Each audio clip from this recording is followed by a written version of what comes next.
Our story begins in a vast forest. A wide, sprawling expanse of trees stretches out endlessly, and in the middle of it all stands our main protagonist, taking it all in. He reflects on how, when the world was ending and everyone else was consumed by fear and chaos, he felt something else, something strange. Even now, as we see flashes of him fighting massive magical beasts, that feeling is still there. He doesn't quite understand it. Was it calm, peace? Even in the thick of danger, surrounded by death, there was a thrill. Whether he was firing arrows from a distance or clashing blades in close combat, something about the chaos made him feel alive. He was in his element, covered in blood, fighting for survival. It all just made sense. This new world felt like it was built for him. It wasn't peace he felt. No, it was something deeper. It was pure excitement. But it wasn't always like this. Back before the fall of the world, he was a quiet, awkward guy. Shy, isolated, someone who found it hard to make friends. He used to listen to radio shows about how to hold conversations and the basics of small talk. Tips and tricks just to seem normal. One of the first tips: make eye contact. Show you're paying attention. He remembered standing next to a woman with vibrant purple hair, wondering if she was looking at him.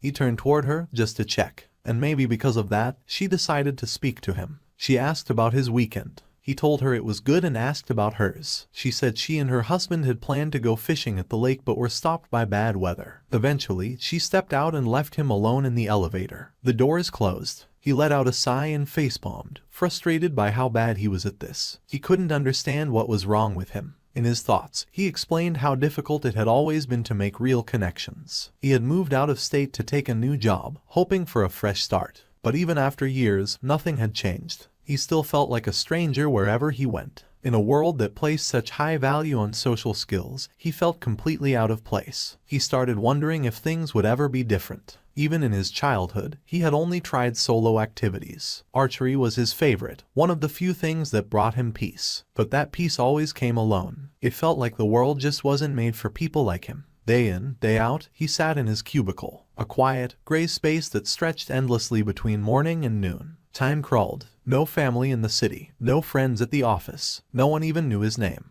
Well, almost no one. Out of nowhere, someone appeared behind him, calling out, "Jake." It was a man with blonde hair. Adam. Adam asked Jake if he wanted to join him and a few others for lunch. Jake considered it for a moment. Adam was the opposite of him. Confident, outgoing, effortlessly likable. The kind of person who could lead a room without even trying. And somehow, Jake still liked him. Adam never made Jake feel small. He didn't mind doing the talking, and that made things easier. Normally, Jake would have said no. He'd avoid situations like this to prevent the awkwardness he always feared. But maybe because it was Adam, he thought it might be different. So he said yes. They walked to the elevator, and as the doors opened, two well-dressed women stood inside. One of them was Caroline, the bright-haired woman from Human Resources. As always, Adam dove into conversation without missing a beat. He invited them to lunch too, promising to use the company card. Jake tried not to look at Caroline. Still, Jake couldn't help but think that Caroline was one of the few bright spots in that dull office. Her energy was different. He admired her from a distance. Now they were all riding down together. Caroline turned to Adam and playfully warned that he'd get fired one day for abusing the company card. Then she turned to Jake. She said it was rare to see him out with the group, that it was unusual to see him socializing. Jake smiled faintly to himself. She didn't use his name. She never did. He wondered if she even knew it. Maybe that's why she never spoke to him directly. As always, her attention drifted back to Adam. Jake watched her, thinking about how she lit up in conversations with others, how effortlessly she fit in. But then the elevator shook. It wasn't subtle. Everyone inside stopped talking. The light above them flickered. Caroline looked around in confusion. Adam calmly said it was probably just an electrical issue, nothing serious. No reason to panic. But then the second tremor hit. This one was worse, sharp and sudden. Alarms blared. The ground below them groaned. The elevator jolted violently. Adam, snapping into action, told Jake to hit the emergency stop. Jake did, but nothing happened. Caroline stared at the controls, screaming about it not working, and still yet nothing happened. And in that moment, for the first time, it wasn't surprise or being startled they felt, but a deep fear set into their eyes. Just then, the lights inside the elevator shut off completely, leaving everyone in total darkness. From the back, a woman named Joanna spoke up, asking why the power had suddenly gone out. No one had an answer. They were still shaken from the tremors when Adam, trying to keep everyone calm, asked if everyone was okay. Then, without warning, something appeared in the dark. A glowing notification window floated in the air in front of them, as if it had been waiting all along. The message was clear: the 93rd universe's invitation had been accepted, and the tutorial sequence was about to begin. It wasn't just them. All over the world, people saw the same message. Even far beyond Earth, on a completely different planet, a strange creature looked up and saw it too. This alien being spoke to itself in a gloomy tone, saying that the people from this universe would be nothing more than lambs to the slaughter. Before Jake could make sense of any of this, everything changed again. Suddenly, he was no longer in the elevator. He didn't even know where he was anymore. He looked around but saw no sign of the others. It was just him, alone, in a strange place that made no sense. In front of him stood a creature unlike anything he had ever seen. It looked otherworldly but spoke politely, introducing itself to Jake. But Jake was too shocked to respond. He ignored the greeting and asked what the creature even was. The creature answered, saying it was the entity in charge of helping him adjust to this new reality. Just then, a 5-minute countdown appeared above the creature. The timer had started, and the entity said they had limited time, urging Jake to listen carefully. Jake asked what kind of reality this was. In response, a blue system window appeared in front of him. It showed various details and stats about Jake. According to the screen, his race was human, but he had no class, no profession, and no titles. His other stats were also low. Obviously, things like strength, dexterity, and endurance were barely developed, likely because they hadn't mattered in his normal life until now. The entity explained that this screen was called a system list. It would display important stats and other information Jake would need to survive in this new world. It also mentioned that the moment Jake's universe passed the bare minimum requirement for entry into the multiverse, the system had begun initializing it. That was all the information it could give for now. The rest would come later when needed. Jake took a second to process everything. He wasn't sure whether this was all amazing or just ridiculous. But before he could get too deep into his thoughts, the entity told him it was time to pick a class. Another screen opened, showing different weapons and symbols, each representing a class. Jake scrolled through them one by one.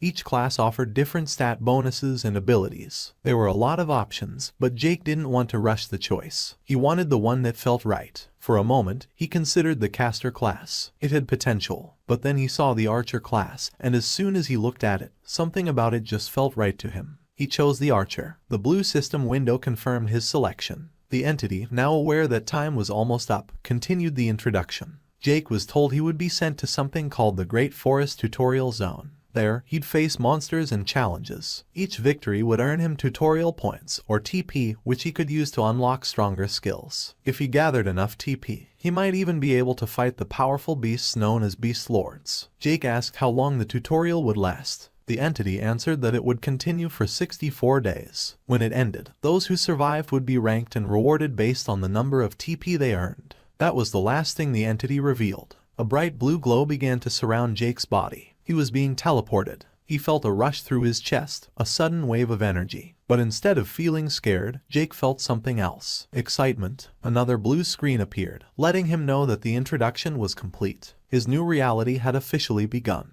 Now, Jake and his co-workers were standing in a massive forest, surrounded by tall trees and thick vegetation. They were all wearing new armor and gear suited for battle. Most of them looked confused, trying to make sense of their new appearances. But Jake didn't seem worried. He admired his new archery equipment, quietly impressed by how natural it all felt. As the group tried to figure out where they were, Adam stepped forward. Always the leader, he tried to calm everyone down and get them focused. But before he could say much, the ground began to rumble beneath them. Cracks started to form under their feet, and the earth opened up into a growing fissure. Adam hesitated, unsure whether to panic or keep trying to reassure the others. Either way, it was clear that something was pulling them downward. At the same time, in another part of the forest, a different group was moving through the trees. They were cautious, moving slowly, when a rustling sound came from the bushes nearby. The group leader raised a hand to signal the others to stop. He asked if anyone else had heard it, then prepared his blade for whatever might be coming. He called out, telling whoever was hiding to reveal themselves. From the bushes, a blonde-haired boy appeared. He looked scared and held up his hands. He apologized and said he didn't want any trouble. He explained that he got separated from his group and was trying to find them again.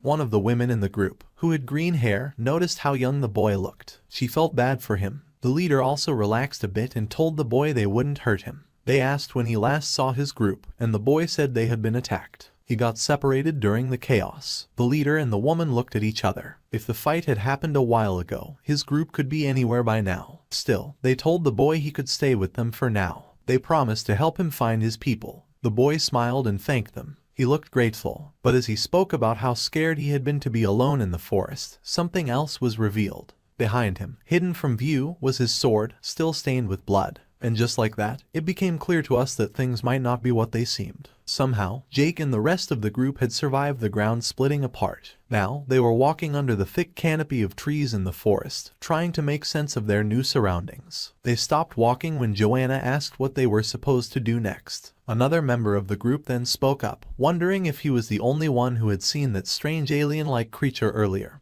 referring to the entity. Adam reassured everyone. He said that they just needed to take things one step at a time and that everything would work out eventually. Watching him, Jake couldn't help but think that Adam really did seem like a natural-born leader. Once they started moving again, Adam suggested that their first priority should be to find shelter, water, and food. As they moved through the forest and tried to learn how to use their new skills, Jake kept thinking about the other pillars he had seen from above during the introduction. If those were anything like theirs, then his group wasn't the only one out there. That meant there were other survivors too. While Joanna stood nearby, amazed at having just cast her first spell, Jake thought about how important this early stage was. It was their chance to get used to the system and figure out how it all worked. He also noted that their group seemed pretty balanced. Their teamwork was already showing signs of potential. That became clear when Adam wrestled a deer to the ground and held it in place just long enough for Jake to land a clean shot with his bow. Afterward, Caroline moved in to heal Adam's injuries. They were starting to understand their roles and how to support one another. Adam and Caroline even looked a little awkward during the healing. That night, they all gathered around a bonfire. Caroline looked across the flames at Jake and mentioned how surprised she was by how well he handled his bow. She told him he was really good at using it and seemed impressed. Jake, who had always felt invisible to people like her, didn't know what to say. The fact that she knew his name meant a lot to him, but he couldn't bring himself to say anything. He just looked down, unsure of how to respond. To change the subject, Adam jumped in and suggested that Jake help him as a team captain. Jake quickly turned the offer down. He said he wasn't cut out for leadership and that he wasn't good at talking to people the way Adam was. Adam didn't argue. He just pointed out that this was a new world and that the old rules didn't matter anymore. He wanted Jake to understand that maybe he didn't need to be the same person he was before. A few hours later, it was time for the first night watch. Jake and Joanna were on duty. The forest was quiet. In the stillness, Joanna tried to talk. She told Jake that she and her husband had planned to meet up for lunch the day everything changed. She figured he had probably been nearby when it all started. Trying to get Jake to open up, she asked if he had someone in his life, if he had a girlfriend. Jake said no, at least not anymore. Then he started to talk about his past. He said that back in college, he had two real friends, a guy named Andy and a girl named Madeline. Andy had been his roommate, and Jake described him as a genuinely good guy,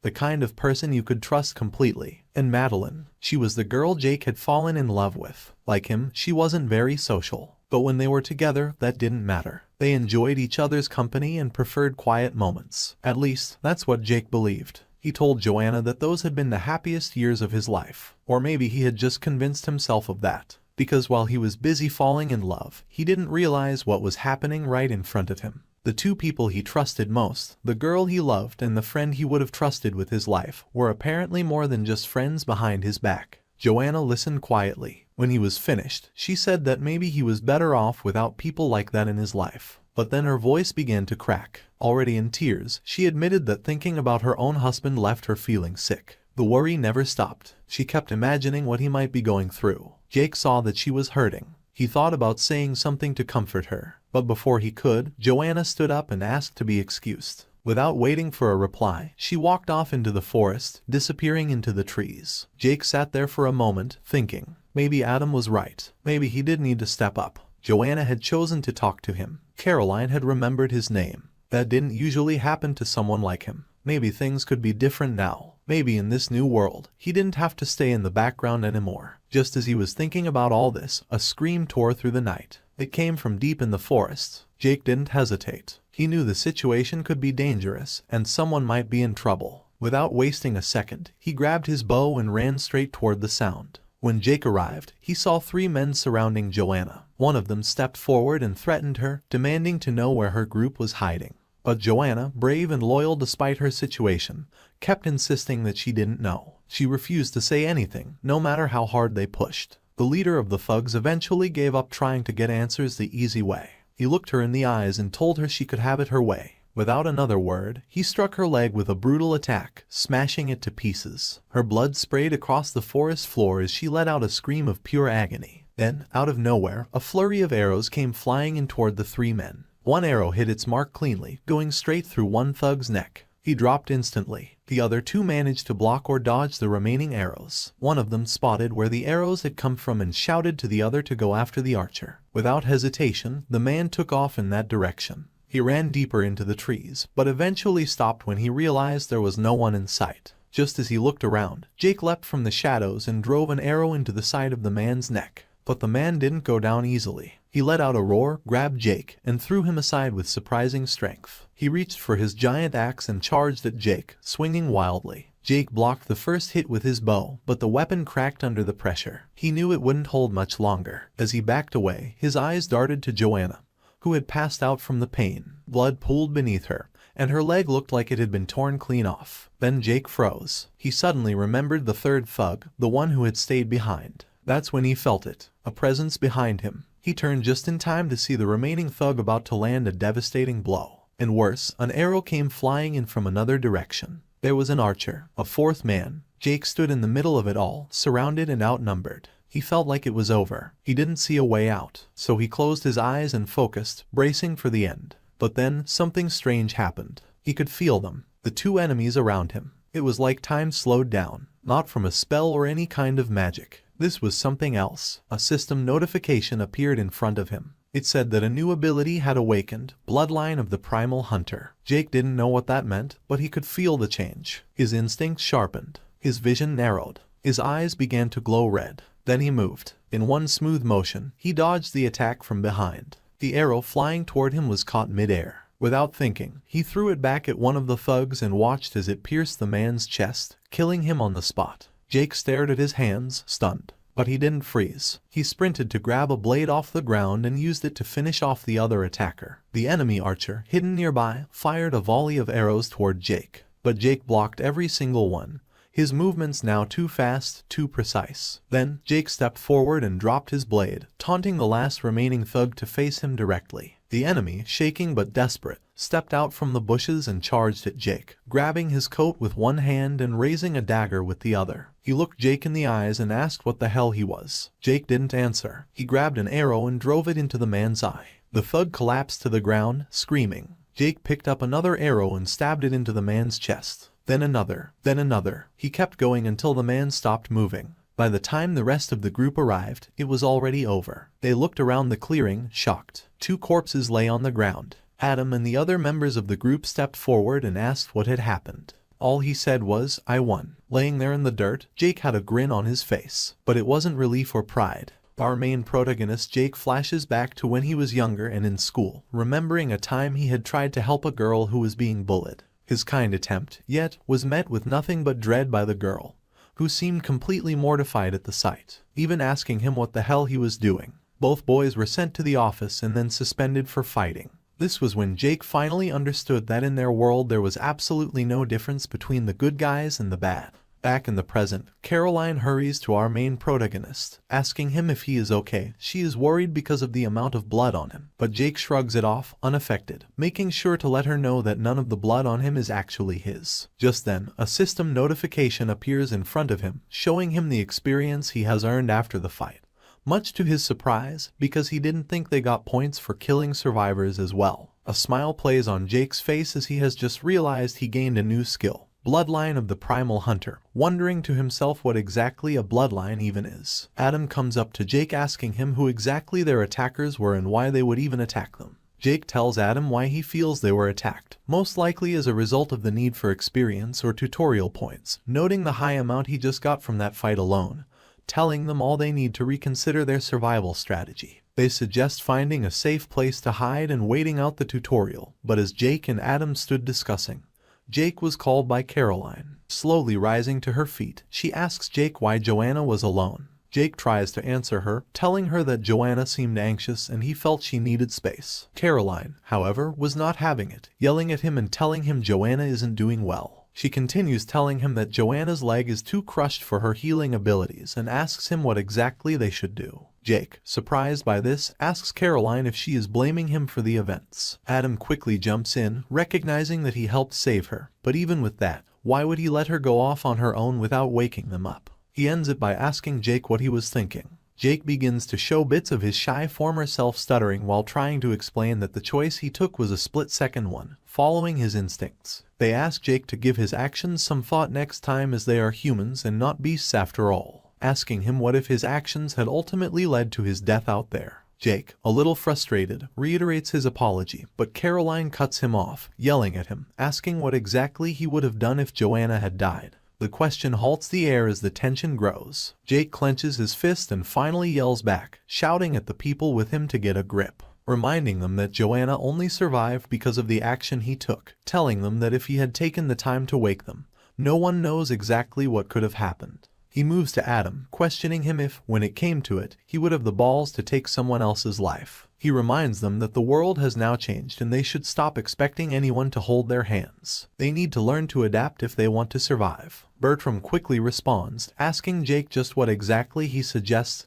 they do. Jake, already preparing to walk away, stops and turns to face them, telling them he suggests they do whatever they need to level up and make it through the situation they find themselves in. He tells them they need to do what the system wants them to do and they need to stop blaming him because they haven't caught up. And with our main protagonist walking away from the group, all they can do is watch him go. The next morning, as our protagonist wakes up, he hears a voice telling him he is finally up. The voice turns out to be Casper, who is sitting next to him. He rubs his eyes as he wakes up and tells Casper that he half expected that everyone would have ditched him by the time he woke up. Casper acknowledges that it was a thought, but after talking it out, they all decided they needed to start pulling their weight. Jake has a flashback about him and Casper at the old job and how, besides Adam, Casper was the closest thing he had to a friend back at that job. He thought about how they bonded over their poor romantic lives. He still really likes having him around even now. Just then, Joanna walks towards our main, and a look of pure shock washes over him. Joanna, now one limb short, still stands confidently in front of him as Casper explained they couldn't figure out how to save her leg, so this was the next best option, saying it was Joanna's idea.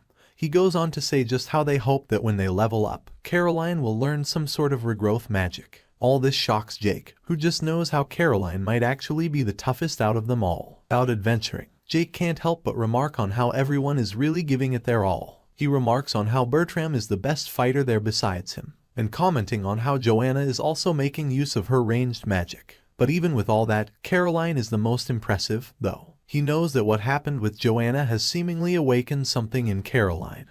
But even with the potions they got in their beginner gear, or at least that some of them got, none of them were powerful enough to fix Joanna's leg. And without knowing how to make more potions, Caroline has proven to be a valuable asset. But even at that, they haven't spoken a word to each other since the night before. Jake doesn't know who is supposed to talk to whom first. He ultimately decided that pretending like nothing happened was the best way to resolve the issue. An hour after the battle against the giant badgers, Casper and Jake aim to test Jake's ability to perceive incoming projectiles by having Casper hurl a ball of mud at him while he is blindfolded. This doesn't work, however, and the mud hits him with a loud splat, leaving the main character perplexed as to why the ability didn't activate. Jake ultimately draws the conclusion that the ability didn't activate since Casper didn't really want to actually harm him. Their training session was then interrupted by Adam, who calls out to them, telling them it's time to call it a day and find some shelter for the night. While wondering, they find a cave they deem to be a safe place, where they would at least be protected from the rain if nothing else,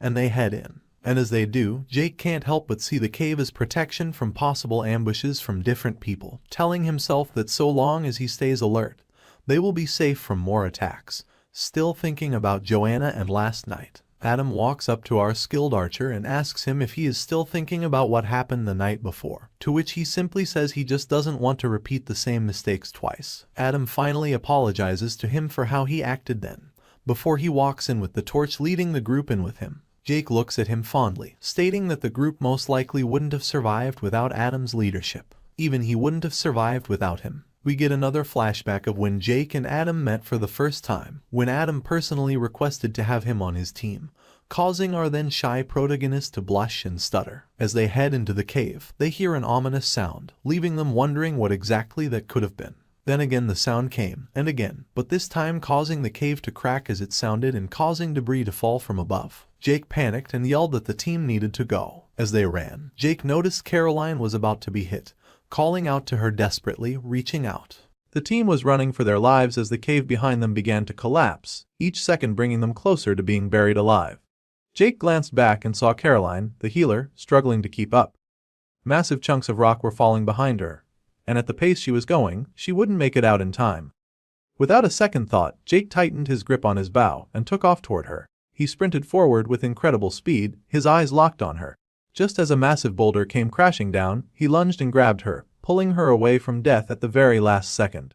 The stone slammed into the ground where she had been a moment earlier, blocking the path and trapping both of them behind a wall of debris, cut off from the rest of their group. Even though they hadn't spoken much since their last encounter, Jake immediately asked if she was alright, and Caroline confirmed that she was okay.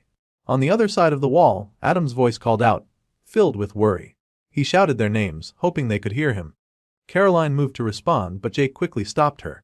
He told her to stay quiet, pointing out how unstable the cave was. Loud voices could trigger another collapse. He also warned that they didn't know what kinds of creatures might be lurking in the shadows, possibly tracking them through sound. Caroline nodded again, this time more seriously, realizing the truth in his words. As they inspected the wall of fallen rock, it became clear that it was far too thick to dig through. Even with effort, there was no way they'd be able to move all that stone.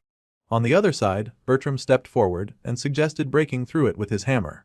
But Adam immediately shut the idea down, saying that the vibrations could cause the entire cave to come down on them.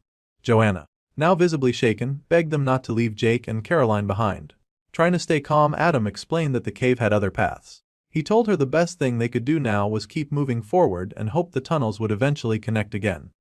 If there was an intersection somewhere deeper in, they might reunite with them. Jake, overhearing the conversation from the other side, understood that Adam's assumption wasn't a guarantee. But it was still their best option. So he suggested that he and Caroline head further into the cave on their side, looking for a way to circle back. Jake felt confident he could handle whatever threats they encountered on his own. But having Caroline with him made things more complicated. He wasn't sure he could keep her safe if something attacked them. Caroline, probably in an attempt to stay strong, told their leader that they would be fine, and she confidently said she didn't plan on dying in some cave. Our main protagonist let out a small smile at her words. An hour passed and Adam and the others continued walking, but the mood had shifted. Doubt was creeping in. Adam was starting to wonder if leaving Jake and Caroline behind had been a mistake. Bertram tried to reassure him. He pointed out that, in a lot of ways, Jake and Caroline were probably better suited to surviving down there than the rest of them. He admitted that Jake made him uncomfortable, but there was no denying the truth. Jake was the strongest member of their party. And with Caroline's healing abilities, the two of them stood a better chance than anyone. Adam looked at him, confused. Bertram continued, explaining that while he respected Jake's commitment to survival, something about him didn't sit right. He couldn't forget the way Jake had looked after the fight with the thugs. That grin, that expression. Jake lying in a pool of blood with that twisted smile on his face. To Bertram, it wasn't the look of someone who had just survived.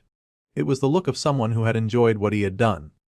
Adam didn't want to believe it. He brushed the concern aside and said that Jake had only acted that way because of the situation. Because of what he'd gone through. Bertram nodded, but reminded him that people change in times of crisis. He said Jake was becoming something unpredictable. A wild card, but Adam stayed firm. He remarked about how Jake is his friend and he chooses to trust him for now. On the other side of the stone wall, Jake found himself alone with Caroline. She turned to him and noticed something that he hadn't. Blood was slowly soaking through the sleeve of his shirt. It was clear he had been injured, probably during the fall. She pointed it out, and when Jake looked at his arm, the realization hit him that he hadn't even felt the wound until now. She told him to stop moving so she could heal him, but Jake hesitated. There was still some tension between them, and he wasn't sure if she was still angry. He asked, cautiously, if she was really okay with helping him after everything that had happened earlier. Caroline replied plainly. She might have been upset before, but that didn't mean she was going to let his wound get worse. It wasn't about liking or disliking him. She simply wasn't the kind of person to let someone suffer just because they'd had a disagreement. She told him to hold still and began channeling her healing magic. As she worked, Jake stood awkwardly, unsure what to say. The silence stretched, and he could feel the weight of it. He started to run through mental notes, trying to recall what he had learned about talking to people in moments like this. Small talk, questions, anything to break the stillness. Before he could get far, Caroline spoke up again. She told him he needed to be more careful. Just because he was strong now didn't mean he was invincible. Everyone knew what Jake was capable of, but even the strongest could fall if they were reckless. She went on to mention that she was still learning. Her magic wasn't unlimited, and there were times it failed her. There would be wounds she couldn't fix if people didn't give her time or let her improve. Jake listened and then asked her why she had chosen the healer class in the first place.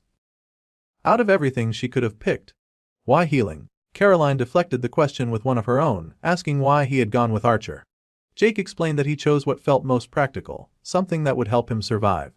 Caroline echoed his thought. She said survival was her reason too. She admitted that she didn't know much about the tutorial itself or what it all meant. But she had played enough games back in the old world to understand the basics. Healers were usually the least popular class, mostly ignored by others. But she had learned early on that people always needed a healer. No matter the game, there was always demand. Jake asked if she still played games, and she told him not anymore. Then she shared something personal. Back when they were kids, her younger brother had been sick a lot.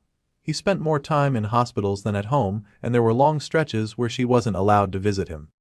During those weeks apart, the only way they stayed close was by playing online games together. Jake hadn't known she had a brother. It was a quiet reminder that there was still so much about Caroline he didn't understand. She laughed a little and said that people always made her play the healer class just because she was a girl. At first, she hated it. She wanted to be a fighter, like everyone else, maybe someone who could deal massive damage and charge into battle. But over time, she noticed something. The damage dealers always struggled to find teams. They had raw power but no one to support them. Meanwhile, as a healer, she was always in demand. Everyone wanted her on their side. It didn't matter what the game was. As long as she could heal, people made room for her. They protected her, and in return, she kept them alive. She said this tutorial didn't feel all that different. As she adjusted the wrap on Jakey's arm, she admitted that she didn't know who they would meet deeper in the forest or what threats were waiting. But if she could offer something useful, something like healing, then she would always be valued. People would guard her not out of kindness, but because they needed her. That was to be her way of surviving. Jake found himself a little surprised by her reasoning. It was smart. Not just the logic of it, but the way she'd thought it all through, and he told her as much. Caroline gave a tired sigh and asked if he had ever really thought about her before. Whether he had simply seen her as the red-haired beauty, the former HR worker, and not much else. She wondered if he had underestimated her, probably not out of malice, but because he hadn't looked past the surface. Jake didn't answer right away. He began to wonder if she was right. Maybe he had admired her from a distance, maybe even liked her, but had he ever truly tried to understand who she was? She tied the last knot on the bandage and told him he was good to go. Then, without waiting, she said they needed to keep moving and headed further into the cave. Time passed as they walked, and eventually they came to a split in the tunnel. Two paths stretched ahead, one leading left, the other right. Caroline turned and asked what they should do. Jake didn't answer immediately. He listened instead. The cave seemed to breathe with quiet noises, soft scraping and distant echoes. Something about it felt unnatural. He told Caroline he couldn't sense anything directly, not yet. His perception skill hadn't activated. But even so, something didn't feel right. There was a pressure in the air, a weight. He asked her if she felt it too. Then, in the distance ahead, barely visible in the darkness of the tunnel, a wall of tiny blue eyes stared back at them, hundreds maybe more, all motionless, all waiting. Jake looked at them and gave the faintest of smiles. Something terrifying was down there, and it was waiting for them. Jake stood at the mouth of a shadowed path deep in the cave, caught in a strange pull between excitement and cautious warning. Something powerful lurked in the darkness, and every instinct in him screamed caution. Still, a part of him was drawn to it. It was as if the danger itself was calling to him, whispering promises of strength and purpose. He turned to Caroline, suggesting that they investigate the path ahead. The red-haired healer immediately questioned him, shocked he would even consider going in that direction. But Jake, unable to explain the strange craving inside him, argued that whatever was ahead had to be strong, and that kind of strength meant a lot of experience points. If they wanted to grow, if they wanted to survive long-term, they had to chase challenges like this. To him, it only made sense. Caroline, trying to pull him back to reality, reminded him of their actual goal. They were out here to find their friends. Not to grind for points like this was some sort of game. She looked at him like he'd lost it, completely bewildered by how he could be thinking like that in their situation. Jake pushed again.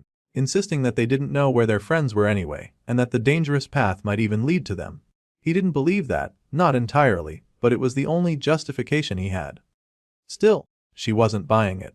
With her arms crossed and her face set, she pointed out that if they were wrong, they'd be throwing themselves into a death trap for nothing. At least the safer path led in the direction they'd come from. At least that one made sense. Jake tried to press one last time, saying that the dangerous path guaranteed something, even if it was just the experience. He argued that the tutorial world they were stuck in probably wanted them to take that route anyway, to push them into becoming stronger whether they liked it or not. Caroline had enough. She rubbed her forehead and let out a sigh, clearly frustrated. To her, this wasn't a trial or a challenge with rules to be figured out, it was real life. She told him to stop treating it like some game where everything had to be optimized. This was about survival, not chasing whatever twisted thrill had gotten into his head. Jake paused, thinking about it for a moment. And deep down he realized she was right. None of his reasons were logical. He admitted to himself that he simply wanted to fight. It wasn't strategy. It wasn't necessity. He just wanted to see what was waiting for him down there. Caroline, calmer now, said that even if Jake enjoyed fighting, the rest of them weren't looking to risk their lives for something so meaningless.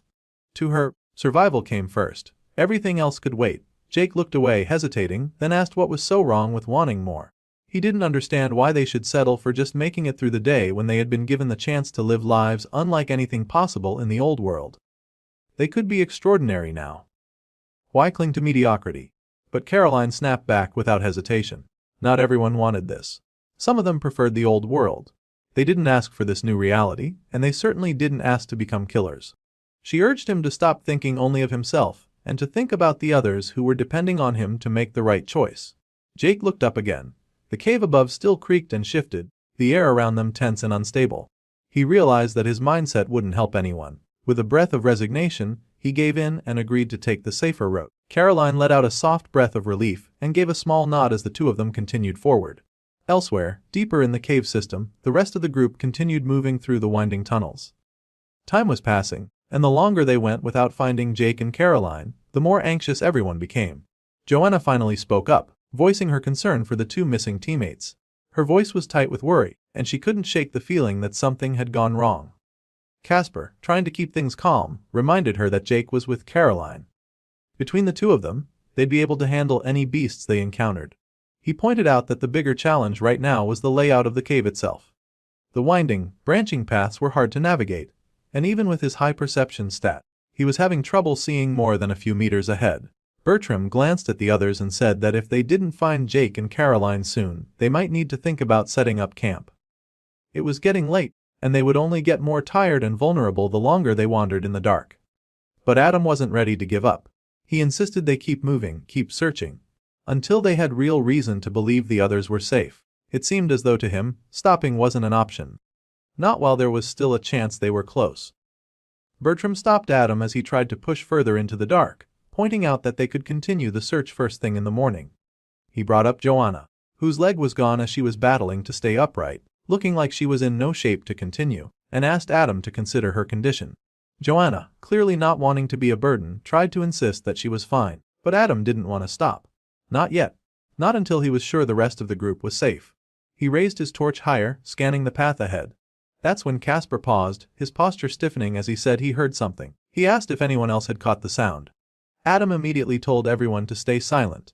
The group crouched low, tense, bracing for whatever might be approaching.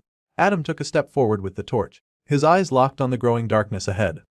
The cave around them seemed to close in tighter with every breath, and the air grew heavier with each second. Bertram leaned toward Casper, trying to get his attention and asking if he could make anything out. But Casper, squinting into the pitch black, said the darkness was too thick. Even his vision, normally sharp, couldn't cut through it. The cave was alive with strange echoes, and the noises were starting to rattle even Adam, whose face showed signs of nervous tension as he strained to see through the void. Still, Casper picked up on something. Whatever was coming, it was getting closer, fast. His instincts kicked in and he warned the group, readying himself even though he still couldn't make out the exact shape. But then something shifted in his eyes. Recognition. He told the others to hold on. A moment later, Adam called out into the dark. And from the shadows, Caroline and Jake emerged. Relief swept through the group. Caroline ran straight to Adam, clearly overwhelmed to see them again after being separated. Jake followed behind, quieter but equally relieved. Bertram immediately moved toward them, asking if they had faced any trouble.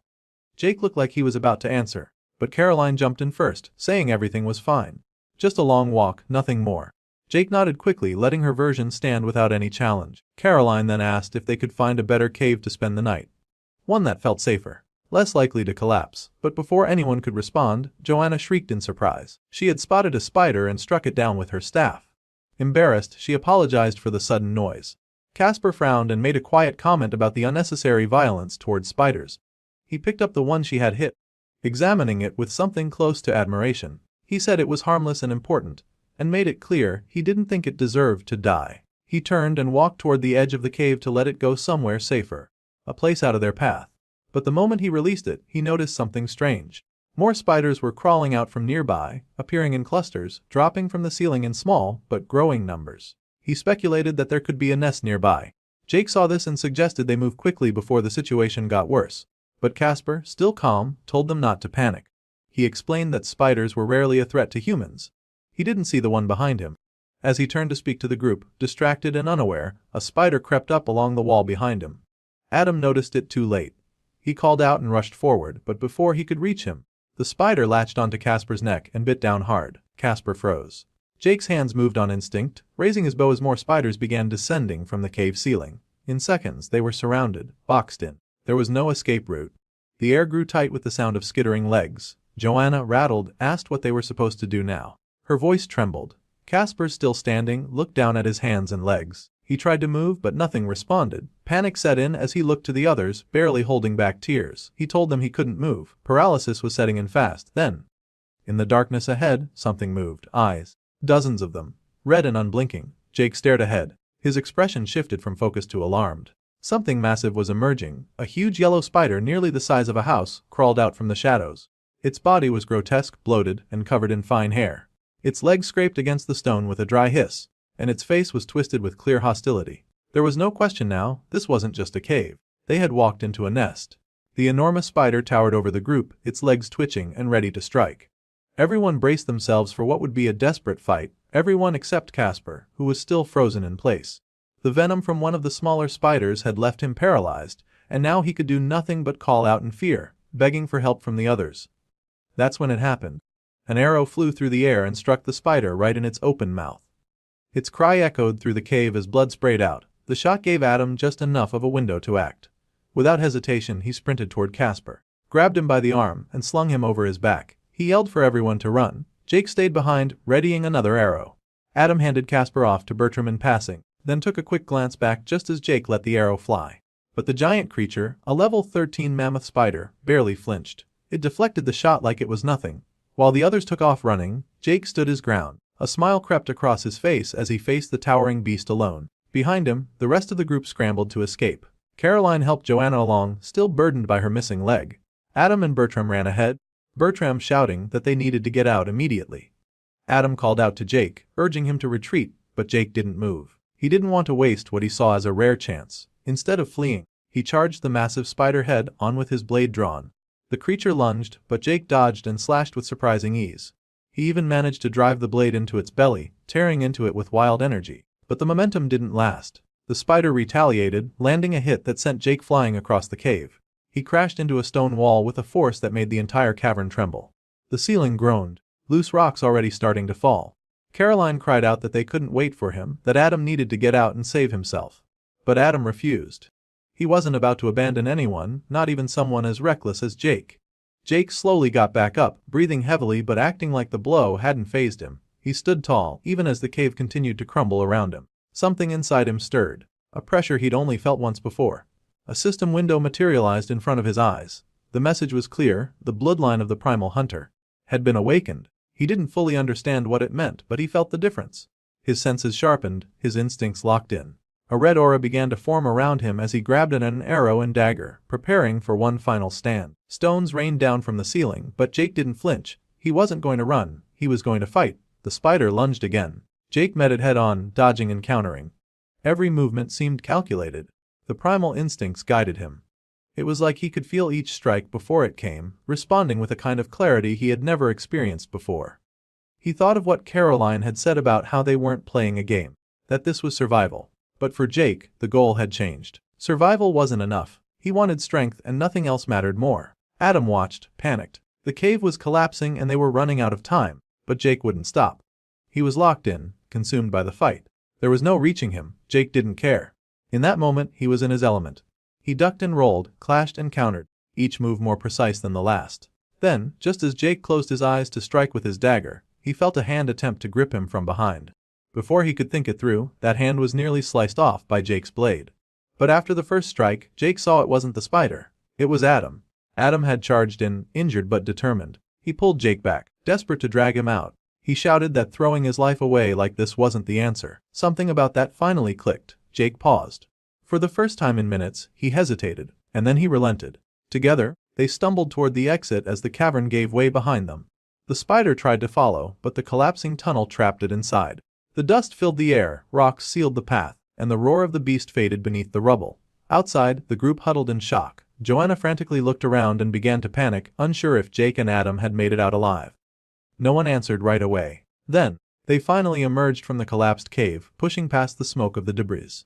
The sunlight hit their faces for the first time in what felt like hours. They had made it out. The unstable cave, packed with deadly magical beasts, was now behind them. The rest of the group had already gathered outside. It didn't take long before Caroline noticed the blood trailing down Adam's side. Her expression shifted the moment Jake explained that he had accidentally cut Adam while fighting what he believed was another spider. Caroline's face hardened. She questioned why Jake would even keep fighting after everything they had just been through. The anger in her voice made it clear that, to her, this wasn't just another mistake. Before things could escalate, Adam stepped in. He brushed it off, saying he was fine. But not everyone agreed. Bertram cut in, his tone sharp. For him, Jake's recklessness was one thing, but injuring a teammate crossed a line.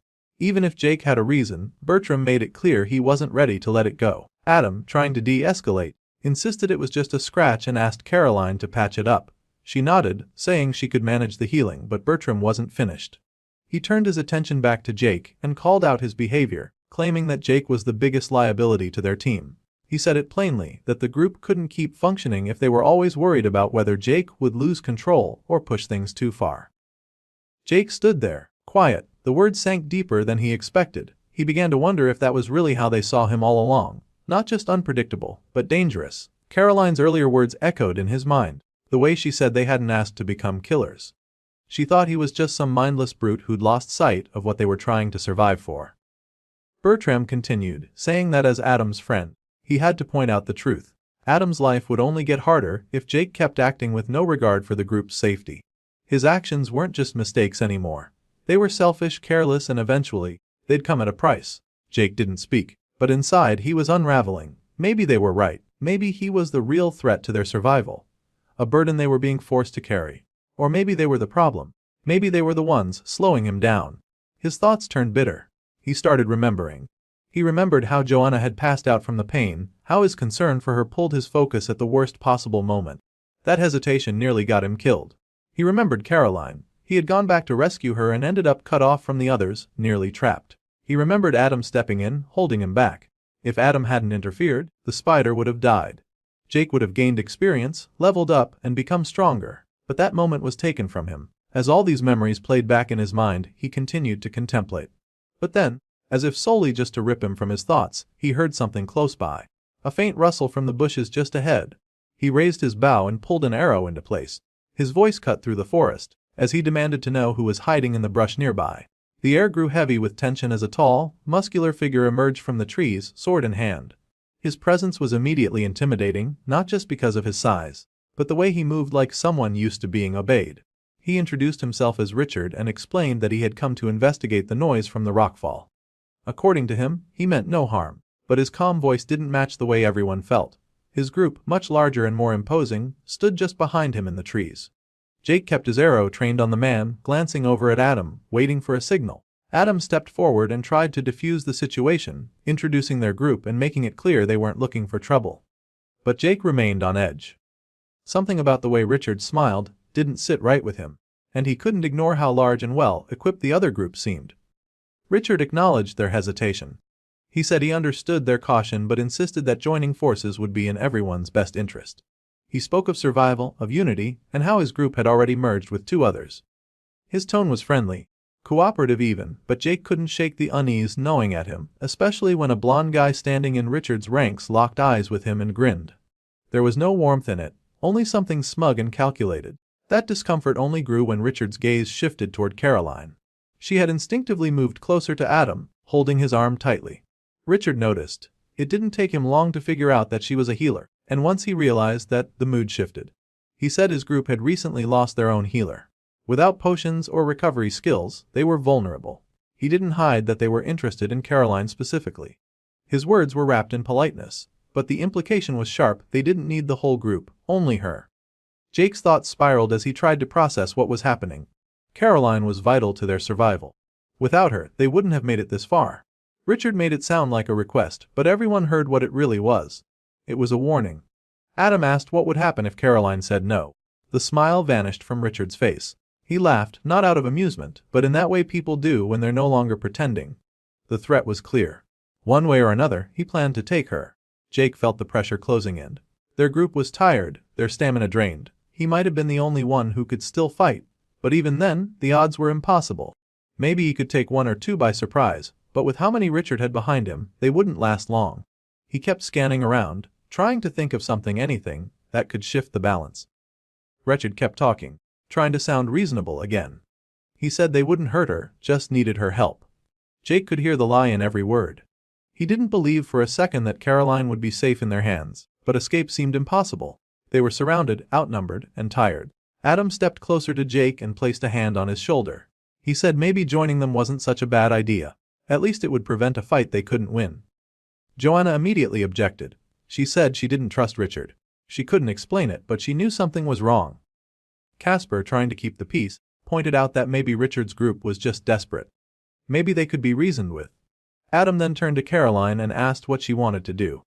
Her voice was barely above a whisper. She didn't want to fight, she just wanted this to end. If going with Richard's group would keep things peaceful, then she was willing to do it. Her words hit hard. Nobody wanted to let her go. But the reality of their situation made the choice feel impossible. And slowly, the group seemed to be leaning toward surrender. Not because they agreed, but because they were out of options. Jake stood frozen. He could see Caroline's hands trembling. Her decision wasn't made out of willingness. It was made out of fear. And if they went with Richard, Jake was convinced things would only get worse. Just as Adam began to finalize the agreement, Jake suddenly stepped forward. He called out to Richard and asked a simple question. What level was he? The air stilled. Richard, slightly confused but still composed, replied that he was at level 9, with several others in his group at 7 or higher. He followed up by asking who Jake was supposed to be. Jake grinned. The sarcasm in his voice was thick as he introduced himself with mockery, saying he was someone Richard could go screw himself over. The mood shifted instantly. Tension spiked. Adam turned toward Jake, confused and anxious, asking what he was doing. Richard was no longer smiling. He said they had almost reached a peaceful understanding, but Jake interrupted him, saying not to worry about the others. They could go, join Richard's group if that's what they wanted, but Jake wouldn't be joining them. He said he had bigger prey to hunt. He told Richard that from this moment on, his group was under Richard's care. That if anything happened to them, there would be consequences. Richard narrowed his eyes and asked if Jake was being serious. Jake still smiled as he asked Richard a question of his own. Did he really think he was the predator here? He gestured toward the trees and asked just how fast Richard thought his archers were. Were they faster than Jakey? Faster than someone like him? The threat hung in the air. The message was clear. Jake let Richard know that he could easily take his head off if he wanted to. One of the archers standing behind Richard immediately began to ready his bow.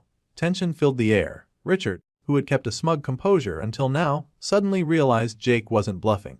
Jake didn't take his eyes off him. He made it clear that he would be watching closely. Richard didn't argue. Instead, he called over the blonde guy from his group. The two leaned in and began whispering quietly to each other. Jake watched them for a moment, then turned inward, running through the risks in his mind.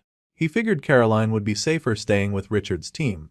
They needed a healer, and as long as Caroline felt respected and useful, they would have no reason to hurt her or the others. Keeping her alive meant keeping their own team strong. It wasn't a perfect plan. He knew there was still a chance Richard would act out eventually, but at the very least, the threat he just issued would force the guy to think twice before making any bold moves. That was the best Jake could hope for. He had to believe it would be enough. As he turned to leave, Adam called out to him. His voice was filled with concern. Before Jake could respond, Casper stepped in, grabbing his shoulder, clearly shaken. He asked Jake if he was seriously planning to leave them. Jake smiled, calm and sure of himself. He confirmed that he was. He said he had his own reasons for going through this tutorial, his own path to follow. The others, he argued, stood a better chance of surviving by sticking with Richard's group. As long as Caroline stayed important to them, everyone would be protected. He promised to keep an eye on things from a distance. He wouldn't be far. Just as Jake was about to go, Adam reached into his pocket and pulled out a few potions. He handed them over with a firm look and called Jake a friend. There was nothing else to say. Jake took the potions, gave a nod of gratitude, and thanked him. Then he turned and walked away. As he disappeared into the forest, the blonde guy from Richard's group watched him closely. His eyes had a desire for action, and for a second, it looked like he was about to do something. Maybe follow, maybe even attack. But Richard stopped him. Whatever was on the blonde's mind, Richard gave him a firm signal not to act. The moment passed. Then Richard glanced over at the archer and his party. The man nodded and gave a strange smile. Not one of amusement or agreement, but something colder. A smile that hinted at something else. The forest was quiet, but the tension in the air was anything but. The faction of Richard's group moved with reckless abandon. They had their orders, and the task was clear. They needed to find Jake and take care of him. Just like Richard wanted. At the front of the group was one of Richard's men, an archer, who couldn't stop complaining. He muttered bitterly about how this could have all been avoided if he had simply dealt with Jake earlier. It felt ridiculous to him that they were now wasting time tracking someone who should have been eliminated long ago. Another member of the group spoke up, suggesting that Jake was probably weak, probably not even at level 5. The archer agreed. If that was the case, then there shouldn't be any issue. Finishing Jake off would be easy. But before they could make any kind of move, the forest answered them. 2 arrows came out of nowhere, both slamming into the eyes of one of the men, and the group froze in place as the body hit the ground. Panic rose instantly. The archer at the front immediately went into high alert, eyes scanning the dense green around them. But he couldn't see anything. Just leaves and shadows. Then came another arrow, this one lodging deep into the throat of another teammate. Blood spilled from his mouth as he crumpled to the floor with a wet gurgle. And now the forest didn't feel quiet anymore. It felt predatory, as if it were alive. The 3 that remained didn't wait to think. They turned and ran, sprinting blindly through the underbrush with no sense of direction, only the desperate instinct to survive. They ran until their legs burned, and eventually they slowed down, gasping for breath. For a brief moment, they thought the danger had passed. But the forest shifted again. A bush rustled nearby, and the archer raised his hand, pointing toward it. He ordered one of the others to go check. The man nodded and approached the bush with caution. There was nothing inside. Just branches and leaves. He relaxed for a second too soon. Jake emerged silently from behind, eyes glowing faintly, a sinister grin creeping across his face. Without a word or hesitation, he slit the man's throat. The sound was barely louder than the wind. The archer reacted fast and let an arrow fly. It struck Jake at his side, but something was wrong. Jake didn't scream or stagger. He reached down, pulled the arrow out like it was a splinter, and looked up with blood-red eyes that seemed to pulse with violent energy. There was no pain in his expression, only enjoyment. Another 2 arrows were fired in desperation. Jake rolled under them effortlessly. They hit a nearby tree, harmless. He stood again, slow and calm, as if nothing in the world could touch him. Jake pulled out an arrow and launched it back toward the archer. It veered wide and missed. Or so it seemed. The arrow struck a branch overhead, snapping it loose.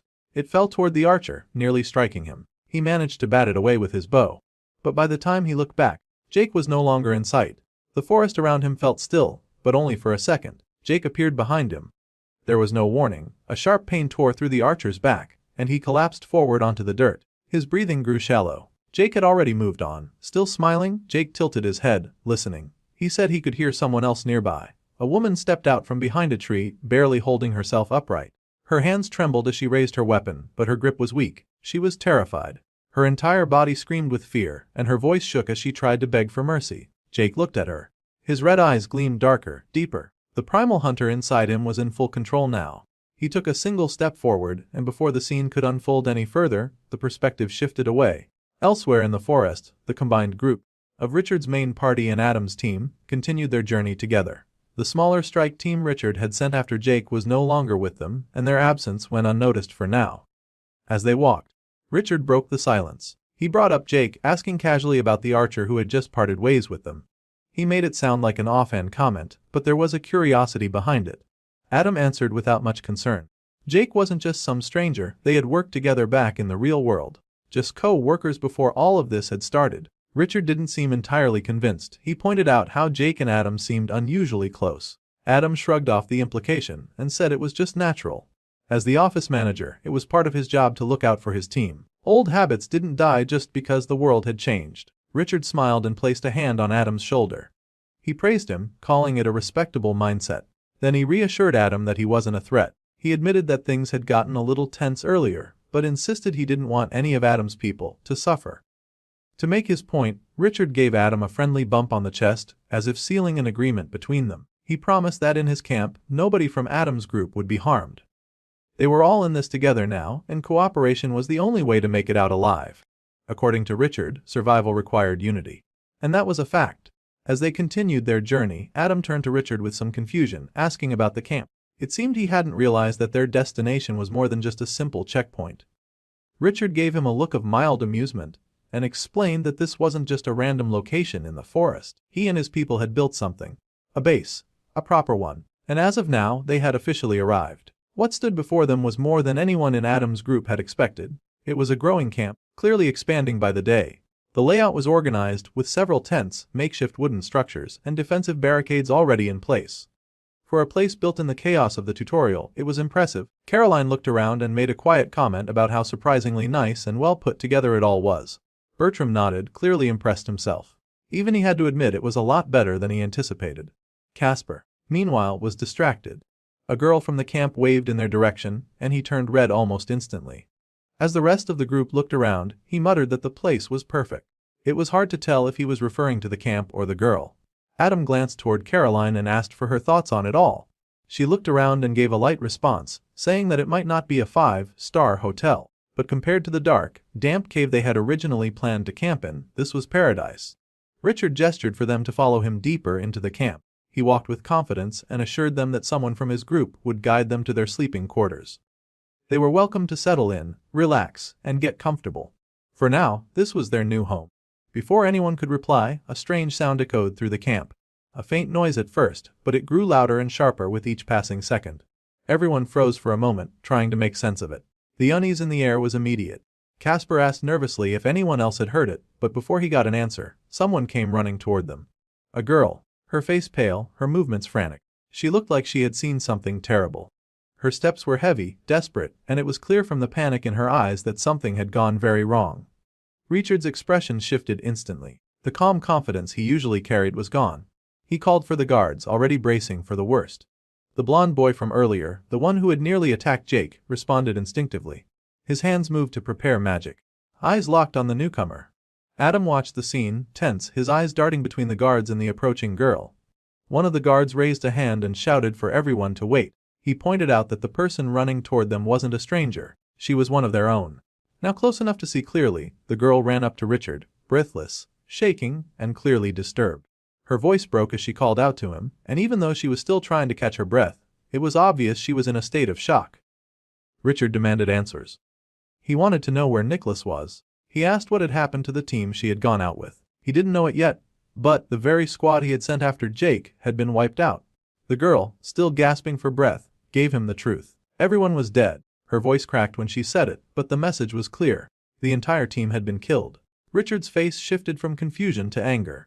Immediately, his mind went to betrayal. He asked if Nicholas had turned on them, if someone from inside the group had turned traitor.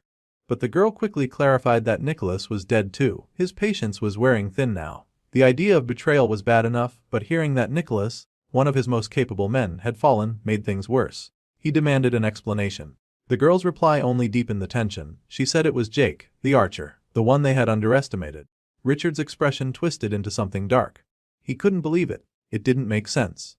He wanted to know how Jake had managed to kill everyone. Why was she the only one left? Why had he let her live? The girl's hands trembled as she explained that Jake had spared her only to send a message. He wanted Richard to know that Nicholas had fought well, and he wanted Richard to understand that the warning he had given before wasn't just words. He had meant every part of it. Richard, still furious, stepped forward and grabbed the girl roughly. His voice was sharp as he pressed her for more. He didn't care about excuses or shock. He wanted every detail. He needed to understand what had just happened or who Jake had become. She flinched but spoke. Her voice quivered. Jake hadn't fought like someone defending himself. He had enjoyed it. There was something wrong with him and he wasn't normal. He was dangerous, beyond what they had believed. She told Richard plainly that Jake wasn't just another survivor. He was something else entirely, a predatory monster. Jake moved through the dense forest with slow, heavy steps, his thoughts stuck on what to do next. He was drained, both mentally and physically, and knew he needed to find a safe place to rest. The chaos of the night before had left him with little time to breathe, and now that the forest had quieted, he finally had a moment to go through his system notifications. Scrolling through them, he saw the logs of his recent kills. One of them was a level 6 medium warrior. That fight had earned him 365 XP. Another entry confirmed the death of a level 9 human archer. As he kept reading, he realized he had already hit level 7 in the archer class. That caught him off guard. The fights had come so fast that he hadn't stopped to consider how much he had progressed. The level up gave him 3 unassigned stat points. He considered where to put them, thinking about his current condition. Vitality and endurance were both tempting, especially given how vulnerable he was now. Alone in the forest, with the temperature dropping and the sun fading, any wrong move could cost him. Still, he couldn't help but consider adding points to his perception. The synergy between that and perception had become more obvious after his earlier fights. He remembered the edge it had given him in those split-second moments. In the end, he committed all 3 points to perception, hoping that extra awareness would help him survive whatever came next. He opened his status window and saw that his health was dangerously low. Less than a third of his HP remained. He thought back to the arrow that had pierced him during the fight with the enemy archer. That one mistake had brought him closer to death than he liked to admit. Caroline was no longer there to back him up. That meant he had to be more careful. Potions were limited, and reckless choices were no longer an option. His thoughts were interrupted when several wolves began creeping out of the shadows around him. He realized instantly that the timing couldn't have been worse. The scene shifted to the camp. Caroline was quietly setting up her tent. Her hands moved with the same precision she always showed, focused on the task. Then the blonde guy from earlier walked up to her. He seemed unsure of himself, hesitating before he spoke. He asked if she was Caroline, and she acknowledged him. She also pointed out that he was one of Richard's fighters. The guy scratched the back of his head and tried to explain himself. He didn't want to be lumped in with the rest of the group or come across as aggressive. He introduced himself as William and admitted he was only 19. Much younger than most of the others. That was part of why he had put on such an act. He said no one would respect him if they saw him as just a teenager, so he tried to act tougher than he was. He admitted that it was all for show. He wasn't dangerous. He was just trying to survive. Caroline, hearing that, offered him some reassurance. She told him she understood. He was just another person trying to get through the madness like everyone else. Her voice was calm and kind. But as she turned away, William's expression changed. The awkward smile dropped. What replaced it was something cold and sinister. Back in the forest, the ground was covered with the lifeless bodies of wolves. The area was still, almost peaceful. A bunny nibbled quietly on a patch of flora near the corpses. Then Jake suddenly woke up, and the animal darted away in fright. Jake sat up, startled. He looked around and tried to guess how long he had been asleep. The sky had already shifted. It was morning. He pushed himself to his feet and started brushing himself off. The rest hadn't been long enough, but it would have to do. He told himself that time was running out. There were still more threats ahead, and he needed to be ready. As he spoke to himself, the reality hit him again. He was alone now, no backup, no support, just his skills and instincts to carry him forward. He went out and began hunting. First, he caught a rabbit. Then he kept going, picking off animals one by one. A bird, a wild boar, even a strange, gray lion-like beast that prowled near the edge of a clearing. Each hunt pushed him further. Each kill gave him more experience. By the end of it, Jake had reached level 10. For just one day of work, it wasn't a bad outcome. As Jake continued moving through the forest, he spotted a faint light coming from a tree. He paused and tried to figure out what kind of light it was. Suspicion crossed his mind. It could have been a trap. He knocked on the tree a few times to test that theory, but nothing seemed off. It didn't feel dangerous, just unusual. That was enough for him to climb up and investigate further. From a distance, he noticed something tucked away in the tree's upper branches. It turned out to be a small, mysterious box. When he got closer and picked it up, the system provided a description. It was an uncommon magical jeweled lockbox created by the system itself.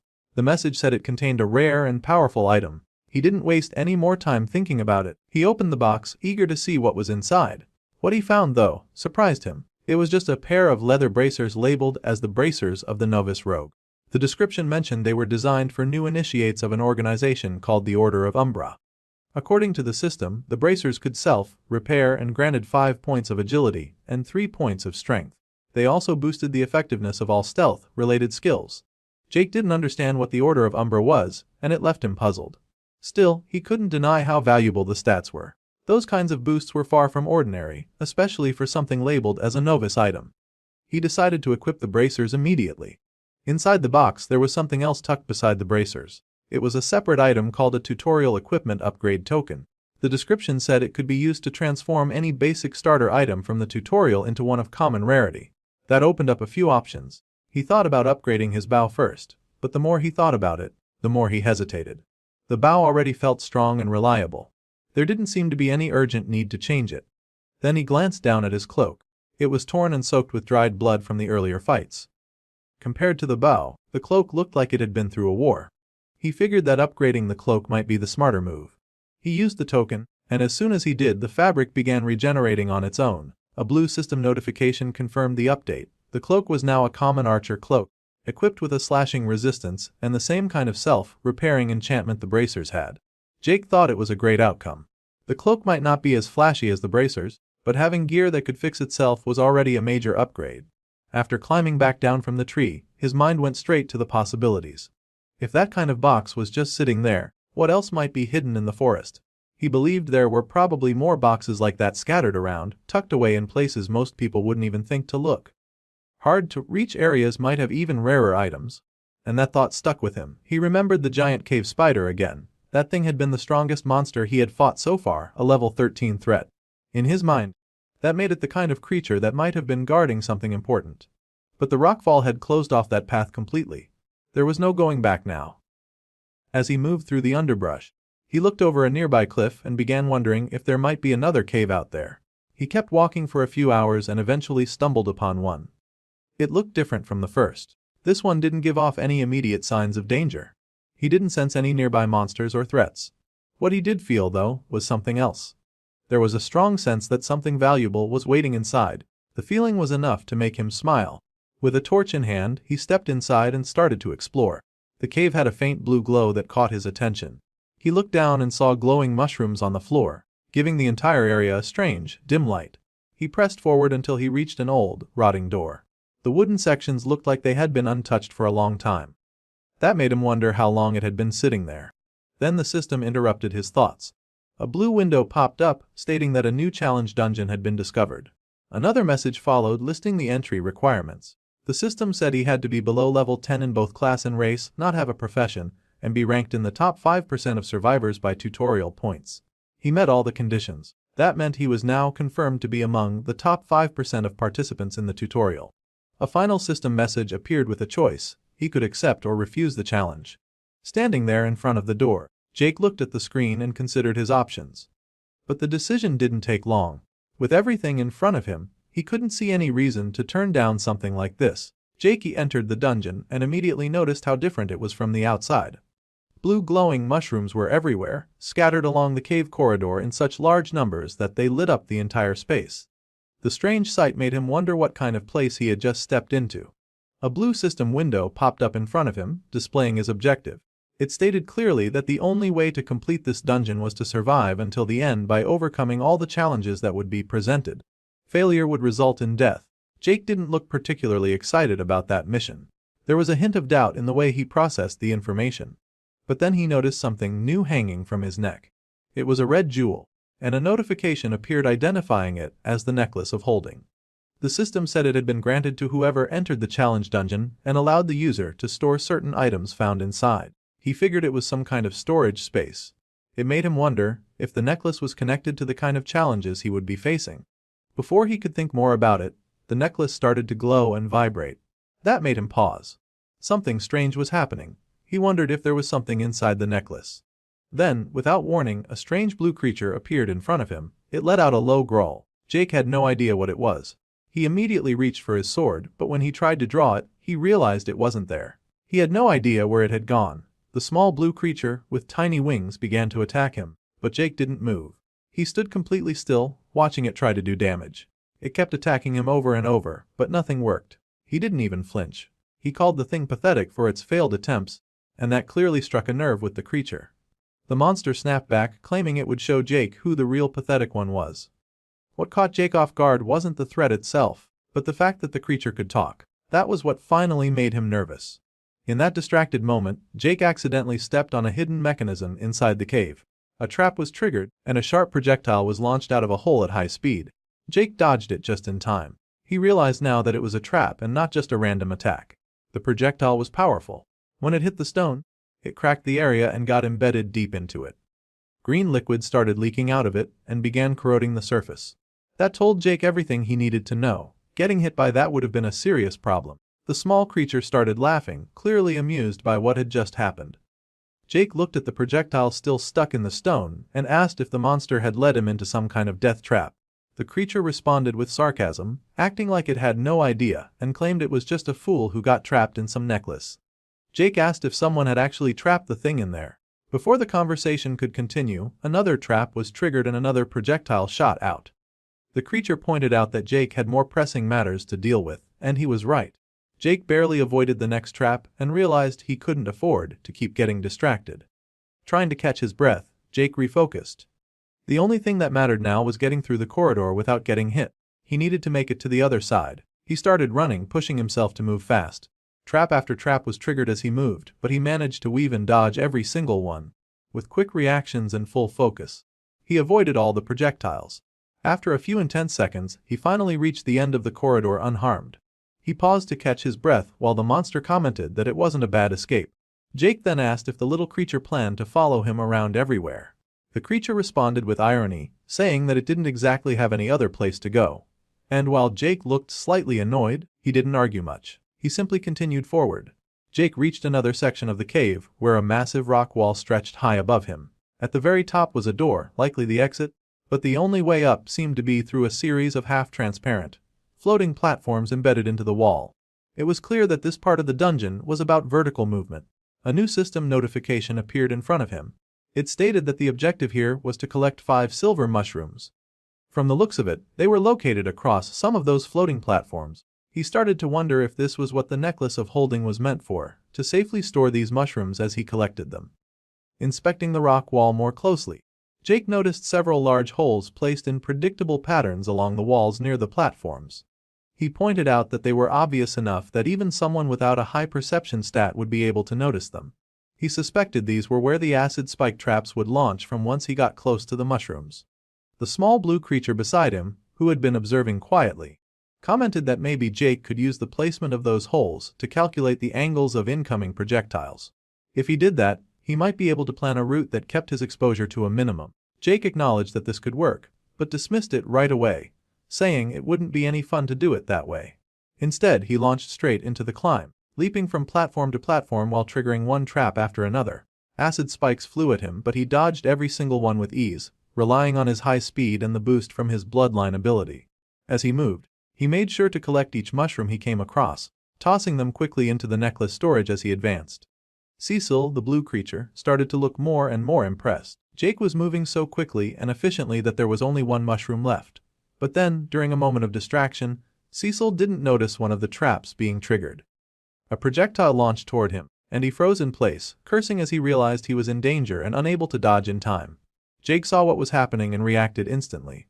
He sprinted toward the blue imp, grabbing him and moving them both out of the projectile's path. The spike hit the area behind them, but they were safe.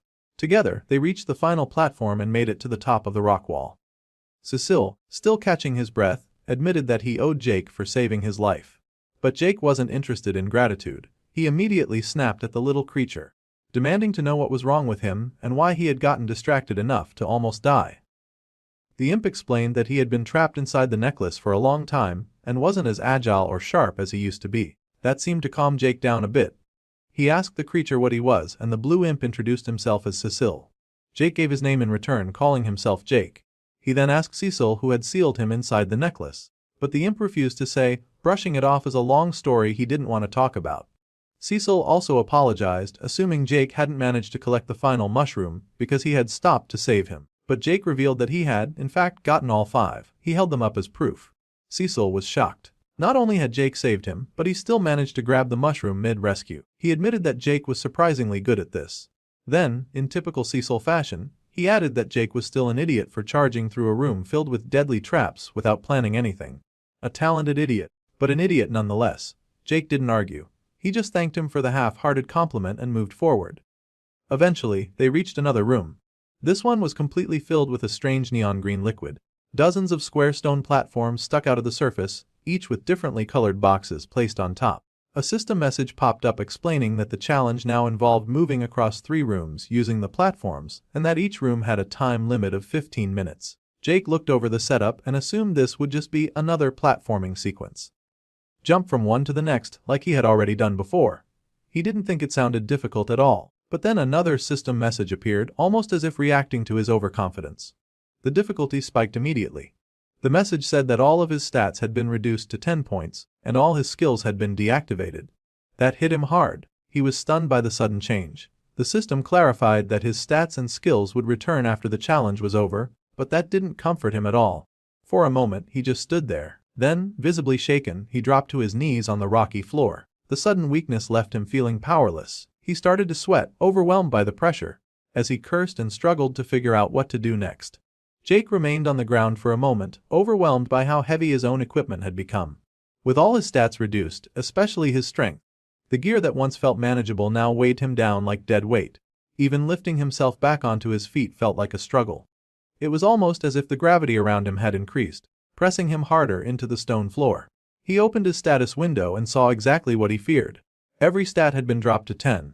He was back to being nearly as weak as he had been before entering the tutorial. But despite this, his primal hunter bloodline was still active. That part of his status hadn't been disabled. He started to think about why that might be, wondering if the system didn't classify bloodline abilities the same way it did skills. It was a strange thought, and it left him with more questions about what his bloodline really was. While he was stuck in thought, Cecil asked if he was okay. Jake confirmed and apologized for spacing out. The imp seemed relieved but quickly reminded him that the clock was already ticking. The countdown had dropped to 13 minutes and 48 seconds. He needed to move. This time, unlike before, he knew brute speed wouldn't help him. He needed to figure out the room's mechanics and plan his way through.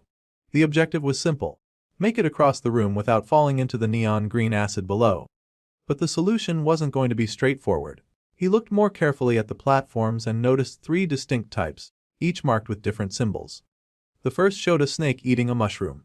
The second displayed a winged serpent surrounded by other creatures possibly being worshipped. The third featured a wyvern. He tried to make sense of it, wondering if this was meant to show a growth cycle of some kind. Cecil gave him credit for the observation and called it clever. But Jake admitted that even if it was some kind of progression or evolution, it didn't tell him how to cross safely. The imp made a sarcastic remark about humans lacking wings, which didn't help the situation. Still, Jake kept looking. He knew there had to be a solution here. After a bit more thinking, he picked up a silver mushroom from his inventory and threw it onto one of the platforms with the snake eating mushroom symbol. As he watched closely, the mushroom was absorbed by the platform. That was the clue he needed. Cecil realized what was happening as well. The symbols weren't just decoration, they were part of the puzzle. Some platforms required an offering of mushrooms to activate or become safe. The ones with snakes were the ones that could be triggered with mushrooms. The imp teased Jake a little for figuring it out, but Jake didn't mind. He had a working theory now. He trusted his instincts and believed the glowing platforms were the most dangerous. If he could deactivate that glow by feeding them mushrooms first, then jump afterward, he could make it across. Time was running out. The clock had dropped to 9 minutes and 21 seconds. Jake knew he couldn't hesitate any longer. He threw a mushroom onto another platform and, without waiting for confirmation, took the leap. He landed. The platform held steady beneath him. He wasn't dead. That was all he needed to know. Cecil actually smiled at the result, visibly glad that Jake had survived. But then the imp quickly caught himself and questioned why he even cared. There was no reason he should have been concerned about a human. Jake didn't slow down. He kept the momentum going, using the same method to disable more platforms before jumping.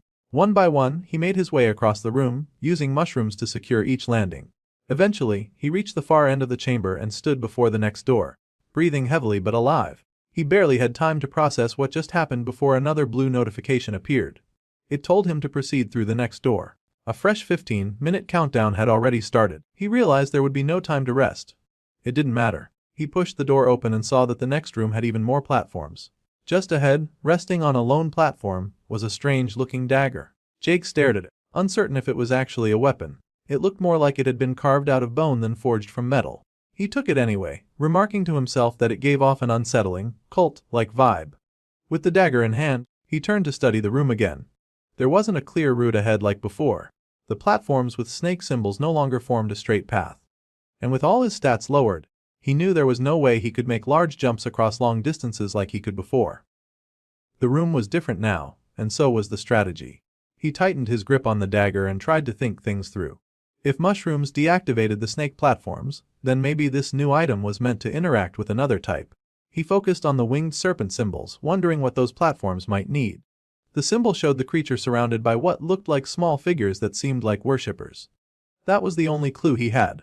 After a moment of hesitation, he did something risky. He used the dagger to slice open his palm and splashed blood onto one of the winged serpent platforms. The effect was immediate. The glow on the platform faded, indicating it had been deactivated. Cecil watched from behind and made a sarcastic comment about hoping humans had plenty of blood to give. Jake felt the pain from the cut more than he expected. Unlike tossing mushrooms, this method hurts. And even more concerning, the blood kept pouring out longer than it should have. He had only made a small cut, but it wouldn't stop bleeding. Cecil pointed out that there was now a clear path forward using those winged serpent platforms. According to him, Jake only had to make 3 more jumps to reach the other side. Jake looked down at his injured hand, the pain still pulsing through it. But he knew he didn't have a choice. He leapt to the first platform. He made the distance. But on landing, he slipped and hit the stone hard. When he lifted his hand again, he noticed that the area around the cut was starting to darken. Something wasn't right. That dagger had done more than just injure him. Still, there wasn't time to stop. He tossed more blood onto the next platform, already feeling the effects of blood loss. His body was getting weaker, and by now he could barely stay upright. He knew he had to keep moving. Lying down would only get him killed. With what strength he had left, he pushed off for another jump. Midair, an intense pain shot through his body. It wasn't just fatigue. Something was wrong at a deeper level. Even Cecil started to panic, wondering if Jake could really survive like this. Jake nearly plummeted straight into the acid. He barely managed to catch the edge of a cliff, holding on by one hand. And worse, the hand he was using was the same one he had cut earlier. The pain was unbearable. But he held on. Cecil rushed to try and help, reaching for Jake's arm to pull him up. But the little imp couldn't do much. Jake was too heavy and the situation too desperate. His foot dipped into the acid and began to dissolve almost instantly. The damage was real and fast, and there was nothing he could do about it. Hanging by one arm, his leg slowly destroyed and the acid seeming to creep closer, Jake was losing strength. He clung to the edge with everything he had left. His face said it all. He didn't think he was going to make it, and his fear was evident. The dread had set in. It felt like death was only a few seconds away. Jake's hands were still clinging to the ground, refusing to let go. His body felt like it was moments from shutting down completely. He couldn't end it like this. Dying alone in that place, he was reduced to nothing but air at the hands of a pool of acid as poison infiltrated his entire body. This wasn't how his story would end, he knew that much. Cecil kept pulling at his arm, trying to help, but the imp's small frame was no match for the weight of a human adult. Still, Jake didn't blame him. He started to claw his way forward, digging into the ground, trying to haul himself out of this mess with what little strength he had left. He told the imp that he would handle it himself. His entire body was breaking down. His vision started to blur as he looked at the blue imp. His nerves were shutting down. The veins on his face had started turning black. It was obvious his body was reaching the limit. But even with all that pain and with every part of him telling him to give up, he didn't. He stopped thinking too much and just kept moving. And when it seemed like it was all over, and he was finally dead, his resilience ended up saving him. A blue window finally appeared again. It declared that there was just one room left and said that everything about the challenger would now be restored. His body began to glow as the system activated the restoration process. Cecil called out, trying to get Jake's attention, telling him to wake up as he had passed out more like he died really. But now, Jake's body was healing rapidly. The damage from the acid, the pain in his hand, the ruined leg, everything was restored in moments. Even his clothes were back to normal. He breathed out, feeling the relief hit all at once. Somehow, he was still alive. Cecil let out a laugh, clearly relieved. He had genuinely thought Jake was going to die back there, and Jake laughed too, even if it was out of disbelief. After everything, the two of them sat there, smiling through the tension of what had just happened. Looking down at his palm, Jake flexed his fingers. No more pain. The wound was gone. He was whole again. But the imp reminded him they weren't done yet. A system window popped up, showing a new countdown. The clock had already started. Jake stared at the screen and realized it. One more room. But he wasn't about to rush in. Not yet. He was lying on the ground, still trying to calm his breathing. He said he just needed a minute. Just a minute to process everything. Because a few seconds ago, he was about to die. And not in some dramatic way but in a slow, agonizing, meaningless one. Cecil looked at him, concerned, and asked if he was alright. Jake nodded, but admitted something. For the first time since entering the tutorial, he had actually felt death breathing down his neck. It wasn't a fight. It wasn't a battle. It was just a slow death by acid. He made it clear that while he liked combat and enjoyed all the dodging and striking and the thrill of it all, dying in such a way, all alone and helpless, wasn't something he could accept. Cecil said he understood. He told Jake he used to think he was fine being a loner too. But after spending eternity inside that magical artifact, isolated in a pocket dimension, without seeing another living being, he had come to see things differently. Being alone wasn't all it was cracked up to be. Jake eventually pushed himself off the ground and stood. He cursed the dungeon out loud, vowing not to let it beat him. He refused to be taken down by some system, designed trial. And with that, they both stepped forward and opened the next door. Inside, another room. Another set of challenges. Just like before, the floor was broken into platforms. But this time, something was different. The platforms weren't scattered in strange patterns. Instead, they were neatly aligned in rows and columns, like a grid. They both paused, taking in the layout. It looked suspicious. Cecil guessed maybe Jake could use the same mushroom trick to make his way across like before. But Jake wasn't so sure. He had a feeling this one was playing with his mind in a different way. As he knelt down to study the layout more closely, he noticed something.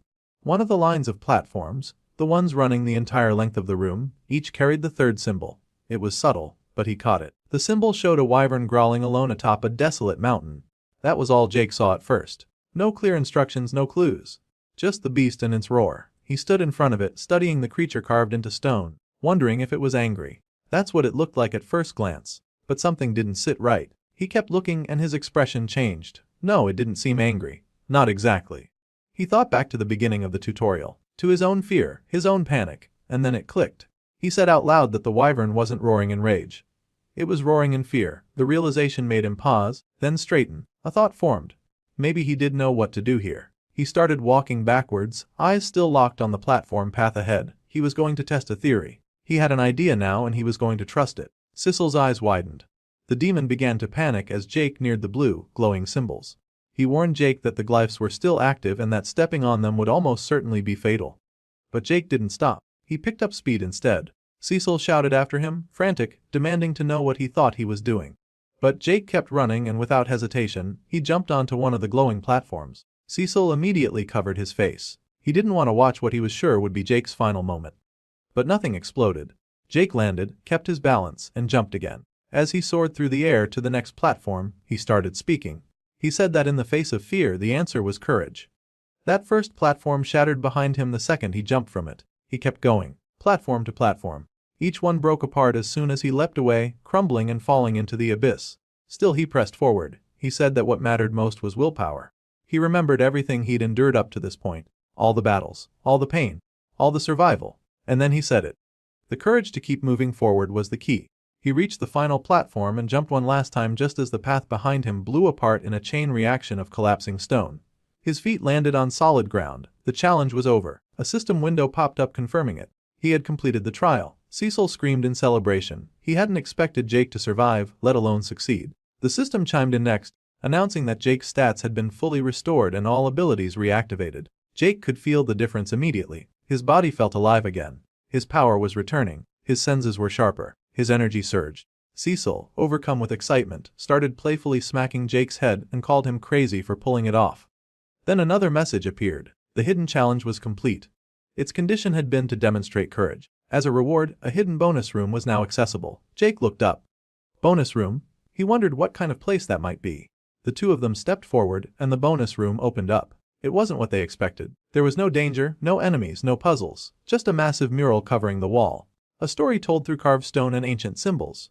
Jake stared at it as the images unfolded before him. It began with a serpent. The serpent devoured mushroom after mushroom, growing larger each time. As it grew, wings began to form. Then it took to the skies. It flew over the world, casting a shadow that devastated everything below. In time, other creatures began to worship the winged serpent. They followed it like disciples, offering themselves up as servants. But the creature kept evolving. It fought stronger and stronger monsters. Its strength grew beyond comparison. Eventually, it no longer resembled a serpent. It had become a wyvern, a fearsome, relentless predator. And the wyvern destroyed everything. Even its own followers. It left nothing behind. At the end of it all, it stood alone atop a mountain. The last living thing. It looked up and roared at the sky. And as the years passed and ages changed, the wyvern ascended once more. No longer a wyvern. Now a true dragon. Cecil pointed at the scene and asked if the beast had really killed its own followers. Jake answered yes, it had. Just then, another system window appeared. Jake had witnessed the will of a true dragon. He was awarded plus 10 willpower points for seeing it through. Cecil glanced over and asked what Jake thought the story meant. Jake just smiled and said he didn't know. But then he fixed his gaze back to the final depiction on the mural. the dragon vast and mighty. And Jake said something else. Something honest. He said he would love to fight that dragon one day. After some time moving through the cave, Jake couldn't help but comment that all he was seeing were more corridors. A seemingly endless hallway stretching far ahead. No new things and no enemies, just more of the same thing. He figured it was probably because he hadn't fully cleared the dungeon yet. There was still something left unfinished. They kept walking, but the path was getting darker. The narrow corridors were wrapped in pitch blackness, and visibility dropped to nearly zero. That's when Cecile, the tiny blue demon, accidentally slammed his head into Jake's side. He groaned in frustration, saying he couldn't see a thing in this pitch dark passage and that he was really starting to miss the glow of the shiny mushrooms from earlier. He asked Jake how he was managing to see anything at all. Jake explained that he'd invested a lot of his attribute points into perception. That was a big reason he could make out shapes and movement even in this kind of gloom. But inside, Jake knew it wasn't just his stat distribution. Something else was happening, he could feel it. His bloodline was evolving again. He could sense it. Normally, his perception would spike only in times of danger, enhancing his awareness and reaction speed. But now, it felt constant, always active. He was beginning to notice a subtle, invisible dome around him. A sphere of awareness, like a passive skill had awakened within him, one that never turned off. He thought about telling Cecile. Maybe the little imp would understand. If he was really as ancient as he claimed to be, he might know something useful about bloodlines or passive abilities like this. Jake turned to him and said that if the darkness was bothering him so much, he could always hop back into the holding necklace until they found a light source. Cecile's reaction was immediate and firm. No way, he absolutely refused. Jake blinked in confusion. He asked why Cecile was so against the idea and whether the necklace was really that bad.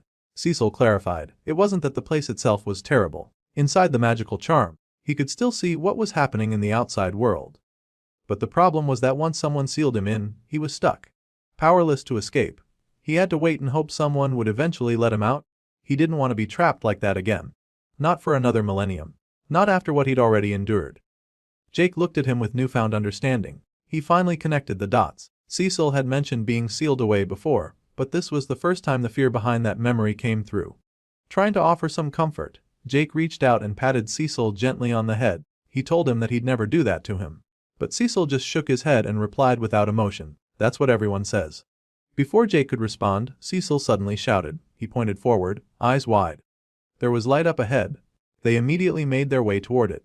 Jake was cautious, watching the shape of the glow as they approached. He said it didn't resemble the soft bioluminescence of the mushrooms they'd seen earlier. As they stepped through the final corridor and into the next space, they stopped in surprise. They had entered a massive room. Towering shelves stretched upward, filled with dusty old books and scrolls.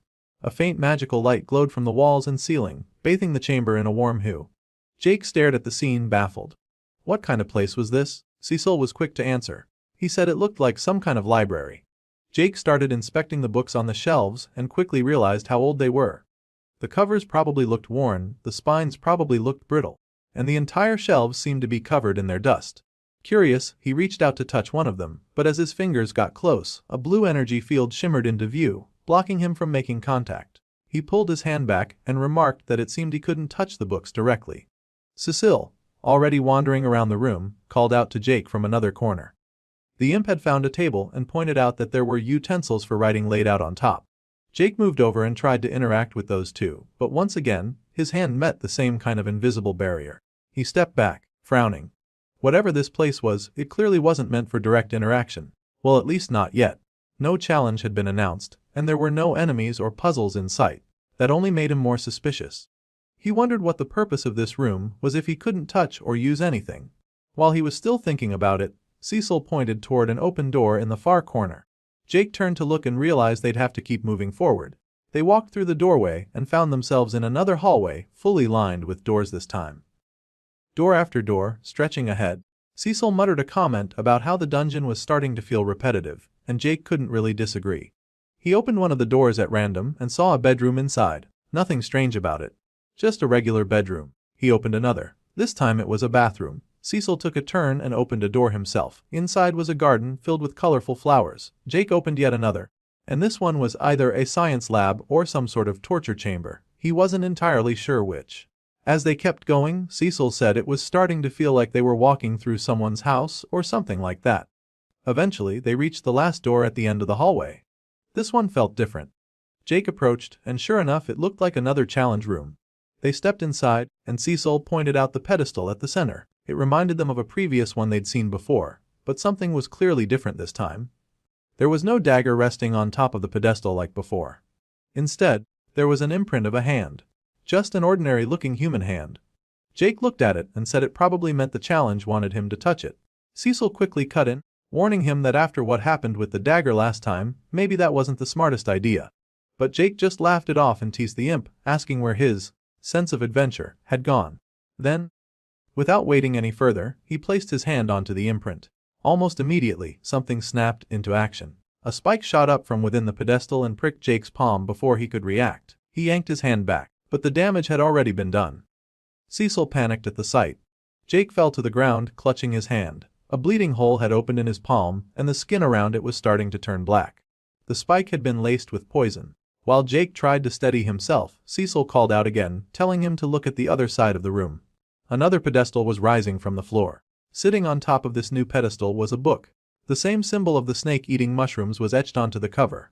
Jake figured it had to be part of the challenge. A blue system window appeared, confirming his thoughts. It read, Dungeon Challenge, become an alchemist of the evil viper and cure yourself of the poison that runs through your veins. It added that the poison would remain dormant for 30 days. After that, if he hadn't cured himself he would die. He looked down at the blackened wound in his palm. The realization hit hard. Then, another window appeared. Rejecting the challenge will result in full recovery and immediate return to the Great Forest. All rewards earned will be withheld and collected items will be removed. Jakey now understood what this was. He had a choice. If he accepted the challenge he'd be gambling with his life. If he rejected it, he'd be cured and safe. But everything he'd earned so far would be lost. He could walk away right now and it would all be over. Cecil asked him what he planned to do. Jake didn't hesitate long. He said there was only one thing he could do. He didn't come all this way just to back down from a challenge. The scene begins in a part of the Great Forest, where a herd of deer grazes peacefully. Among the trees Adam, one of Jake's old companions, is crouched down observing the animals. He's focused and quiet, planning a hunt.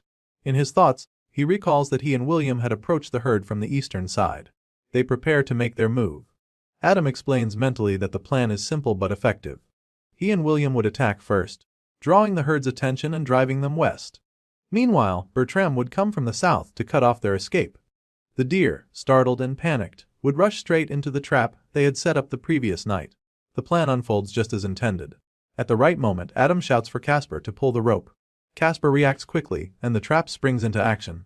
A net whips up into the air, capturing 3 of the deer in one motion. It works, but Adam quickly notices that one deer managed to slip away.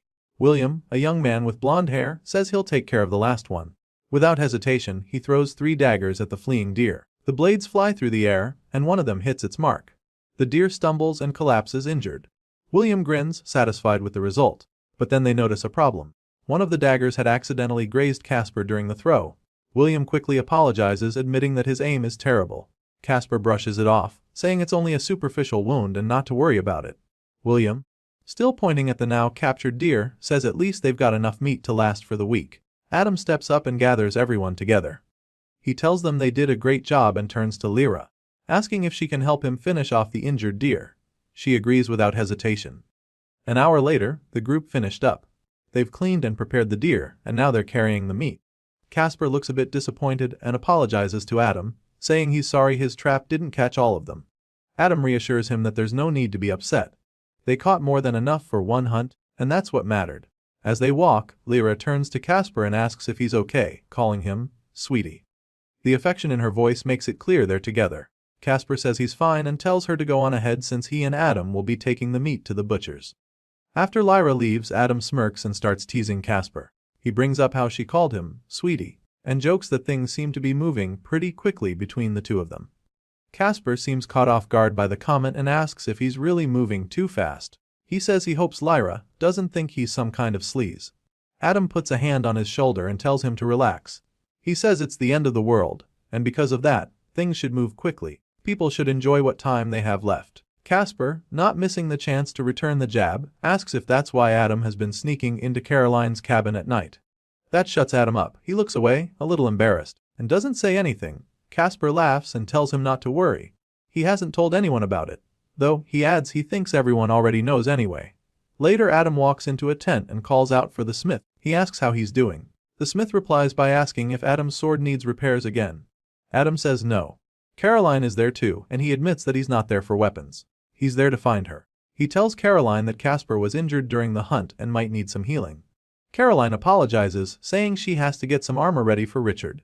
Adam raises an eyebrow and asks if Richard really has her running errands now.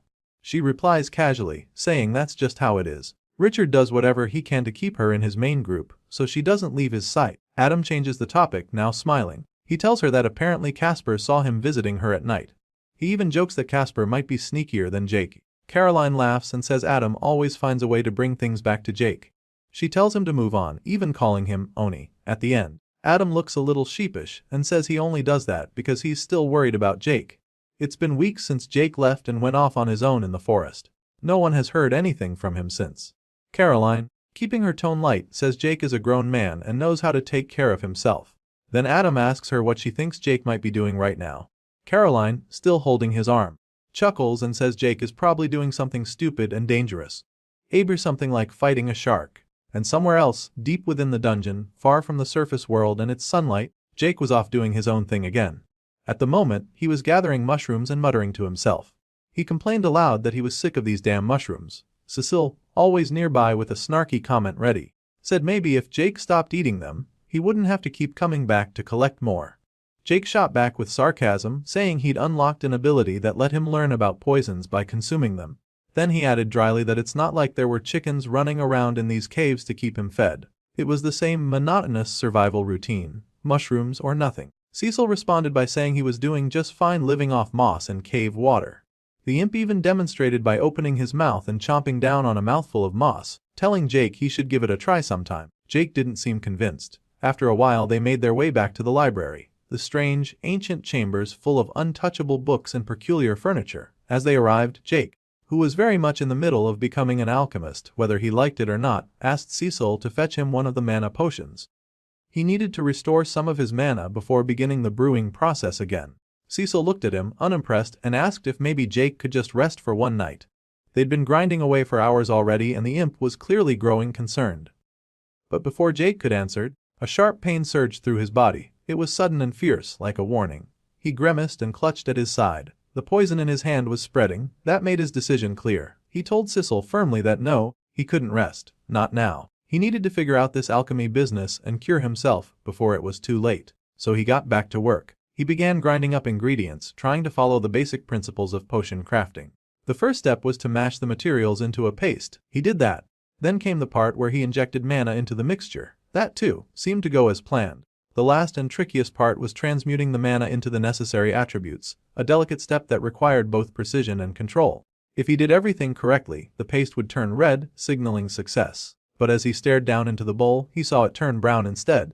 It was another failure. Frustrated, he slammed his hand down. That was yet another batch ruined, and the process was starting to wear on him. Cecil tried to calm him down. He reminded Jake that he'd only been at it for a week. There was still time. But he also pointed out that Jake's wisdom stat was probably too low, and that was why the process felt so inefficient. And now Jake was drained. He needed another mana potion to keep going. But Cecil quickly reminded him that mana potions had cooldown periods. He warned that if Jake just kept chugging them without waiting, they'd become useless and wouldn't do anything. Then Jake suddenly winced again. Another wave of pain hit him. Cecil rushed toward him, asking if he was all right. Jake pulled off his shirt and the situation became clearer. The poison wasn't just in his hand anymore. It had spread across the right side of his body, blackened veins and corrupted flesh now running from his shoulder down to his waist. He was getting worse. Time was running out. This chapter opens with Adam stepping into a room, responding to a summons from Richard. Adam asks if Richard wanted to see him, and Richard greets him by expressing his gratitude for coming quickly. Standing with his arms crossed, Richard gets straight to the point. He informs Adam that one of the fighter squadrons had returned, but there was a problem. A hunting squad sent out earlier had come back empty-handed, and now the camp was running low on meat. Richard goes on to say he wants to send Adam and his group on an impromptu hunting mission. This time deeper into the forest. Adam, visibly surprised, asks him if he meant outside the safe zone, beyond their usual territory. Richard, unfazed, confirms with a simple smile. Yes, that's exactly what he meant. It's more dangerous out there, he admits, but that's precisely why he's entrusting this mission to Adam. He needs someone competent. Adam, appreciative of the trust but clearly unsure, doesn't give an immediate answer. While he doesn't say it out loud, it's obvious from his expression that he's concerned. The risk is higher, and putting his team in danger over a meat shortage didn't sit right with him. Sensing this hesitation, Richard reassures him. He says that if anything truly dangerous were to appear, his own team would intervene. He insists he's not the kind of leader who sends people to die needlessly. Trying to lighten his mind, Adam asks if he could take Caroline with them. Having a healer around would help ease his nerves, especially with how risky the mission was. But Richard, with that same calm smile, turns him down. He tells Adam that he can't allow it. It's not personal, he says. He just organizes his parties very carefully and doesn't like to mix roles between teams. With a quiet sigh, Adam stands up. He accepts the conditions and says he'll gather his group now. Just as he turns to leave, Richard calls out to him again. There was one more thing. He asks Adam to leave Casper behind at the camp. That catches Adam off guard, and he asks why. Richard explains without changing tone. A scout reported a gap in the camp's fence, and there's a chance another group of survivors has managed to sneak into their territory, possibly spying on them. Since he's heard that Casper is an excellent trap maker, he wants him to stay behind and reinforce the perimeter. Adam says he'll let Casper know. Later that day, Adam's team is already deep in the forest. They're surrounded by trees, blood, and the bodies of freshly hunted creatures. Specifically badgers. They're loading them up after a successful hunt. Adam looks over the pile and asks how many they've taken down. Lyra, standing nearby, tells him she thinks there are 8. He agrees, saying not only are the beasts tougher out here, but there are a lot more of them too. He lifts the last one and tosses it onto the pile. William, with a grin on his face, comments that they must have earned a ton of training points. Adam looks at him and points out that William is soaked in blood. He suggests that while the rest of them wrap up the bodies, William should go wash up near the river because he looks awful. William agrees and heads off. While walking toward the river, William's smile fades. He starts thinking. His thoughts turn bitter, focused on Adam and Richard. He's irritated by both of them. He thinks they're starting to get on his nerves and even calls them a bunch of pretentious NPCs. He's getting tired of the whole camp setup and thinks to himself that he can't wait to be done with all of it. But then something in the forest catches his attention. A sound. He stops and crouches down, alert. There's someone nearby. Hidden behind some trees, he peers out and spots a man telling someone else to keep it down. The man warns that they don't know who might be listening. William watches closely. He then sees the second person the man is talking to, which was a woman who tells him to relax, saying they'll be quick. Then, a third voice speaks up, belonging to another man. He says he just needs to wash his wand. 3 people, unknown strangers to him. And none of them seems to be of the healer class. William notes this and starts to wonder what level each of them might be at. Then, the group in the forest hears something nearby, a rustling in the bushes. One of them suddenly alerts the others, saying there's someone hiding in the bushes. William, now realizing he's been spotted, starts to panic for a second.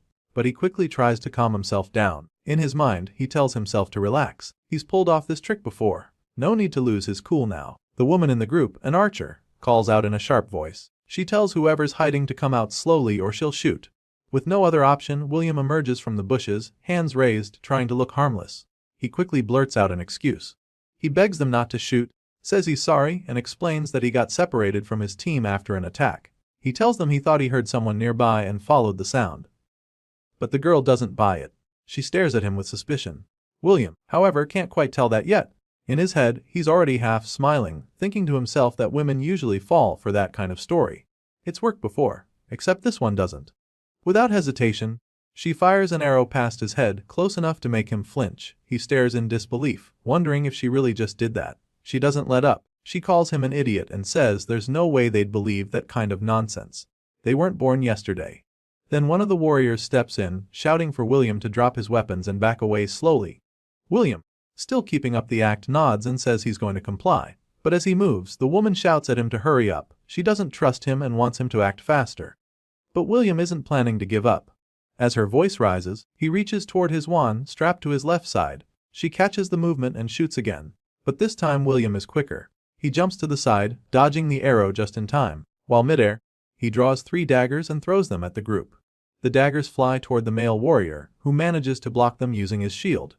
As the blades bounce off, he yells to the others to catch William. The archer fires 2 more arrows in rapid succession, but William evades them again, slipping away into the trees while the group wonders aloud what kind of magic he's using. As he runs, William reflects on the encounter. They were stronger than he expected. The lady, still tracking him, has her bow drawn again and declares that she's got him in her sights. But William isn't done yet. He activates his magic and suddenly the 3 daggers he had thrown earlier reappear. One of them shoots forward and pierces straight through the archer's neck, killing her instantly. The warrior sees her fall and shouts in anguish. He charges forward in a frenzy. That's the mistake William was waiting for. With the man distracted by grief, William uses his telekinetic magic again. The remaining 2 daggers shoot out, slicing through both the warrior and the mage who had been with them. The blades behead them cleanly, ending the fight in an instant.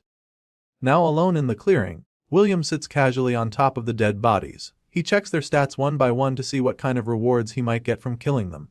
One of them turns out to be level 10, and the other 2 are level 9. Smiling to himself, he says out loud that it wasn't a complete waste of time. But then someone approaches. A voice calls out from the trees, asking if William is there. It's Lyra, Casper's girlfriend. She's just found him, and she freezes in shock at the sight. William is standing over a pile of bodies, soaked in blood. She stammers asking if he did this. William doesn't bother hiding anything anymore. His expression shifts, cold and direct.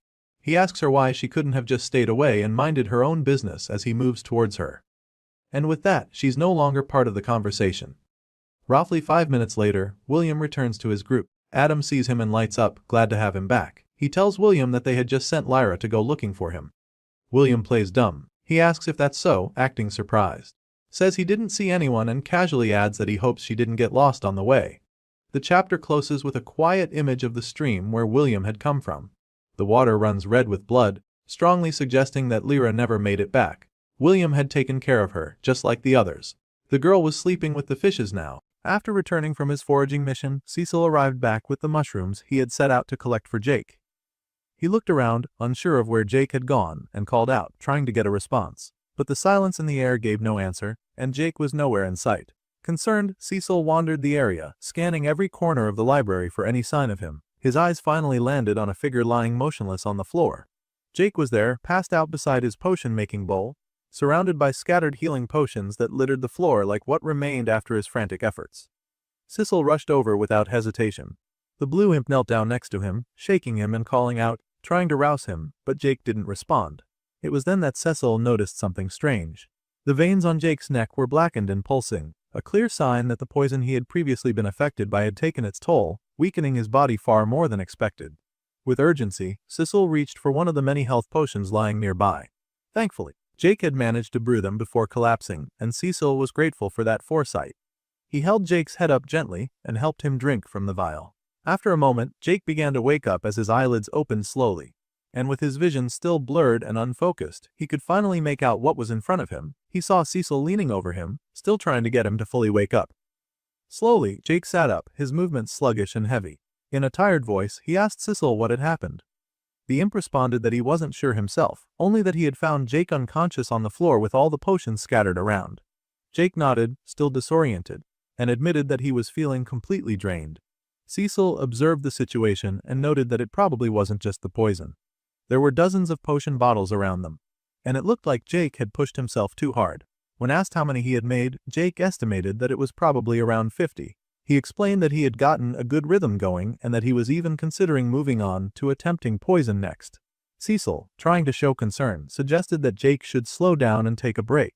But Jake quickly dismissed that suggestion, stating that there wasn't time for rest and that he needed to continue practicing. Cecil reminded him that he still had about 2 weeks left on the timer, implying that pushing himself too far this early might actually be counterproductive and possibly even dangerous. Jake, not in the mood to hear what sounded like a weakling's caution, responded with irritation. He compared Cecil's words to those of his old coworkers, claiming they had a tendency to avoid pushing limits and preferred taking the easy way out.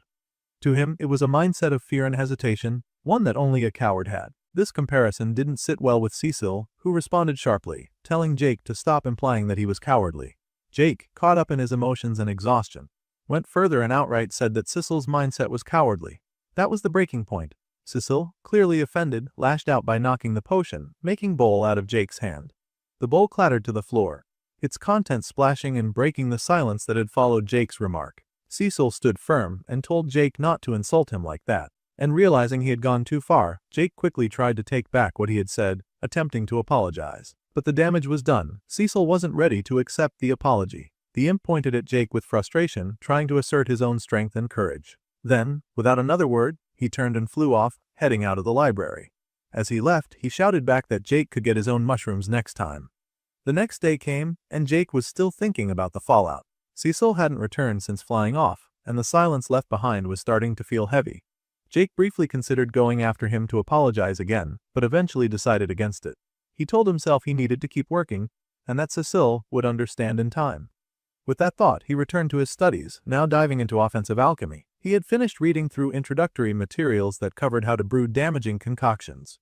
One in particular caught his attention: necrotic poison. The process wasn't entirely different from potion making. In fact, he noticed that poison brewing shared many steps with regular alchemy. The primary difference lay in how one treated the ingredients.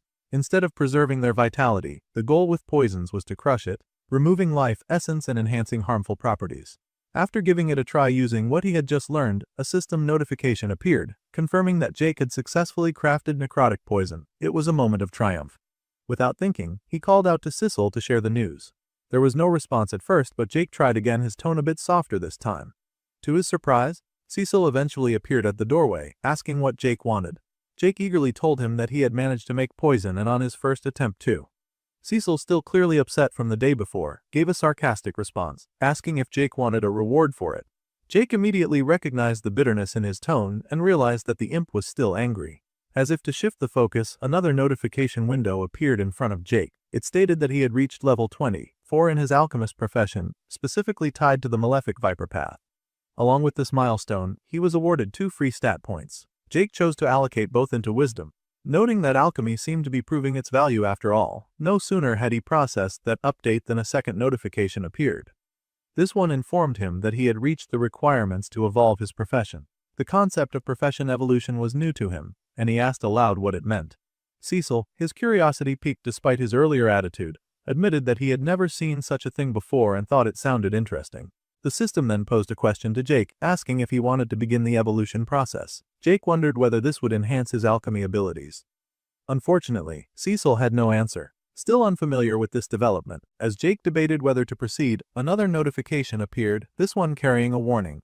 If Jake chose to delay the evolution, it might negatively impact his professional experience and stall his progress until he completed it later on. Faced with this pressure, Jake recognized that not evolving now could effectively halt his advancement for the time being. Seeing no real alternative, he accepted the prompt and braced himself for whatever was about to happen. Within moments, the environment around them began to react. The entire room started shaking violently, and both Jake and Cecil were left trying to keep their balance. Confused and alarmed, Cecil asked Jake what he had just done. Jake responded that he wasn't sure either. Then, without further warning, the world around them warped. The walls, floor, and ceiling of the library twisted out of place, as though space itself was being altered. When the distortion ended, they found themselves somewhere else entirely. Both were now on the ground in an unfamiliar location, and it became clear they had been transported away from the library to a new setting.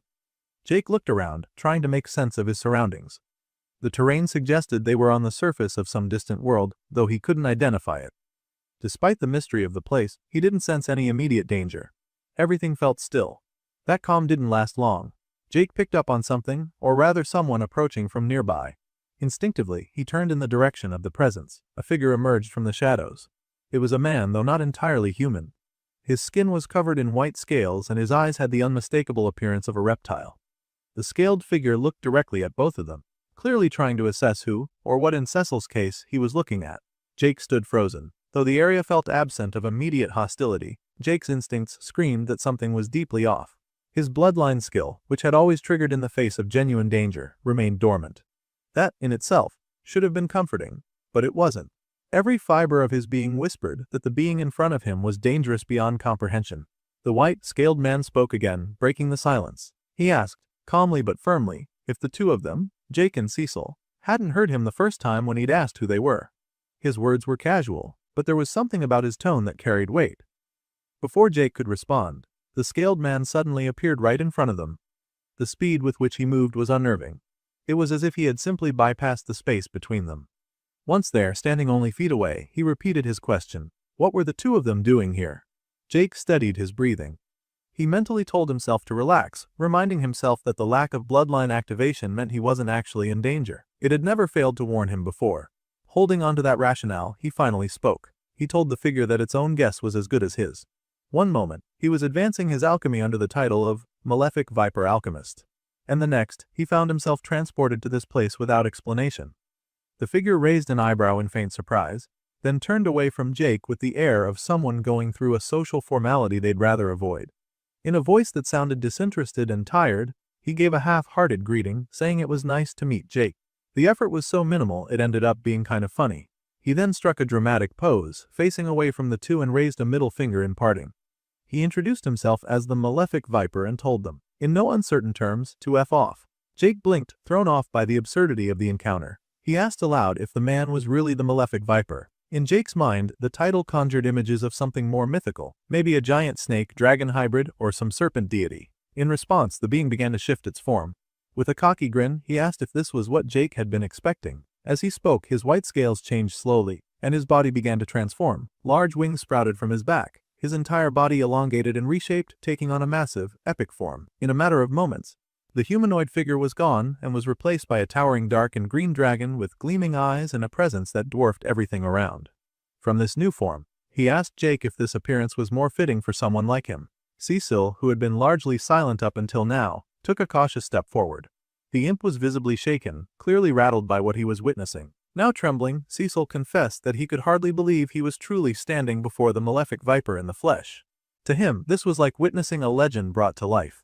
The Viper, still in his dragon form, leaned closer to Cecil and asked if they had met before. Cecil quickly denied it but added with reverence that he was a loyal servant of the Malefic Viper regardless. That seemed to amuse the Viper. He returned to his humanoid form in a fluid transition, remarking that if Cecil truly was one of his servants, and also an imp, then he must predate the very organization dedicated to the Viper himself. Jake, watching this exchange, stepped forward and made a clarification. He said that he didn't know what Cecil was blabbing about, but as for him, he wasn't one of the Viper's followers. He was just someone who had entered the challenge dungeon, nothing more. The Viper's reaction was instant and filled with laughter. He asked if Jake was serious, clearly finding the entire thing entertaining. He began laughing harder, almost doubling over as he wiped at his eyes. He found the idea of Jake enduring the dungeon without any real context hilarious. He joked that he must have designed that death trap a long time ago and expressed disbelief that someone had actually gone through all of it. Jake commented that it seemed the Viper was the creator of the entire challenge, which the Viper confirmed with a chuckle. Still laughing, the Viper asked Jake how he had found the part of the dungeon where he had to feed mysterious items to him through those platforms. Then he brought up the part where Jake was forced to study the Viper's entire history, only to be rewarded with a giant mural glorifying the Viper's accomplishments. That thought made him laugh even harder. Jake, in a quieter tone, noted that the Viper was incredibly narcissistic. Instead of being offended, the Viper seemed to take it as a compliment, flashing a self-satisfied grin. Then Jake posed a more serious question. He asked if the Viper was some kind of god. Without answering directly, the surroundings suddenly changed again. In an instant, they were standing inside a massive throne room. A grand throne sat in the center, elevated slightly, and the Viper was now seated on it. From his new vantage point, he confirmed Jake's suspicion. He told him that if he kept leveling up, eventually Jake would gain a domain of his own. He explained that the process of becoming divine was long and annoying, but the perks, especially immortality, were worth the effort. Jake, intrigued, admitted that divinity sounded interesting, but he also said that he would probably pass on immortality. To him, the risk of death was what made everything exciting and worthwhile. The Viper stared at him from his throne, quiet for a moment. Then he spoke and called Jake's reasoning idiotic. Still, he added with a smile that he liked that kind of thinking. Meanwhile, Cecil was on the verge of a breakdown. Tears welled in his eyes as he bowed and apologized profusely for Jake's behavior. He addressed the Viper as Sir, and called Jake rude and reckless. Cecil was completely overwhelmed and clearly afraid. Through his sobs, Cecil turned to Jake and demanded to know how he could even bring himself to talk back to a god. Jake replied honestly that he wasn't entirely sure. He thought maybe it had something to do with his willpower stat being high. But the Viper quickly shot that down, saying that wasn't how it worked. The Malefic Viper began to explain what stats truly meant for someone like Jake. He said that while stats like willpower could influence certain things like staying calm under pressure or enduring the weight of immortality, they didn't fundamentally change a person's mind. The core of who someone was, their mental makeup, their flaws and shortcomings, that stayed the same no matter how high their numbers went. Willpower, he explained, could help someone handle the endless passage of time, the loss that came with watching the world change while they remained unchanged. But even then, it wasn't enough by itself. One needed certain abilities just to make that kind of endurance possible in the first place. And not everyone had those abilities. Not even the powerful could be sure that they had what it took. He said many beings with strength far beyond imagination had still fallen. Not because they were defeated in battle or destroyed by a greater force, but because their minds gave out. They collapsed under the weight of their own thoughts, their regrets, and their own solitude. Some had never learned to bear the stillness. Some never recovered. And contrary to the common saying, time didn't always heal everything. Sometimes time was the thing that broke them. Jake looked at him carefully. For the first time, he noticed a kind of sadness in the Viper's voice. There was no obvious grief, but there was a heaviness there, like someone who had carried a burden for so long they forgot what it was like to not have it. But the Viper didn't stop. He told Jake to pay attention. This was the true path to power, and it was lonely. The deeper you went, the higher you climbed, the fewer people were with you. Friends faded. Families disappeared. And eventually, you stood alone. Jake walked toward him slowly. He said it sounded like the Viper had gone through a lot. The archer didn't speak like someone talking to a god. He just spoke like one person talking to another. Then he reached out and casually patted the god, like being on the shoulder, saying that sulking in his domain wasn't really helping anyone. Cecil, already overwhelmed by the events of the day, lost it at that moment. He demanded to know if Jake had completely lost his mind. Touching a god so casually, saying something so direct. As far as Cecil was concerned, Jake was marching straight into death without realizing it. But the Viper didn't lash out. He didn't even look annoyed. He just kept shaking his head and said Jake didn't understand. It wasn't something he could explain with words. It was something only lived experience could teach. Still, Jake didn't back down. He replied that maybe the Viper had simply run away because the approach he'd been using wasn't working. So instead of giving up, maybe it was time to try something different. Cecil stood to the side, biting his lip and practically shaking with anxiety. From his perspective, this back and forth was like watching someone poke a dragon in the eye and expecting not to get burned. He was sure that if this went on any longer, the Viper would lose his temper and obliterate them both. But instead, the Viper looked over at Jake. Jake looked back, this time with a calm, sincere smile that said he wasn't trying to challenge him, he was only trying to reach him. The Dragon Lord let out a soft scoff and said Jake was getting all deep and profound with him now.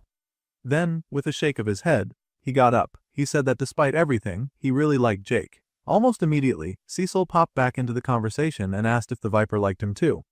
"What about me?" he said with wide eyes. The Viper gave him a blank look and replied, "What about him?" in a tone that made it clear he hadn't been thinking about Cecil at all. Time passed, and the tension eased. Eventually, the three of them were sitting on a cliff somewhere, talking and eating snacks. They had found a strange kind of peace, like old friends catching up after years apart, even though they'd just met. At one point, the malefic being asked Jake if Coraline had really said what he claimed she had. It was a private moment, but it hinted that their conversation had become personal. Cecil, as usual, chimed in with a comment. Something along the lines of, "Woman, am I right or what?" Jakey and the Viper went completely silent. For a few seconds they just stared at Cecil in stunned silence. Then, at the exact same time, both of them burst into laughter. Cecil's began to flail his hands, clearly upset that he was the butt of the joke. He demanded to know what was so funny, but Jake just said it was nothing. He wrapped an arm around the god's shoulder like they were old buddies. The Viper, now laughing freely, teased Cecil and said he was sure the little imp had plenty of experience with imp girls. Jake was still smiling when he noticed a sudden blue window appear in the corner of his vision. A system notification he must have missed earlier had finally registered. It said his bloodline ability had been upgraded. He now had 10% bonus perception, up from 5%. The Viper, curious, asked what the notification was about. Jake explained the increase, saying it looked like his bloodline skill had just improved a bit. The Viper raised an eyebrow. Even he seemed slightly surprised. A bloodline ability, he said, was something rare and interesting. Sensing his interest, Jake asked if the Viper knew anything more about it. Possibly anything the system might not be revealing. The Viper paused for a moment, then answered. He said the system usually didn't respond well to anyone revealing its secrets, especially after what happened during the Fifth Age. Some god had destroyed a smaller universe just to try and cheat the system back then. Then, to clarify, he added that it hadn't been him. Just in case Jake was wondering. Jake let out a tired sigh and said he should have expected that kind of answer. The Viper stood up again, this time with more finality. He said that although this meeting had been enjoyable, it was probably time for Jake and Cecil to go. As Jake got up to leave, the Viper looked at him seriously and said that Jake had given him a lot to think about. He said it wasn't often he met someone with Jake's kind of ambition and drive. Jake smiled and jokingly asked if this meant he passed the job interview, and if he was now a true alchemist of the malefic Viper. The Viper gave him a thoughtful look and agreed. He said that, yes, he supposed Jake was. Then he reached out and placed a hand on Jake. A soft golden light appeared, wrapping itself around Jake's form. The Viper said he was leaving Jake with something he called a small string of karma. It would stay with him from that moment on. The energy shimmered faintly, almost like a mark of recognition. The Viper then said that he'd genuinely enjoyed their time together. Jake agreed. He said it had been a lot of fun for him too. Finally, Jake said goodbye, promising that they would see each other again. After Jake and Cecil left, the Viper remained alone in his domain. He stared out over the empty space, speaking quietly to himself. He said that because Jake had such a powerful bloodline ability, he would need to keep an eye on him. Then he turned, walking slowly toward one of the ancient stone pillars scattered throughout his domain. He placed a hand on it, deep in thought. He said that maybe he'd spent enough time wallowing here. Maybe it was time for the malefic Viper to make his return. This chapter begins with Adam, William, and Bertram returning to camp from their mission. But Lyra wasn't with them. The three walked in with heavy expressions, their silence speaking louder than words. The tension hung in the air as Casper approached them, clearly unaware of what had happened. He greeted them with a tired but proud smile, wiping sweat from his forehead as he mentioned the new fence he'd been working on. He asked for their thoughts, maybe expecting a comment or some appreciation for his effort. But none of them had the energy to respond to that. Their expressions were too blank, too weighed down. They didn't even acknowledge the fence. Adam couldn't meet Casper's eyes. He simply muttered Casper's name and kept looking at the ground, clearly struggling to speak. That was when Casper seemed to sense something was wrong. He paused, glanced around, then asked where Lyra was. She had gone out with them, after all. His voice was calm, but there was a note of concern that hadn't been there before. Adam, still looking at the ground, finally placed a hand on Casper's shoulder. He quietly said that he was sorry, but they didn't know what happened to her. Lyra had gone into the forest with them, and then she was just gone. His voice was low and rough, as if the words themselves were painful to say. There was a long pause, heavy with unspoken fear. Casper's face changed instantly. He frowned, confused. He asked what the hell that even meant. How could she just disappear? That didn't make any sense. His brows furrowed deeper as he tried to wrap his mind around the impossible. The silence stretched, filled only by distant bird calls and the faint rustling of leaves. William stepped in to explain that they had searched the forest for hours. They looked everywhere, but there was no trace of her. No tracks, no signs. She had vanished without a sound. He shook his head slowly, as if trying to erase the image from his mind. Adam added that they weren't sure what to think anymore. They had gone over it again and again, but nothing added up. They didn't want to believe it, but it was the truth. Lyra was just gone. His tone was grave, as if saying it out loud made it more real and unbearable. Casper's voice rose as he asked if they were joking. This couldn't be real, but Adam only shook his head. He said again that she was gone, and that he was sorry. The shock was clearly visible on Casper's face, and for a moment, no words came out. The scene then shifted to 1 week later. Inside Richard's office, a man stood before him, giving a report. He said he had gathered new information about William. Richard, seated behind his desk, told the man to continue. His posture was calm, but there was an edge of interest in his voice. The man explained that protecting William might not be worth it anymore. If Richard gave the order, he could deal with the boy rather quickly and cleanly. He even admitted that he already had 2 men watching William right now as they spoke, and they were doing a fine job watching him from the shadows without being noticed or suspected by William or anyone else. An image was shown of William working at a forge, hammering metal like a blacksmith. The 2 watchers, though unseen by others, were in the background, succeeding in blending in perfectly. The man's voice carried a note of frustration at the incompetence of the watchers. Richard didn't seem surprised. He calmly responded that the boy should be left alone for now. He said he knew William's type. He was the type that was arrogant and full of himself, but not without value. Richard acknowledged that William had real skill. A person like that could be very useful, as long as they were properly controlled. His eyes narrowed slightly as he considered the possibilities. The man agreed without argument, and the scene shifted again. Now we saw William at the forge working hard. Adam and Caroline approached him. Adam asked how things were going with the stone arrowheads. William said he had just finished and handed them over. He apologized for how long it had taken. He said he was still getting used to blacksmithing and was trying his best. His tone was a mix of pride and frustration with himself. Caroline noticed the mess he was in and reached out to clean him up a bit. William brushed it off and said there was nothing wrong with getting dirty for the sake of the job. He called out to his mentor, Mr. Smith, for confirmation. Mr. Smith nodded and said it was a sign of hard work. His voice was firm but encouraging, like a teacher praising a student. Caroline, still unconvinced, asked why he didn't just become a tailor instead. That way, he wouldn't be constantly covered in grime. She smiled lightly, trying to ease the tension. William responded that blacksmithing was fun to him. He liked learning things from Mr. Smith and working at the forge. Caroline sighed and told him to at least be careful around the fire. She didn't want him getting hurt. William gave her a fake smile and said sure. But after she and Adam left, his expression changed. His thoughts turned bitter. He found her annoying. He hated the way she acted like she could tell him what to do. If she weren't as attractive as she was, he thought nobody would be able to stand her. Then his thoughts turned darker. He reminded himself that soon, a war between Richard and Hayden would break out.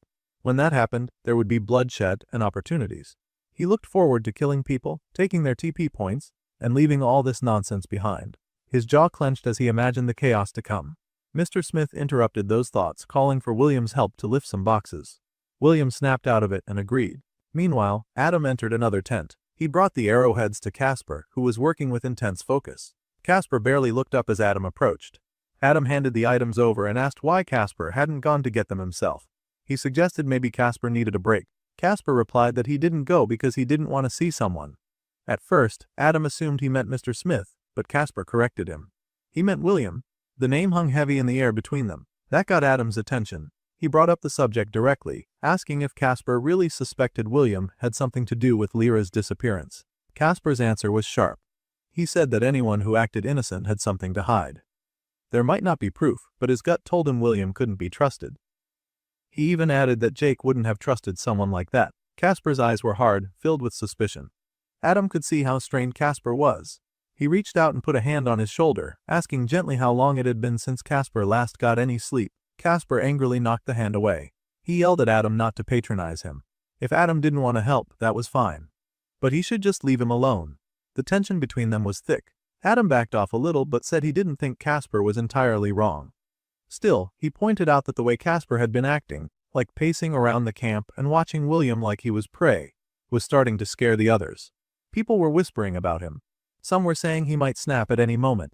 And frankly, Adam couldn't blame them. He glanced around at the traps Casper had been setting up lately. These weren't simple hunting tools for catching deer or rabbits. They looked like they had been made with another kind of target in mind. Casper's demeanor was cold yet passionate as he replied. He said there were things in the forest far scarier than deer. Someone had to be ready to deal with them. If no one else would step up, then he would. The 19th chapter opens with Jake deep in the middle of an intense workout. Suddenly, the silence was broken as Cecil barged into the room. He came in quickly and asked Jake if he was ready. But Jake didn't answer immediately. He continued his push-ups without missing a beat, nearing the end of his count. Cecil raised an eyebrow and asked again, now curious just how long Jake had been going at it. Then, he pushed himself up into a kneeling position and wiped the sweat from his face. He told Cecil that he'd been at it for 30 minutes straight. There was no pride in his voice, just quiet determination. Jake commented on his own progress. He said it hadn't been too bad, considering he'd only been training like this for a month. But still, he admitted he wished his endurance stats were higher. The physical training was helping, but it wasn't enough. Not yet. Cecil, ever the voice of reason, cautioned him to be careful. He reminded Jake that there was still a long day ahead. If Jake pushed himself too hard now, he might burn out before the real test even began. Jake, undeterred, smiled at him. He admitted he was just happy to finally be leaving the cave. Being cooped up there had been driving him crazy. But Cecil wasn't so quick to celebrate. He reminded Jake of the condition he was still dealing with. The poison that had entered his bloodstream was no joke. It had been eating away at him from the inside, slowly turning the veins in his body black. If he didn't craft the antidote soon, it would kill him. As if to emphasize this point, a blue notification appeared in Jake's vision. It showed that he had just over 23 hours left before the poison would become fatal. Jake saw the timer, read the alert, and grinned like a man who enjoyed the challenge. He muttered to himself, let's do this. Meanwhile, back at camp, the story shifted to William. He was busy with his hands. Caroline arrived without warning, and the moment William saw her, he stopped what he was doing and greeted her. He offered a polite smile and informed her that he wasn't sure if Richard's armor was ready yet. If she wanted to check, she could. But Caroline immediately clarified that wasn't why she was there. She hadn't come for any update on the armor. She had come to warn him. She looked serious as she told him to avoid going anywhere near Hayden's camp. William blinked, slightly confused, and asked if something had happened. Caroline explained that things were getting tense between the camps. It was still safe to go hunting, but William should steer clear of the direction Hayden's people occupied. William nodded. He said he understood. Caroline seemed relieved. She said it was good to know she could count on him. Then she mentioned how she had tried telling the same thing to Casper, but it hadn't gone well. Casper had his own ideas. William, curious now, asked what Casper was even planning. Caroline hesitated. then said that she thought Casper was trying to set up traps or something like that. She wasn't entirely sure. Casper had been distant lately. He has been cold and unreachable. He wasn't speaking to people, just disappearing for hours or even days. Caroline even wondered aloud how many tutorial points Casper had accumulated by now. William didn't answer that part but reaffirmed that he'd stay away from Hayden's camp like she'd asked. But then, the scene shifted again. Now we were in Richard's office. He sat behind his desk as usual, calm and composed, asking someone out of view how it went. Then it was revealed that he was speaking to Caroline. Her expression was flat as she responded. She told him that it was done. William would go after Casper. That brief conversation with William, where she pretended to warn him, was part of a setup, a quiet manipulation. Richard seemed pleased. He stood and walked over to her, placing a hand gently on her shoulder. It was meant to be a gesture of comfort, but it carried weight. He told her that he knew she hadn't enjoyed doing it. He understood, but it was necessary. Both William and Casper had become problems. William thought too highly of himself, like he was some clever mastermind. He was always scheming, always plotting something. And Casper, he was a different kind of threat. The way he was acting, Richard said, it was like he could snap at any moment and burn the whole camp to the ground. Caroline finally spoke up. She defended Casper, saying that he was grieving. That was all. He wasn't a threat, just a boy trying to cope with loss. But Richard wasn't convinced. He asked if it was really grief. After Lyra's disappearance, Casper had vanished for days. No one had seen him. No one had known where he went. That wasn't normal grieving, Richard said. That was something else. Then, the scene changed. This time it showed all the things that had likely taken place during the few days Casper went missing when he left camp. A memory or experience of Casper's, important enough to explain how things got to where they are. Casper was shown alone in the woods. He was calling out Lyra's name. His voice echoed through the trees, but there was no response. Eventually, he reached a stream. But what he saw there froze him in place. Two wild animals, both big, aggressive, and snarling, were fighting each other beside the water. They were locked in a struggle, clawing and biting over something. It didn't take long for Casper to realize what that something was. Lying between them, partially dragged through the mud, was Lyra's body. He didn't stop to think. He shouted and ran toward them, waving his arms and yelling as if he was telling the animals to get away. The creatures snarled but scattered when he came too close, disappearing into the forest. Now kneeling beside her, Casper finally saw her clearly. Her skin was pale, her body still. There was no movement, no breath. She was dead. Tears filled his eyes immediately. He picked her up in his arms, pulling her close like he still couldn't accept what he was seeing. He screamed, demanding to know who had done this. His voice cracked as he shouted again and again. Then, through the tears, he noticed something on her skin. Cuts, not the kind wild animals leave. These were thin and precise. The most obvious one was a deep stab wound. It was a clean cut, far too clean to be from some animal. He thought it might be from a blade. His thoughts jumped. One image came to mind almost instinctively, and it was a thought of William. William, who always carried daggers. But the anger was there now, building beneath the surface of his grief. Then, something strange happened. A voice spoke to him. It came from somewhere nearby, but he couldn't see anyone. It was just a voice, calm and distant. It called out to him, repeating his name.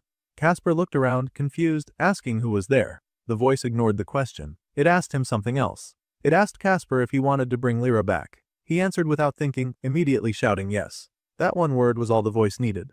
It told him to follow it, follow the sound. Then, the scene showed him walking into a dark cave, a challenge dungeon. He was still holding Lyra in his arms, following the voice's call deeper into the cave. The memory ended there. Now the story returns to the present. Richard was speaking again. He sat in his office, talking about Casper. He said whatever had happened to him out there in the forest had changed him. Casper wasn't the same anymore. He wasn't stable. He was now a wild card. Caroline was there too. She didn't argue with the assessment, but she said it was still cruel. Casper had been one of their friends. This wasn't just strategy, it was something personal. Richard replied with no emotion. He said the entire tutorial was cruel. That was the nature of it. But he added that it would be over soon. Once it ended, they'd return to the old world. Back on Earth, they could rest, rebuild. He told Caroline to look on the bright side. Maybe Casper would kill William. Maybe that would get it out of his system.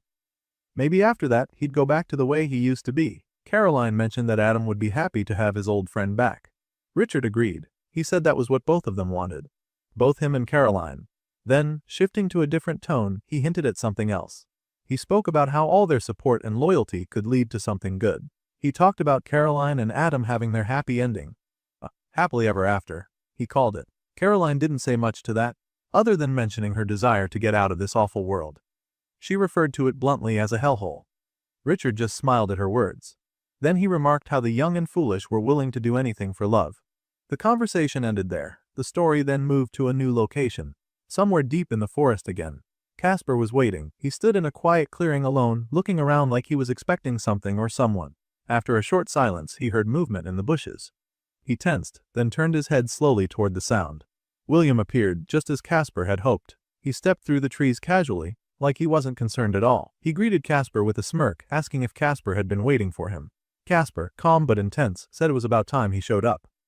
Now they stood face to face, neither one backing down. Casper finally broke the silence. He said he had started to think William wouldn't show up. William replied calmly, explaining that Caroline had warned him to avoid this confrontation.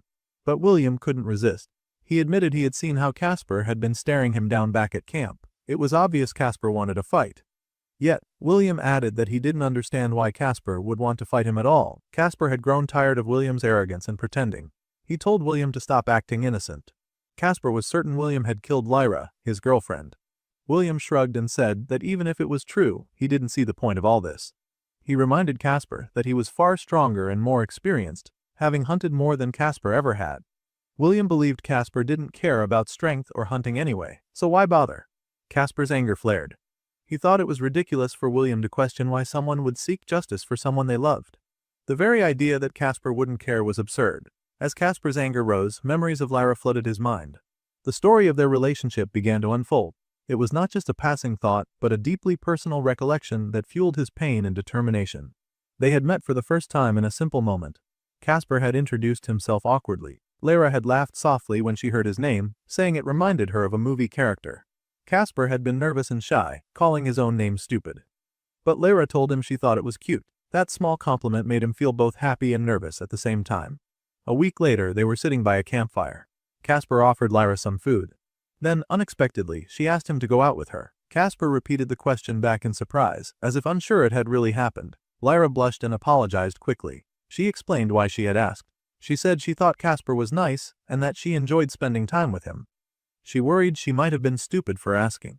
Casper answered with a yes, but it was unclear if he was agreeing she was stupid or simply answering the question.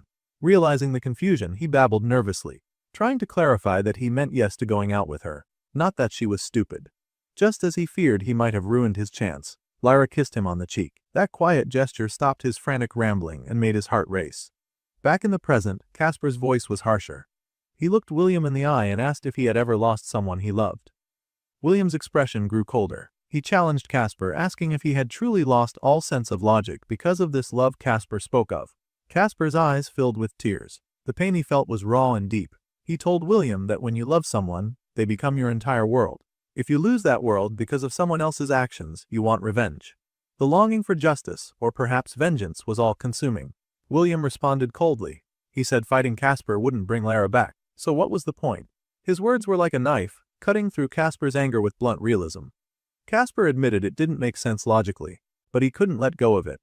Love was too complicated for him. He believed someone like William could never understand it. It was not something he could explain in terms William would accept. William watched Casper carefully. In his mind, he thought Casper was trying to provoke him and it was working. William reached for his wand slowly, tension rising with every second. Casper wasn't finished.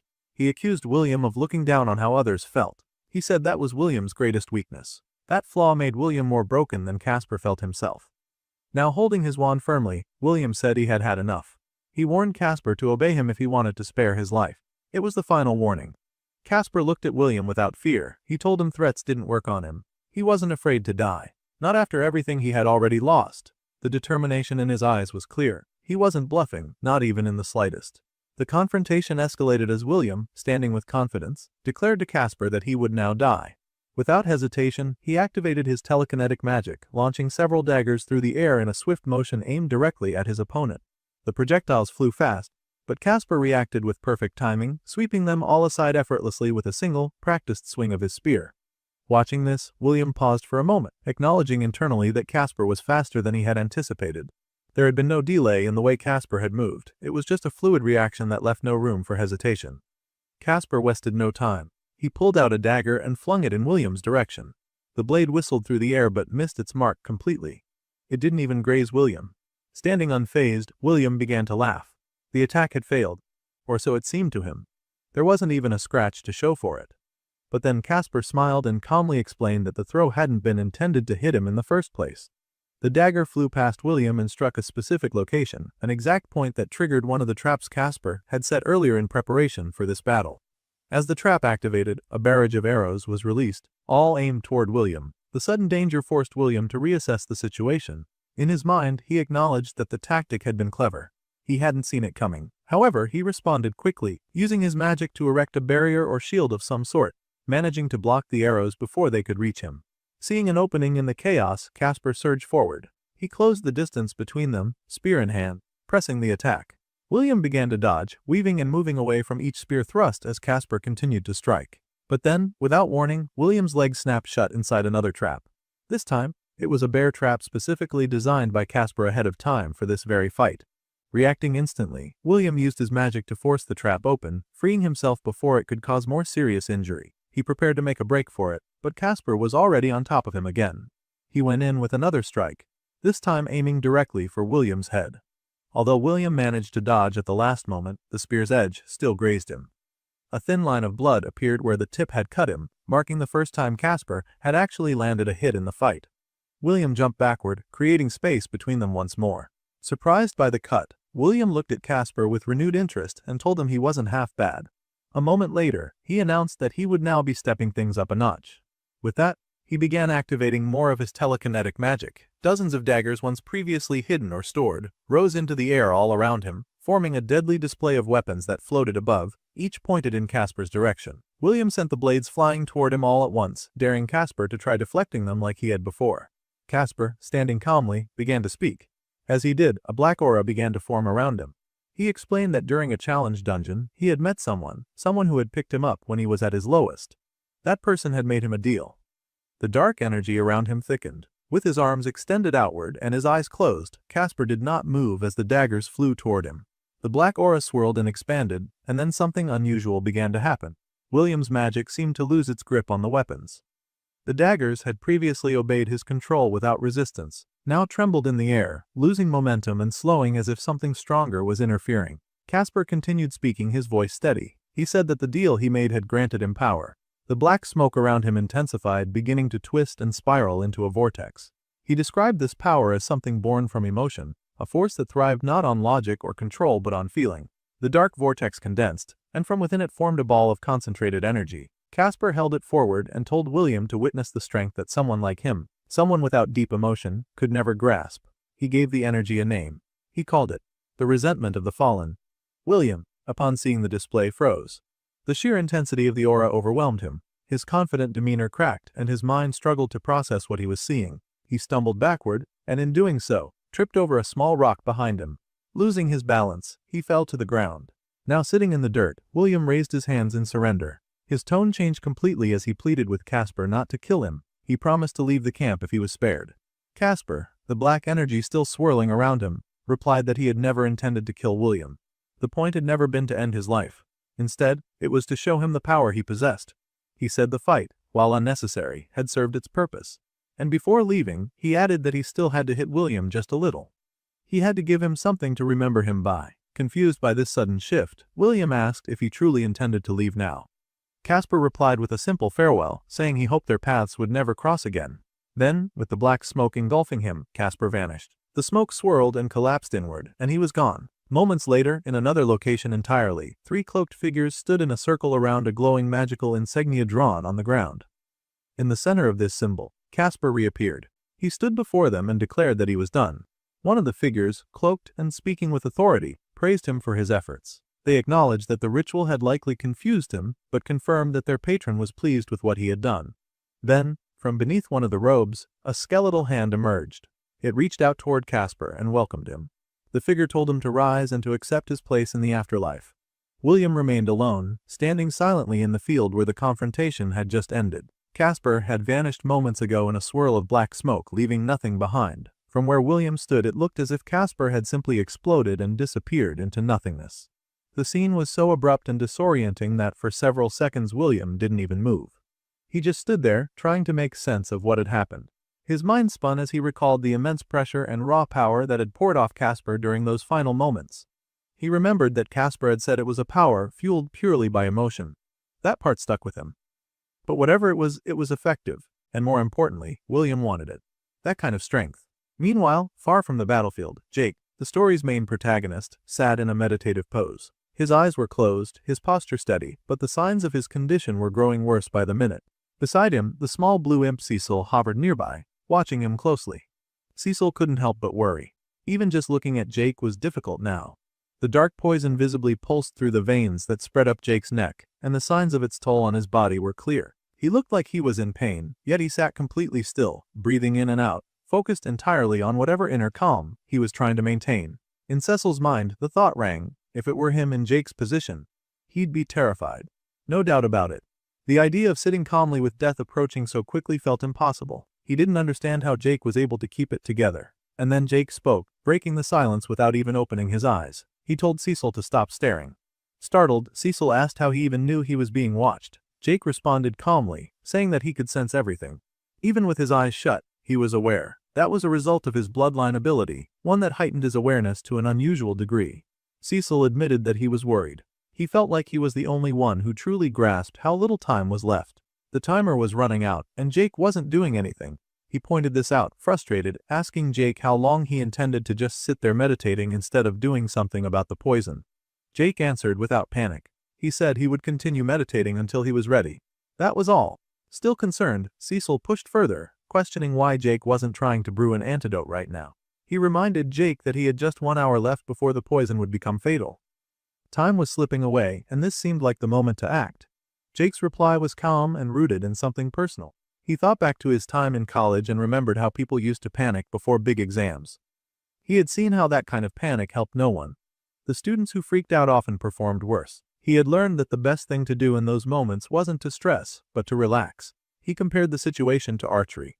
The same principles applied. You didn't rush a shot. Instead, you steadied yourself. You breathed deeply. You let everything else fade away until the moment was perfect. Only then did you release the arrow. As he thought this, brief flashes of his archery training passed through his mind. Cecil then suggested prayer. Maybe that would help. Jake brushed it off at first, saying he didn't really believe in prayer. But Cecil quickly pointed out the irony in that statement.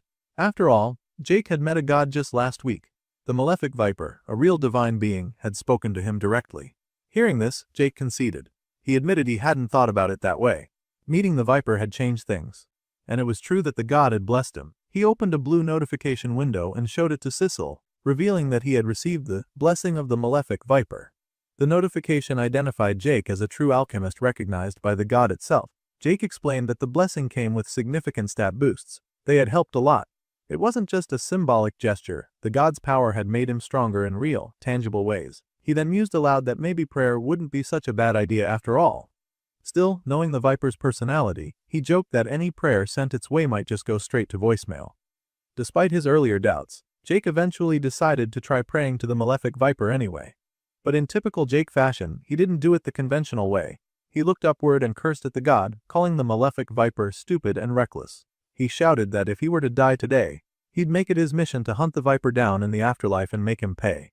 It was more of a challenge than a plea, and the words came out with a defiant edge. Cecil, watching and listening nearby, was stunned. His jaw dropped in disbelief. He could barely believe what he was hearing. Jake had just insulted a literal god. Cecil immediately began shouting, demanding to know what the hell Jake thought he was doing. He pointed out that saying things like that to a being like the viper was suicide. If the god chose to descend in that moment, Jake might not survive the encounter. It was madness. Jake only laughed. He waved it off, smiling through the pain that was still pulsing through his body. He claimed that the viper probably liked that kind of prayer. Somehow, he could feel a sense of encouragement, as though the god had heard him and approved of his fiery spirit. It was typical of the bond he had with the viper, which was strange, unpredictable, and unlike anything one might expect from a mortal and a divine being. But then, without warning, Jake's body shuddered. He winced as a pulse of sharp pain tore through him. He began coughing violently, and Cecil quickly stepped forward, asking if he was okay. Jake kept smiling, but it was forced. He half-joked that maybe he was wrong and that maybe that sudden burst of pain was the viper's response. As he pulled his hand away from his mouth, blood was visible on his palm, a grim sign that the poison's effect was escalating. Still, he didn't panic. Instead, Jake looked determined. He told Cecil that he wouldn't let things end here. Not after all the struggles he had endured. Not after the countless enemies he had defeated, the damage his body had suffered, or the sacrifices he had made along the way. There were people he had left behind, bonds he had formed. All of that would be meaningless if he failed to push through now. He glanced at the timer, which showed a little over 44 minutes remaining. That was all the time he had left to create a cure before the poison took his life. Tightening his fist, he told Sissel that it was time to get to work. There was no more time to waste.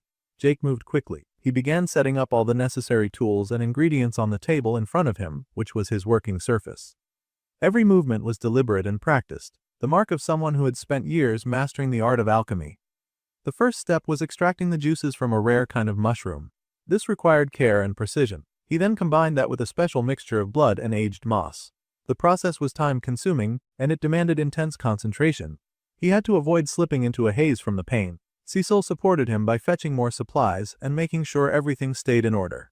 To keep his body from completely collapsing, Jake used whatever leftover potions he had to stay replenished. Despite the burning in his limbs and the dizziness creeping in, he kept working. As the liquid inside the cauldron began to bubble, he muttered aloud that if it was bubbling, then things were probably going right. He moved to the next step, injecting mana into the concoction at a slow and steady pace. He focused hard, maintaining the flow just as needed. He didn't rush. Every second counted, but one wrong move could destroy everything. Then, suddenly, a blue notification appeared in front of him. It informed him that he had successfully created something an unstable form of malefic vita. Cecil, looking over, asked if that was the result Jake had been aiming for. Jake hesitated. He wasn't entirely sure. It wasn't exactly what he'd envisioned, but it was something. Another notification followed, providing a more detailed description. The potion he had made was classified as unstable. It contained an immense level of vitality, but it was highly volatile. The energy within it would begin to decay in less than 10 minutes.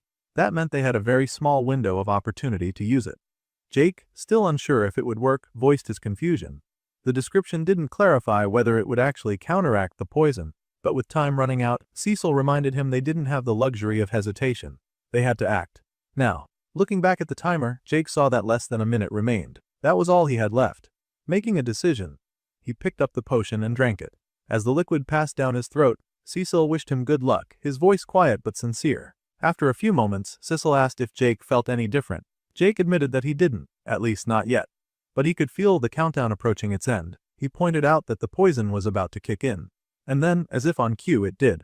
A violent pulse shot through Jake's entire body. His muscles locked up as a wave of pure agony surged through him, more intense than anything he had felt so far. Cecil, watching helplessly, immediately called out, asking if Jake was okay. But before Jake could even respond, another surge of agony racked his body, cutting off his breath. His knees buckled. He staggered, then collapsed to the floor, gasping as he clutched at his chest. With a strained voice, he barely managed to whisper that he couldn't breathe. The antidote hadn't worked fast enough, or at least, not in time to prevent the poison from advancing even further. Jake's eyes widened in panic. The sensation spreading through his limbs wasn't just pain anymore, it was more like paralysis. His fingers twitched, but he couldn't control them. His chest felt tight, like it was being crushed by invisible chains. He could feel the poison crawling upward, inching toward his heart. Desperation took hold of Cecil. With no time to think and panic overtaking reason, he rushed to the nearby stash of health potions, grabbing anything that looked remotely helpful. He called out to Jake again and again, begging him to hold on, to stay with him just a little longer. The world was fading. His heartbeat slowed to a dull echo in his ears. His limbs turned cold. His thoughts drifted. Standing before him was Adam, his old friend, long gone. Adam's expression was stern, not sorrowful. He looked Jake in the eye and asked, "Is that it? After everything, you're just gonna lie down and die?" Jake, still weak and trembling, shook his head slowly. "No," he replied through gritted teeth. "I'm not done yet." Summoning strength he didn't know he still had, Jake forced his body to respond. His arms trembled as he pushed himself up from the ground. Pain screamed through every muscle fiber, but he didn't stop. With a growl that came from the core of his being, Jake rose to his feet, standing tall even as the poison raged inside him. Cecil, still rushing toward him with bottles in both hands, stopped in his tracks. He saw Jake, who was sweating, shaking, gasping but trying to stand upright. Eyes wide, he asked what happened. Jake placed a trembling hand on his chest, feeling his own heartbeat. It was still weak but steady. Between heavy breaths, he told Cecil that the antidote must have finally kicked in, just barely in time. Cecil's eyes darted to Jake's arms and face. The veins that had turned pitch black before were now returning to their normal color. The dark tendrils of poison were retreating. Jake nodded slowly, confirming what Cecil saw. He had passed the test. The poison had been stopped. He didn't celebrate immediately. There was a moment of silence, heavy with the weight of how close he'd come to death. Jake, his voice barely above a whisper, muttered, "I'm alive." Then, with a sudden burst of emotion, he threw his hands into the air and shouted again, louder and with triumphant defiance. "I'm alive." Cecil, overcome with relief, dropped the potions he'd been holding and joined in the celebration. Unseen to either of them, elsewhere in a separate realm, the malefic viper observed the outcome from afar.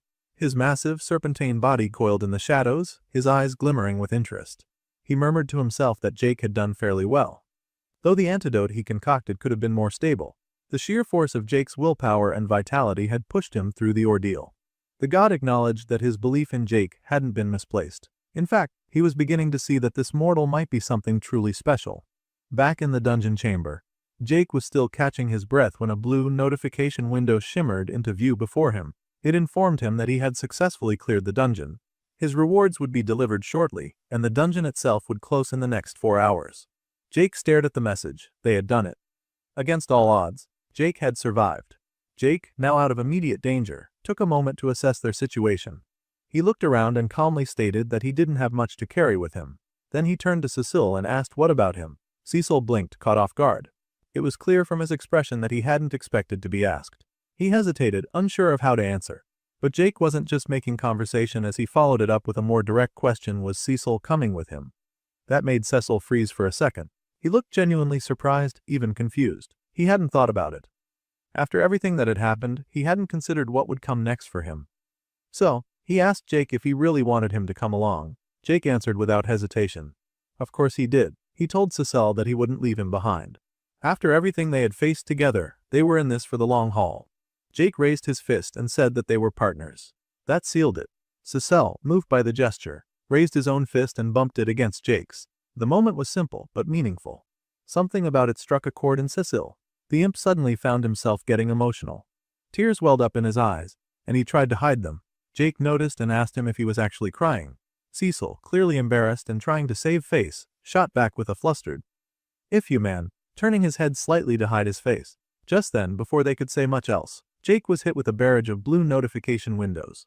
The system had begun unloading all the dungeon rewards at once. There were stat upgrades, bonuses, items, enhancements, more than Jake could process in a single glance. The list kept going, stacking up one after the other, covering large parts of his vision. He skimmed through a few of them, noting increases to strength, stamina, agility, and several equipment boosts that pushed his combat efficiency even higher.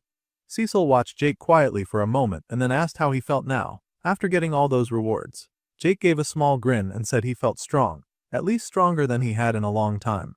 Later, as they walked away from the dungeon's depths, Jake mentioned how good it felt to have his weapons back. He flexed his hand around the grip of his bow, checking the tension, reacquainting himself with its weight. Cecil glanced over and asked if Jake thought he'd be a little rusty. After all, it had been a while since he'd last used them. Jake admitted that he probably would be, but that wasn't what concerned him most. His focus was on his class levels. As an alchemist, he had made a lot of progress. But as an archer, he was still stuck at level 9. That was far behind what might be necessary to handle whatever threats were waiting outside. He didn't know what the current average level in the forest region was, but he had a gut feeling that he would need to catch up quickly if he wanted to stay competitive or survive.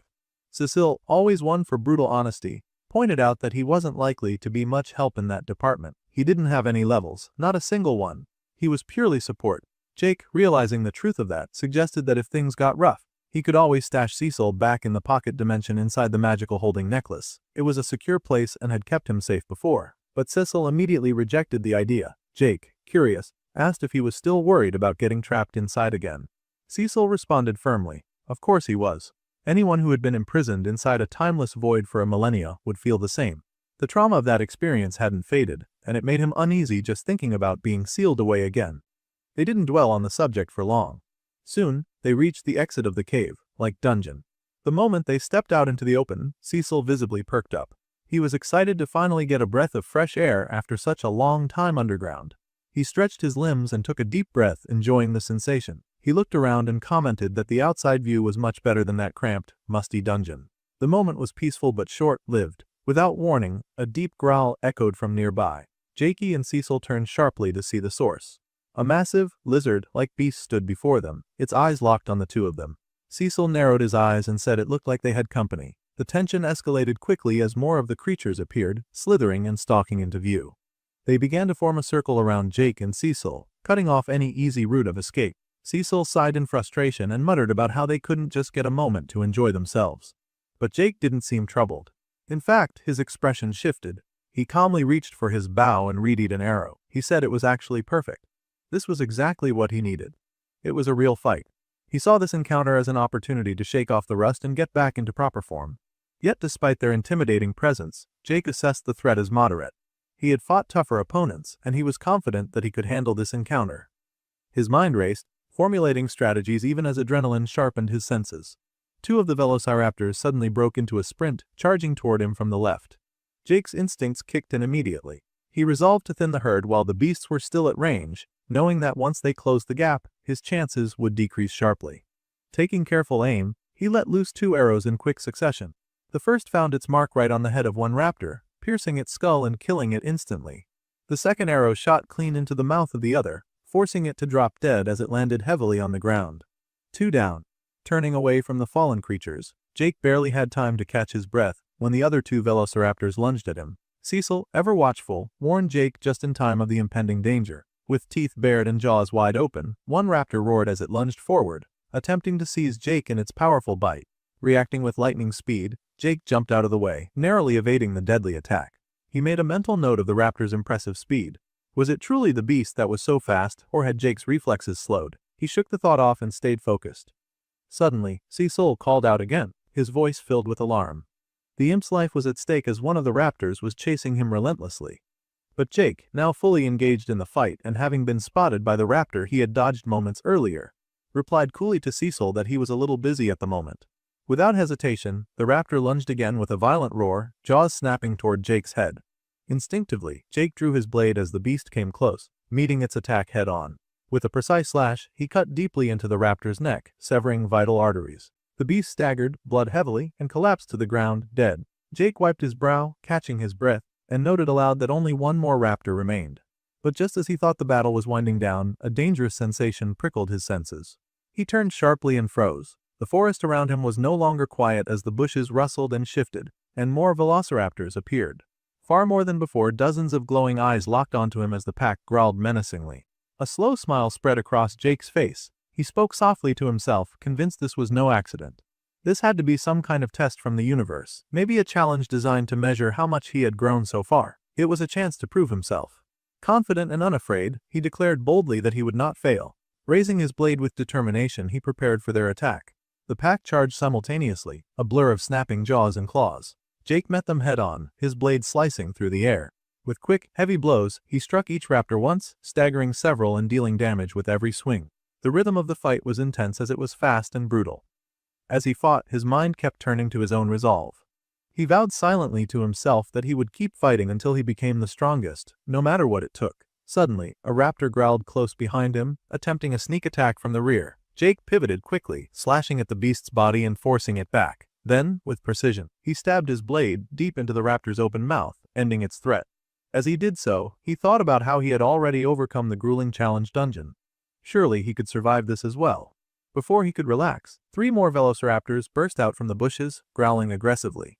They surrounded him on all sides, eyes blazing with hostility. But Jake didn't flinch or hesitate. The fight was far from over. Calmly, he drew his second blade, gripping it tightly and readying himself. He smiled grimly and said under his breath, "Let's do this." Aback with Cecil, the little blue imp found himself perched nervously atop a steep hill overlooking the clearing. Despite the height and the safety it offered, there was one determined velociraptor that refused to give up its hunt. Just when it seemed the raptor might succeed Jake, the arrow flew true, cutting through the air with deadly precision, and struck the raptor directly in the neck. The beast gave a strangled cry and collapsed instantly, lifeless. Cecil was finally relieved, his tension finally easing. Jake had finished off the last of the predators. The fight was over. With the danger past, Cecil spoke aloud, his voice tinged with nervous humor and a hint of regret. He wondered if he should have just stayed safely hidden in that pocket dimension inside the magical holding necklace, instead of risking himself out here in the open. Jake admitted that the fight had been far more intense than he originally expected. Despite his confidence, the rapid pace and ferocity of the velociraptors had pushed him to his limits. Yet he told Cecil that it would probably get easier now that he had been warmed up. The adrenaline was still coursing through his veins, and he felt a renewed strength building inside him. Cecil considered Jakey's words but was still hesitant. The imp was reconsidering his earlier decision, now thinking that maybe the pocket dimension wasn't such a bad place after all. The near miss with being devoured by the dinosaurs was a terrifying experience for him. Dinosaurs are not exactly my favorite, Cecil muttered under his breath, shaking his head. Just then, Jake's attention was drawn to a barrage of blue notifications flooding his vision. They were system messages confirming the defeat of all the enemies. Each notification brought rewards, tutorial points, stat boosts, and other bonuses that seemed almost endless. The sheer volume overwhelmed him for a moment, but as he sifted through the details, he saw something exciting. His level as an archer had jumped dramatically. He was now at level 13, meaning he had gained 24 levels from just this single fight. It was a massive leap that left him stunned. Jake reasoned that the reason for such a huge level boost was that the system had awarded him extra points since the beasts he fought were far above his previous level. This was a huge advantage, giving him a chance to catch up quickly to others who might have been ahead of him. Cecil pointed out the silver lining. Even if Jake had been behind others in levels so far, catching up might not be as difficult as he thought. The imp smiled, trying to lift Jake's spirits. Maybe this was a turning point for them both. Suddenly, another notification popped up. This one was different as it was a new skill that had been unlocked for Jake's archer class. The skill was called Power Shot. As Jake read the description, a spark of excitement lit up his eyes. Power Shot allowed him to increase the damage of his arrows by pulling and holding the string longer before releasing the shot. This would be perfect for ambushes and hit-and-run tactics, especially combined with his alchemy skills. Jake thought about the possibilities. He could pre-coat his arrows with poison, but he knew that most poisons lost potency quickly once applied. With Power Shot, though, he could time his attacks perfectly to maximize damage before the poison faded. A deadly combination was within reach, a way to strike hard and fast, taking down enemies before they even realized what hit them. Lost in his thoughts, Jake suddenly stiffened. An intense sensation washed over him, an energy so strong and distant it was hard to place. Cecil noticed the change in his expression and immediately asked what was wrong. Jake told him that he had sensed something far away, a massive source of power that radiated with overwhelming force. Curious and concerned, Cecil asked which direction the energy was coming from, suggesting that maybe they should avoid it. But Jake shook his head. Whatever this powerful presence was, it was worth facing. It was a challenge he was ready to take on, no matter the risk. Meanwhile, back at Richard's camp, the atmosphere was quieter but heavy with worry. Caroline sat alone in her modest room, brushing her long hair thoughtfully. The rhythmic sound of the brush moving through her locks was the only thing breaking the silence. Suddenly, Adam entered, his face tight with concern as he asked about Casper's whereabouts. Caroline looked up, meeting his anxious eyes. She told him there was no new information on Casper yet, but explained that it hadn't been long since he left. Richard had promised to send out a scout by tomorrow to search for any sign of him. Adam didn't look reassured by this news, his brow furrowed deeper, and Caroline moved closer to comfort him. She reached out, offering soft words meant to calm his fears, telling him that everything would be fine. Adam confided that he worried Casper might have gotten into trouble. He reminded Caroline that everyone knew Casper had been targeting William, and now both of them were missing. The situation was worrying beyond words. Adam asked if William had said anything unusual to Caroline before he left. She hesitated, visibly nervous, but shook her head and said no, assuring Adam that she would have told him if she had known anything important. She then pulled Adam into a hug, a gesture of comfort that masked her own worry. The tension on her face was clear and it betrayed the fear she tried to hide. The chapter opens with William sitting in a quiet, sterile room, facing a woman who appears to be his therapist. She looks calm, professional, and focused, with a notebook resting on her lap. She asks him directly if he can explain why he is here today. William meets her eyes steadily and responds that he was forced by a court order to attend therapy. The therapist doesn't let the conversation stop there. She presses gently but firmly, asking if he understands the reasons behind the court's decision. William answers coldly that it's because they believe he lacks empathy and has violent tendencies. The therapist doesn't let it go at that, leaning in slightly as she asks him to be honest and say more about what happened. Under this pressure, William takes a deep breath and admits the truth. About a year ago, he killed his younger brother. The scene shifts back to a year earlier. William is sitting quietly in a hospital waiting area beside his father. His dad tries to encourage him, asking if he's ready to meet the new baby brother. William's expression is blank, showing no sign of interest or excitement. His dad continues to cheer him on, telling him to be supportive of his mom during this difficult time, but William remains silent and distant. Suddenly, a doctor approaches William's father and requests to speak with him privately. Concern quickly crosses the father's face as he comes close to the doctor and he puts his hand on the shoulder of the expecting father. The doctor explains that the baby has experienced complications during delivery and needs further testing. William's father listens carefully, his worry evident. William watches all of this silently, but does not appear emotionally affected. Later, William visits his baby brother in the emergency unit. The infant lies on life support, fragile and struggling to survive. William's thoughts reveal a cold and harsh judgment. He does not see the baby as a brother, but as a useless burden, a nuisance that requires machines to keep alive. There is no connection, no compassion in his gaze. Fast forward 6 months. William is at home, and we see his family going about their day. His mother asks him to get the mail, and among the bills and notices, one letter stands out to William. An acceptance letter from Stanford University. His face lights up with excitement as he reads it again. He quickly runs to tell his parents the news, expecting their joy. To his surprise, they seem more concerned than excited and admit they didn't even know he had applied. William explains that he hadn't told them because he didn't think he would get in. His parents immediately ask about the cost of tuition. William hesitates, knowing this conversation will be difficult. They explain their financial situation, mentioning the heavy expenses related to the baby brother's ongoing medical care. They suggest he consider a state school instead, where tuition would be more affordable. William's heart sinks, then burns with frustration and disappointment. He had insisted that Stanford is one of the best schools and that he deserves this opportunity. But his parents remain unable. They tell him they're proud of him and even give him a hug, but that they are stretched too thin financially.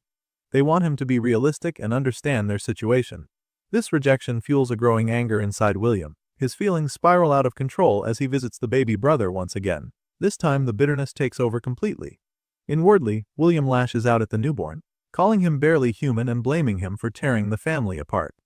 He resents how his parents seem to value the baby more than him, even though the baby is helpless and dependent on machines to breathe. William places his hand gently on the baby's fragile head. He thinks about how this tiny life, so dependent and helpless, is nothing but a burden to his parents.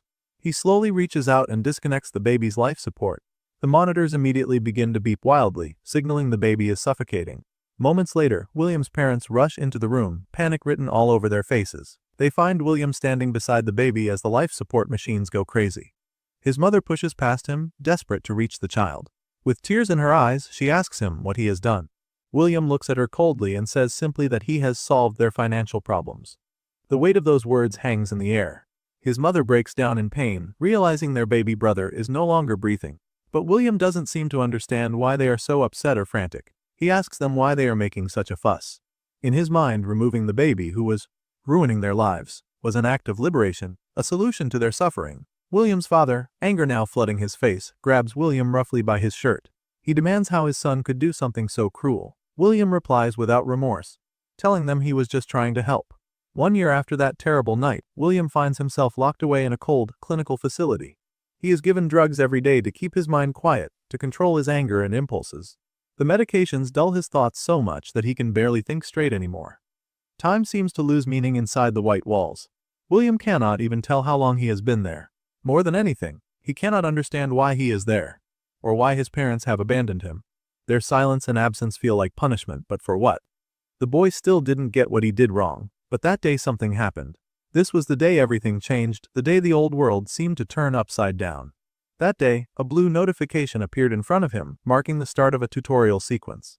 That moment was the beginning of the path that turned William into the murderous mage he is today. Now, in the present, William is making his way through a dense forest after a brutal battle with Casper. His body is bruised and battered. Each step aches, but his mind races. He curses Casper under his breath. He had fooled everyone else, but Casper had seen through him. William thinks about Casper's power, how immense and overwhelming it was. He realizes he needs to understand how Casper's abilities work if he wants to get it for himself. But first, he needs to recover.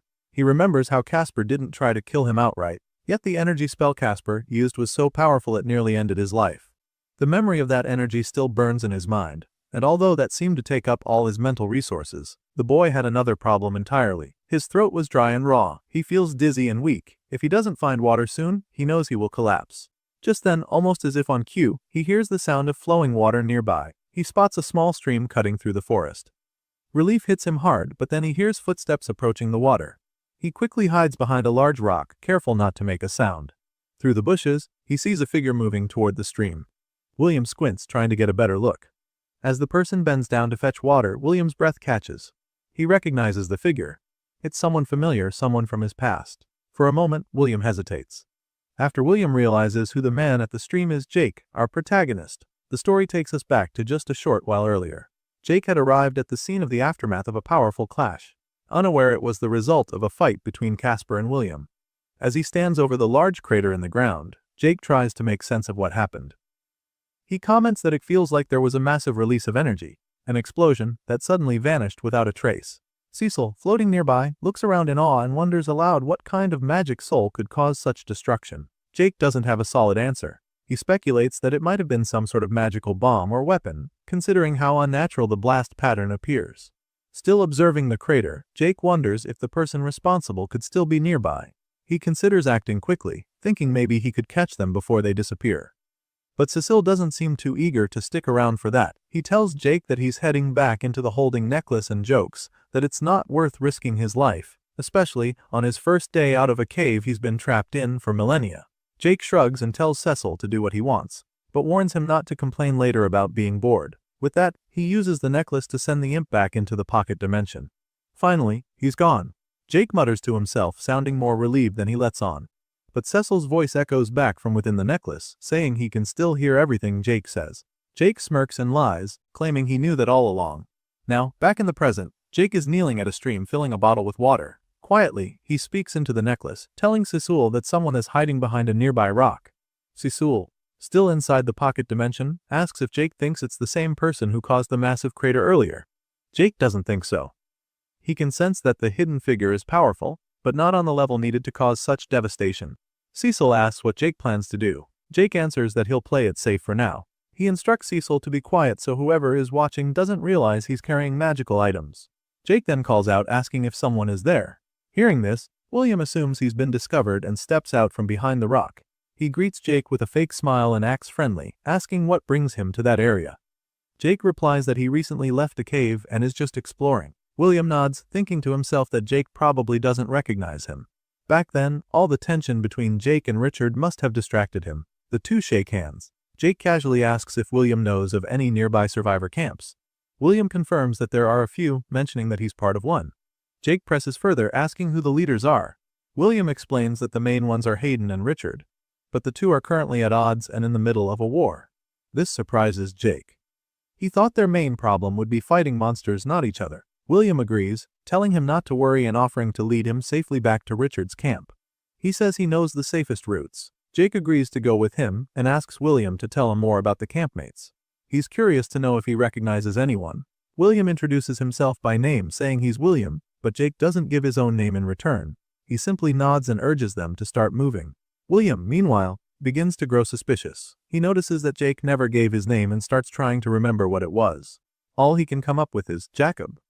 He keeps that in mind but doesn't say anything yet. As they begin walking through the forest, William starts talking more, trying to make conversation. But Jake barely hears him. His thoughts are focused elsewhere. He notes that William is a level 24 caster and is fairly strong, definitely not someone to ignore. Jake can tell something's off, and he doesn't fully trust him. Still, he believes that if William tries anything, he can handle it. The two continue walking, their conversation shallow, each one silently studying the other. A thin layer of tension builds between them. Jake stays alert, watching for any signs that William might be hiding something more. William started talking about someone back at his camp, a blacksmith named Smith. Jake found the name easy enough to remember. At least it's simple. He replied with a shrug, not thinking much of it. Hoping to learn more about someone he knew, Jake asked if William had met a man named Adam. But before William could answer, he suddenly went quiet and narrowed his eyes. He said he felt something. He asked Jake if he could feel it too. Jake's instincts immediately went on alert. But based on his own perception, especially with the heightened awareness his recent power-ups had given him, he didn't feel anything nearby. If there was something dangerous lurking, he should have noticed it by now. Still, when William crouched down as if he were preparing for an ambush, Jake did the same. He wasn't convinced, but he didn't want to tip his hand just yet. William whispered that he had a special skill. It allowed him to detect hidden mana, concentrations of magical energy that others might miss. He claimed there was an ambush up ahead. Jake didn't believe a word of it. If there really was something that dangerous in front of them, he would have sensed it already. But rather than call William out, Jake nodded and played along. William told Jake that since he was an archer, he should move forward using stealth to scout ahead. He said that he would stay back and provide support if anything happened. Jake stared at him. He didn't buy the excuse for a second. This was a poor attempt at deception. It felt sloppy. Still, Jake crouched down and moved ahead slowly, telling William he was trusting him. In truth, he was watching William's every move. Behind him, William's face shifted into a smug expression. He wondered if this cautious, calm archer was really the same person who supposedly killed Nicholas. He reached out, activating his magic. His fingers glowed faintly as several daggers made of mana formed in the air, all aimed directly at Jake's back. He mumbled to himself that he needed to vent the frustration from his failed fight earlier. But before the blades could even hit Jake, the archer sensed the danger. He didn't need to turn around to know something was wrong. With practiced motion, he whipped around and fired off arrows mid-motion, using the sharp tips and powerful force of his shots to knock away the incoming daggers. The blades clattered or vanished in sparks of light. Jake narrowed his eyes and told William, only a fool would fall for such a cheap trick. William grinned and replied, "You'd be surprised how many fools I've met here." Immediately after, William launched another wave of magical daggers. This time, he went all in, speed, number, intensity. He was trying to kill Jake outright. Jake didn't try to block this time. Instead, he dashed to the side, leaping between trees and rocks, evading the attack with swift, precise movements. William followed, not letting up. He knew Jake had the advantage at range, and if he allowed the archer to get too far, he'd lose. He needed to keep Jake on the defensive, close enough that his blades could reach him first. The chase grew intense. William kept attacking, kept pressing, but Jake was quicker than expected. His movements were hard to follow, like he was always 2 steps ahead. William frowned, annoyed. Jake was slippery. But he couldn't run forever. Eventually, he'd slow down. That's what William told himself. But just as he thought that, Jake reappeared out of nowhere, moving like a shadow, and slammed his dagger into William's side. William's eyes widened, completely caught off guard. He asked why Jake stopped running. Jake gave a tight smile as he pushed the blade in deeper. "You think I run just because I'm an archer," he said. His voice was calm. "You never understood your opponent." He twisted the blade and added, "That was your first mistake." Jake didn't waste time. The dagger he was using wasn't ordinary. It was the one he earned from the challenge dungeon, a cursed weapon designed to cause bleeding that no normal healing could stop. He figured William had less than a minute before he bled out, unless Jake decided to finish it faster. Which in this case he did. He shifted his stance to deliver a second blow. But right then, William's hand twitched and his eyes glowed. Jake realized something was wrong. A new energy filled the air and it was cold, fast, intense. William activated a trump card spell. He had been saving it for Richard, but with death staring him down, he didn't hesitate. It was a skill called Flashing Steel. Jake barely had time to react. He stepped back just as William's body was suddenly surrounded by an ominous blue light. The glow pulsing with power and intent. Something was about to happen and it was anything but good. 1 week before the battle between William and Jake, things were already tense. Back then, William had approached Richard with something on his mind. He wanted to talk, though Richard didn't look like he had any patience for it. William complained about the way mana potions were being rationed. He argued that the restriction was hurting his ability to hunt effectively. Richard didn't budge. With the rising tension between their camp and the surrounding survivor groups, Richard said they had no other choice. Resources were tight. Priorities had to be managed. But William wasn't done yet. He asked if he could borrow from Richard's personal supply instead. That, however, was instantly shut down. Richard told him flatly to ask the others if he needed more. He then turned and walked away, saying he had more important matters to deal with. William watched him leave, his jaw clenched. His irritation grew into anger. Who did Richard think he was, talking to him like that? The more William stewed in it, the more frustrated he became. Later that day, as he wandered the forest alone on a hunt, the bitter thoughts swirled in his mind. He even considered stealing every potion in the camp just to make a point. He was sick of the group, sick of being told what he could and couldn't do. He just needed a bit more power, and the right moment to strike, then he could take Richard down. And then it happened. While walking through the woods, he unlocked a new skill. A glowing blue notification appeared before him, Flashing Steel. The description said it allowed him to release a bright flash of light followed by a barrage of razor-sharp metal shards. A deadly burst of power. As he read the notification, a wicked smile crept onto his face. Finally something he could use. Back in the present, that same spell was now active. William stood aglow in blue light, activating Flashing Steel. Against Jake. In front of him, a glowing metal orb materialized, humming with power and light. It dropped to the ground between them like a bomb waiting to go off. Jake realized what it was immediately. Whatever this spell did, he had no intention of being there when it triggered. He leapt away just as fast as his body could manage. The orb detonated. A thunderous boom filled the air, and a wave of blinding light surged outward. Shards of glowing metal exploded in all directions, slicing through anything in their path. Jake, though quick to react, wasn't fast enough to fully escape. A storm of metal ripped through the forest and struck his body, piercing through flesh and armor alike. The force of the blast threw him through the air and slammed him against a jagged rock wall. He lay there for a moment, battered and bleeding, wondering what kind of attack he had just endured. Even with his advanced bloodline and Hun reflexes, he had barely managed to respond in time. He gritted his teeth. That spell was no joke. Still, he figured William couldn't have gone far. The dagger he used earlier should have been enough to cause fatal bleeding. If he wasn't already dead, he would be soon. Jake turned his head slowly, trying to spot his enemy. To his surprise, William was still moving. In fact, he was running away through the trees. Jake attempted to stand, but pain flared through his entire body. His limbs trembled. That blast had done more damage than he realized. A moment later, Cecil emerged from the holding necklace. He was greatly concerned and asked Jake if he was okay. Jake grunted and said he was a little beaten up, but he had managed to shield his vital spots. Cecil sighed and urged him to let William go. Jake was in no condition to chase him, let alone fight. Jake leaned back, frustrated. There was a bitter irony in the situation. Earlier, he'd lectured William about underestimating opponents. And yet, he had failed to follow his own advice. He hadn't considered that William might have something that powerful hidden up his sleeve. Cecil asked if Jake thought that spell might be what caused the crater from earlier. Jake shook his head, unsure. He said he didn't know. He had no real sense of how strong people out here had become while he was locked away in the challenge dungeon. If someone like William was the average, then Jake knew he was in for a real fight with the rest. Cecil joked that maybe they should just find another dungeon and hide. Jake, despite the pain, smiled. No way, he said. It's time for me to level up. Elsewhere, in a quiet room inside Richard's camp, Caroline was showing a pair of handmade gloves to Joanna. Joanna smiled, saying they were nice, clearly impressed with Caroline's handiwork. Caroline explained that she made them for Adam, who had been working hard lately. She just wanted to do something kind. Joanna grinned and teased that they looked like a couple. Her face then turned a little sad. She admitted that it reminded her of when she met her own husband. That moment of nostalgia quickly gave way to sorrow. Since the world had turned upside down, she hadn't seen him. Seeing the sadness on Joanna's face, Caroline tried to cheer her up. She reminded her that no one knew for sure what had happened to the rest of the people on Earth. Maybe her husband was in another tutorial zone, doing fine. Caroline even joked that some of those other tutorials were probably easy, and her husband might be roasting marshmallows somewhere safe. That got a smile out of Joanna. She thanked Caroline and said she hoped to see her husband again when all of this was over. Caroline then glanced at her notification panel and noted that they only had 30 days left until the tutorial ended.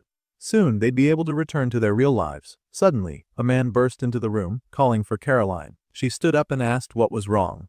The man said there was an emergency and Richard needed her right away. Inside Richard's office, Caroline walked in and immediately noticed William lying unconscious on a bed, his body wrapped in bloodied bandages. She asked what had happened. The man who brought her in explained that he found William in the forest, barely alive. He thought someone from Hayden's camp might have attacked him. Richard told the man he did well and asked him to fetch some water. Once the man left, Richard turned to Caroline and asked about William's condition. She looked over the wounds carefully and said it was worse than expected. She was surprised William was even still breathing. Richard asked if she could save him. Caroline hesitated at first, then said she could try to do it and see if it works. But she also asked a more difficult question. Is that even what we really want? Well, Caroline's question came out plainly. She asked Richard if he even wanted William to be saved. Richard looked at her seriously. He asked if she was really suggesting they just let the boy die. Caroline didn't back down. She explained that the poison William had been exposed to was advanced. Even if she tried to heal him, there was no guarantee it would work. She added that William had already caused them a lot of trouble in the camp. Maybe this situation could be seen as a chance to get rid of a problem. Richard didn't like that. He reminded Caroline that while he'd given her a lot of freedom because of her loyalty, this wasn't her decision to make. Life or death calls were his responsibility.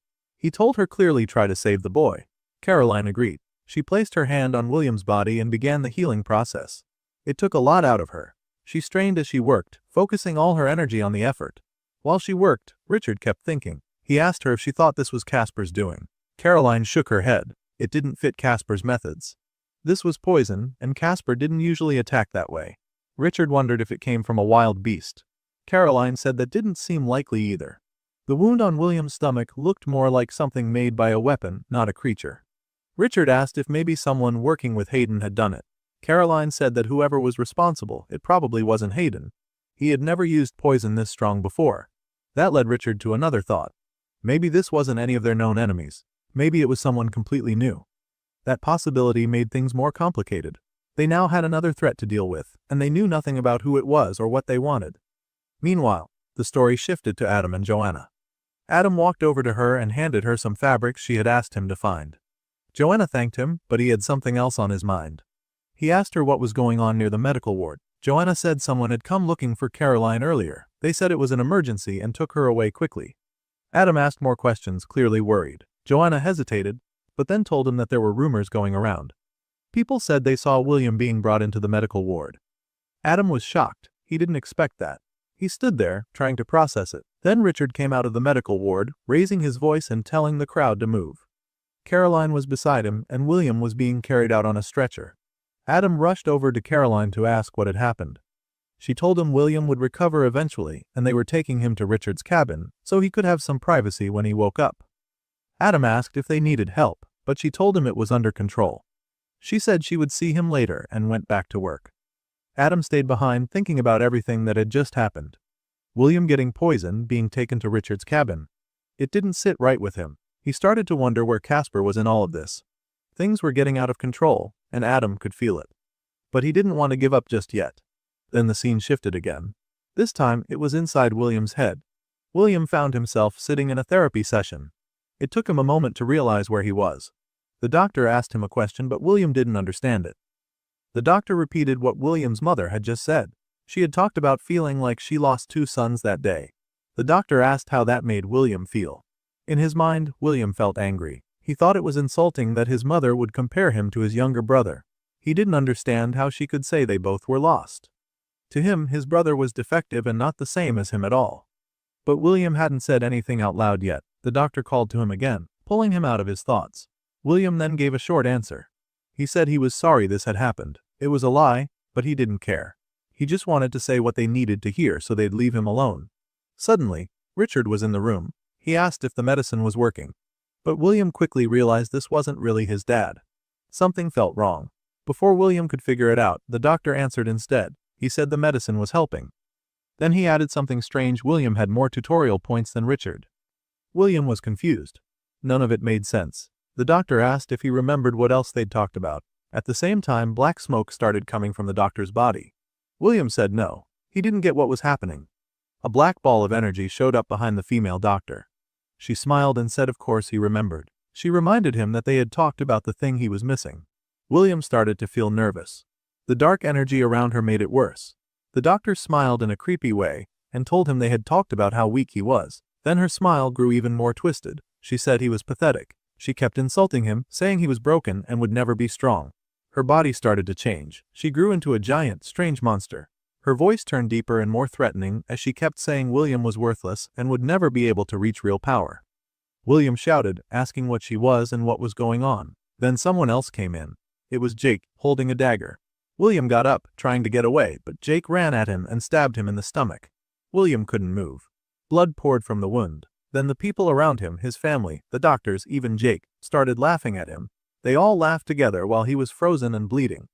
The laughter felt endless, and the humiliation made him cry. That's when he woke up. William sat up suddenly, breathing hard.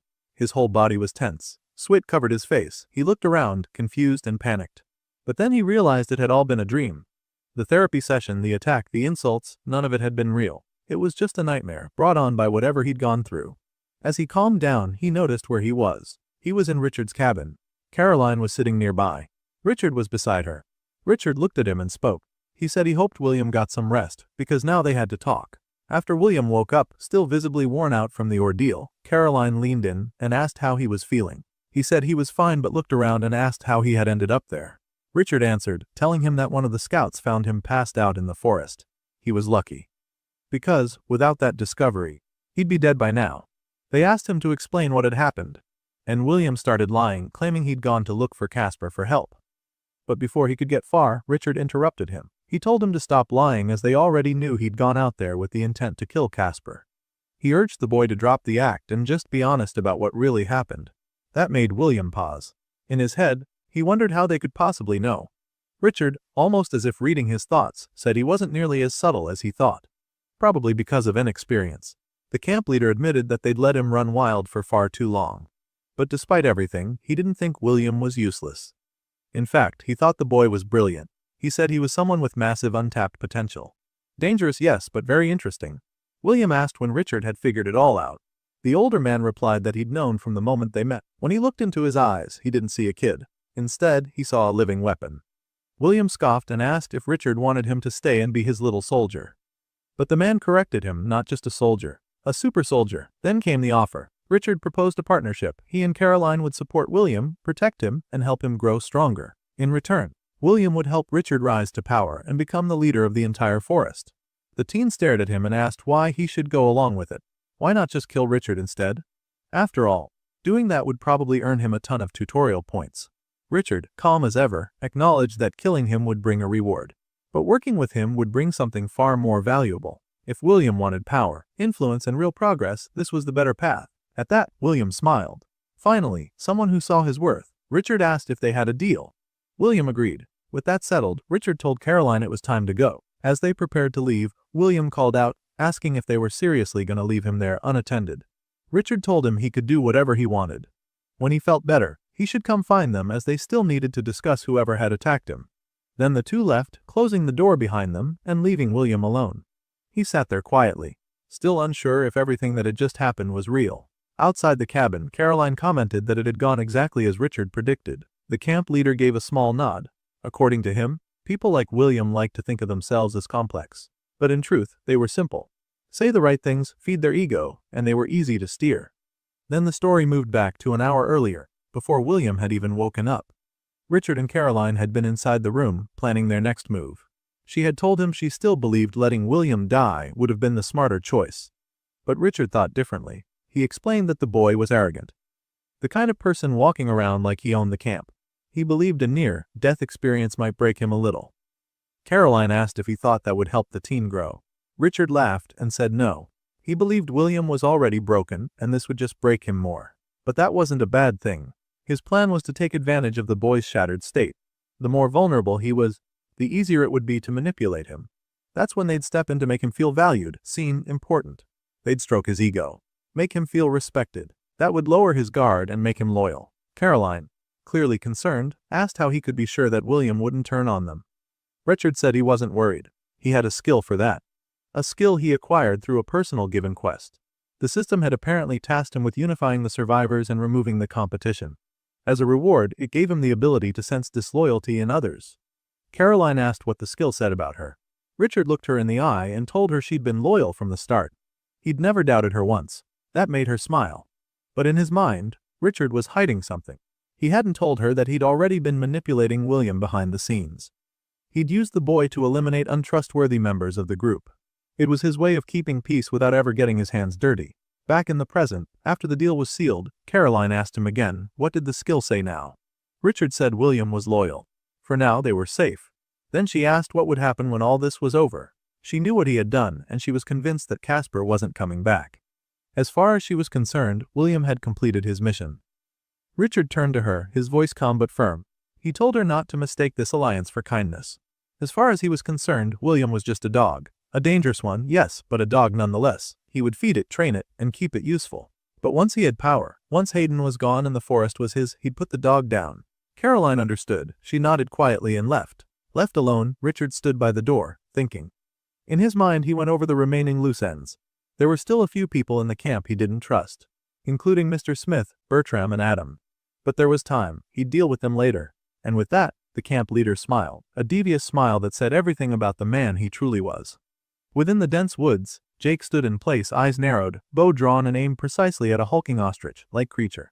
The muscles in his arms strained as he held the position, fingers trembling ever so slightly. He'd been still for what felt like forever, trying not to alert the beast, which continued to scan the area, but never looked directly at him. Just then, rustling came from behind. The familiar voice of his blue-skinned companion, Cecile, rang out as the imp announced his return with a bunch of mushrooms.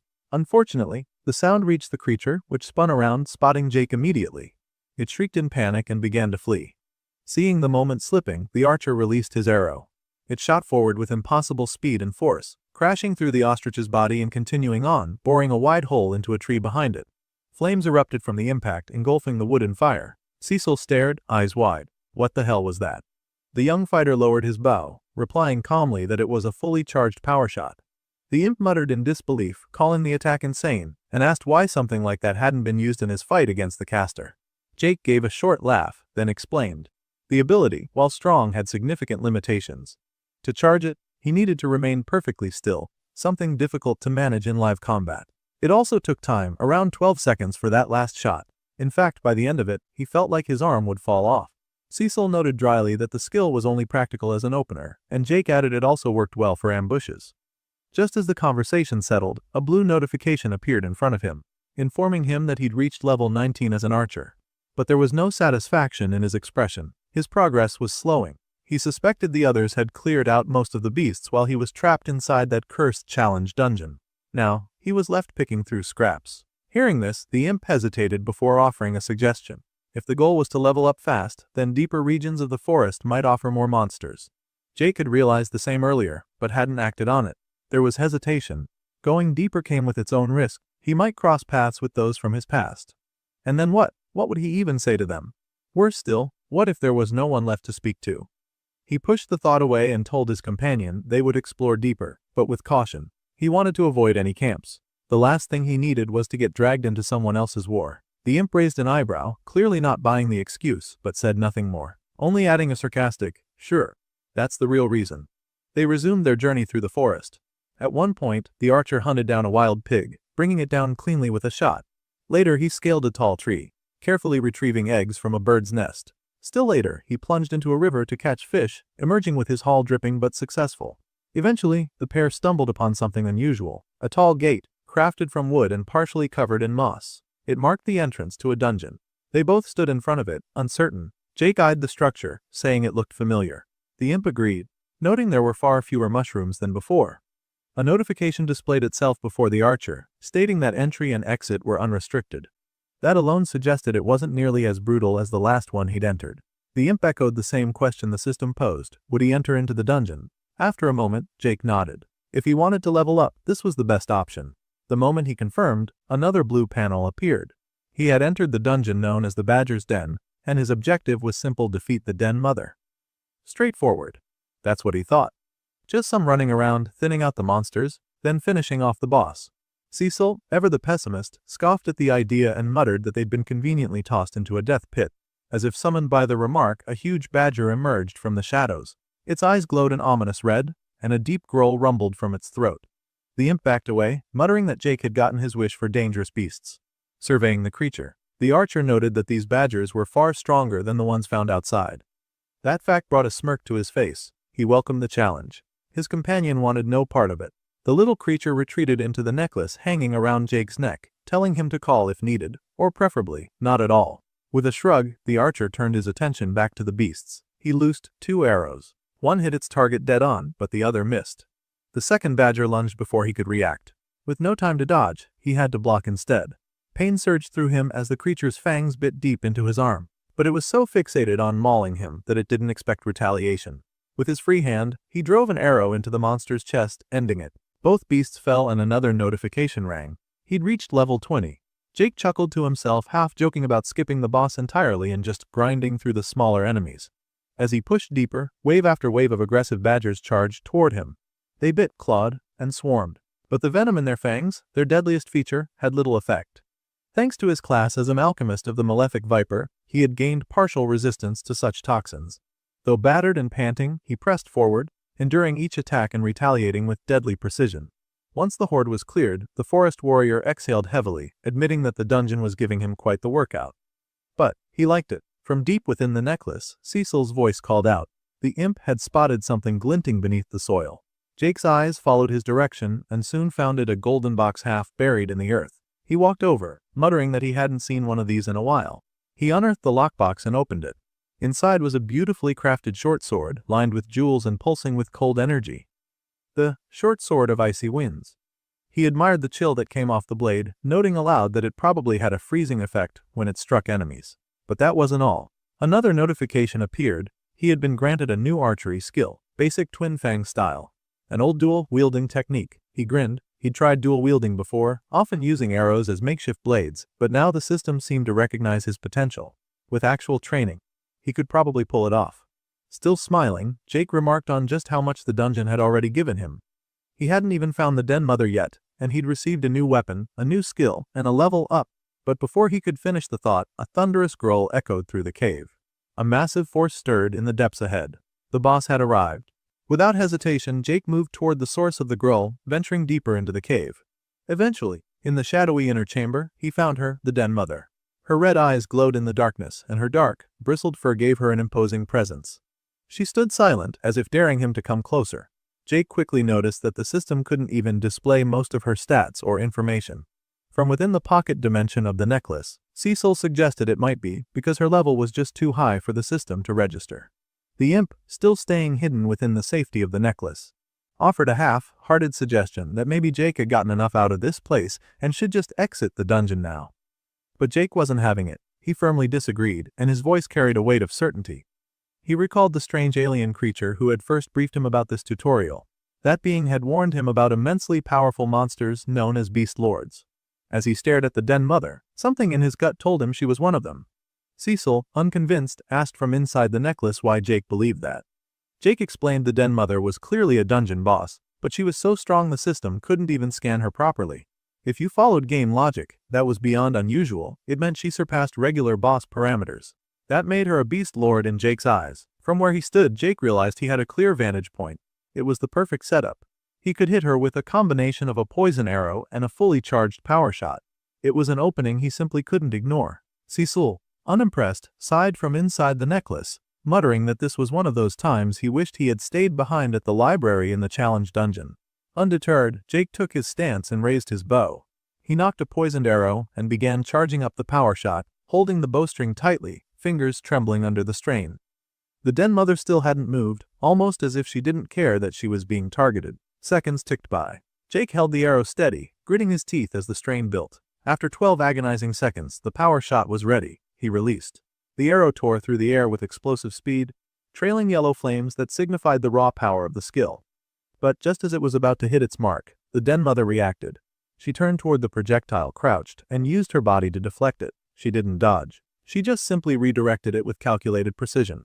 The arrow still grazed her, which gave Jake a flicker of hope. He figured the poison might still take effect. But that hope was quickly crushed. In a horrifying display of instinct and control, the Den Mother bit into her own flesh and tore out the area that had been grazed, eliminating the poisoned tissue completely. Watching this, Jake's stomach dropped. This Beast Lord wasn't just powerful, she was surprisingly kind of smart. Jake quickly grabbed another arrow and aimed. But before he could fire, the Den Mother charged. He loosed the arrow, but before it could reach her, she let out a growl so intense it shattered the arrow mid-air. Clutching his ears, Jake reeled from the sound. It wasn't just a roar, it was some sort of sonic attack. In a flash, she was on him. Her claws slashed across his side, tearing into his abdomen. Jake cried out in pain, blood erupting from the wound as he stumbled back. He coughed, his body shuddering, and then he felt it, the pulse of venom surging through his system. He had assumed his alchemist-based resistances would protect him. But her venom was on a different level, far more potent than that of the regular badgers. She didn't follow up immediately. Instead, the Den Mother hunched low, staring at him, letting out a steady growl as if waiting for his next move. Jake knew he couldn't take another hit like that. He needed distance, fast. He turned and dashed away, retreating deeper into the cavern to regroup. While running, he called out to Cecil, asking if there were any health potions in the necklace's storage. Cecil, unhelpfully, reminded him that what they had were mostly vials of poison. Jake paused, the gears in his mind turning. Poison. A new idea sparked in his mind. He stopped running and spun around, cursing at the Den Mother and provoking her for a round two. He reached into the necklace and grabbed one of the poison vials. As the Den Mother lunged toward him again, he threw the bottle directly at her. As he had predicted, she reacted with another sonic attack, trying to shatter the projectile mid-air. It worked, but not in her favor. The vial broke apart, and the poison liquid splashed across her face. Jake grinned. The trap had worked. The potent toxin began to corrode her skin immediately, necrotizing patches around her jaw and eye. But even as her face began to blacken, the Den Mother wasn't done. She let out a different kind of roar this time, one that reverberated through the entire dungeon. Jake blinked. From the corners of the cavern, more creatures began to appear. They were large, alpha venomfang badgers, and they surrounded him from every direction. Cecil, peeking out from within the necklace's pocket dimension, panicked, asking Jake if he saw what was happening. Jake calmly responded that the boss had called for reinforcements. With a grim look, Jake drew his new dagger. He muttered that he had hoped to save this weapon for later, but it looked like now wasn't the time for hesitation.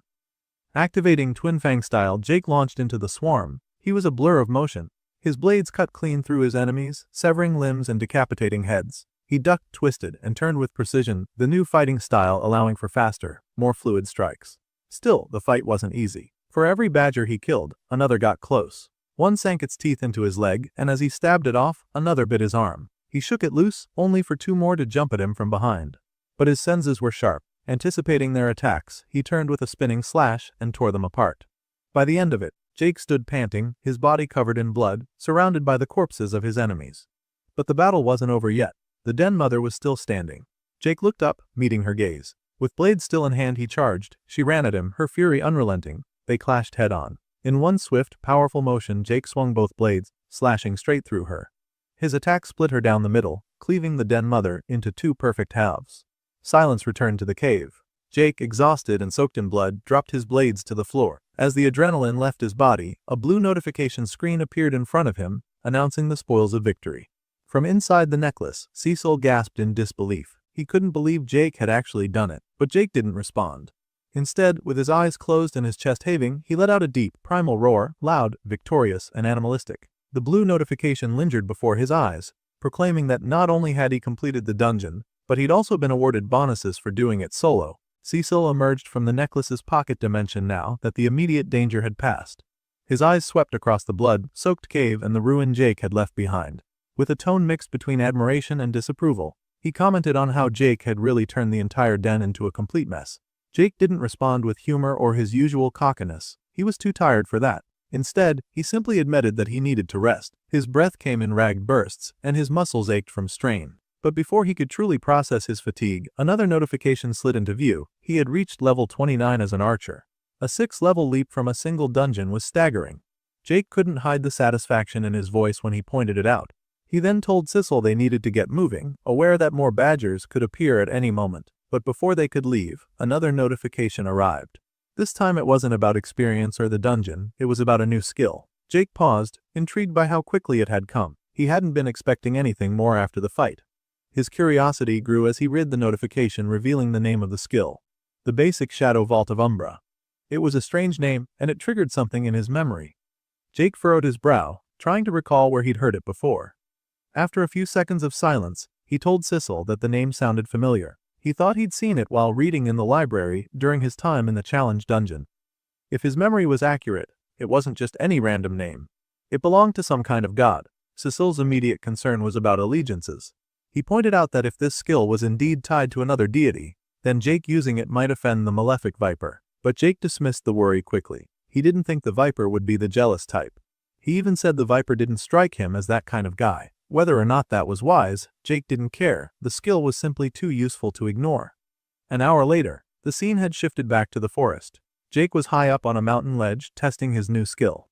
To anyone watching from a distance, it would seem like he was teleporting, as in disappearing in one place and blinking into existence in another.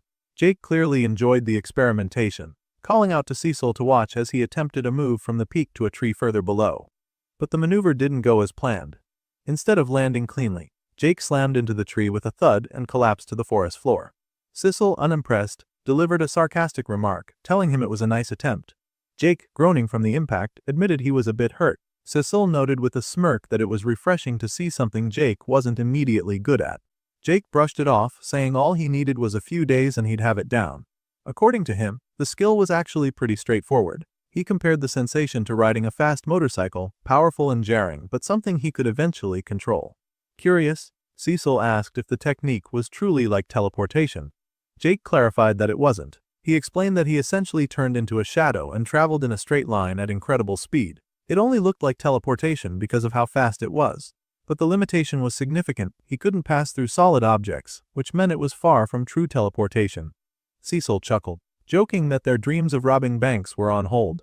Jake agreed it was just a basic skill for now, but he couldn't help but wonder how powerful it might become as it leveled up over time.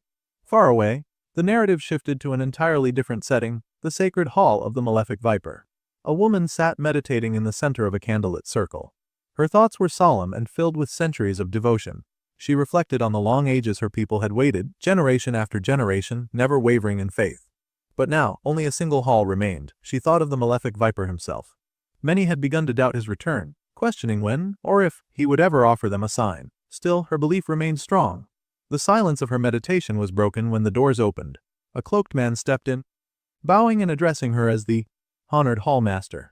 She looked at him coldly, warning that she'd better not have been disturbed for a petty reason. He remained respectful and explained that he was there on behalf of the Lord Protector, who had summoned her to his realm. She blinked in surprise and asked him to repeat himself. He confirmed it, she had been summoned. Concerned, she asked if something had gone wrong, but the messenger claimed he didn't know. With that, she rose to her feet, declaring she would depart immediately. As she traveled, her mind revisited the only other time she had seen the Lord Protector. It had been during her inauguration as Hallmaster. That appearance alone had been momentous. He had not even attended the funeral of the previous Hallmaster, so for him to summon her now meant something was different. Something important. She began to suspect that had finally happened. She arrived at a large stone gateway adorned with the emblem of a great serpent. As she stepped through, she called out, saying she had come as requested. From the other side, the Lord Protector urged her to hurry, and she did. She rushed in and opened her mouth to ask what had happened, but the moment she saw it, she fell silent. The obelisk was glowing. The Lord Protector looked at her and confirmed what she already feared to believe. The glow signified that the malefic viper was coming. Her heart raced. She began to weep tears of joy as she repeated the words, he was truly returning. After everything, after all the ages, he was coming back to lead them to glory. Her faith had not been in vain. But jubilation quickly turned to urgency. She began listing the preparations they needed to make. The hall had to be cleaned and restored to perfection. She would need to brief the others, alert all minor branches, and ensure that every inch of their world was ready for his return. Her voice quickened as her thoughts spiraled. Time, how much did they have? Hopefully a few days, she said, praying that his arrival would not be immediate. But fate had other plans. Before she could even finish the sentence, he appeared. The malefic viper was here. He didn't speak grandly. He simply looked ahead and greeted someone affectionately, referring to them as Little Snappy, asking if they had missed him. The malefic viper stood calmly before the Lone Protector and the Hallmaster. His arrival was sudden, his presence undeniable. The Lone Protector stared at him, stunned. The weight of years, maybe even centuries, of waiting came crashing down in that single moment. The disbelief was obvious in his voice as he struggled to process the fact that his master was really there, right in front of him. He said as much, barely able to hold himself together. In response, the viper smiled gently and addressed him as Little One. Even though he was a very old man, the malefic viper apologized, saying he knew it must have been difficult, being without him for so long, keeping the faith alone through the ages. Then, without hesitation, the god embraced him. He pulled the Lone Protector into a hug, resting a hand on his head and telling him that he had done well. The Lone Protector returned the embrace, his body shaking as tears ran freely down his face. The Hallmaster watched it all happen. She didn't speak. Her hands instinctively rose to cover her mouth as shock took over. She had dreamt of seeing her lord with her own eyes. But now that it was happening, it didn't feel anything like she had imagined. It was strange, touching, and completely disarming. She had pictured something more formal, more dramatic. But what she saw was personal and intimate. Then, the viper turned his attention toward her, still using the nickname, Snappy. For the Lone Protector, he asked who the young woman standing to the side was. Snappy quickly introduced her. He said she was the latest Hall Master of the Order, and since theirs was the last remaining order, that made her the highest ranking member they had left. The god didn't hesitate. He walked directly toward her, stopping only once he stood in front of her. His eyes met hers and he asked plainly for her name. She bowed slightly, trying to compose herself even as she stammered. She addressed him as, My lord, and told him her name was Viridia. Then she went lower, fully bowing before him. Her voice trembled as she asked if she might have the honor of officially welcoming him back to the order. She also apologized deeply for what she saw as their poor performance during his absence. As she began to offer an oath, saying she would swear on her life, the viper cut her off. He told her he only asked for her name, not for her to throw herself at his feet. He sounded slightly amused as he said it. He reached down, lifted her off the floor, and as he helped her stand, he said that he should be the one apologizing to her. But then, with a grin, he added that he had already apologized to Snappy just a moment ago, and he didn't like to apologize more than once in a single day. It was a rule he tried to stick to. Viridia nodded quickly and accepted what he said without complaint, repeating, Of course, my lord. With both of them now standing, the god patted her gently on the head. He told her that everything was fine. In fact, the mere fact that the order still existed at all was more than impressive to him. Viridia tried to remain composed, but she couldn't stop herself from blushing. The god had just patted her on the head like a child, and yet she was filled with joy. It wasn't the type of interaction she had ever expected, but the praise meant more to her than any ceremony ever could. Then, Snappy spoke up again. He turned to his master and asked why he had chosen now to return. He quickly added that he wasn't questioning the decision, he was happy about it, of course, but he was curious. He wanted to know if it had anything to do with the new universe that had recently been integrated into the system. The malefic viper looked around the chamber, then made a small comment. He acknowledged that his sudden return and everything surrounding it might have placed the others in a bit of an awkward or disadvantaged position. After a brief pause, he added that maybe what they all needed was a drink. As soon as the words left his mouth, Viridia lit up. The hallmaster turned sharply, saying she would go fetch some drinks immediately. Her excitement was hard to miss. The viper watched her go, mildly amused, and pointed out that she was quite enthusiastic. Then he turned his attention back to the Lone Protector. Picking up from where their conversation had paused earlier, he answered Snappy's question. Yes, he confirmed, his return had everything to do with the newly integrated universe. As he spoke, he gave Snappy a reassuring pat on the shoulder. Next, he brought up something specific. He asked if Snappy remembered the dungeon, the one he had created a long time ago in preparation for something he called the Second Era. Snappy thought for a moment, then nodded. He remembered. He asked if the viper meant the one with all the spikes. The viper confirmed it. Yes, that was the one. And then he dropped the real surprise someone had actually managed to clear it. Snappy reacted immediately. He said that was incredible and asked if the person who did it was a newly awakened follower, but the viper shook his head. No, the person wasn't a follower at all. Then, with a small smirk, the god said something unexpected. He admitted that although it might sound strange, he thought he had made a friend. Elsewhere, deep within the great forest, it was nighttime. A small campfire crackled softly under the trees. Jake sat on the ground, chewing on a mushroom. Sissel was nearby, sitting comfortably, listening. Jake muttered something as he swallowed. He said he wasn't sure which was worse, having to eat nothing but mushrooms for weeks, or the fact that he was starting to actually enjoy them a little. Sissel replied with a casual jab, saying it still beat feeding on moss and dirt like he had to do back in the challenge dungeon. Jake chuckled and leaned back a little, eyes scanning the stars above. He started reminiscing. Back on Earth, he said, they had a delicacy called steak. Just saying the word brought a wave of nostalgia, and as he imagined it in his mind, fresh and raw, marbled steak ready to be cooked, his mouth began to water. He said out loud that he'd probably kill for some steak right about now. Then, curious, he turned to Cecile. He asked if the imp missed anything from his own world. Cecil didn't hesitate. He said no, not really. Jake looked at him sideways, not surprised. He pointed out how secretive Cecil always was about anything relating to his past. He even mentioned that, come to think of it, Cecil had never told him how he got trapped inside that holding necklace in the first place. Cecil brushed it off. He called it a long story and a half, joked that maybe he'd share it one day, if Jake got him drunk first. Jake caught on to that, grinning a little. At least that meant Cecil knew what alcohol was. He called it progress. Then, suddenly, Jake froze. Something was off. His expression changed in an instant, and his tone turned sharp. He told Cecil to get in the necklace. Cecil blinked, confused, and asked why. But Jake didn't explain. He just yelled again, more urgently this time, ordering him to get inside now. Cecil didn't argue. He vanished into the pocket dimension of the holding necklace without another word. Jake stood up and quietly moved toward the nearby bushes. His posture was calm, but his eyes were locked in the direction of the sound. Someone was there. From behind a nearby rock, bushes rustled. The group hiding there had just realized they were spotted, but Jake was already walking right toward them. Without raising his voice, he spoke clearly. He told them he knew they were there. There was no point in hiding.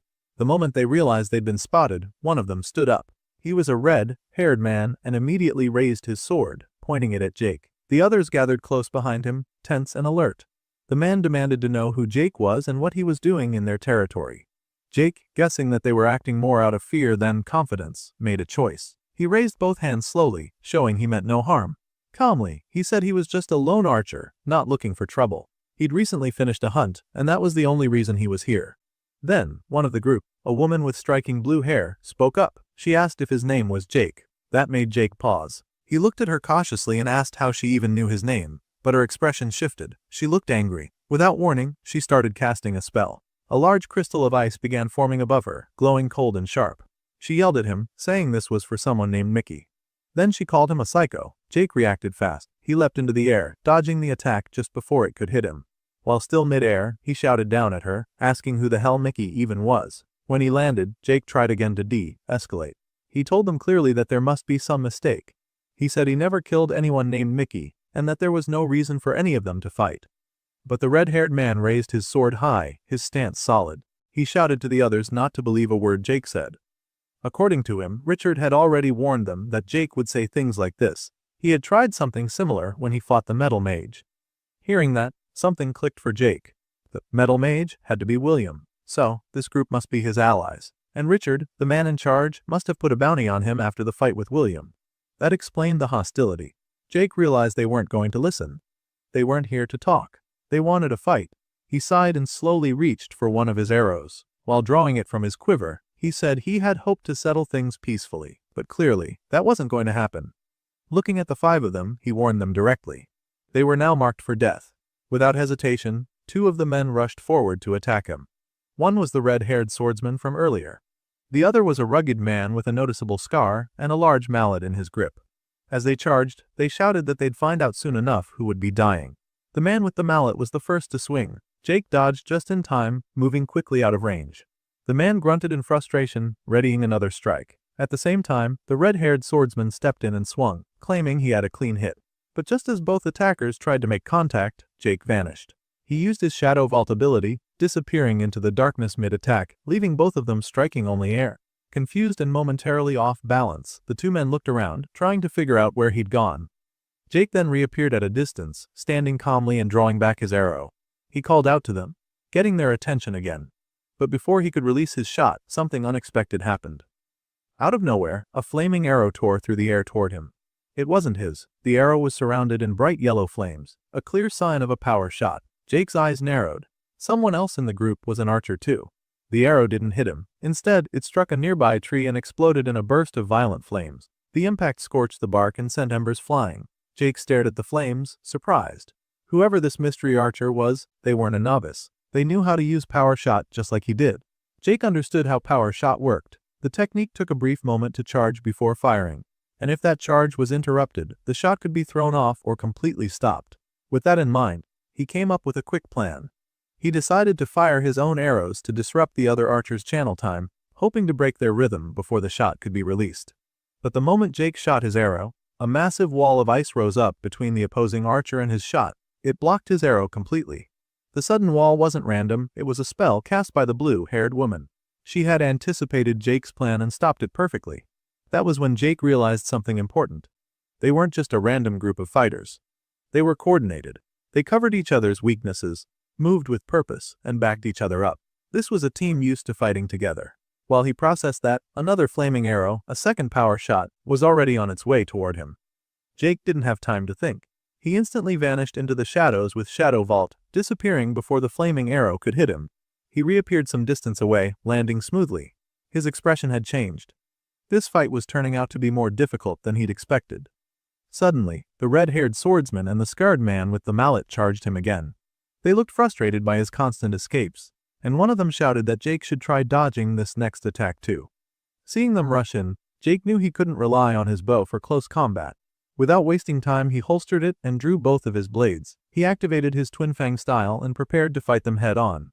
As the 2 came at him with full force, he moved with sharp precision, using his blades to block and deflect their attacks. Meanwhile, another man, one who had been hiding in the nearby bushes, decided this was his chance. He saw Jake preoccupied with the 2 in front and quietly moved in from behind, ready to strike. But Jake's instincts kicked in. He sensed the threat creeping up behind him. Now boxed in on all sides, Jake realized he was cornered. He quickly weighed his options. At that same moment, the red-haired swordsman was thinking too. He assumed Jake would probably teleport, again using that same vanishing move. If he could just guess where Jake would appear, he might be able to cut him down mid-escape. But before any of them could act, Jake did something unexpected. Instead of dodging or disappearing, Jake let the man sneaking up from behind stab him. The blade sank in, but Jake didn't even flinch. He turned his head slightly, locking eyes with the man, and asked with a cold expression if he was surprised. The man didn't get to answer. At the same time, the guy with the mallet tried to capitalize on the moment and swung, but he was too slow.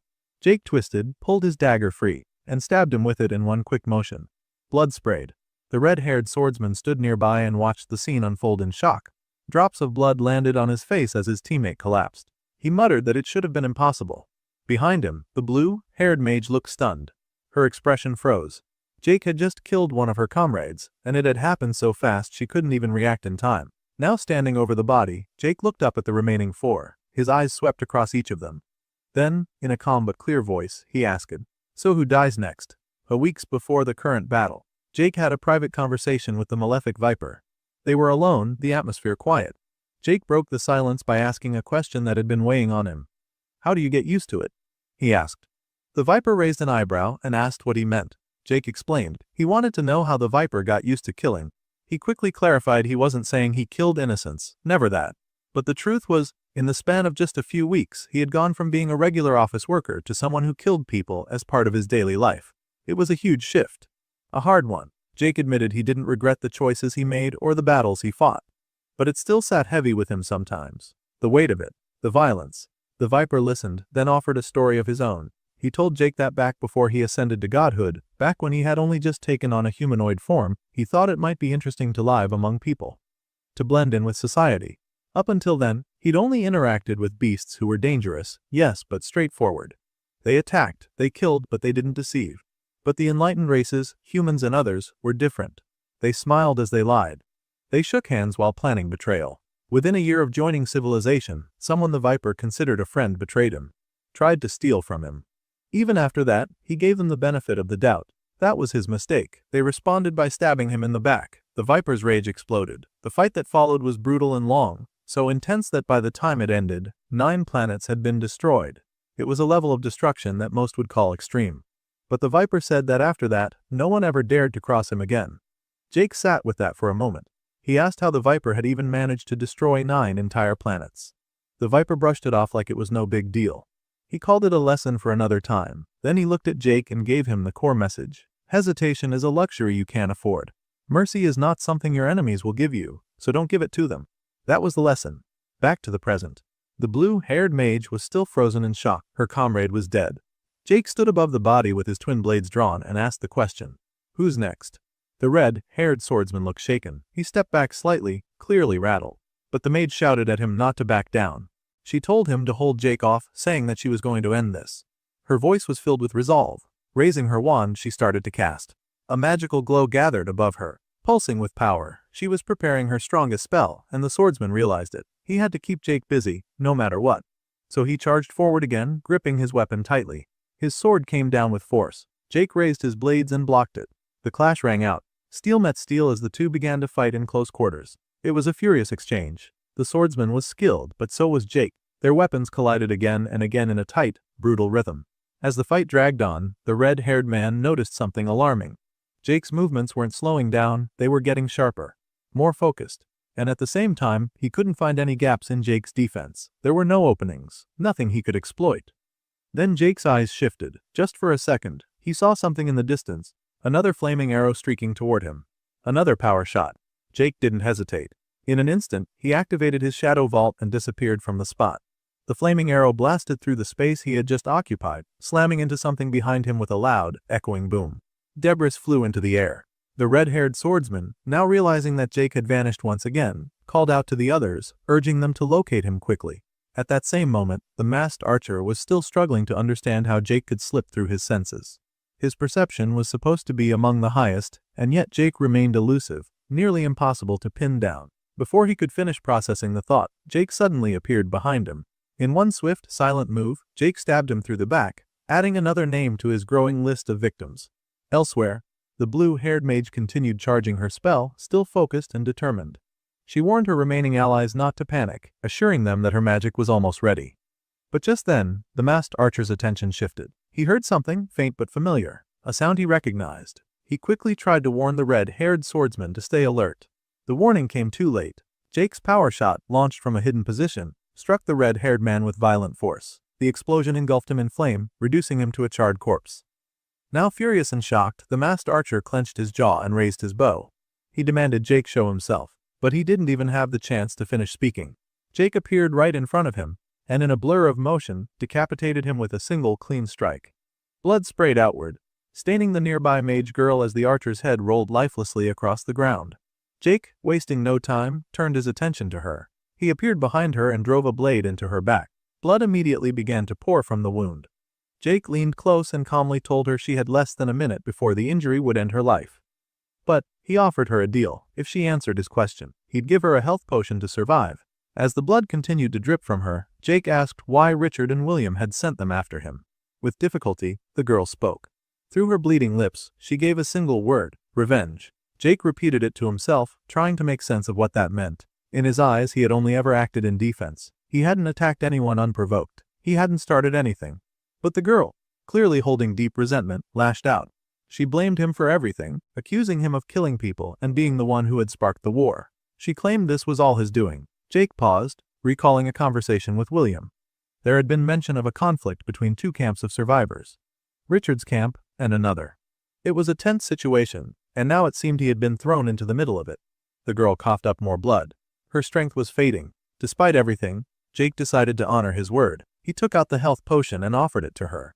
But she slapped it from his hand. She told him she would rather die than be saved by someone like him.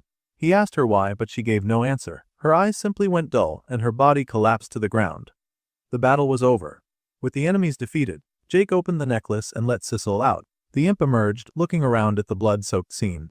He asked what had happened. Jake told him honestly that he didn't fully understand it himself. But one thing was clear. He hadn't started any war. They both looked at the aftermath, the fallen bodies, the scorched earth. Cecil questioned if all of this really came from some sort of misunderstanding. Jake shook his head. He didn't believe that. To him, this wasn't confusion. It was something more deliberate. He was convinced someone was manipulating things behind the scenes. Someone wanted to frame him. And Jake wasn't going to let that happen. He had survived. But now he knew this was only the beginning. With the battle now behind him, Jake had taken the time to gather all the bodies of the fallen. He laid them together in a single pile, performing a rough embalming before setting them alight. The flames crackled and roared, casting dancing shadows across the area. Jake stood in silence beside Sissel, watching the fire as it slowly consumed the remains of his former enemies. The orange glow filled the forest and lit their eyes as the bodies burned, reduced bit by bit to ash and smoke. Cecil asked if Jake had any final words to offer the dead. Jake, visibly weighed down by the events, responded solemnly. He said he was sorry things ended this way. None of them needed to die, and they wouldn't have, if it had been up to him. He didn't understand how Richard or William had managed to manipulate them into thinking he had started a war, but whatever lies they were told, he promised he would be the one to end the conflict. Cecil simply offered a farewell of his own, telling the dead to rest peacefully now that it was over. As the fire continued to burn, Jake glanced at his system notifications. A message appeared, alerting him that he had reached level 31. He exhaled, more exhausted than satisfied, and muttered that it didn't feel right to go through system messages in a moment like this. It felt as though he was stealing tutorial points from the dead. Cecil, trying to reassure him, pointed out that this wasn't stealing because he had earned it. But Jake disagreed. The points he received from defeating the Den Mother, those felt earned. That was a fight he sought out, trained for, and overcame through sheer will. But this had been something else entirely. It hadn't felt like a battle. It felt like meaningless slaughter. Cecil, keeping his tone calm, told Jake that whether it felt good or not, the points were his now.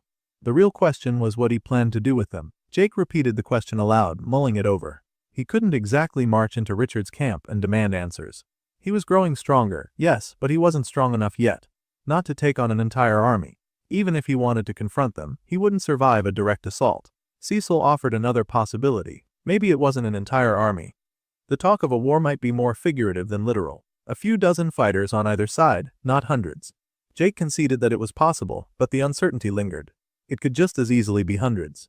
He didn't know enough to act, and that meant any rash decision could get him killed. Charging in blindly would only get him buried. So instead, Jake tried to think more strategically. He wondered what Adam would do if he were in this situation. The story shifted elsewhere. Far away, Adam was already deep in the woods, observing a tense meeting between two powerful figures. The leaders of the opposing camps, Richard and Hayden, were standing face to face, their conversation sharp with suspicion and doubt. Adam remained silent, quietly watching from the sidelines right next to his camp leader, Richard. He couldn't help but wonder what kind of chaos Jake had gotten himself involved in. Hayden, the head of the camp that opposed Richard's, voiced his disbelief. He didn't buy the idea that some lone archer was out there dismantling squad after squad. If someone like that really existed, someone that dangerous, they would have heard or seen more evidence by now.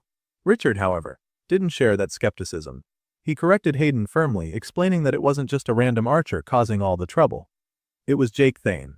And he wasn't killing out of madness or chaos, he was doing it with purpose. According to Richard, Jake's goal was to win the tutorial. To climb higher. The system, after all, was designed to encourage this kind of bloodshed.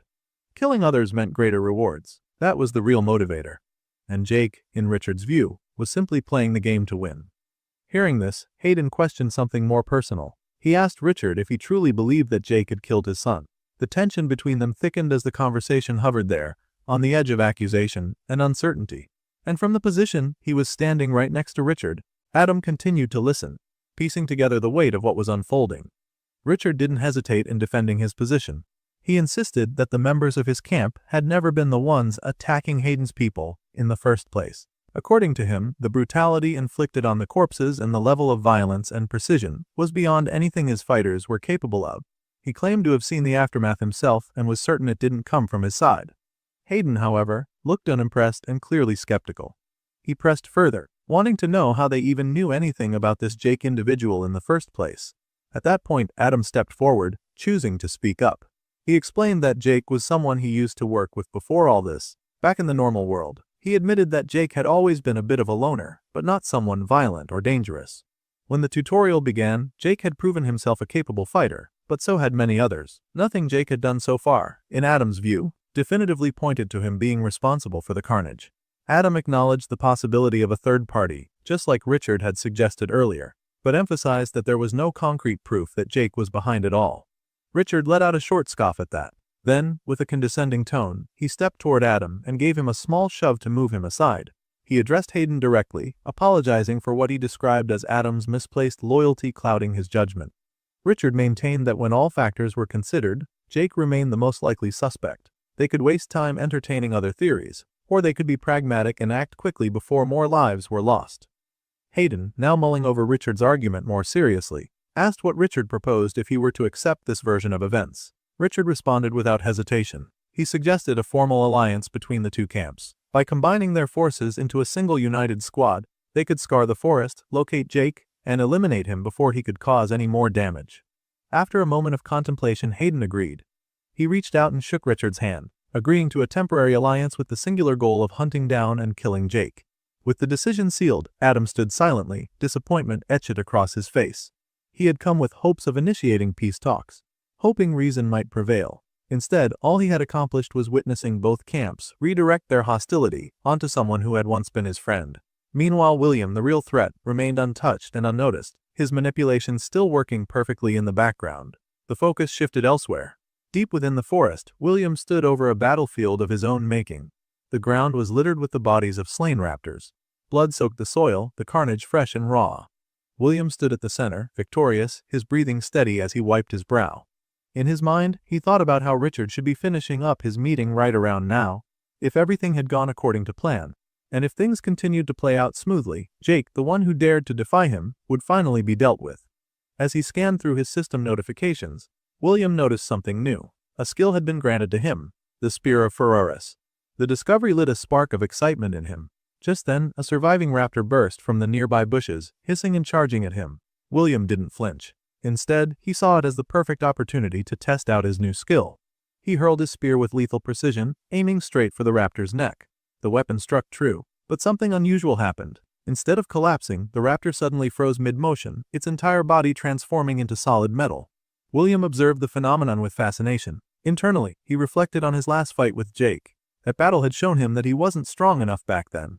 But now, things had changed. He had grown stronger. Much stronger. With a violent swing, William smashed the metallic statue of the raptor, sending shattered metal and bone clattering to the ground. As the creature's skull tumbled down, he picked it up slowly, almost as if it signified the start of something new. Holding the skull in his hand, William made sort of a quiet vow to himself.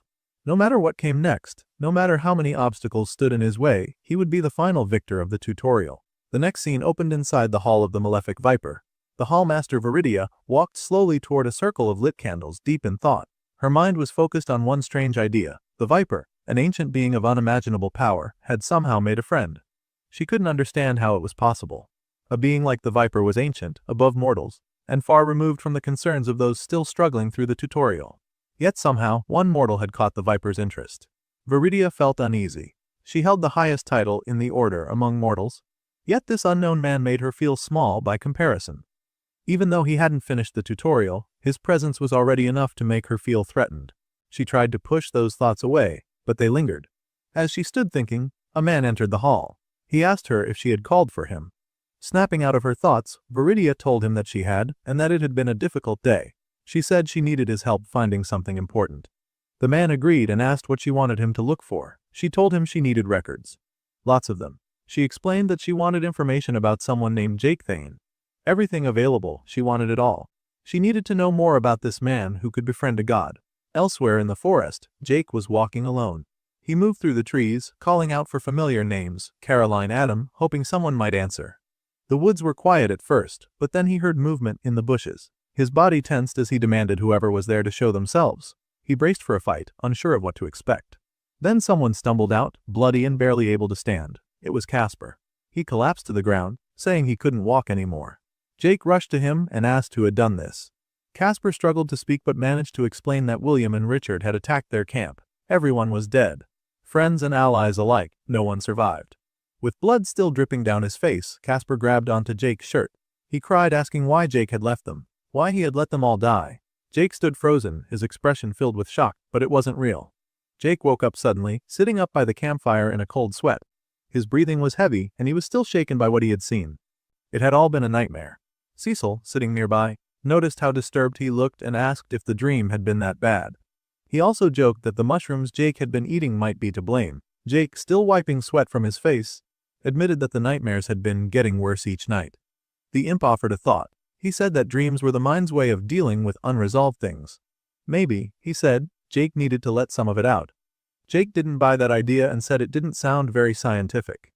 He turned the focus back on Cecil, pointing out that he was also awake in the middle of the night. He asked what kind of nightmare Cecil might be having. Cecil, his tone more serious now, explained that sleep was the only thing he ever did while trapped inside the necklace. And whatever nightmares he'd had, he already lived through them once. Jake paused, then said he was tired of avoiding the truth. He offered Cecil a trade. He would talk about his dreams, what they really meant, if Cecil would finally explain how he ended up sealed in the necklace. Cecil hesitated but eventually agreed. Looking up at the night sky, Jake began telling his story. He explained that when he first arrived in the tutorial, he wasn't alone. He had come with a few coworkers. Some were friends, some were just people he used to see in the office. Back then, in the old world, Jake was just another guy stuck at a desk. He described himself as someone who couldn't hold a normal conversation, someone most people didn't notice. But once they were thrown into this strange world, everything changed. The great forest was nothing like the life they'd left behind. For a while, things even seemed better. He thought maybe this new beginning would finally give him a chance to become someone different. But as Jake now realized he had been wrong, very wrong, Jake continued speaking, explaining how his goals had been different from those of his friends. While they just wanted to survive, to get through the tutorial alive, he had wanted more. He wanted to grow stronger, to live fully, to chase the opportunity the tutorial had presented. That difference in mindset led to arguments, especially with Caroline. Their fights had gotten intense, and eventually, Jake made the decision to leave them behind. He struck out on his own, believing it was the right call. But looking back, he admitted he'd left them in a dangerous situation, possibly under the influence or threat of Richard and William. Jake shared that his nightmares always took him back to that choice. In the dreams, he found his former co-workers one by one, each of them dead, lying in pools of blood. The details changed from dream to dream, but one thing stayed the same: they always blamed him. Always asked why he left and why he let them die. The guilt weighed on him. He said maybe they were right. Maybe if he had just stayed, protected them, stuck together, they might still be alive. Cecil, hearing this, commented on how heavy that burden sounded. But Jake brushed it off with a shove to Cecil's shoulder and told him it was his turn to talk. Cecil sighed. At first, he wasn't sure it was worth telling, but eventually, he gave in. He admitted that he had once been a lot like Jakey. Long ago, so long ago it felt like another lifetime, he had been one of the lowest members in the Malefic Viper's cult. Nobody respected him. He was the joke of the group, the one everyone picked on, even the new initiates. They mocked him constantly and never took him seriously. The only ones who treated him decently were a group of imps who showed him some kindness. In return, he helped them with their enchantments. But thinking back now, he realized he wasn't really their friend. He was more like a test subject. They had him try out all kinds of magical devices, and one day, they asked him to test a necklace they had created. Something went wrong. As soon as he put it on, he was pulled into a void like space inside the necklace itself, trapped. Alone. Cecil explained that while he was stuck inside, he could still see what was going on outside through a small window in the necklace. At first, he saw panic. The imps who had made the necklace were clearly terrified by what had happened. They tried to figure out how to get him out, but eventually, they gave up. He remembered the moment they dropped the necklace to the ground and walked away. After that, years passed.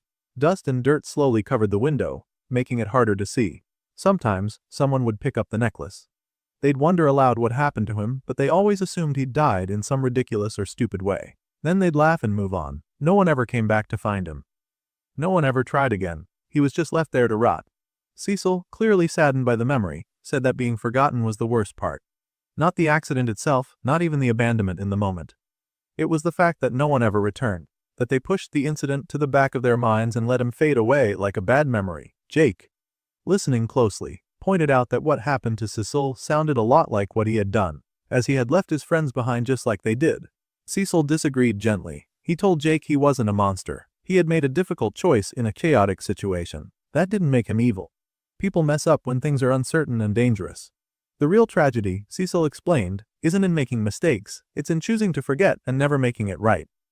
That's what the imps had done. That's what Jake still had time to avoid. But Jake was still unsure. He asked what he was supposed to do if his friends were already gone. If they were dead, how was he supposed to deal with that? How could he carry that kind of guilt? Cecil didn't have all the answers. He just placed a hand on Jake's shoulder and said that they'd cross that bridge when they came to it. For now, he told Jake, his friends might still need him. Those words sparked something inside Jake. His mind drifted back to the last moments with his team. He remembered telling them he had goals of his own. He remembered saying they would be fine under Richard's protection. He remembered the promises he made, to check in, to not disappear. Now those memories filled him with regret. But also, a new kind of determination. He finally admitted Cecil was right. He had been running from the consequences of his decisions. But that would end now. He stood up from the ground, clenching his fists. The time for running was over. Tomorrow, he would find Adam. He would face whatever came next, and one way or another, he would settle things once and for all. After Jake made his decision to find Adam, he didn't waste any time. The very next day, he and Cecil were already traveling through the forest, heading in what they hoped was the right direction. Their goal was to locate Richard's camp, though it quickly became clear the path wouldn't be so straightforward. Cecil, grumbling as he trudged alongside Jake, started complaining about the uncertainty of it all. Even though he had been the one to push Jake to do this, he now questioned whether they actually knew where they were going. He pointed out that they had been walking for quite a while and had barely seen anything promising, just a couple of wolves. A quick flashback showed those same wolves attacking Cecil earlier, and how he had barely managed to escape. Jake reminded him that he'd already been given a healing potion and would be fine. But Cecil, never one to miss a chance at being dramatic, replied that emotional trauma wasn't so easily healed. Jake laughed, calling him a crybaby, which got a reluctant smirk from Cecil. Jake then admitted that he didn't really know where Richard's camp was, but he reasoned that if they kept following the river, they were bound to find something eventually. Camps needed water, whether it was for drinking, laundry, or fishing. He figured if they stayed on this path, they'd run into someone sooner or later. Cecil teased him, saying he was starting to sound like a real hunter. Jake brushed it off, saying he'd been in the tutorial for a month already. It would have been strange if he hadn't picked up at least a few survival skills by now. After a short pause, Cecil changed the subject and asked Jake if he had thought about what he was actually going to say when they arrived. Jake responded that the first thing he would do was scout the area. He remembered that Casper had been learning how to set traps before he left the group. If Casper had gotten any better, then there was a real chance the camp would be full of traps now, and Jake didn't want to walk blindly into one. But Cecil saw through it. He pointed out that Jake seemed to be focusing on the possibility of a fight as a way to avoid dealing with the emotional weight of it all. These people weren't just enemies, they had been his friends once, and Jake had come to talk, not just fight. That made Jake pause. He admitted that not all of them were his friends. Some, like Adam and Casper, had been close to him, but others like Caroline or Bertram, he was sure they would rather not even see him if they didn't have to. It wasn't just about clearing up misunderstandings. It was about navigating a minefield of emotions, alliances, and danger. Still, Jake told Cecil that his first priority was to clear his name. He needed to explain the situation to Adam, let him know that someone had framed him. If he could get Adam to believe him, maybe Adam could convince the rest of the group. Cecil asked what would happen if that didn't work. Jake replied without hesitation. If things went badly, then traps would be the least of his worries. He pictured dozens of people coming after him, and he knew that survival would be a fight. Cecil didn't argue. He just said they should keep moving forward and hold on to hope. They walked on in silence for a while, letting the tension settle. Then, out of nowhere, Jake came to an abrupt stop. Cecil, confused, asked what was wrong, but Jake quickly hushed him, holding a hand up and pointing at something ahead. There, deeper in the forest, was something strange. A sort of shimmering curtain that stretched between the trees, flickering with colors and barely visible if you weren't looking closely. It gave off a feeling of wrongness, something unnatural. Tsul, awed by the sight, wondered aloud if it was made of water. But Jake shook his head. It wasn't water, it was magic. He could tell because when he tried to look past it using his sphere of perception, the view warped and twisted unnaturally. It was like the forest on the other side wasn't stable. Something was interfering. Jake guessed that it might be a barrier. Cecil asked if it was meant to keep them out, but Jake considered another possibility. Maybe it wasn't to keep people out, but to keep something locked in. Something dangerous. A monster, perhaps. He couldn't say for sure. But one thing was for sure, he wanted to find out. Just as Jake began moving toward the barrier, curiosity pulling at him, Cecil quickly stepped in. With a swift motion, he slapped some sense into Jake, not really out of anger, but enough to snap him out of it. He reminded Jake that they had no idea how the barrier worked. It might be a one-way passage, a trap disguised as an entrance. If Jake went in now, he might get locked inside, separated from his friends forever. Cecil's voice had an edge of urgency and Jake paused, finally realizing the risk. With a heavy sigh, Jake agreed. Cecil had a point. As tempting as it was to explore the unknown, he couldn't afford to lose sight of his real objective. Turning away from the barrier, Jake said that finding his friends came first. If he succeeded in that, maybe he could return to investigate the strange phenomenon later. Still, even as they left the shimmering wall behind, Jake couldn't stop thinking about it. He admitted that he couldn't wait to discover what was on the other side. Soon, they stumbled across a new sight, one that filled Jake with both surprise and a bit of cautious hope. Up ahead, partially hidden by trees and foliage, was a small base. Jake suspected immediately that it could be Richard's camp. And his instincts were right. Cecil, struggling to make out the details from their vantage point, admitted he was impressed that Jake could tell what he was looking at. He couldn't see much at all. But Jake explained that there wasn't anything particularly unusual going on. Just people moving through their morning routines, setting up for the day. It looked ordinary. Calm, he pointed out the cabins, noting their solid structure. Whoever built them had done a good job. Then his eyes were drawn to something specific. There was a blacksmith, and nearby, someone caught his attention. Jake's breath caught for a moment. He whispered an exclamation, and Cecil quickly asked what was going on. Jake was referring to a woman sitting at a table, chatting with several others. It was Joanna. He recognized her instantly. But something was different. Her leg was back. Joanna had lost that leg during the first night of the tutorial. She'd been ambushed, and Jake hadn't been able to get there in time to save her. That failure had stuck with him. But now, seeing her not only alive but fully healed, it sparked something in him. Relief, maybe even joy. Jake smiled, explaining to Cecil who she was and how they'd met. He guessed that Caroline must have found a way to heal her, maybe through magic or perhaps a rare item. Whatever it was, it worked, and that gave Jake hope. If Joanna was alive and doing well, maybe the others were too. Cecil noticed the change in Jake's expression and commented on how happy he suddenly looked. Jake admitted that it was just good to see a familiar face again. One that hadn't been twisted by nightmares or clouded by guilt. He reminded himself that he still needed to find Adam though. That was the priority. Meanwhile, somewhere inside one of the cabins in the camp, Adam was just waking up. He lay next to a red-haired woman, the priestess healer Caroline, and chose not to disturb her. As he quietly rose, he glanced through his notifications. There it was. A reminder that only 25 days remained until this tutorial came to an end. Just 25 days until things could return to normal, or at least some version of it. He let the thought settle in for a moment before focusing on his plans for the day. Adam remembered he had a hunt coming up soon, but before that, he needed to stop by the smith. He got dressed and stepped outside, expecting a quiet morning. Instead, he was greeted by a scene already in full motion. The camp was alive with activity. People moved quickly, preparing supplies, coordinating jobs, and talking in small groups. Adam realized he had overslept more than he thought. Still, he hoped things would run smoothly. Then something unexpected happened. A sharp sound cut through the air. An arrow flew straight toward him. Adam flinched slightly, instinctively bracing for impact, but the arrow hit the ground just in front of him. He looked down, puzzled, and noticed a scroll tied to the shaft. Cautiously, he picked it up, unrolling the scroll and reading its contents. His eyes widened slightly with surprise. It was a letter from Jake, not containing any platitudes or greetings but going straight to the point. Jake was asking to meet him. Chapter 37 opened with a swarm of huge bats screeching loudly as they dove towards someone in the forest. That someone was William.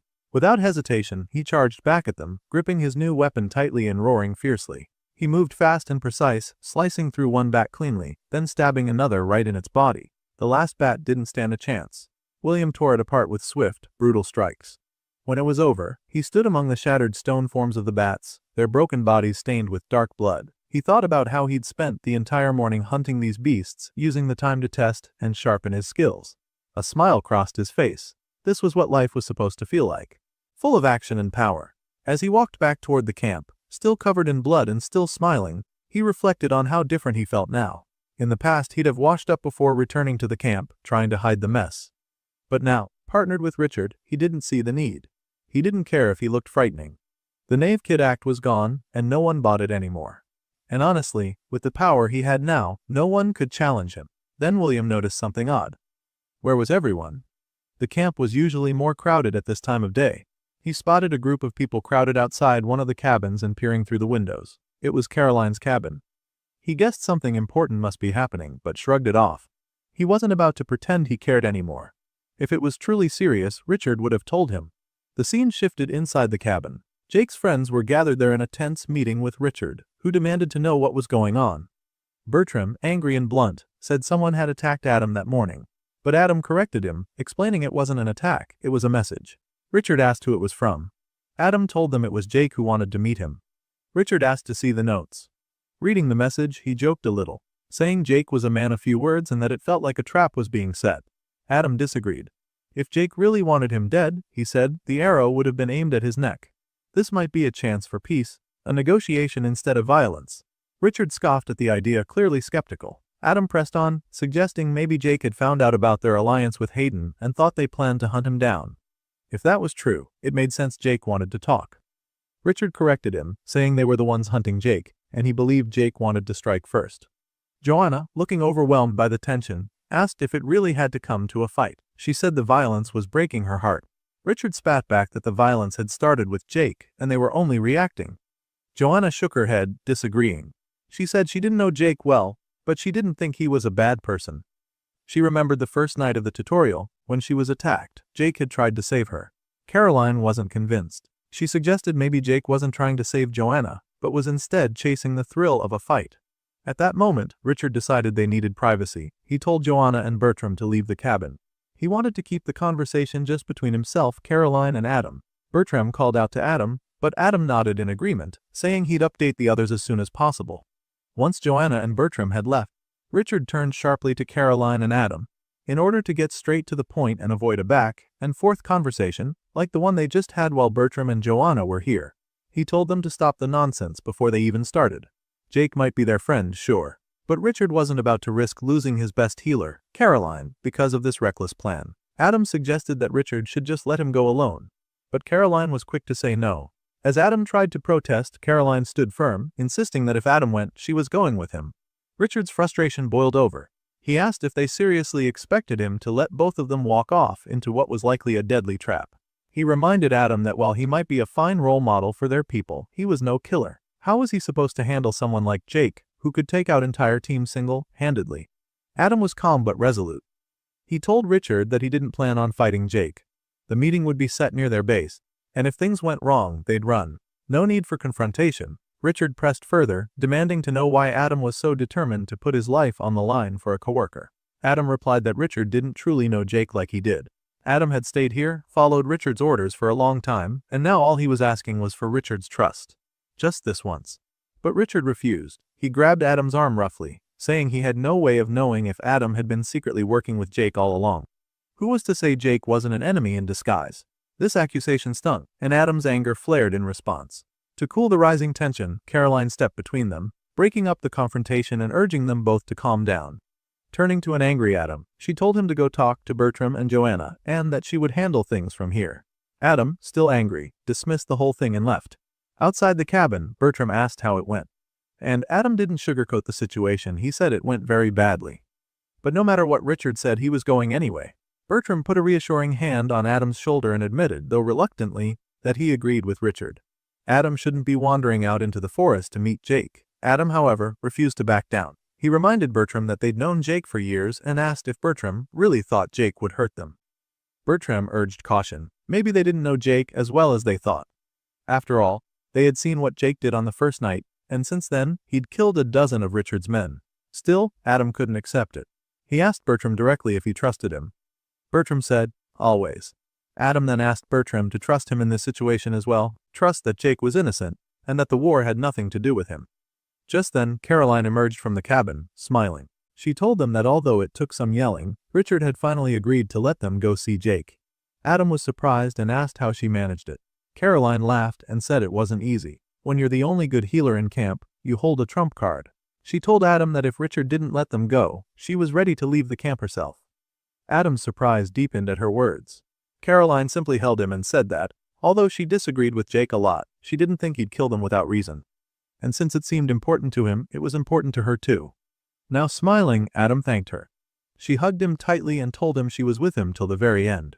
On the other side of the cabin door, Richard watched Caroline and Adam with a strained glare, his anger barely contained at the sight of their determination. We begin deep in the woods, where Jake carefully reviews the surrounding landmarks to confirm that he's in the right place. He spots a large boulder, a small river trickling by, and a cut-down tree stump. These familiar features match what he remembers, and with an agreement to himself, Jake concludes this is the spot where his former co-workers and teammates agreed to meet him. Standing nearby, Cecil looks around and wonders aloud why Jake's old friends would pick this particular location. Jake takes a moment to consider the reasoning behind it. He figures the location's close proximity to their camp might be intentional. If it's nearby, it could mean they're afraid of navigating too far into the forest. Or, more concerning, it could mean they suspect Jake might attack and want to ensure they have a short path back in case they need to retreat quickly. The thought lingers in his mind, unsettled. Cecil, picking up on Jake's negative assumptions, lightly scolds him for being so pessimistic. He urges Jake to try seeing things from a more hopeful perspective, but Jake isn't entirely convinced. He admits that while he still trusts Adam and Casper, they've spent a whole month under Richard's leadership. That's a lot of time for Richard to influence their views, and Jake knows it. A month is enough for people to change.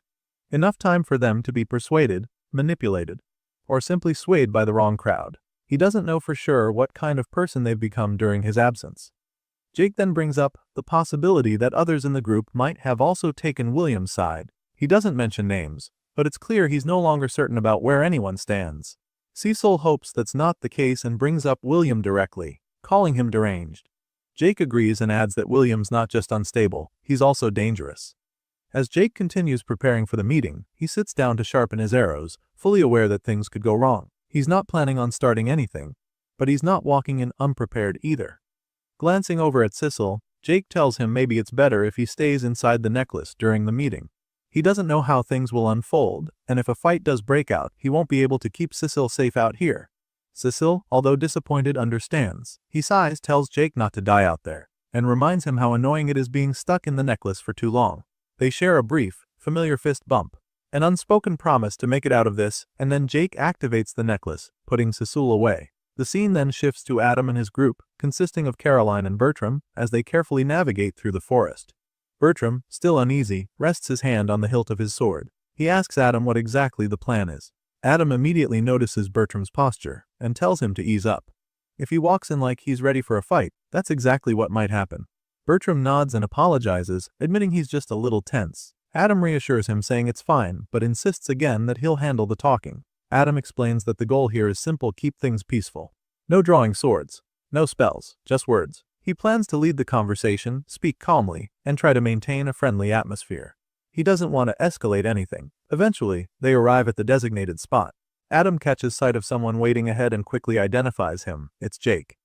He tells the others that Jake's already there. He steps forward, calling out to him. Jake turns as he sees them approaching and smiles as he responds, happy that they had made it to the meeting site, honoring their agreement. Adam apologizes for the delay, and as they close the distance, he comments on Jake's appearance, saying he looks different. Jake looks like he's bulked up. Jake chuckles and says he's been getting a lot of exercise lately. Adam looks closer and thinks to himself that even though Jake has gained some muscle, he's still got that familiar nervous energy.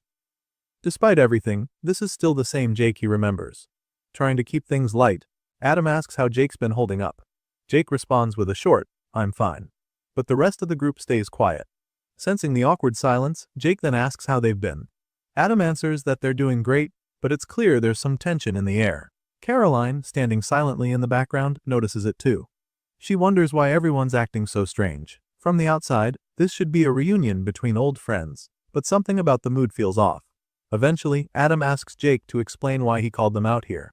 Jake answers plainly, getting to the point. He tells them about his encounters in the forest. He tells them about how he has been ambushed by people who seem to think he's responsible for something he knows nothing about. Something serious. The way they acted made it clear they thought he was guilty. Jake doesn't yet understand all the details, but he knows enough to realize that someone has framed him. This meeting is his attempt to clear the air before more damage is done.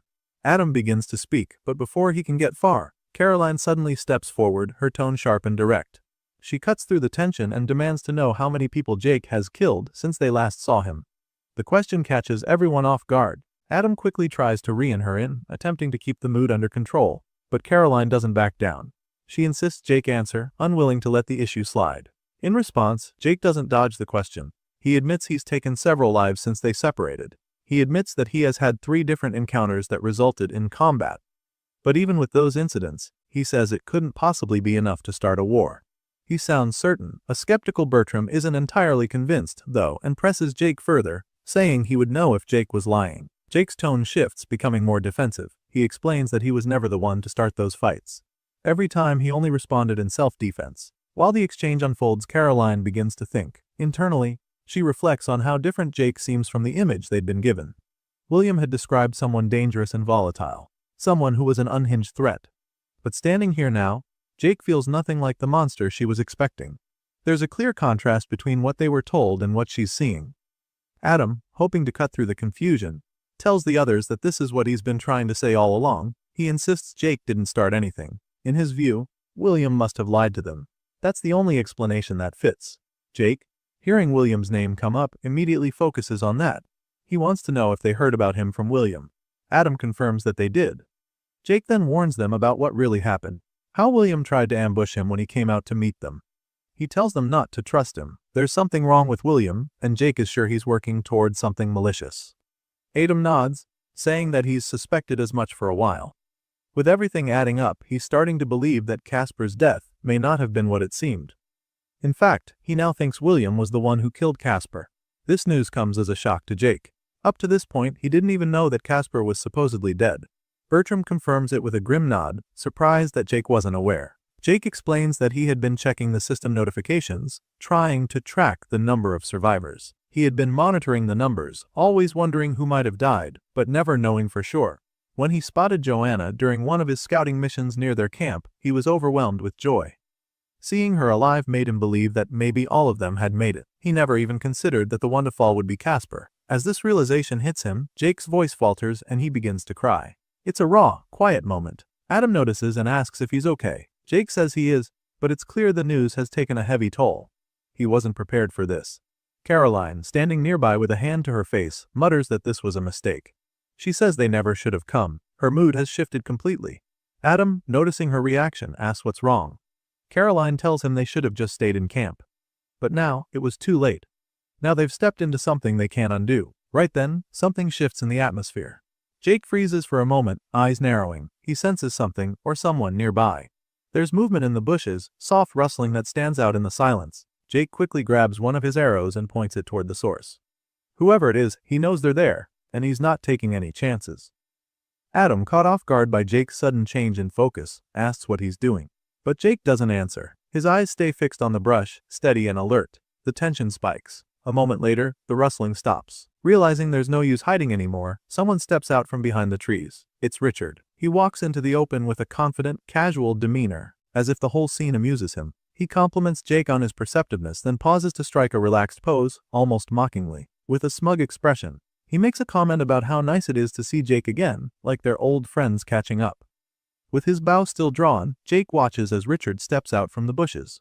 The sudden appearance sets off alarm bells in his mind. He immediately turns to Adam, furious.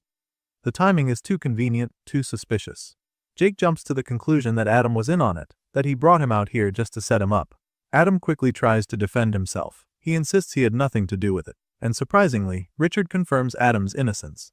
He admits that Adam was left in the dark and offers a half-hearted apology, though it's clear he doesn't feel much remorse. He tells Adam that if he had told him about the plan, he would have hesitated, gotten soft, and possibly ruined everything.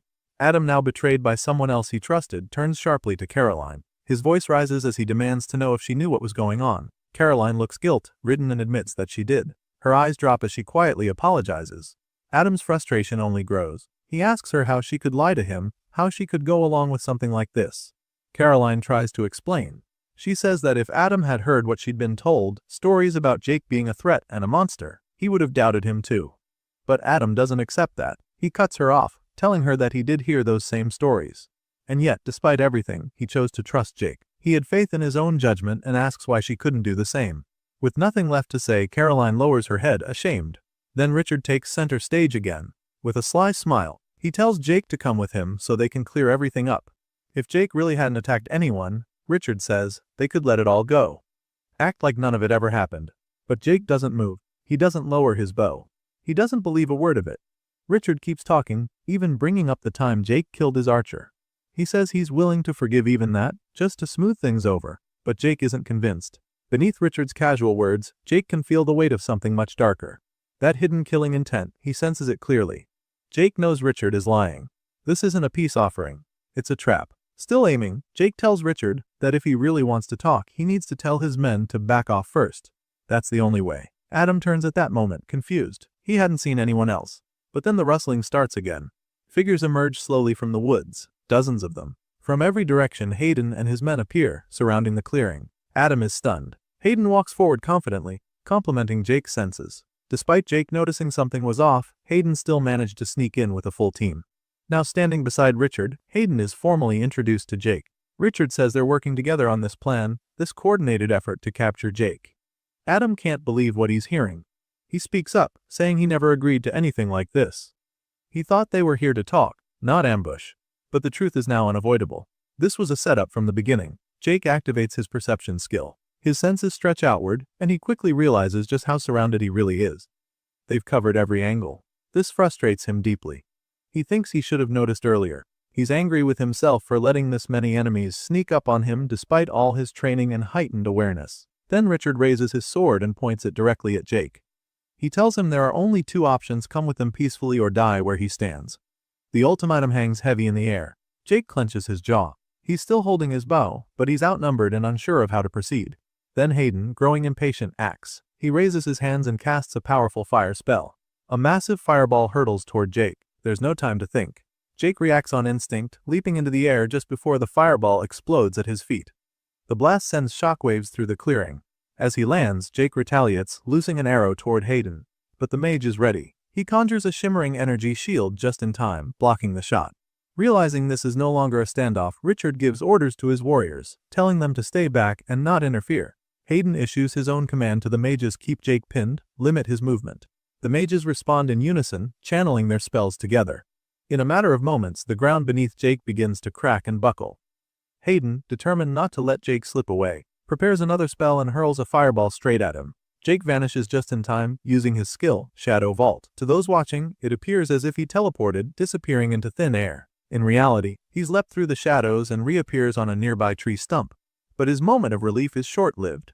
The enemies quickly spot him and fire again without hesitation, not giving him any time to breathe. From the sidelines, Adam watches Jake struggle against the relentless barrage.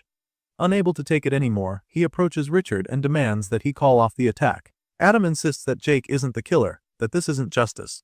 But Richard doesn't budge. He coldly responds that Jake had his opportunity to surrender, and now this is the only way forward. Frustrated and desperate, Adam turns to Caroline and pleads with her to intervene. The onslaught hasn't stopped, and Jake is going to be killed if no one acts. But Caroline yells back that there's nothing she can do.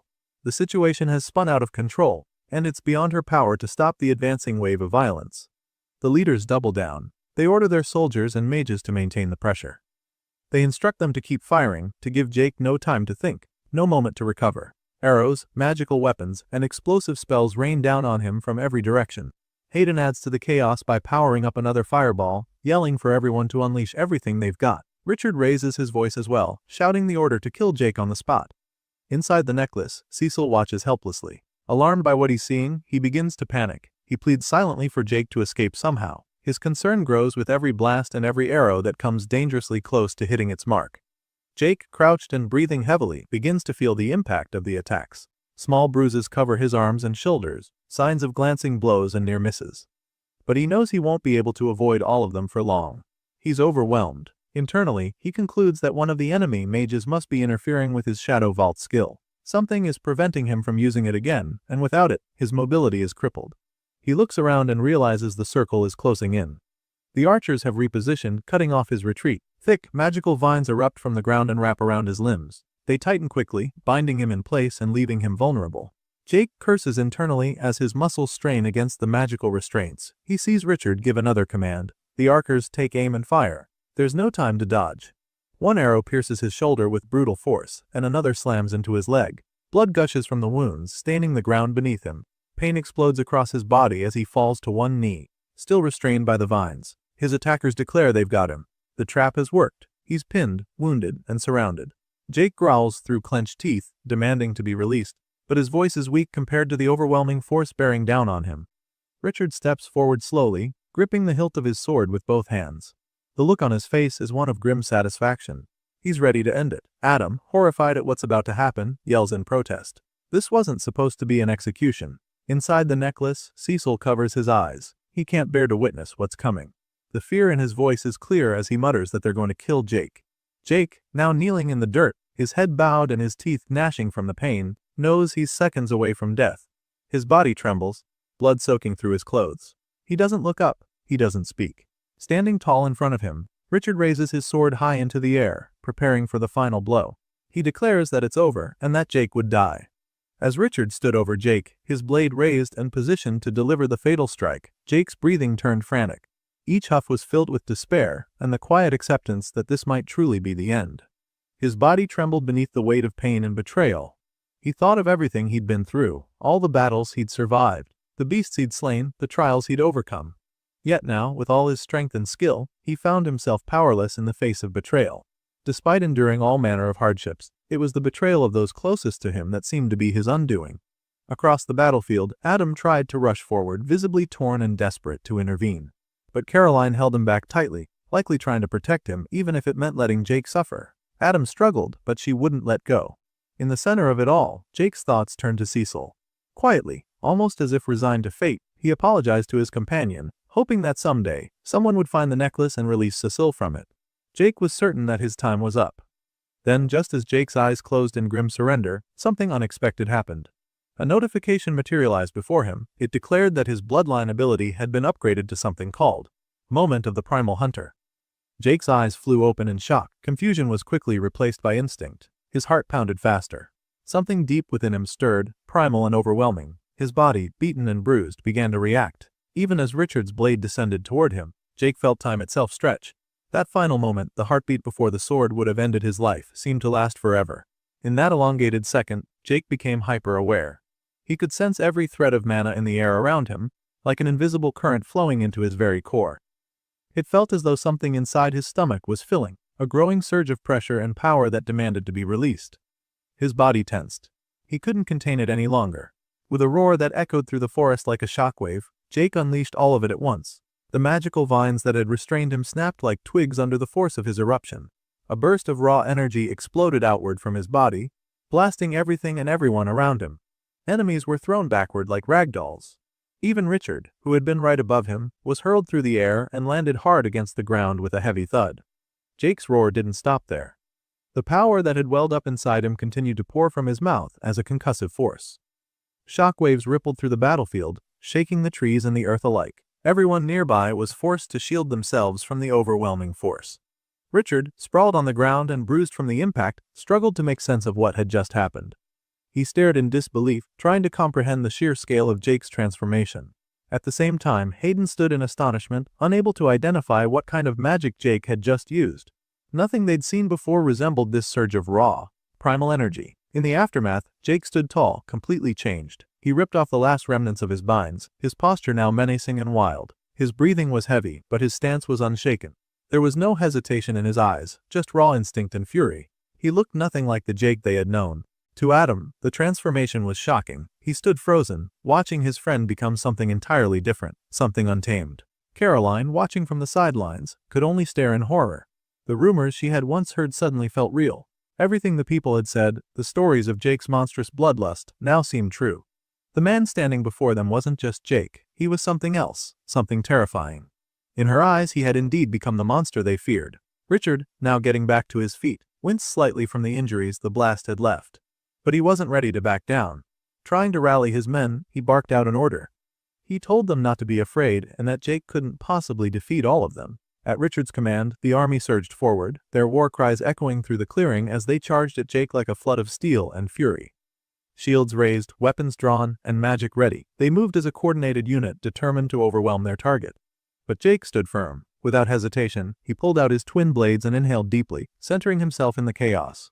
Then, in one fluid motion, he dashed toward the oncoming wave, slicing into the front lines with a lethal rhythm. His blades moved with such precision and speed that bodies dropped before they even realized they'd been struck. Richard, quickly catching on to Jake's tactic, shouted for his men to form a line and hold position. The soldiers obeyed, raising their shields in a tight formation to block Jake's advance and contain him. Jake reacted instantly. Leaping into the air, he had reached into his necklace and hurled several glass vials down at the shield wall. The vials shattered on impact, releasing a vile purplish liquid as necrotic poison splashed across their front lines. Screams followed the sizzle of the poison immediately. The substance burned through their clothes, then flesh, stripping it down to bone in mere moments. The formation broke, panicked soldiers stumbling back as the toxic substance spread on their bodies. From a distance, Adam watched, stunned. He struggled to process what he was witnessing. Jake, single-handedly cutting through their forces, unstoppable in his assault. The disbelief in his words were clear as he uttered that no one seemed capable of stopping him. Hayden overheard, and his response came with a sharp edge of pride. He muttered that they'd soon find out the truth of that, and with grim resolve he stepped forward. As he moved, his eyes lit up with focused intent, and he finally activated a spell he had been keeping in reserve. In an instant, fiery wings burst from Hayden's back, bright and blazing, lifting him into the air like a divine executioner. Rising above the battlefield, he declared that he had no choice but to use this power. With his staff now aimed forward, he charged through the sky toward Jake, flames trailing in his wake. Jake spotted him immediately and tried to retreat. But the moment Hayden gained momentum, his speed became undeniable. He was closing the distance fast, far too fast. Jake had no choice but to throw himself to the side, narrowly avoiding Hayden's direct assault. The ground where he had been cracked under the blast of Hayden's fiery charge. Scrambling to his feet, Jake kept his eyes on his airborne attacker. He was still reeling from the realization that if he hadn't dodged, those wings alone could have taken his life. Their heat, their force, their speed, and the spear he held forward, it was a terrifying combination. Hayden turned midair, fire curling behind him, and prepared for another attack. This time, he taunted Jake, telling him there was no escape, that running was useless. He dove again with incredible speed and confidence. Internally, Jake knew he was right. There was no way he could outrun someone moving that fast. Even if he tried to stand and fight, reinforcements were undoubtedly on the way. A prolonged battle would be suicide. His only option, the only sliver of hope, was to use his shadow vault technique to escape. Jake crouched low, focusing his will. He prepared to slip into the shadows and vanish, praying that the technique would succeed this time. But before he could act, Cecil's voice rang out from within the necklace, cutting through the noise and tension. The message was the worst thing the archer could possibly hear. There was a barrier in place, and so Shadow Vault wouldn't work. Jake's heart sank. He scanned the area, searching desperately for the source. Someone was trapping him. Someone had planned this, boxed him in deliberately. And then a familiar voice came out with an apology. Jake turned toward it. Standing not far away, her hand glowing faintly with residual magic, was Caroline. Her expression was conflicted, but her resolve was clear. She told him they were too far and now, and that she couldn't let him escape. Jake's eyes widened. He froze, not from pain, but from the depth of her betrayal. He whispered her name, as if it physically hurt to say it. After everything, after defending himself, surviving the ambush, and enduring Richard's cruelty, it was Caroline who had locked the cage shut. As Caroline maintained the barrier around Jake, ensuring he remained trapped, Adam finally stepped forward, unable to remain a bystander any longer. With determined strides he approached her, calling out her name and urging her to stop. His voice cut through the tension, and Jake, still inside the magical confines, looked on in surprise, perhaps even a little bit of gratitude surfacing amid the grim situation. Adam pressed on, telling Caroline that this didn't have to happen, that Jake didn't have to die. He walked right up to her, placing a hand on her shoulder, trying to meet her gaze. He pleaded with her to look at him, to see reason. But Caroline, eyes cast downward and voice heavy with guilt, could only manage a soft, "I'm sorry." But before she could even finish, Richard struck. With cold precision, he stepped in and swung the hilt of his sword into Adam's head. The impact was brutal and immediate. Adam crumpled to the ground, unconscious. Richard, without a hint of remorse, looked at Caroline and dismissed her hesitation. He told her not to bother. Adam wouldn't have been convinced no matter what.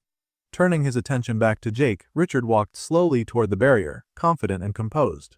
He commended Jake for his earlier maneuver, admitting that, for a brief moment, he'd believed Jake might actually escape. But that illusion had passed. With a twisted calmness, Richard concluded that Jake had only proven his point, that he was too dangerous to be allowed to live. and for that reason his execution was necessary. Then, without pause, he turned to Hayden and asked if he would like to carry out the sentence.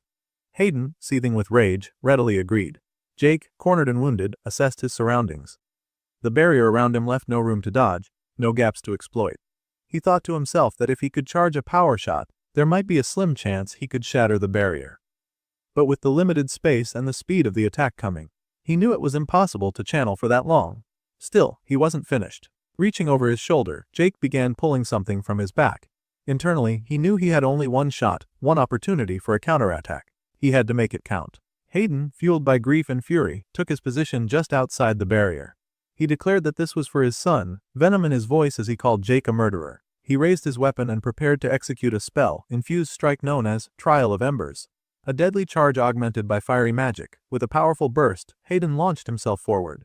The spell was overwhelming in speed and force, and as Hayden barreled into the barrier, it shattered like glass under the weight of his rage. His weapon found its mark, plunging straight through Jake's chest and exiting through his back.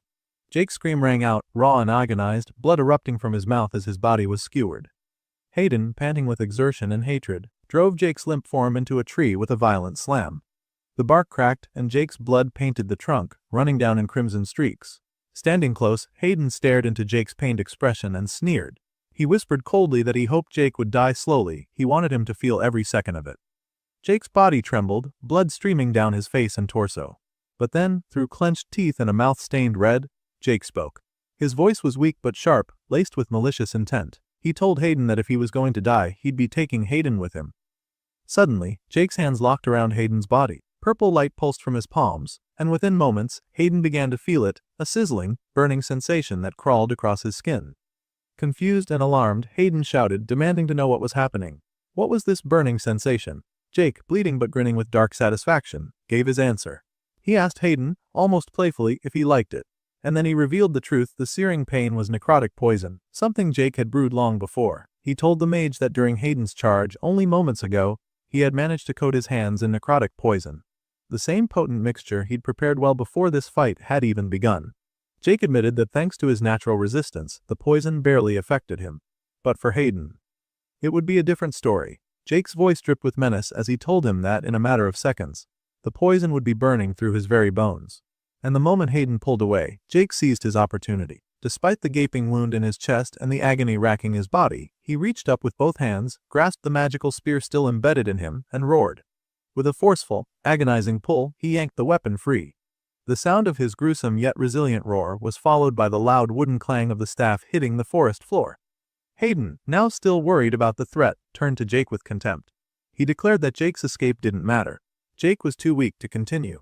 He had no strength left to fight. And to prove it, Hayden raised his arms and conjured a massive fireball above his head, an orb of swirling, volatile flame. He said he would end things from a distance this time. He wasn't going to get caught up in another trick involving poison. Jake, still crouched and clenching his wound, acknowledged internally how right Hayden was. He was in no condition for another fight. The hole in his chest throbbed with every breath, his strength was dwindling, and even standing fully upright felt like a distant luxury. Then Hayden hurled the fireball at him with fury, shouting for Jake to take it. But something was off. At that moment, Jake didn't flinch. Instead, a devilish grin curled at the corners of his blood-stained mouth. It was almost like he knew something they didn't. After that, the fireball struck the tree behind Jake with a thunderous impact. The explosion lit up the night, engulfing the entire trunk in a cyclone of fire. The flames devoured everything, leaving the tree nothing more than scorched ash and smoke. Hearing the blast, both Richard and Caroline sprinted toward Hayden. Caroline's eyes were wide with shock as she asked what had happened, but Hayden didn't answer at first. He was too stunned, too consumed by the pain from the poison and the uncertainty in his gut. Richard, however, was furious and impatient. He demanded answers, shouting over the crackle of flames. His voice turned desperate as he screamed to know where Jake was. "Where is his damn body?" he barked, startling even Caroline with the sheer force behind his words. That's when Hayden finally answered, breathless and shaken. He told them the truth, the terrible, unthinkable truth. Jakey, the primal hunter, had escaped. Not far from the wreckage of the battle, Jake was already moving. He staggered through the forest, one bloodied hand pressed tightly to the hole in his chest. His breathing was labored, his clothes soaked with blood, and each step left a fresh crimson mark on the ground. But still, he walked, one foot in front of the other. Internally, Jake told himself he couldn't stop now. The shadow vault had worked, but only just. It bought him distance, not safety. If he stayed in one place too long, they'd find him again. Inside the magical necklace, Cecil stirred, worried and anxious. He called out to Jake, asking if he was okay. But Jake, anticipating what Cecil might do next, immediately warned him. He told the imp to stay put. It was still far too dangerous to come out. They weren't out of this yet. And so Jake pressed on, dragging his wounded body deeper into the forest, leaving behind a trail of blood with every step he took. He repeated to the imp that he shouldn't come out until he finds somewhere safe. Somewhere to recover. Until then, survival meant staying one step ahead. Richard, unwilling to let the moment slip away, barked out orders with sharp urgency. He commanded every soldier to fan out into the forest. He wanted them scouring every inch of it. No delay, no mercy. Jake couldn't have gotten far, not in his condition. The troops didn't hesitate. At Richard's word, they sprang into motion, sprinting in every direction with weapons drawn and senses sharp. As they disappeared into the forest, Richard added one more command that made his intentions clear. He told them this was likely their only chance to capture Jake, and if they found him, they were to kill him. Far ahead of them, hidden by distance but not out of danger, Jake felt the pressure tightening around him. He could feel the subtle shifts in the air, the ripple of movement that betrayed his pursuer's presence. He glanced back, his mind sharpening. It wouldn't be long before they found his trail. Inside the pocket dimension of the necklace, Cecil's voice broke through the tension. The imp told Jake to look up ahead at something he has seen. Jake turned his eyes forward, and there it was. The barrier. That strange, multicolored, flickering veil he and Cecil had noticed a while back, while searching for Richard's encampment. It stood there now like a doorway, stretching through the woods with no clear end in sight. Jake limped toward its edge, muttering to himself. He remembered the challenge dungeon from before. That dungeon had a protective field, too. One that rejected anyone beneath a certain level threshold. If this one worked the same way, then maybe, just maybe, it could act as a wall. Maybe the soldiers wouldn't be able to pass through it, and he could finally disappear from their reach. But Cecil, still watching from the safety of the necklace's inner realm, wasn't convinced. He shook his head and gave a grim reminder. If this barrier really was anything like that dungeon, then stepping into it might just lead Jake into even more danger than what he was fleeing. Jake paused at the threshold, placing a blood-stained hand against the shimmering surface. For a second, he considered. Then, with a tired but determined breath, he muttered that it was a risk he'd have to take. He had no other option if he wanted to survive. Without further hesitation, he pushed himself forward. The magic of the barrier rippled as his body passed through, piece by piece, until he was completely on the other side. Inside, the forest looked different. From within the necklace, Cecil spoke again, cautiously optimistic. He asked Jake how it felt. Could he sense anything? Jake answered softly, nothing yet. No danger. No hostile auras. Maybe, just maybe, they were safe. He let out a tired sigh and closed his eyes briefly. His entire body was trembling. Blood still leaked steadily from the wound Hayden had left, and every breath was harder than the last. But for the first time in what felt like forever, Jake whispered that he might finally have a few seconds to rest. Then, just as he thought the worst might be behind him, that fleeting moment of relief shattered. A pressure prickled at his skin. A presence. No, it was many of them. His eyes snapped open and his body tensed on instinct. Something was wrong. From the thick brush ahead, the undergrowth trembled. Then, without warning, they emerged monstrous, primal, and furious. A horde of red-scaled, yellow-eyed beasts charged into view. Jake took one look at them, at their massive claws, sharp teeth, and snarling faces, and let out a dry chuckle. Of course, he said through gritted teeth, a wary smile pulling at his cracked lips. Still smiling bitterly, Jake muttered to himself, almost amused by the absurdity of it all. What a shitty way to die. They circled around him, pacing slowly but deliberately, closing off every direction of escape as though they were herding prey. Jake, already drained and barely holding himself upright, too much blood had already left his body. His limbs were cold, his vision flickered. His body no longer even registered pain. As one of the beasts sank its teeth into his shoulder, Jake didn't cry out. The sensation was distant, almost numb. Another creature clamped onto his leg, dragging him slightly, and yet still no agony came. Instead, he found himself quietly acknowledging that this truly might be where his story ended. Then a third one lunged, claws extended, snarling as it prepared to finish him off. Still restrained by the two biting down on him, Jake could only watch as it pounced. And in that frozen moment, a bitter realization crept into his mind. His expression reflected more than pain, it showed something deeper. Disappointment, even sadness. But before the final blow could land, something unexpected happened. A voice echoed out of nowhere, deep, amused, and filled with a sardonic tone. It was the voice of the malefic viper, the ancient dragon serpent god. The entity expressed mild surprise at seeing Jake like this. Jake now stood in a new place entirely. He was no longer within the forest. The pain was gone. His bloodied, tattered form had vanished. The malefic viper sat leisurely on a floating rock, suspended by nothing at all, holding a drink in hand. With casual arrogance, the divine being made a dry remark about how rude it was for someone to barge into another's domain without so much as a warning. He sipped from his glass as though none of this were unusual, clearly amused by Jake's sudden appearance. Jake, still stunned by his abrupt shift from near death to this surreal plane, tried to piece together what had happened. Just moments ago he had been on the verge of being devoured. Now he was standing here, fully healed. He asked, still reeling, what had just taken place. In response, the serpent god toyed with his drink and gave a vague, half-serious answer. He reminded Jake of the blessing he had granted him during their previous meeting, a divine mark given not just as a boon, but as a link. That blessing, the Viper explained, created a mutual connection. They were bound together now in a strange way. Despite the gravity of the conversation, the malefic Viper remained relaxed, even amused. He confessed that he hadn't really expected Jake to just show up here unannounced. In fact, this was a first even for him. Jake asked if the Viper had summoned him, but the being clarified that while he had helped ease the process, it wasn't exactly a summoning. Jake himself had somehow triggered it, whether by instinct, desperation, or sheer willpower. It had been Jake who initiated the crossing into this divine space. Jake, still trying to make sense of his surroundings, turned to the malefic Viper and asked where exactly they were. In response, the serpent god made a grand, sweeping gesture with his arm, proudly referring to their current location as the headquarters of his order. He spoke of the place with a reverent satisfaction, describing it as magnificent. With a wry note in his tone, he even likened it to his own personal bedroom, his sanctuary, so to speak. Jake couldn't help but make a sarcastic remark, joking that the Viper was certainly humble and down to earth.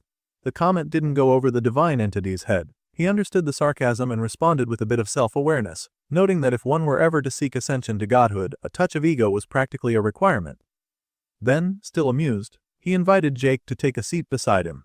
Before Jake could settle down, a sudden jolt of panic overtook him. His hands shot up to his neck as he realized the necklace was missing. With a sharp sense of urgency, he asked where it had gone, his voice filled with concern. Cecil was still inside it, at least that was the last thing he remembered. But the Viper, calm and unbothered, simply waved off the concern. He told Jake to relax, assuring him that Cecil was likely with his physical body. He explained that Jake had probably released the imp before slipping into unconsciousness. Jake, still uneasy but trying to trust the explanation, eventually sat down next to the Viper. The question still nagged at him though, so he asked what exactly the being meant by real body. Did this mean Jake wasn't actually here?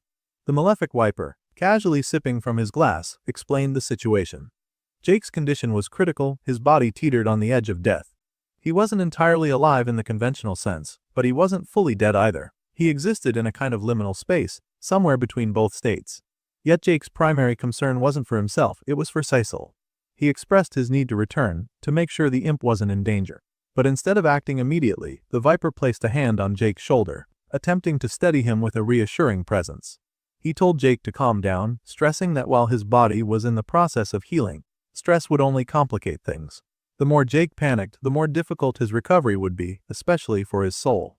That last part caught Jake off guard. He didn't understand what his soul had to do with any of this. The concepts being thrown at him no longer made sense, and he said so plainly. The Viper responded with a knowing patience, explaining that the subject of karmic projections was far too complex for someone of Jake's current level, especially given the limitations of his human heritage. It wasn't an insult, just a reality. Certain things, particularly those involving the soul and higher forms of metaphysical interaction, were difficult to grasp without transcending those natural limits. As Jake absorbed this, he allowed himself to glance upward at the view surrounding them. The sky above wasn't one of clouds or sunlight. It was filled with distant stars, swirling galaxies, and cosmic beauty that painted the heavens like an astral tapestry. It truly did feel like the heart of something divine. Amid that awe-inspiring silence, the Viper continued. He explained that Jake's soul had come to this place on its own, guided by an instinctive sense of safety. Somewhere deep within Jake's subconscious, a choice had been made, one meant to preserve his life. Faced with inevitable death, some part of him recognized this domain as a place where he could survive, even if only for a while longer. It had been a risky move, the god admitted. But Jake's instincts had made the call when his conscious mind could not. Listening to this, Jake quietly reflected on how often those instincts had saved him lately. They weren't just random bursts of adrenaline, they had become something deeper, something primal. And now apparently, they had gone so far as to reach out to a god. The malefic Viper, still swirling the liquid in his glass, remarked calmly that danger had a way of sharpening one's instincts. In moments like those, survival wasn't so much a decision as it was a reflex embedded deep within the soul. Jake, still visibly uneasy despite the surreal calm of their surroundings, turned to the godlike being with the question that had been bothering him a little: when and how would he return to his real body? The Viper answered without much flair, simply stating that Jake would return naturally once his body had finished healing. There was nothing to do but wait for now and hope that no one found his body before that healing was complete. That thought struck Jake hard. The worry registered instantly on his face, his expression tightening as he asked what would happen if someone did find him. The Viper's demeanor shifted. He gave Jake a cold, direct stare and told him bluntly that it would mean instant and permanent death. No coming back. Meanwhile, in the real world, the harsh reality of that possibility played out. Just within the barrier's edge, Cecil was dragging Jake's unconscious body across the dirt. The imp grumbled angrily, voicing his frustration aloud even though Jake couldn't hear him. He reminded the motionless body that he had warned him not to enter the barrier, that it was dangerous, but as usual, nobody ever listened to the imp. As Cecil strained with the effort, he muttered sarcastically that Jake should at least be grateful for being let out of the necklace before his master had apparently dropped dead. When he had emerged, he'd found Jake already unconscious, perhaps dead for all he knew, and alone in the middle of a dinosaur-infested death zone. Surrounded and overwhelmed, Cecil had been forced to fend off the creatures himself. It hadn't been easy. The imp had used every bottle of necrotic poison he could get his tiny hands on, scattering them to repel the red, scaled beasts and keep them from tearing Jake's body apart. Somehow, the tactic had worked. Whether it was the stench or the lethal reputation of the toxin, the monsters had backed off, giving Cecil enough time to act. Now, after what must have been a painful, exhausting effort, the imp had successfully dragged Jake's limp body to a somewhat safer spot. Grumbling all the while, he claimed that Jake was lucky he'd lost so much blood, because otherwise, there was no way a tiny imp like him could have moved such a heavy load. He even added bitterly that maybe he should have left Jake out in the open after all. Maybe that's what he deserved. But the irritation faded. Cecil's voice softened, and with a heavy sigh, he admitted to himself what he didn't want to say aloud. He asked more to the body than to anyone. Who was he kidding? The truth was, he didn't know what he would do without Jake. And finally, he whispered a plea, desperate and quiet, for Jake to wake up, back in the surreal space that the malefic Viper called his bedroom. Things had taken on a different tone. The serious conversation between the two had turned into a more personal exchange. Jake scoffed at something the Viper had just proposed, declaring that it had to be the dumbest idea he'd ever heard. The Viper, completely unbothered, chuckled and told Jake to cut him some slack. He defended his idea by saying it had sounded good at the time, though his tone made it clear that hindsight had changed his opinion. Just outside the cosmic chamber, someone else had taken interest in their discussion. The hall master had her ear pressed against the door, clearly eavesdropping with great curiosity. From within, she could hear Jake joking that if the goal was to get slapped in the face, then sure, the idea made perfect sense. The hall master furrowed her brows. The casual tone of the conversation she overheard didn't match anything she expected. This was the malefic Viper, the godlike being whose presence alone could shake entire regions. Yet here he was, bantering with someone like they were long-time companions. She leaned in closer, her thoughts racing. Who in the world was in that room with him? As the hall master continued to press her ear closer to the chamber door, trying to make sense of the strangely casual conversation inside, she began to rationalize what was happening, or at least her best try at a rationalization anyway. In her mind, this had to be some kind of divine test. The malefic Viper, her god, was surely gauging her loyalty or resolve, perhaps expecting her to act in defense of his honor. Convinced now that this was a divine directive, she stiffened her posture, pushed open the door with determined urgency, and loudly proclaimed that she would defend his honor immediately, just as he wished. But the sight that met her eyes instantly shattered the momentum of her dramatic entrance. There, seated side by side in the celestial chamber the Viper had earlier referred to as his bedroom, the hall master froze, eyes wide, completely blindsided by the ordinary atmosphere she'd interrupted. The dramatic speech she'd begun fell apart in her throat. In a hurried pivot, she stammered that she wasn't gonna do anything after all. Clearly, she had interrupted something important. Her tone shifted awkwardly, and the intensity with which she had opened the door now stood in comical contrast to her immediate retreat. Seeing an opportunity to ease the awkwardness, the malefic Viper made a smooth transition and formally introduced her to Jake. He turned to his guest and explained that the woman before them was named Viridia, and that she was the one responsible for overseeing the mortals in this particular region. As Jake's name passed the Viper's lips, Viridia's demeanor shifted again, but not in embarrassment this time. She recognized the name instantly. So this was Jake, the one tied to her god, the one she'd heard about. Her expression tightened slightly as her eyes began to analyze him more carefully. It made her curious, and possibly a little wary. Jake gave her a friendly greeting, waving nonchalantly and saying it was nice to meet her. That one small gesture, casual and polite, had an unexpected effect on Viridia. In a flustered rush, she bowed immediately and began apologizing profusely for interrupting. She referred to him as the Chosen One, a title that caught Jake off guard but only made the atmosphere more tense and awkward. Watching her over the top reaction, the malefic viper winced slightly, visibly affected by second-hand embarrassment. He muttered under his breath that she'd just made things a little weird. Trying to redirect the situation back to something more productive, the viper invited Viridia to sit with them.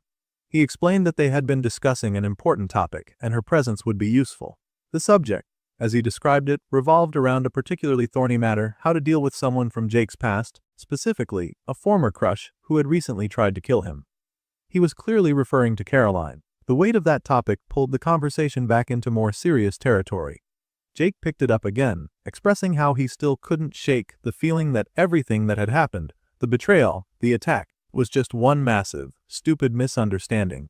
The malefic viper wasn't having it. He cut through Jake's sentiment without sympathy, pointing out that whether it was a misunderstanding or not didn't matter. The bottom line was that Jake had almost died. He'd walked blindly into what was clearly an ambush, and that kind of mistake couldn't be brushed off. The viper emphasized that what had already happened was done, and now, Jake's focus needed to shift. His new mission should be clear: to get revenge on those who had tried to end his life. Jake began to defend himself, trying to explain that he'd only made the choices he did because he thought he could. But the viper didn't let him finish. Before he could complete the thought, the divine being reached out and placed a firm hand on Jake's shoulder. His voice was sharp now, cutting off the excuse mid-sentence. He told Jake bluntly that whatever he had thought wrong. He had been foolish. And worse, he was still too weak to afford the luxury of making those kinds of mistakes. Viridia, still seated with Jake and the malefic viper, chose that moment to speak up again. She voiced her unwavering belief in the wisdom of her divine patron. Whatever he said, whatever advice or instruction he gave, she believed it to be absolute truth. In her eyes, his words were not to be questioned. They were the correct answers by default. The malefic viper let out a long, theatrical sigh at her display of loyalty. While he clearly appreciated the sentiment, he couldn't help but make a light jab. He noted aloud that while devoted followers were nice to have, they often made for terrible conversation partners. The comment caught Viridia off guard. She blinked at him in disbelief, clearly not expecting the critique, even if it came with a smirk and a teasing undertone. Shifting gears, the viper turned his full attention back to Jake. With a serious tone, he asked him what it was that he truly desired, what he wanted deep down, at the core of his being. Jake, not entirely sure how to respond at first, gave the simplest answer that came to mind: he wanted to return to his body. He didn't want to die. That was his main concern. But the malefic viper wasn't satisfied with that. He pressed Jake to think deeper, bigger, to reach beyond the fear of death and reflect on what his heart truly longed for.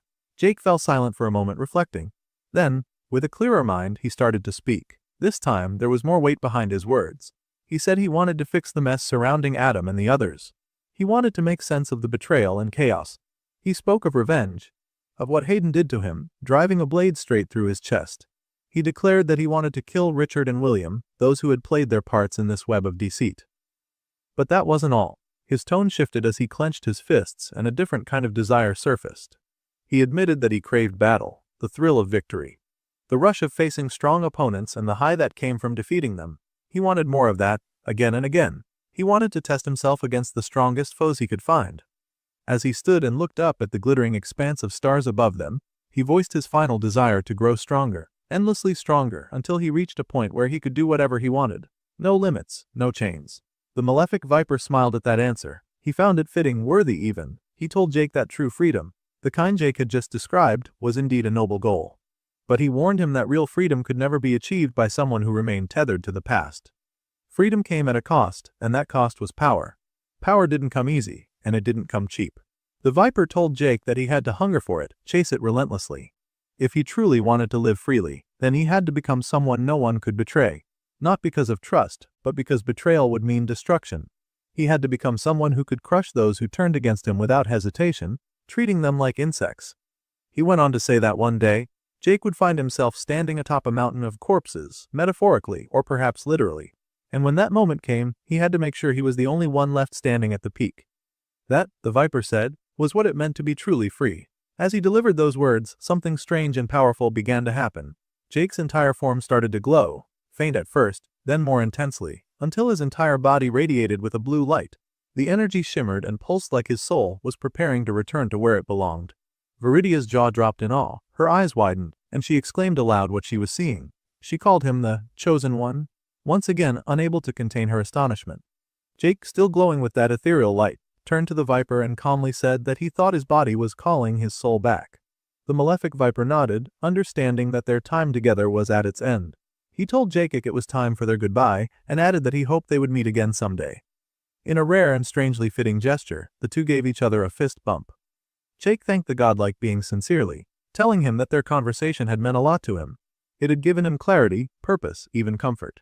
And then, just like that, Jake's soul vanished from the chamber, pulled away toward his physical form. The room was silent for a brief moment after his departure. Then, the malefic Viper turned to Viridia and casually asked her what she thought of him.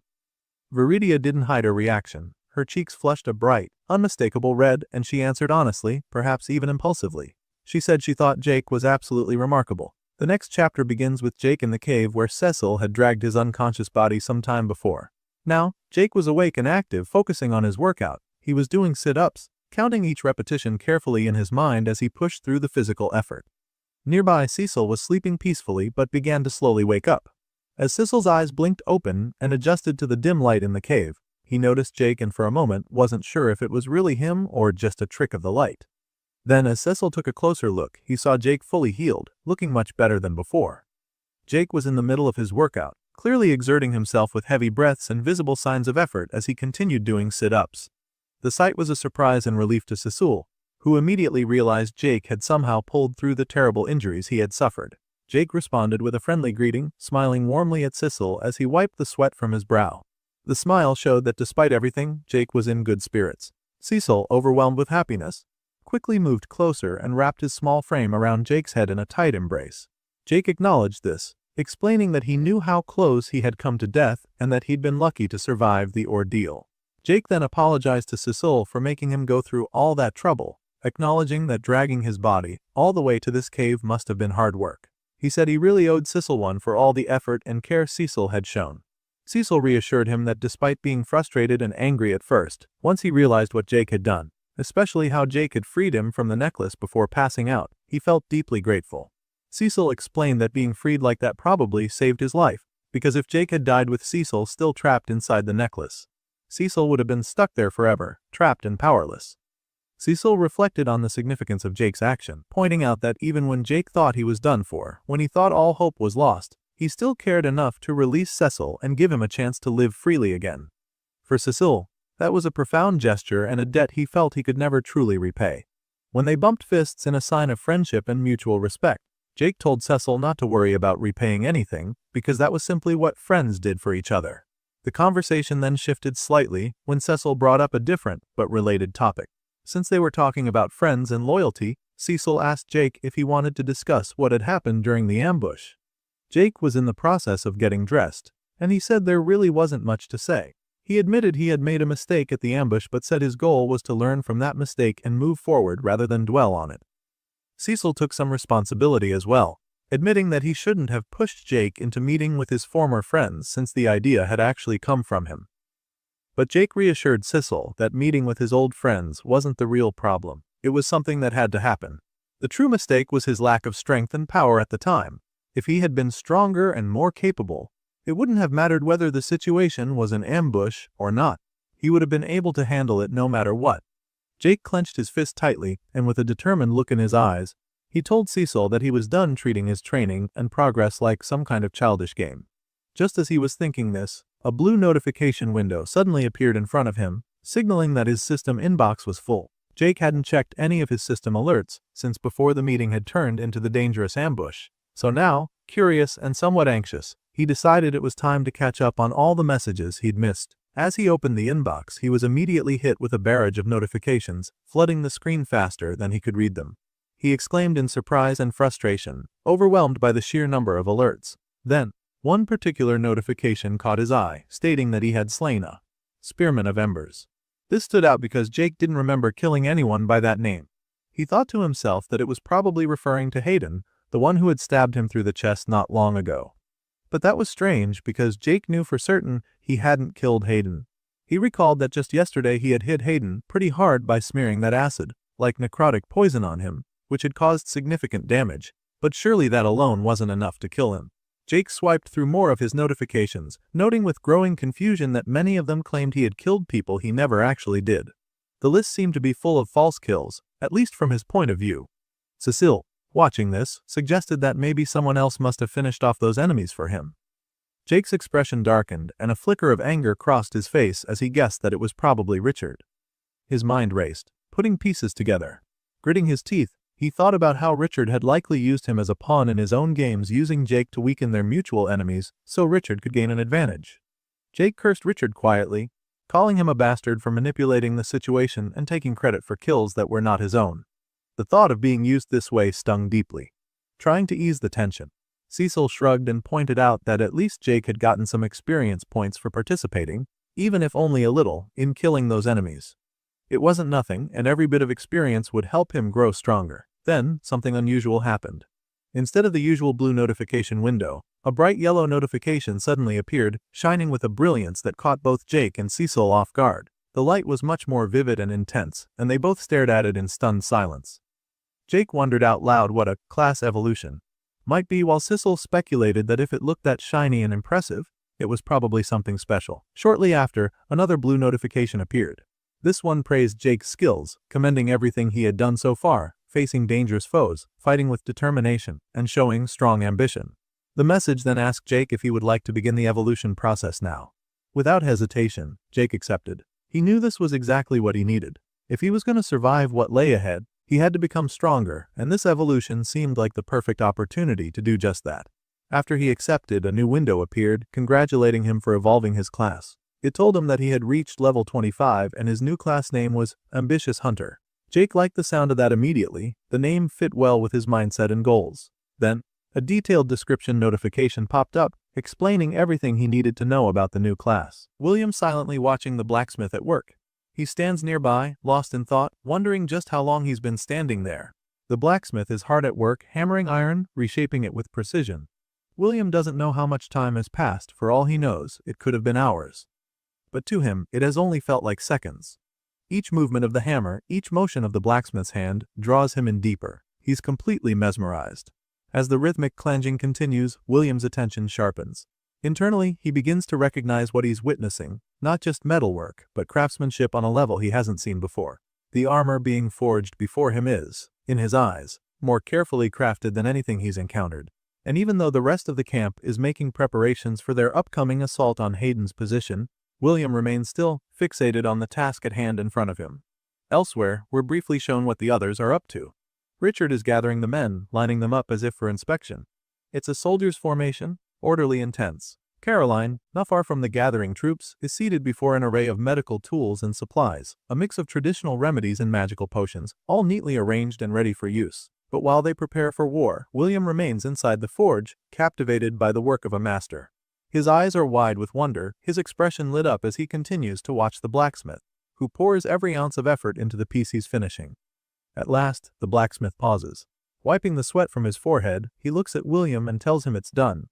Without hesitation, he lifts the finished armor, a sleek, black and gold piece that glints faintly in the forge light, and hands it over. William receives it carefully, still caught off guard by how flawless the final product looks. He comments on how incredible it is, unable to hide his surprise. As he holds the armor, a blue system notification flashes in front of him. It gives a detailed breakdown of the item's attributes.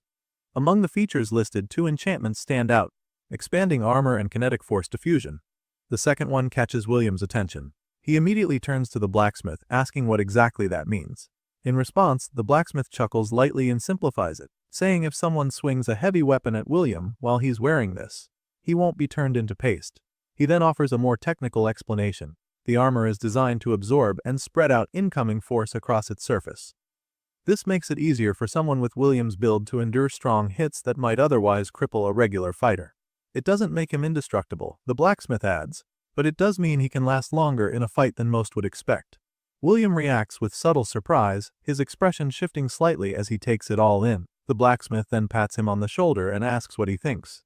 William admits he's unsure how to respond. What he feels now is something unfamiliar: gratitude. And he confesses that he might be feeling it for the first time. The blacksmith acknowledges this with a nod and tells William there's one more thing.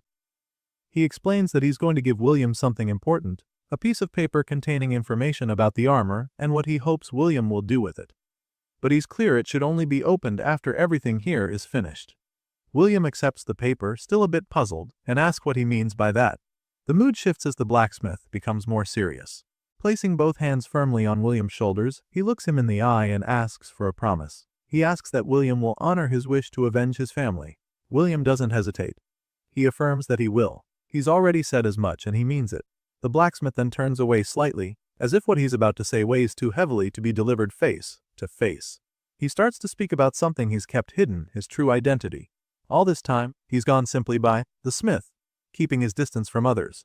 But now, he says, he trusts William enough to share what he's held back. His name, he reveals, is Hermann Schmidt. His son, now deceased, was named Gunnar Schmidt. His daughter-in-law, Karen, is also gone. As he speaks their names, we're shown a glimpse of the two, a moment frozen in his memory. He adds, with quiet pain, that Karen was pregnant at the time they were killed.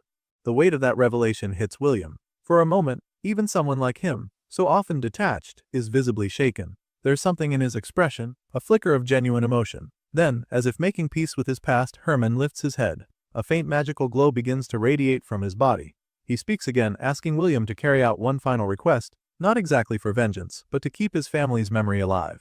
Turning his head just slightly, he tells William that no one else can do this. The glow intensifies, it becomes brighter, stronger. William instinctively raises his hand to shield his eyes as the light grows harder to look at. Confused, he begins to ask what's happening. But Hermann doesn't respond to William's question. Instead, he speaks his final words, offering a quiet farewell to the one person he had allowed himself to trust. He calls William his young friend and expresses a wish for him to find happiness in this world. He hopes that one day, William might come to understand himself. Sensing that something was wrong, William instinctively reaches forward.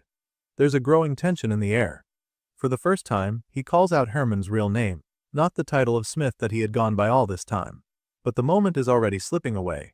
Without warning, Hermann collapses to the ground with a heavy thud. William is startled. His eyes widen and his breath catches. He calls out in confusion, demanding to know what just happened. He stands frozen, staring at the man's unmoving form, trying to make sense of what he's seeing. An unfamiliar feeling starts to rise in him. It unsettles him. Inside his own mind, he tries to put words to the emotion, struggling to identify it. It almost feels like fear, but not quite. It's something else. He doesn't understand it, and that only unsettles him more. Then, as he continues to stare, the blacksmith's body begins to change. The edges of his form start to break apart softly, his body dissolving little by little. Bit by bit, he begins to fade, as if his physical form is turning into light and slowly dispersing into the air. And in that moment, something happens that William never expected. Tears begin to fall from his eyes. They start slowly, but they fall all the same, and he notices it. He wipes his face, caught off guard by the reaction. Quietly, he mutters something to himself. In his mind, he begins to reflect on what all this means. A memory flickers, one from the past, from a time long before now. It was a memory tied to regret, to choices that could not be undone. But even then, William had felt nothing. He was detached, empty, untouched by guilt or sorrow. Now, though, in this quiet forge, watching the last fragments of Hermann Schmidt disappear, something is different. In the present, William admits something to himself. He always thought grief was a kind of sickness. A defect that infected people, one that had never touched him. He believed he was immune to it, incapable of such things. But as he stands there now, everything has changed. For the first time, he understands it. And strangely, that realization makes him smile. It is not a smile of joy but of recognition. He feels something, and it matters. Despite this new awareness, William pulls himself back. He clenches his fist tightly and grits his teeth. He tells himself that he cannot afford to be distracted by emotions right now. There's still a mission ahead. He looks to the ground and spots the armor he had set down earlier. His eyes focus. He rushes toward it, reaching out. As soon as he touches it, the armor begins to change. It reacts to him immediately, shifting into a liquid-like state. The dark surface softens and stretches, flowing toward his body and latching on. It moves across his form quickly, attaching itself piece by piece. He watches in surprise as it coats him, merging with his body until he is fully suited. Now completely clad in Hermann's creation, he feels its weight, its presence, and the strength it holds. There's a sense of power coursing through him, something that wasn't there before. It feels like more than just armor. It feels like a gift. Then, a system notification appears in front of his eyes. It confirms what he's experiencing. He has gained the expanded armor of Hermann Schmidt. The system explains that this piece carries the full weight of its creator's intentions. It's not just protective gear. It holds within it the hopes, the ambitions, and the goals of the man who made it.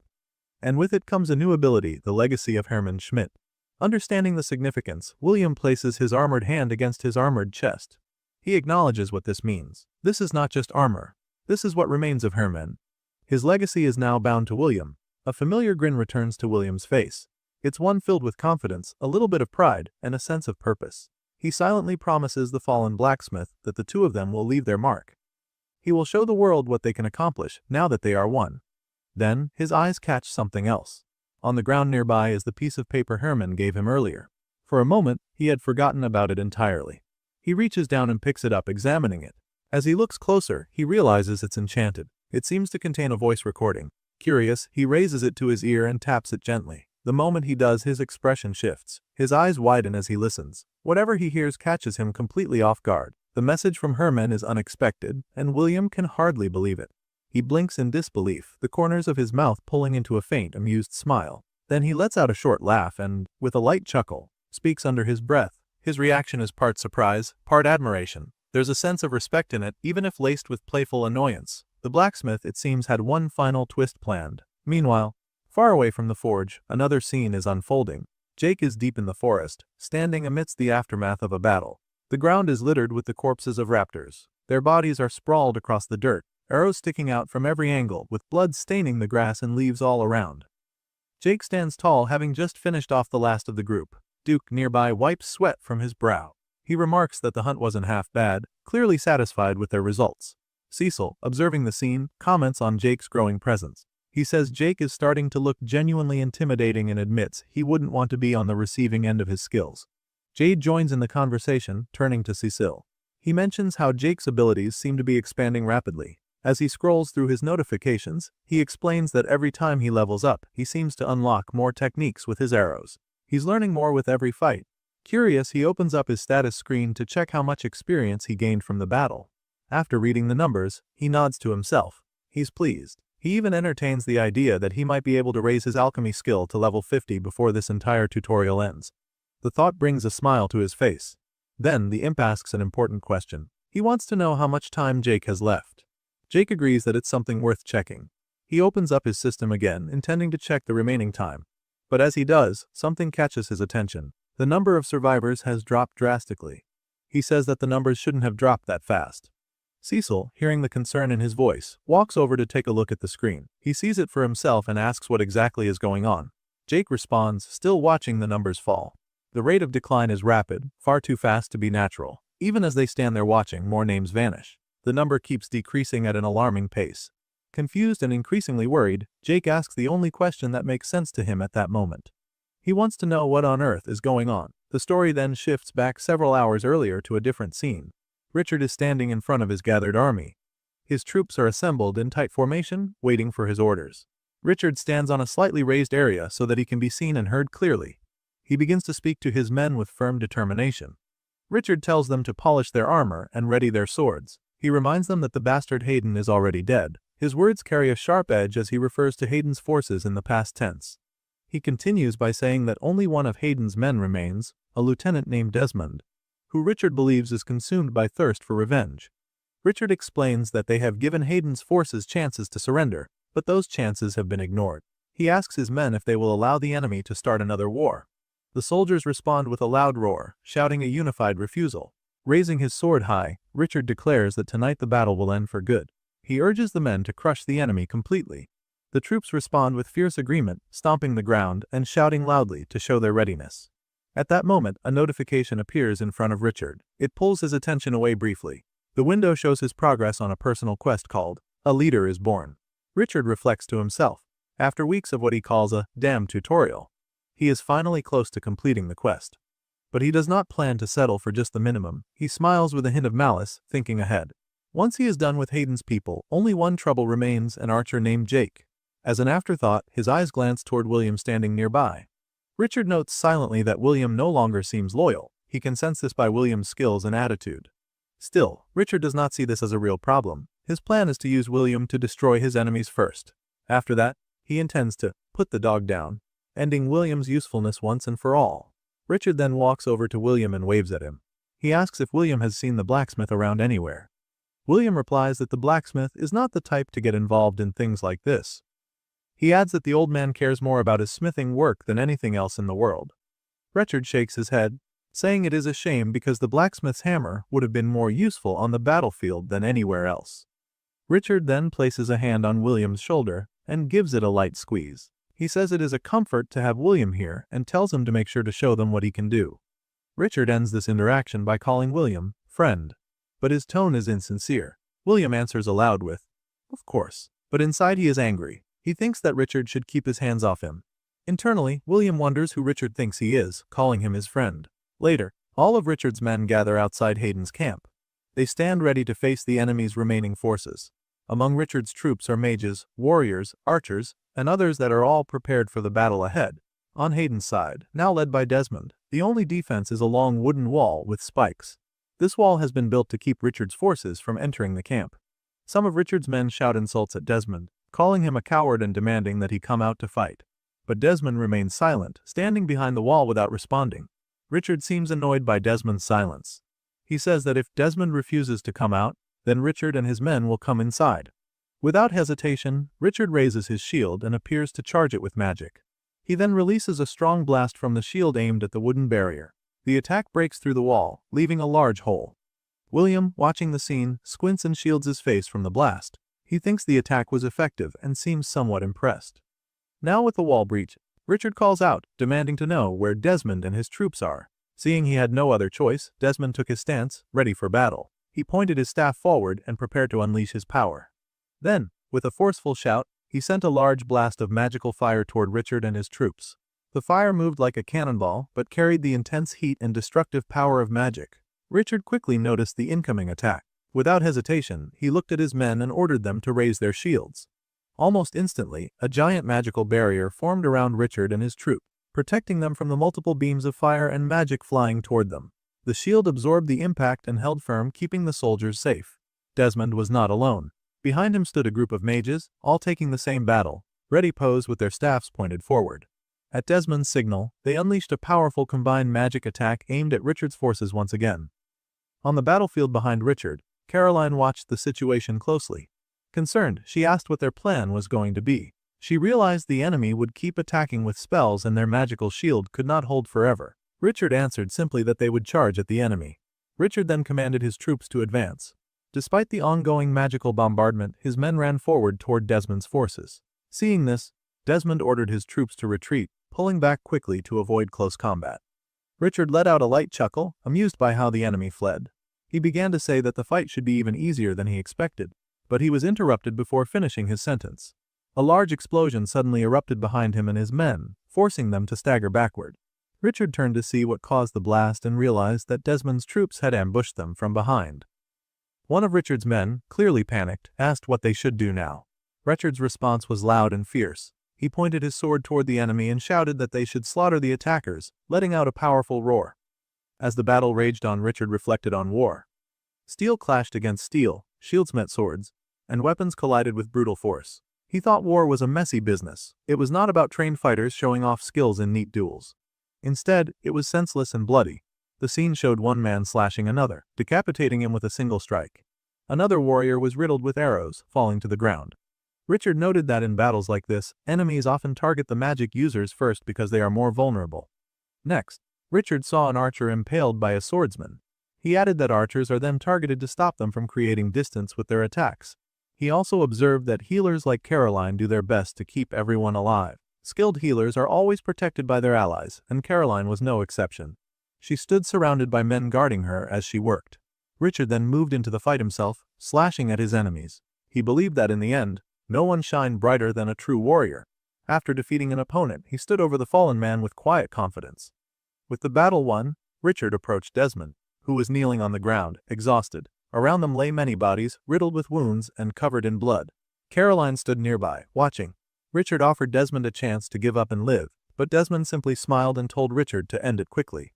Richard raised his sword, smiling as he prepared to strike. Desmond bowed his head, ready to accept his fate. Suddenly, the ground around Desmond began to shake and crack. Richard staggered backward, confused and wary of what was happening. A bright yellow light started to glow from Desmond. To protect Richard, Caroline activated a barrier around him, shielding him from the strange magic. She reassured Richard that she had blocked the spell and that he did not need to worry. Feeling safe behind the barrier, Richard looked at Desmond with contempt and scoffed, calling him an idiot. Then, without warning, a voice agreed with Richard. Blood suddenly splattered everywhere, including on Richard's face. He turned quickly to see what was happening. Stammering, someone called Richard's name. It was Caroline. She had been stabbed by William, who was wielding a giant spear. William impaled her and lifted her into the air with the weapon. Blood spilled from Caroline's mouth as she looked at William, silently asking why he did this. Suddenly, Caroline's body turned to stone and then collapsed to the ground with a heavy clunk. William stood over her, smiling with a cruel expression. And as if in an effort to add insult to injury, he declared that they were all idiots. After William speared Caroline, turning her into stone, her statue fell heavily to the ground. With that done, William moved on without hesitation. He let out a slight laugh as he looked down at the fallen healer's stone form. A devious grin played across his face as he remarked to himself that it was always the healer who was the first to go. Nearby, two of Richard's men who had witnessed William's brutal act immediately reacted. One of them shouted William's name in disbelief, unable to process what he had just seen. The other screamed out the cruel fact that William had just killed their healer. Before anyone else could react, another soldier charged at William from a different angle, sword raised, shouting for the others to help him take William down. William barely bothered to acknowledge them. To himself, he called the approaching soldiers minions. Showing his utter disdain for these common fighters, he saw them as nothing more than henchmen, disposable and insignificant. Without hesitation, William used his magic to levitate a barrage of daggers around him. With precise control, he sent the daggers flying directly at the soldiers. The blades pierced through their bodies, tearing some in half and even decapitating one. The soldiers fell instantly, their severed bodies scattered across the battlefield.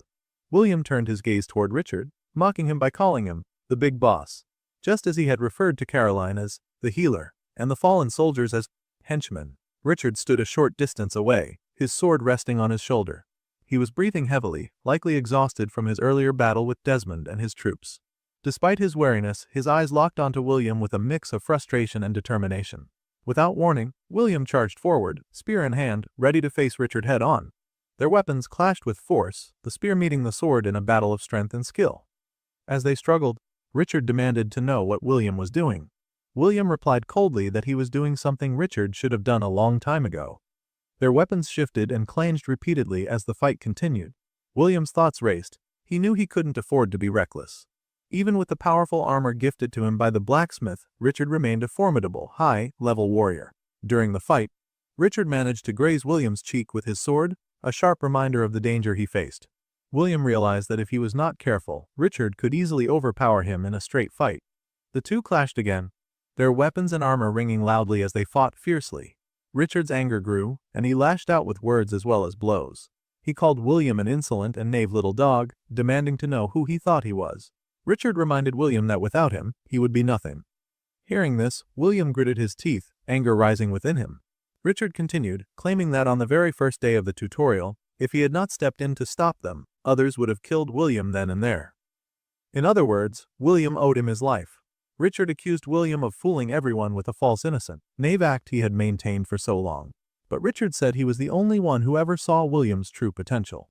Raising his sword high, shouting in fury, Richard swung it down at William, demanding to know if this was how William intended to repay him after everything he had done. But before the strike could land, William reacted quickly. Using his spear, he slashed at Richard's torso. Richard fell to his knees with a heavy thud, blood spilling from the wound. He clenched his teeth, struggling to stay upright. From his position above Richard, William spoke coldly, declaring that he was not Richard's dog. Standing tall with a broken, deranged smile, the same cruel expression William often wore, he held his spear firmly and warned Richard never to look down on him again. Now clearly growing desperate, Richard scooped up a handful of sand from the ground and threw it directly at William.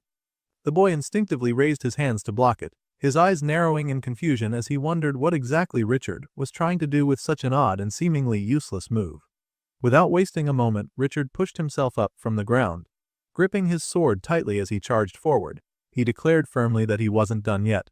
The air thickened with tension as Richard swung his sword toward William, who responded by blocking the attack with his spear. As they clashed, William found himself thinking over the strange sensation coursing through his body. He felt incredibly strong and powerful, more than he had expected. It wasn't just the new armor that was giving him this strength. There was something else, some hidden force fueling his might. He smiled inwardly, intrigued by this unknown energy stirring within him, wondering what exactly it was and what this new feeling meant. Meanwhile, Richard skidded backward across the ground from William's powerful kick. desperately trying to regain his footing. As he stopped sliding, he let out a heavy breath and muttered, "Nuff," signaling that he was tired of toying with William and was ready to end the fight once and for all. Now forced to reveal his full power, Richard discarded his cloak as if it were a burden slowing him down. He commented with a mixture of surprise and irritation that it was quite unexpected for a brat like William to have pushed him this far. Standing tall and resolute, Richard told William in no uncertain terms that he would not die here on this battlefield, certainly not at the hands of someone like him. Then, in a calculated move, Richard placed a finger to his mouth and bit down hard, drawing blood. William's eyes sharpened as he watched, realization dawning on him. He recognized the move instantly. It was something he had seen the blacksmith Herman do when gifting him the enchanted armor. Suddenly, where Richard's cloak had been, a mysteriously glowing red cape appeared, swirling behind him. The blood Richard had sacrificed to gain this power was now granting him a significant boost, just as the blacksmith's ritual had empowered William's armor. Now fully charged, Richard surged forward with renewed speed and fury, shouting for William to die. William's mind raced. He knew dodging was impossible. Richard was too fast. The spear came crashing through his chest, Richard shouting, "It's over," as the weapon pierced him. William screamed loudly, blood pouring from his mouth and dripping down his back. But despite the pain, William let out a quiet chuckle, a glimmer of defiance in his eyes. Blood staining his teeth, he managed to speak, praising Richard with a simple, "Not bad." The clutching Richard tightly, William added that it was too late for Richard. With a fierce cry, he activated his magic, calling out the name of his skill vortex of steel. In an instant, the fallen soldier's blades, scattered around them, began to levitate. More and more swords rose from the ground, gathering into a swirling mass, hurtling toward both combatants. Richard, having just removed the spear from his own body, stepped back cautiously. Confused, he shouted, "What the hell are you doing?" As the blades zoomed in. One of the swords grazed his cheek, drawing a thin line of blood. Still breathing heavily, blood spattering his mouth, William declared this his ultimate move, an attack designed to kill Richard once and for all. Around them, the blades spun faster and faster, forming a tornado-like vortex. William told Richard flatly that now it was over for him. With a single, commanding word from his bloodied lips, William ordered the blades to disperse. The deadly storm tightened, slicing into Richard piece by piece. Despite his desperate attempts to block and brace for the onslaught, the damage was relentless and unstoppable. The violent vortex continued to tear through Richard, spinning around him without relent. When the attack finally ceased, the battlefield fell eerily silent. Richard knelt on the ground, his blood painting the earth beneath him in dark red. Before him stood William, tall and victorious despite his own fatal injury. The scene then zooms in on Richard's battered form, his body twisted unnaturally, one hand severed and his entire frame drenched in blood. His injuries were horrendous, one of his eyes was gone, leaving a hollow socket from which blood relentlessly poured. Through labored breaths and fading strength, his final words barely escaped his lips as he asked William, "Why?" William's lips curled into a devious smile as he lifted a hand to his face, savoring the moment before answering. Calmly at first, he declared that this was all part of his plan from the beginning, that Richard had been nothing more than a pawn in his game, just as everyone else had been. But then his voice cracked with raw anger as he screamed that Richard was responsible for the death of his friend, Herman. Blood dripping from the gaping wound in his abdomen, William's voice grew louder and more frenzied. He shouted that Herman had forged the armor he now wore, and that together they had defeated Richard. Yelling even louder, he insisted that together they had beaten them all. Be it Richard, his henchmen, Caroline, everyone. A manic laughter escaped William's lips as he continued, his words chilling and filled with vengeance. He vowed that after this, he would march straight back to the camp and slaughter every last one of them. He planned to pile their corpses high as a tribute to Herman, to prove that they had triumphed together. Suddenly, Richard's mangled body collapsed with a heavy thud onto the ground. William sank to his knees, still speaking through gritted teeth, promising to show his friends that their victory was shared. Then, his smile twisting into something more deranged, he lowered his voice to a quiet, chilling whisper. He vowed that after all of this, he would hunt down the archer and exact his revenge as well.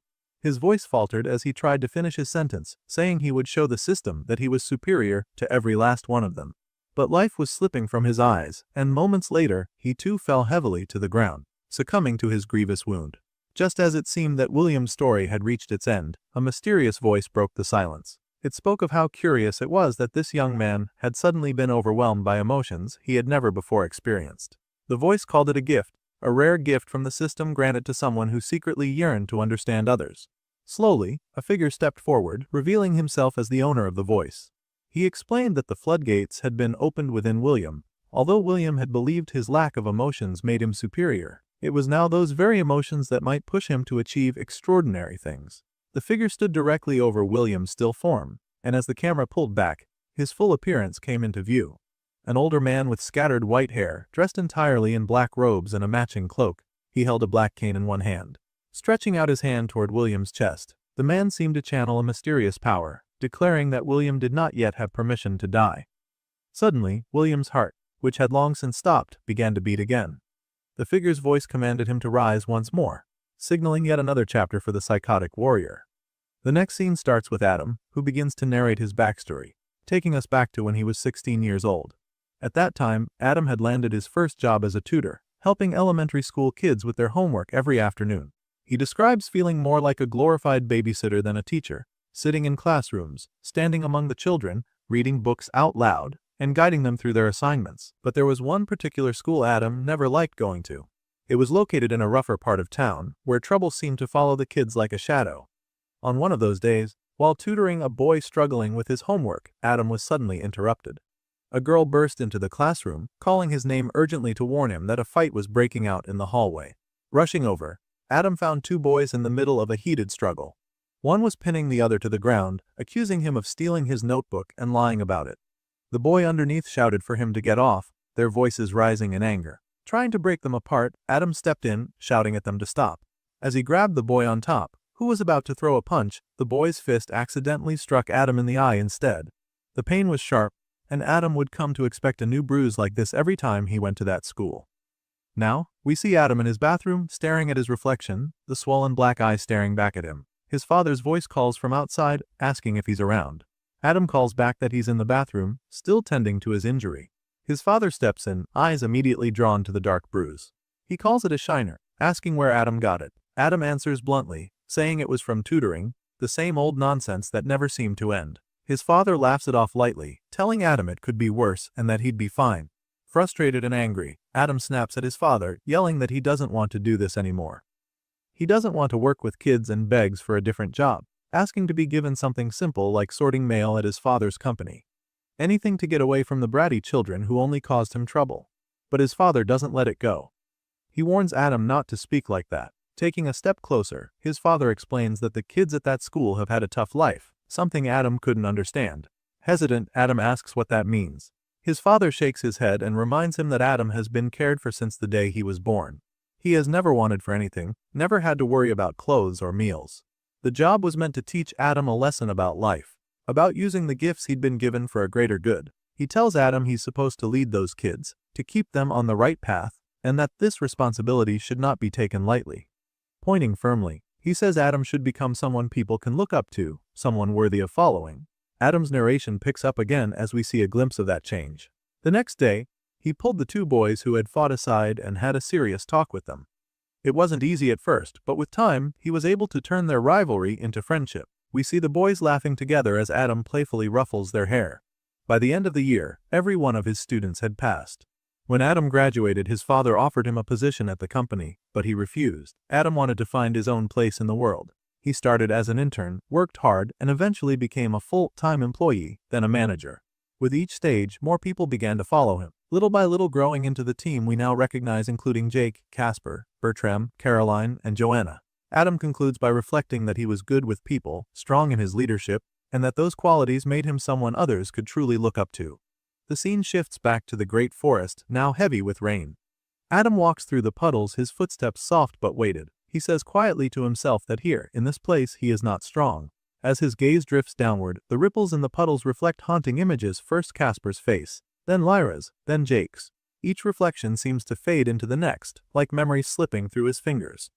Adam's voice grows heavy as he admits how hard he's tried, how desperately he's fought, yet this cruel tutorial has taken everything from him. No matter how much he fights or how loud he claims to protect them, his friends just keep disappearing. And there's a deep ache as he thinks of someone he can't protect at all, Caroline. Then, shifting from vision to harsh reality, Adam's eyes catch sight of something frozen and unmoving. He stumbles upon Caroline's body, encased in cold, lifeless stone. He kneels beside her, trembling as he reaches out to touch the rigid surface. Whispering the question that burns inside him, who did this to her? The memory flashes forward. The last time they spoke was during a fierce argument. Tears come unbidden as Adam recalls that bitter fight, and worse, how he never got the chance to say goodbye. His sorrow is interrupted by Bertram's voice calling him over urgently. Adam rises and moves quickly, following Bertram's call. As Adam approaches, his eyes fall on William's blood-stained form, lying broken on the ground. In that moment, everything clicks: the stone that holds Caroline's body, the cruel magic behind it. William was the one responsible. Rage wells up in Adam's chest, his teeth clench tight as he curses William for the death and destruction he caused. He places a hand on William's battered body and, shockingly, feels a faint but steady pulse. William is still breathing despite the grievous wounds. Bertram's question hangs in the air: what will they do now? Adam's fury explodes as he pulls his sword free with a sharp, ringing clang, shouting that he wants to kill William here and now. After all the pain William's caused, maybe ending him would be a favor to the world.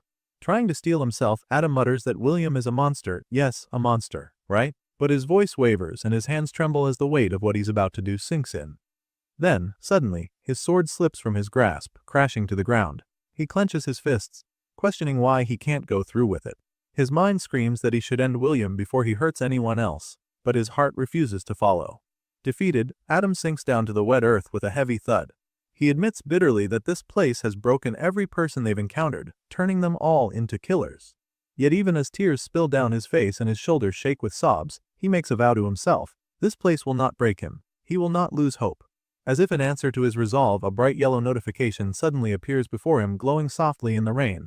Adam stares at it in surprise. A class evolution is available to him. Puzzled, he moves closer to the light, trying to understand what it means.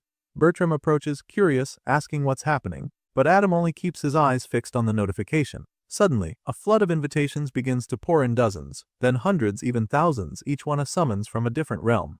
Adam's bewilderment grows as he watches the notifications stack up. Bertram asks who they are from, but Adam admits he doesn't know. Still, he feels something stirring deep inside, a faint pull toward these strange offers. Scrolling through, he sees names attached to the invitations: Umbra, Yggdrasil, Artemius. Each name carries a hint of who the sender might be, a subtle signature etched into the message. Bertram asks what Adam plans to do. Adam hesitates, then wonders if this flood of invitations is exactly what he's been waiting for. A chance to make sense of the chaos and pain of the past 2 months, an opportunity to find his place in this bewildering new world. Just then, a golden notification shines brighter than the rest. It's an invitation from the Holy Mother, asking if he will accept her realm.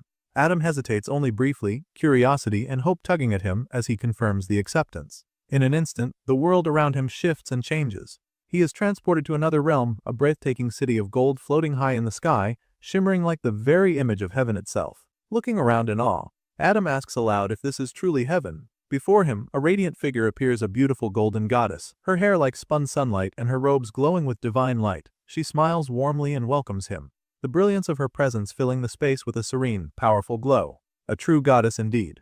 After Adam was transported to the Holy Mother's realm, he found himself standing before her, feeling an unexpected flush rise to his cheeks. The sight of the radiant figure and the grandeur of the place made his heart race uncontrollably. She asked him gently about his first impressions of her realm, whether he found it beautiful or not. Adam struggled to respond, stammering as he tried to call something beautiful, though it was unclear if he meant the realm itself, or perhaps her presence. As his reaction betrayed a mix of awe and nervousness, with a soft smile, she invited him to take a seat. She acknowledged that he must be very confused about what was happening, and first thanked him sincerely for accepting her invitation. Then, slowly, she explained that many beings from various realms had taken an interest in him. Adam, still unsure, questioned if she truly meant him, wondering why he had suddenly become the focus of such attention. The Holy Mother explained that he had first caught her eye because of his connection with William, the metal servant, and that interest had only deepened with his link to Jake, the Viper's chosen. Though Adam tried to make sense of it all, asking if this kind of meeting happened to others who experienced class evolutions. She clarified that while many had evolved, not all were summoned to a meeting like this. As she took a slow sip of her tea, she revealed that his connection with others was only part of the reason for her attention. The most important factor was something much deeper. Throughout the entire tutorial, she said, only one individual remained who had not taken a single human life. Turning her gaze toward Adam, she said that he was what she had been searching for, a merciful shepherd, a beacon of light who could bring hope to people's hearts. The weight of those words made Adam's eyes widen in surprise. He had never seen himself in that light. Confused and overwhelmed, Adam began waving his hands as if to fend off the heavy implications, apologizing repeatedly. He asked if he was being recruited into some kind of religion or a grand cause. More questions poured out, especially about the identity of the savant and the hunter she had mentioned, names that had been left vague. The Holy Mother answered carefully, saying that the servant was connected to an old friend of hers, while the hunter had roused the Viper's interest. She admitted she could no longer see the hunter clearly, likely because of interference caused by the Viper himself, but that she had been told he was a friend of Adam's. Adam's mind immediately jumped to Jake, wondering if that was who she meant. Trying to understand, Adam asked what it meant to rouse the Viper. Smiling softly, the Holy Mother explained that the malefic Viper was an ancient, nearly primordial being who had existed since the dawn of the system itself. He had secluded himself away for countless eras until the system's worlds became integrated, and she believed Adam's friend had been the one to inspire the Viper's return. Curious and cautious, Adam then inquired whether the Viper's return was a good or bad omen. She responded enigmatically that only time would reveal the truth. Then, with a soft laugh, she expressed her happiness at seeing Adam no longer moping around in that empty, lonely realm he had come from. Adam found himself thinking that her words were cryptic, her tone full of riddles and subtle meanings that he struggled to fully grasp. Summoning courage, he posed a question he felt might be a bit forward: was coming to her realm a good or bad thing? The Holy Mother observed that he seemed to care deeply about the concepts of good and bad. Ultimately, she said it depended on what he chose to do while here, but if she had to choose, she would say it was a good thing, her warm smile softening her words. Still seeking clarity, Adam asked what he was supposed to do now and why she had brought him to this place. Rising from her seat, the Holy Mother stood tall, her presence radiating power and grace. She told him she wished to offer him both a gift and a responsibility. Then, spreading her magnificent golden wings wide, she revealed the gift. It was her blessing. With those wings outstretched, glowing brilliantly, she rose into the air and reached out her hand toward Adam. She explained that the responsibility was to serve beneath her, to carry her message and spread her word throughout his universe. Adam gazed upward at her, nearly speechless, overwhelmed by the brilliance shining from her and the weight of what she was offering. As she descended to meet him, coming close enough that he felt the warmth of her presence, Adam blushed once again, unsure but captivated. He asked quietly what word she wished for him to spread. Her answer was simple and clear: to serve her, and to serve the holy light. The Holy Mother's words carried softly as she began to explain the core of her teachings. She spoke of hope, justice, and righteousness. As she spoke, the scene shifted briefly, revealing a glimpse of an old man patiently teaching children, passing down lessons of wisdom and guidance. It was a quiet image of learning and growth, embodying the ideals she cherished. Continuing, she added that her teachings were also grounded in fairness and love for one another. The vision changed again, this time showing a young couple sitting beneath the shade of a tree, holding each other tenderly as a simple yet powerful symbol of compassion and unity. But her message did not stop there. She spoke of the punishment of the wicked, a reminder that justice would reach those who chose a darker path. Alongside this, she emphasized the importance of self-actualization, the journey each person must take to become the best version of themselves. Adam listened carefully, absorbing each layer of her words. Then, unable to hold back his curiosity, he asked the question that weighed heavily on his mind: was she God? The Holy Mother laughed softly, clearly amused by the question. She admitted that she was a god, but not the kind Adam might have heard about in stories or legends. With a gentle wave of her hand, she gestured toward the magnificent clouds, which parted to reveal a radiant path stretching out before them. She told Adam that, in time, he too could step into godhood.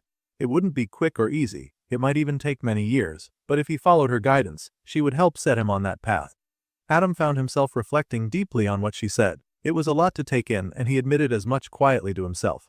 Just then, a golden notification appeared before him, counting down he had only 51 seconds left in her realm.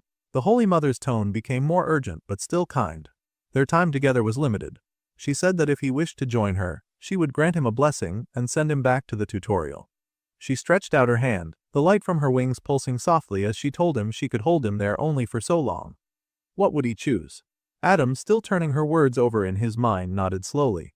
He said that he thought he understood now, that all this time he had been wandering aimlessly, lost because of the tutorial and everything it had done to him.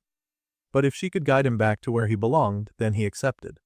A smile broke over his face, his fists clenched tightly as he struck a determined pose. The Holy Mother smiled back warmly, nodding in approval.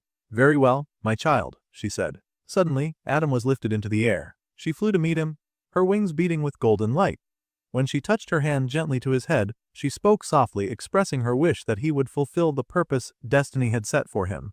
And with that, Adam received the blessing, the greater blessing of the Holy Mother. The scene shifted abruptly back to the battlefield, where Adam had been frozen and catatonic for what seemed like an eternity.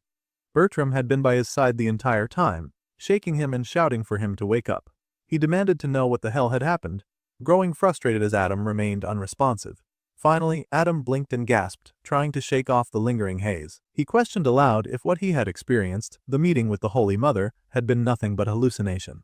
But then, a notification appeared, interrupting his doubts. His new class had just reached level 25. Realization dawned on him. It wasn't a hallucination. He had really met a god. Bertram, still incredulous, asked if it was true, and Adam simply nodded, saying he thought so. Before long, another notification appeared, this time, telling him that he had just lost a skill, called Common Strike.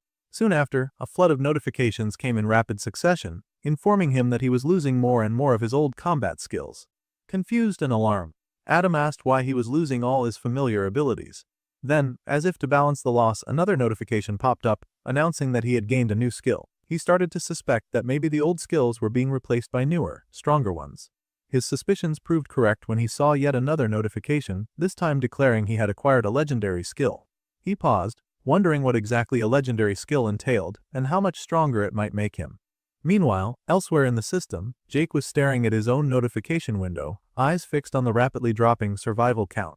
Cecil stood beside him, breaking the silence by asking if Jake was still focused on those numbers. The window showed only 49 survivors remaining. Jake's expression grew troubled as he noted that over 200 people had died within mere minutes. He realized something major must have happened. Cecil asked if he was worried. Jake admitted he was, but there was something else weighing on him. He sighed, confessing that everyone there had betrayed him except Adam. He had trusted those people, and that nearly led to his death. Determined not to make the same mistake again, Jake clenched his fist tightly. He told Cecil that now, the only thing he could do was focus on getting stronger. And with that resolve, he began moving forward, Cecil following closely behind. Jake said he was going to try to kill another beast lord. Jake receives a notification asking if he wants to enter a dungeon. He agrees, and suddenly he is transported inside. However, what he sees surprises him. It does not feel like a traditional dungeon at all. Instead, the place looks like a wide forest filled with small ponds of shimmering water and lush, vibrant vegetation. Jake expresses surprise at the scene. He had expected some dark, damp cave or something similar. Instead, he is surrounded by beautiful plants, sparkling ponds, and peaceful animals. He calls the place an upgrade from what he imagined, though Cecil, nearby, looks a bit cautious and uneasy. Another notification appears, informing Jake that he has entered the Lucenti Plains. His current objective is to defeat the Great White Stag, the legendary creature of this area. Jake starts thinking out loud. He says that the stag he sees is not the most intimidating creature. Cecil repeats what Jake said, and Jake jokes that while the stag looks weak now, he better not hear any complaints when he gets an antler shoved somewhere unpleasant. Before Cecil can finish his own response, Jake quickly tells him to hold on. Jake points out some deer, like creatures drinking by a nearby pond. He believes those must be the stag and its minions. When he checks their levels, he notices they are all level 65. Jake thinks that's not a bad level, but he had hoped for a tougher challenge. He admits he feels a little disappointed. Suddenly, the ground begins to shake all around him. Jake stumbles, confused about what is happening. Then a large hoofed creature covered in white fur appears, stomping into view. Jake is shocked by the sight. He admits he was wrong about the stag's size and power. The great white stag stands majestically before him. Its fur is silvery, white, and covers its entire muscular body. Its antlers are perfectly symmetrical, glowing with a silvery sheen. Drawn by the impressive sight, Jake slides closer to get a better look. Cecil asks where he is going, and Jake tells him to wait. Cecil warns him that he should at least hide inside the necklace first before moving. Jake finds cover behind a large rock near the pond where the great white stag is drinking. From this hiding spot, he watches the stag closely. He thinks this must be the biggest creature he has seen in the tutorial so far. He even calls the creature almost majestic. Jake then notices several smaller white deer nearby. He assumes these are the stag's personal guards. He checks their levels and realizes they are too high for him to even identify properly. This excites Jake, and he begins to grin internally. He thinks this place might be worth his time after all. However, as Jake tries to move forward, he accidentally snaps a twig on the ground. The smaller deer immediately become alarmed and turn toward his position. One of them powers up a strong magical attack and fires it straight at the rock where Jake was hiding. The blast destroys more than half of the rock and sizzles what remains. Fortunately, Jake had already moved to a different spot and remains unharmed. He internally exclaims that it was a close call. Once the attack ends, Jake sighs in relief. He realizes he will have to be more careful from now on. Jake thinks to himself that he might be able to take on a few of those beasts, but there are far too many for him to rush in without a plan. After the attack, the beasts remain alert for a while, but eventually go back to what they were doing. The great white stag continues drinking at the pond, paying attention to the area but not moving far. Jake reflects that he will need to spend some time coming up with a proper strategy. About 30 minutes later, Jake reassesses the situation. He thinks he has a good idea now. From what he can see, there are 7 smaller ponds arranged in a circle around the plains. At the center of this circle is a much larger 8th pond, where the Beast Lord, the Great White Stag, resides. Jake sees that the Beast Lord never strays far from this central pond. But he noticed that the other deer are a very different story. He saw a clear pattern in their movement. Every few minutes, the groups would move in an organized clockwise rotation from pond to pond, circling the 7 smaller ponds that surrounded the large central 8th pond. This meant something important. There was a brief window of time when only one group would be at a particular pond, isolated from the others. Jake realized he could use this to his advantage and attack one group at a time without immediately alerting the rest. In other words, the ponds themselves formed a sort of kill zone, but he was racing against time. He had to take down each group quickly before the next wave replaced them at the pond. Satisfied that he had a workable strategy, Jake decided there was no sense in waiting any longer. With a determined look, he stepped forward. He grabbed one of his arrows and his bow, ready to put his plan into action. As one of the normal-looking deer quietly drank from the pond, Jake began channeling his power shot. He reminded himself that power shot was still his strongest attack and that he only got one shot to use it in a fight. He resolved to use it on the biggest target first. Focusing his energy, he released the shot. The arrow struck the deer squarely on its back. Without hesitation, Jake drew both of his daggers and dashed toward the other deer. Knowing he had to move quickly, his mind raced as he slashed at the first deer, aware that the next group would arrive within a minute or so. There was no room for error. Every strike had to count. He made sure to finish each foe with a single precise blow, stabbing and cutting with speed and efficiency. As he wiped out the group, he told himself he had to be done before time ran out. When the last deer fell, Jake took a deep breath and said he hoped that was enough. Exhausted from the quick massacre, he knelt near one of the ponds to catch his breath. From inside the holding necklace, Cecil gave a nod of approval. He said Jake hadn't done badly, which brought a faint sense of relief. Jake's curiosity got the better of him. He wondered why all these beasts crowded around the ponds. Creatures of their level shouldn't need so much food or water. There was something unusual about their behavior. With a few seconds left before the next group would arrive, Jake turned his attention back to the pond, intent on investigating. As he studied it, something caught his eye. He noted that although the pond looked normal on the surface, there was a hole at the bottom. This discovery led Jake to realize that the smaller ponds must be connected by tunnels beneath the surface, all leading back to the large central pond. The 7 smaller ponds formed a circle, with this larger pond at the center. This arrangement suggested a purpose beyond mere drinking spots. Jake found himself wondering what that purpose could be. His thoughts were interrupted when his danger sense suddenly triggered. He spun around and saw something that made his heart race. The stag he thought he had killed with the power shot was still alive, and it was charging straight at him. Jake's mind reeled. How could it be alive? He remembered how close he had come to taking the creature's head off. He stared at the spot on the stag's back where the arrow had struck. The damage seemed to have almost completely healed. It became clear that this beast must possess some form of rapid healing ability. This explained how it had survived what should have been a fatal blow. Reacting quickly, Jake drew another arrow and prepared to fire a second power shot. His thoughts focused on one urgent goal. He had to take the stag down before it could reach the Beast Lord, the great white stag in the center pond. The charging deer was moving fast, cutting through the forest toward Jake. He considered how its speed would make it difficult to get a clean shot. Despite this, he decided to take the chance. He released the arrow just as the beast leapt to the side, dodging the shot. The arrow missed Jake and crashed into a nearby rock. The impact caused a few of the other beasts to become alarmed, their heads snapping toward the sound. Jake's worst fear was coming true. The missed shot seemed to have alerted the great white stag as well. Panic rose in Jake's chest. He took a small step backward, exclaiming internally as he braced himself for what might come next. Realizing the gravity of his mistake, he broke into a full sprint, shouting an expletive under his breath. The entire herd was now stirred, and dozens of white deer with glowing red eyes and an eerie third eye in the center of their foreheads charged after him, their intent unmistakably deadly. Inside the pocket dimension of the holding necklace, Cecil's voice rang out, demanding to know what had just happened. Gritting his teeth, Jake explained hurriedly that he had panicked and fired off his shot too quickly, which had set everything in motion. As he ran, the 3 smaller white deer were hot on his heels, relentless in their pursuit.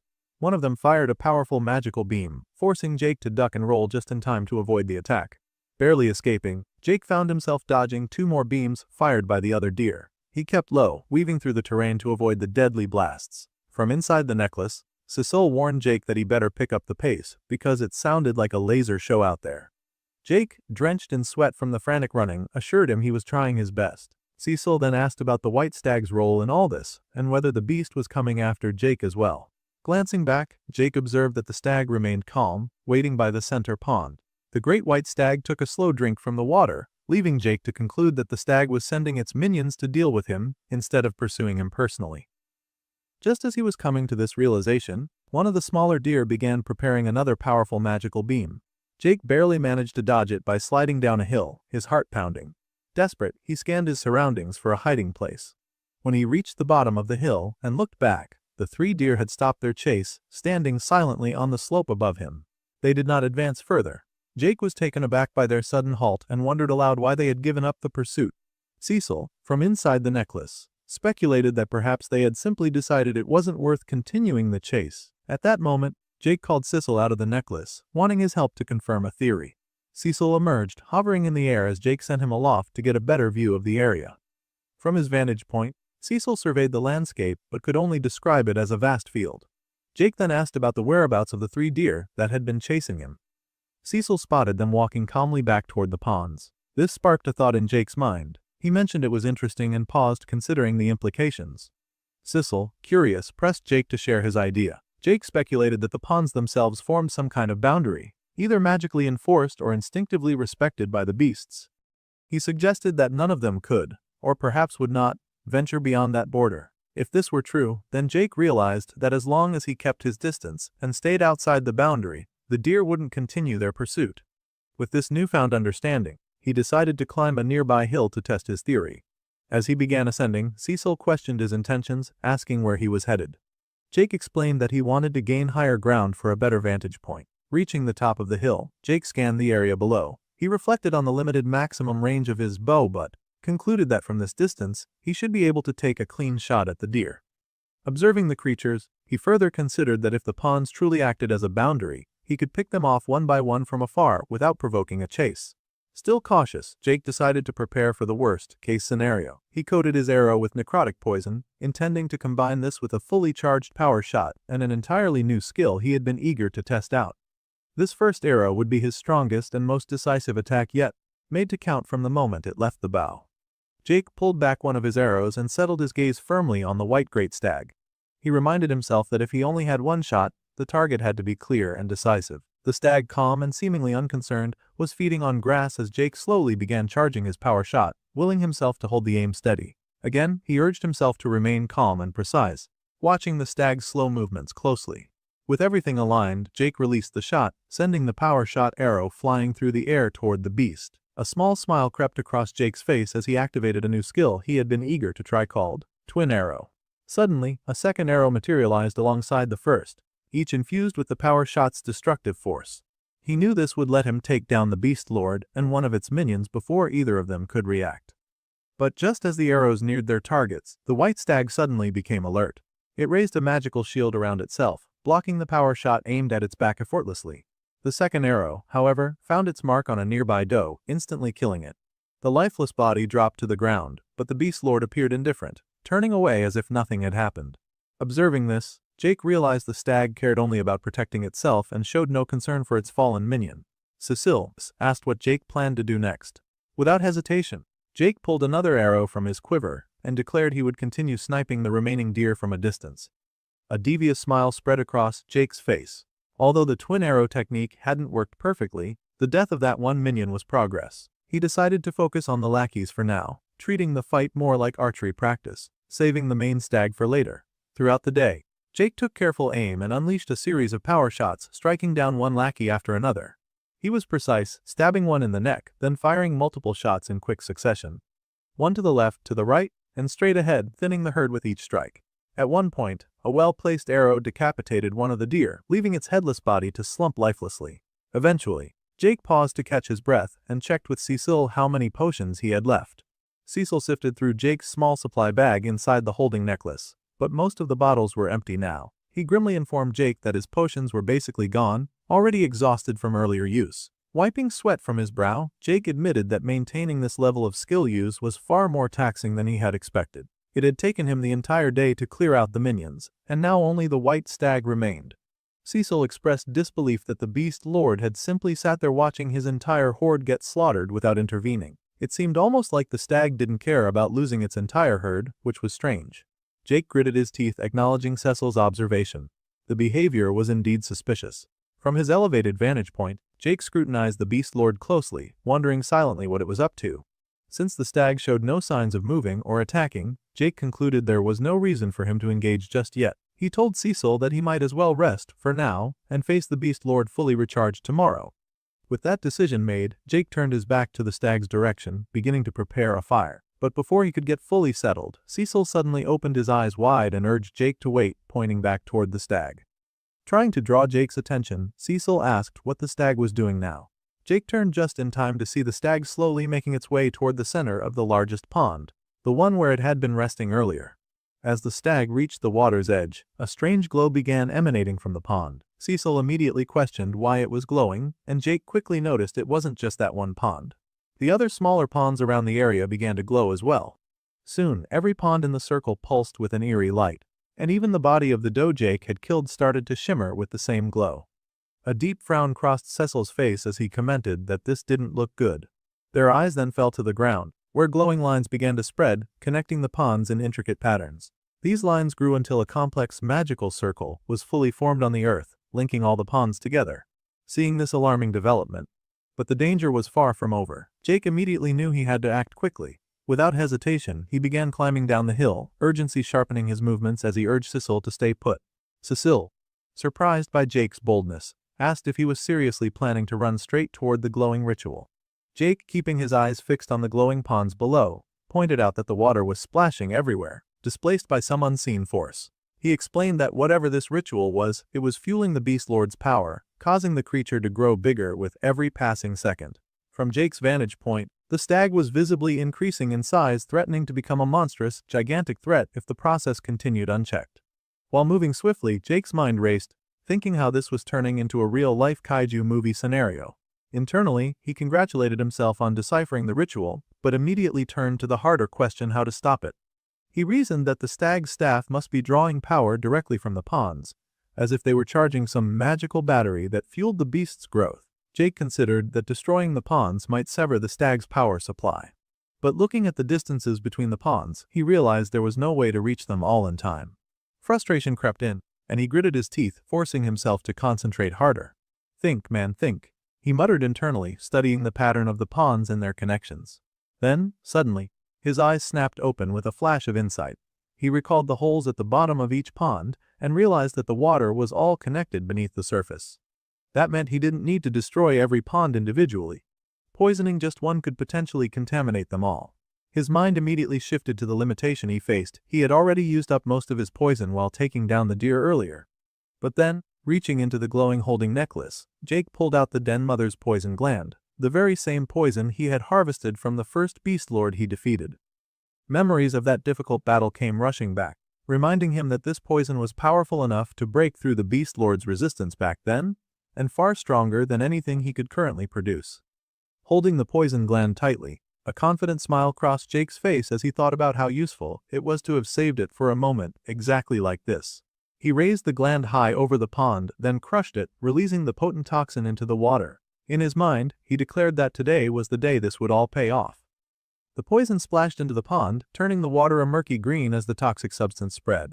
Thanks to the underwater connections, the poisoned water began flowing through the holes linking each pond together, traveling toward the larger pond where the Beast Lord was still basking and swimming. As the pond where Jake had introduced the poison turned completely green, he allowed himself a small moment of triumph. His plan appeared to be working. Sure enough, the glowing lines forming the magical circle on the ground began to flicker and fade. Cecil, watching closely, looked surprised and said he thought Jake had actually done it. He had actually broken the ritual's power. But, just as the poisoned water reached the stag at the center, its eyes suddenly widened with a furious glare. Jake allowed himself a small, confident smile, knowing the hardest part was behind him. Now, it was time for a little fun. The white stag began to snort angrily, fixing its gaze on Jake, then let out a powerful roar as it leapt from the pond, charging directly at him. Jake swiftly pulled out both of his blades, gripping them tightly, and prepared for the imminent clash. The Beast Lord stomped forward heavily, aiming to impale Jake with its sharp antlers. Jake knew that dragging the fight out would be impossible. He was already exhausted from fighting all day. There was no room for a long struggle. With determination, Jake dashed toward the Beast Lord, blades ready. He silently apologized to the stag, almost mockingly, before stating that he would have to finish this in one decisive strike. The stag charged as well, its antlers thrust forward with deadly intent. In that moment, a blue notification flashed before Jake's eyes, announcing that his primal hunter bloodline skill had activated. His eyes glowed a fierce primal red, fueling his resolve. Closing the distance, Jake slid under the beast's belly, delivering a swift slash that cut deeply, causing blood to spill as he slid past. The stag collapsed heavily, blood pooling around it. A notification appeared confirming that Jake had slain the great white stag and that his objective was complete. Breathing heavily, Jake stood, eyes closed, catching his breath. He let out a relieved sigh, quietly acknowledging that he had done it. Sissel's voice broke the silence, exclaiming loudly in disbelief at how Jake had killed the creature in one strike. Jake smiled and admitted he had only just barely pulled it off. Had he been half a second slower, he would have been pierced by the stag's antlers. He credited his victory to the Den Mother's poison, explaining that it had entered the stag's bloodstream during the ritual, weakening and slowing the beast, just enough for Jake to gain the upper hand. Raising his hand triumphantly, Jake declared that he had indeed killed another beast lord. But the victory was short-lived. The stag's body suddenly began to glow with an ominous light, drawing both Jake and Cecil's attention. As they cautiously approached, a crystal shot out from the stag's wound, glowing with an intense blue radiance. A notification appeared, identifying the object as the corrupted mooncore shard. Jake held the crystal in his hand and immediately connected the dots. This had to be what the ritual was all about. The stag was creating this powerful crystal inside its body. Cecil asked what Jake intended to do with it, but Jake admitted he didn't know yet. Still, if it was anything like the Den Mother's poison gland, he was certain it would prove useful in the future. He carefully placed the shard inside the dimension of the holding necklace for safekeeping. Almost immediately, a new notification appeared, bringing a tutorial quest called The Beast Lords into view. It informed Jake that having slain 2 of the 4 beasts, he needed to defeat the others, and soon he would face the king as a result. Jake's eyes caught the mention of a king, and he murmured thoughtfully, "A king, huh," before smiling with interest. Meanwhile, far away on another part of the battlefield where William's body lay, 2 strangers entered the grim scene. One urged the other to take note of everything around them. The other scanned the area, noting the dozens of fallen warriors scattered across the field. One man approached the fallen bodies while the other asked what he was doing. The first explained he was scavenging for new equipment, reasoning that none of the dead would miss the gear. His companion soon spotted William's armor, admiring its quality and calling it nice. Kneeling beside William, the first man called for assistance to remove the armor. As they tugged and pulled, they quickly realized the armor was tightly fused to William's body, almost as if glued on. Despite their efforts, it wouldn't budge easily. Suddenly, and unexpectedly, William's eyes snapped open. The next scene opens with a system notification appearing, telling us that only 49 survivors remain.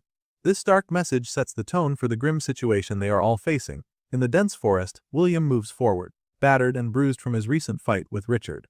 Despite the pain and exhaustion, he continues walking, leaving a trail of blood behind him. His movements show he is struggling, but he does not seem fully aware of the severity of his injuries. William lets out a small, almost mocking chuckle. A devious smile spreads across his face.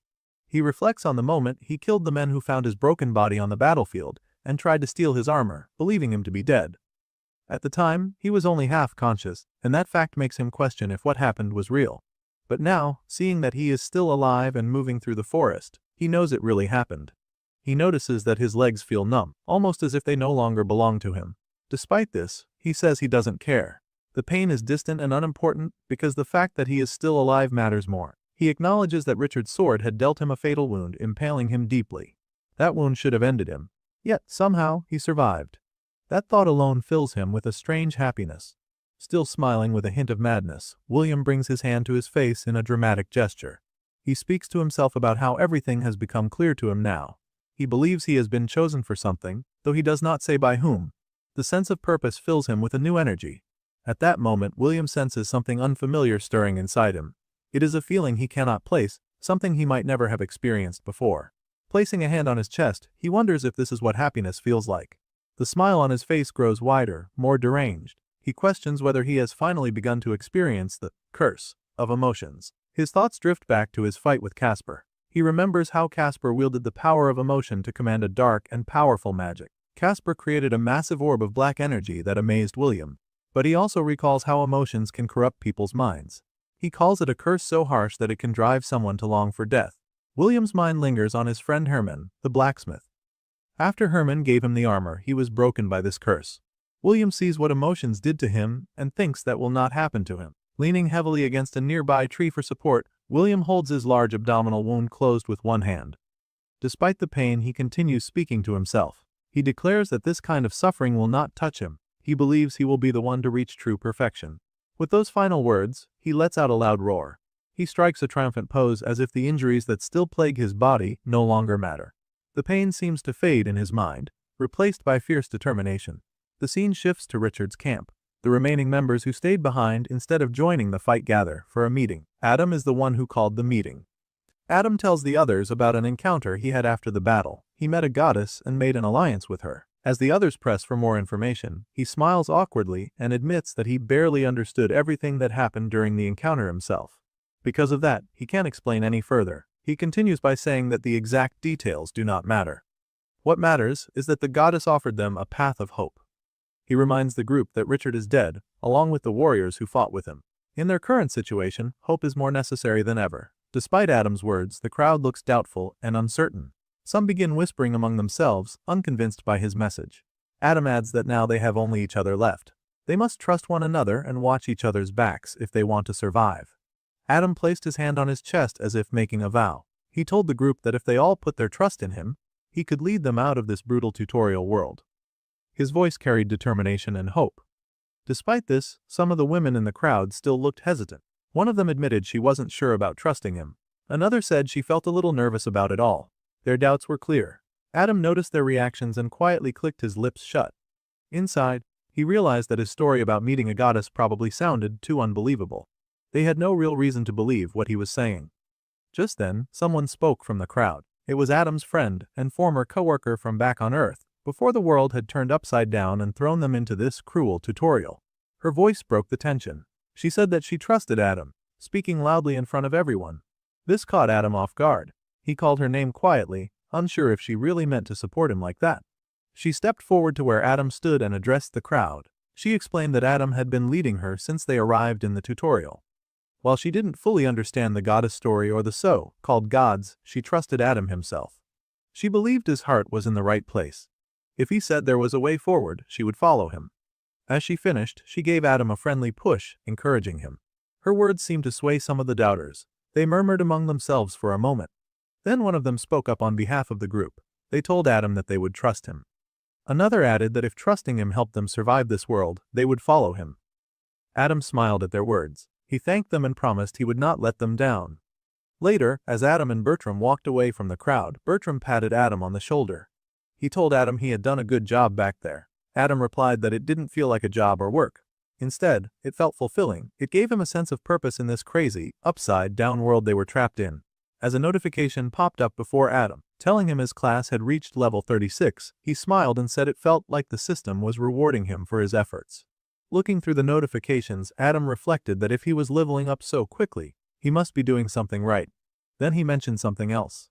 He had already completed a quest given to him by the Holy Mother. The quest was called, "The Leader is Born." Its goal was for Adam to become the leader of at least 95% of the surviving humans in the tutorial. Since Richard's camp, which held most of the survivors after the recent battle, had agreed to follow Adam, the quest was marked complete. However, the reward for completing this quest would only be given at the end of the tutorial period, according to the notification. Bertram wondered aloud what the reward might be. Adam replied that he hoped it would be something useful for everyone. As they continued walking, Adam's expression grew more determined. He said that although things would not be easy once they returned to Earth after the tutorial ended, he believed they would figure it out together. Meanwhile, elsewhere, Jake was preparing to enter another dungeon. The entrance was a massive, abyss-like hole dug deep into the ground. Standing before the hole, Sissel commented that it looked very deep. Jake, checking with his sphere of perception, said it was only about 30 feet down. Cecil looked confused. He asked how Jake could be sure since he couldn't even see the bottom. Jake suggested it was probably a dungeon entrance and that some kind of system magic was hiding the true depth from sight. He shrugged and said he was going in. His words were simple. Well, when in doubt. But Sissel stopped him, telling Jake to wait. The imp sighed deeply and facepalmed, asking himself if it was really wise to rush into another dungeon so soon. After all, they had barely managed to escape from the last one not long ago. The thought of diving back into danger so quickly weighed on him. Jake responded without hesitation. He pointed out that with less than 2 weeks left before the tutorial ended, and fewer than 50 survivors remaining, they didn't have much time to waste. He explained that most of the remaining strong enemies were hidden inside dungeons, and that hunting weaker foes out in the open forest wouldn't bring much benefit. The only meaningful challenge left was to track down the final 2 beast lords. On top of that, there was the king of beasts waiting at the end of that questline. Jake asked Cecil what kind of hunter he would be if he ignored that. Listening to this, Cecil felt a bit tired of Jake's eagerness to rush headfirst into danger. He sighed quietly, wondering why he couldn't have ended up with a companion who was slower and more cautious. Jake paid no attention to Cecil's doubts. He simply insisted that they were going in, eyes fixed on the dark abyss of the dungeon entrance. At that moment, a blue notification appeared, informing Jake that he had just entered a dungeon called the Forgotten Sewers. His objective was to defeat a creature known as the Nest Watcher. As they walked through the damp tunnels, Cecil complained about the terrible stench filling the place. Jake wondered if it was really a sewer, since he hadn't expected such areas to exist in the tutorial world. Then he reminded himself that with the system, anything was possible. Cecil complained again, this time about how the entire place seemed to be covered with magic that blocked his vision. He could barely see anything ahead of them. Before he could finish his sentence, Cecil accidentally hit his head on a low, hanging lamppost, confirming just how limited his sight really was. Jake asked if he was alright. Cecil joked that the hunter should just pretend it didn't happen. Jake reassured him that it wasn't really his fault. Even with his sphere of perception, things were hazy and limited here.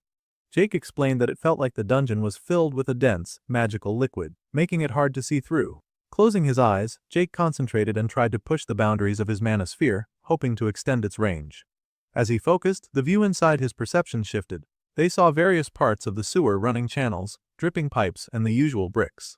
Nothing seemed out of the ordinary, which made Jake wonder what exactly they were dealing with. Jake then asked Cecil to enter the pocket dimension inside the holding necklace. Although Jake was confident he could navigate the dungeon on his own, it wouldn't be good if they got separated. It was safer for Cecil to stay in the necklace where they could easily regroup. Cecil agreed immediately, saying Jake didn't even need to ask twice. Now walking alone through the sewer tunnels, with Cecil safely inside the necklace, Jake thought that the place might be some kind of maze. However, he could barely tell which parts he had already passed through. Everything looked almost identical. The endless repetition of the sewer channels was disorienting.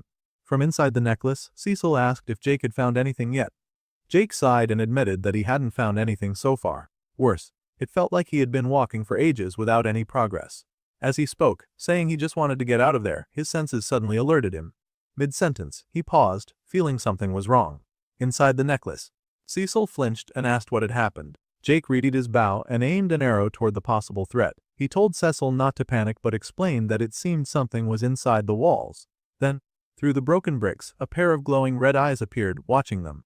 The rest of the creature's form was hidden in the shadows, shrouded by darkness. Suddenly, a small, hairless creature with glowing red eyes bursts out of the wall. It looks like a red mole but with a fierce and angry hiss. Jake instantly knows he must act fast. Without hesitation, he releases the arrow. It flies straight and pierces the creature's chest midair. The beast drops to the floor with a heavy thud, dead. Looking down at the fallen creature, Jake realizes it was a mole rat creeper. He examines it and thinks it might be the ugliest thing he has killed so far. He shakes off the thought, telling himself at least it is dead, and begins to move on. Before he can get very far, he senses danger again. He glances up and sees several pairs of red eyes staring down at him from above. He realizes he spoke too soon about the last mole rat. Jake quickly draws another arrow and takes aim. A second mole rat leaps toward him, but Jake's shot hits it in the abdomen, piercing it and knocking it back. Then a third one jumps onto Jake's arm, clinging tightly and biting with sharp teeth. Reacting fast, Jake grabs an arrow and stabs the rat that bit him, letting its blood flow out. His face now smeared with blood, Jake readies his bow once more and fires again. Another mole rat is hit in the abdomen and falls dead to the ground. After killing several of the creatures, their bodies cover the floor, pierced by arrows and splattered with blood. Jake is breathing heavily, slouching slightly with his hands on his knees as he catches his breath. From the pocket dimension inside the holding necklace, Cecil's hesitant and worried voice calls out to Jake, asking if all the mole rats are dead and if Jake managed to kill them all. Jake replies there is still one more to deal with. He says it is somewhere inside the sewer walls. He can barely sense its presence, but he knows it is there, watching him closely. Just then, a pair of glowing eyes appear from the darkness. These eyes are not red like the others, but a shining golden yellow. Dark energy seems to ripple and pulse from the creature toward Jake. The creature speaks from the shadows. It addresses Jake as human and asks why he killed the other creatures. Black energy continues to flow from it. Jake flinches and braces himself, surprised to hear anything speak besides Cecil's voice from the necklace. Wearing a cautious expression, Jake asks the creature if it can really talk and questions who it is. The dark energy continues to spread as the beast asks Jake who he is. Its tone warns him not to come into someone else's domain and ask questions. Suddenly, the whole area begins to rumble, the walls shaking slightly. The creature asks Jake in broken, barely understandable speech if he was sent by the king. It also demands to know why Jake has come here. Jake is even more surprised by the question and by the fact the creature can talk. He repeats the word king, as if unsure what it means. Then he understands. The creature must be talking about the same king the system message mentioned before. Jake smiles and points to himself. He says he has come to defeat the beast lords and that he will kill the king of the forest. The creature laughs at him, calling Jake a little pup. It continues in broken English, saying the king is strong and Jake is weak because he is human. This angers Jake slightly. The creature laughs again and Jake senses it is getting closer. He can feel its presence more strongly now. Jake smiles and pulls out another arrow. He asks the beast if it really just called him a pup. He points the arrow toward the creature still hidden in the shadows. Jake says they will see if he is really just a pup. As Jake releases the arrow, it flies through the air toward the creature. The beast, still mostly hidden, pulls out a sword and prepares to face Jake's attack. The beast swung its sword through the air just as Jake's arrow came close. It sliced the arrow midair, stopping the attack before it could reach him. Then the creature stepped fully out of the shadows, revealing itself as a large humanoid rat. It stood on two legs, its muscles rippling under tattered, worn clothes, holding a sword. The beast spoke again, calling Jake a weak human. Meanwhile, far away at Richard's camp, William arrived and entered through the main gate. He immediately noticed something was wrong. There were no guards posted at the entrance. He thought to himself that things must have fallen apart quickly after Richard's death. His eyes narrowed in cautious confusion as he wondered where everyone had gone. The scene shifted to the inside of Adam's office. Now the leader of the camp, Adam, sat calmly as William stood before him. Adam commented that William had healed surprisingly well, even though he looked terrible the last time they met. William asked if Adam had been to the battlefield recently. Adam said he had, but he wasn't talking about William's injuries. With a knowing smile, Adam said William had seemed confused before, as if carrying a heavy wrong he was trying to fix. Now it looked like William had succeeded in that goal. William frowned, confused by Adam's cryptic words.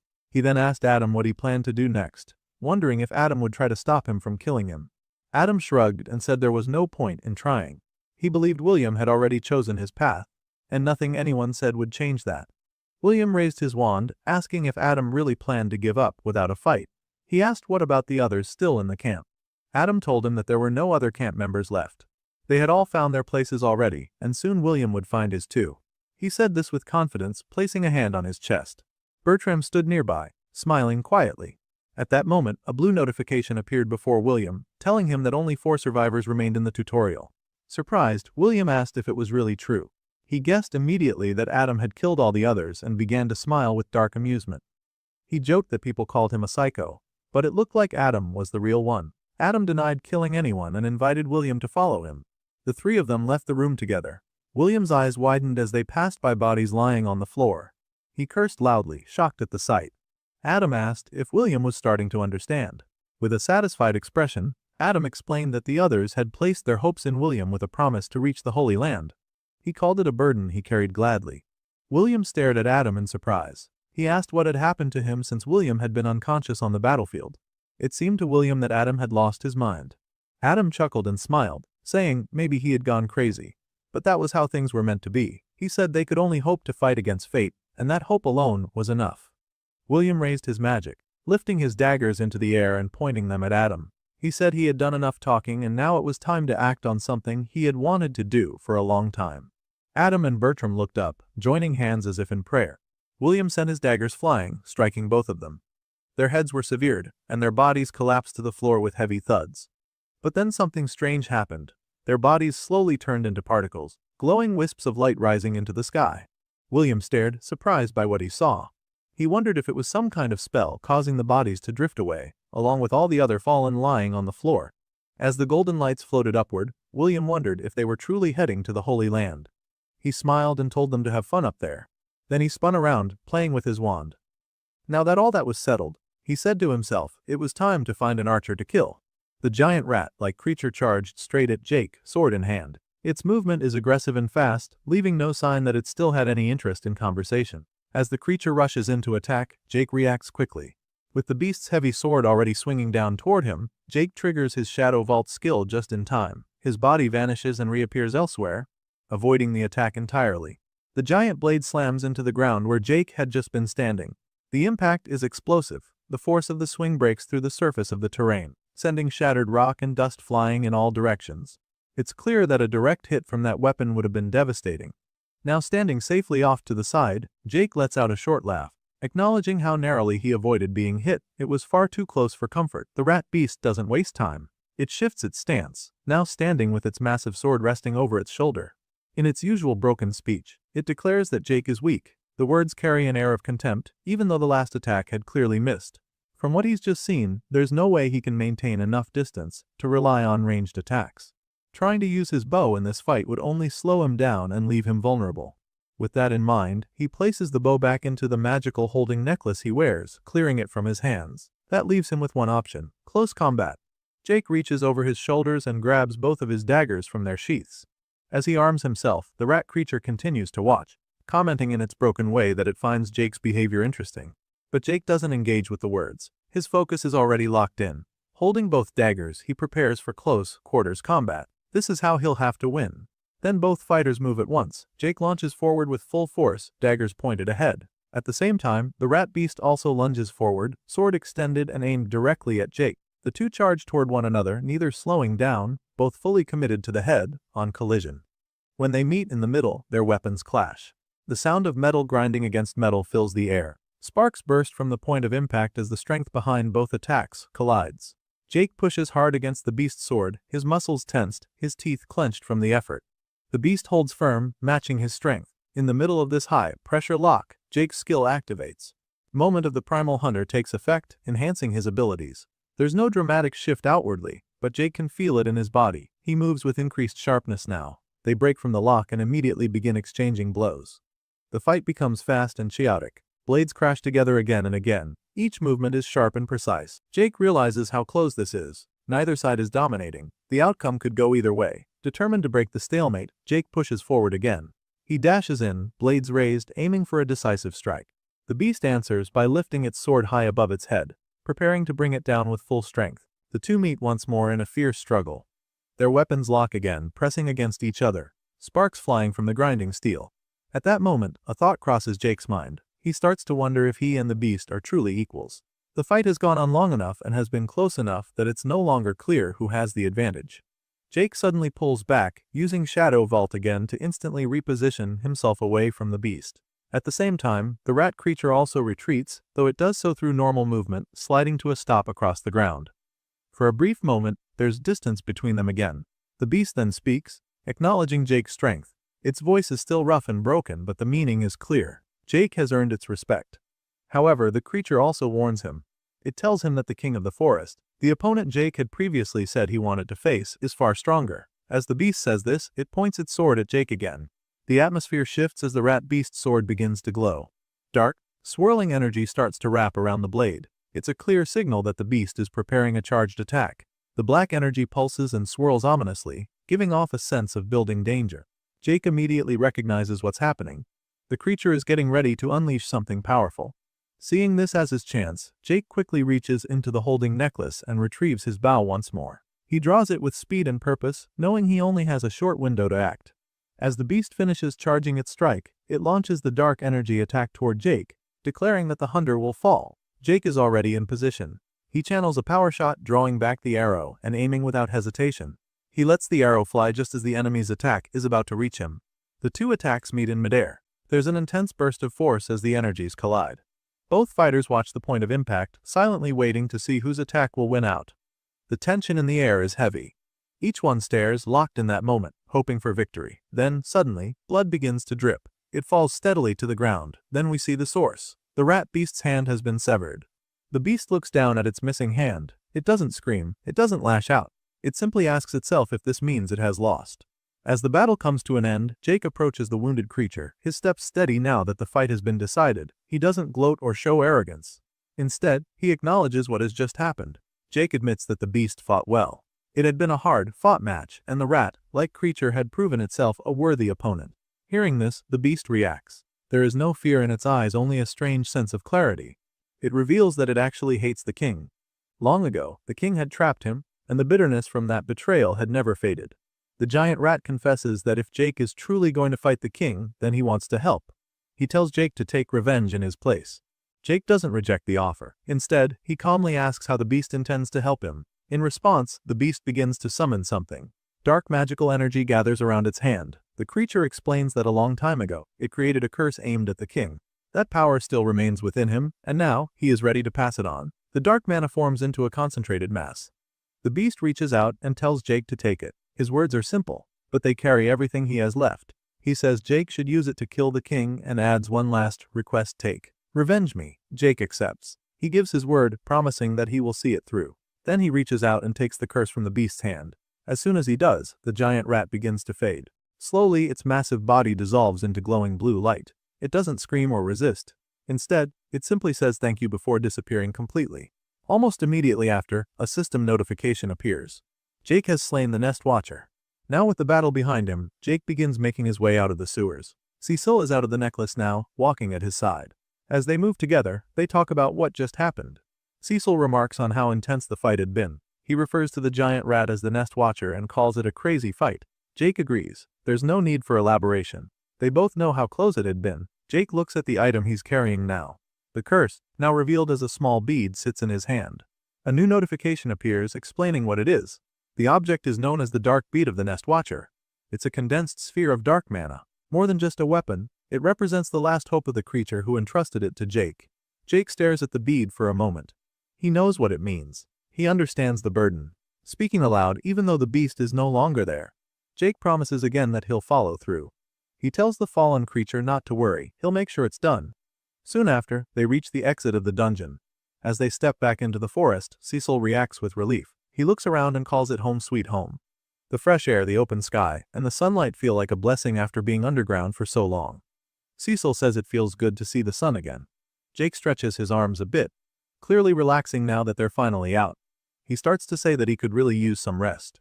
But before he can finish that thought, something shifts. His danger senses kick in without warning. In a heartbeat, Jake drops back into combat readiness. His hands move instinctively to his back, pulling both daggers free. His eyes scan the surroundings as he demands to know who's there. Then someone steps out. It's William. He walks forward calmly, already grinning in a familiar, irritating way.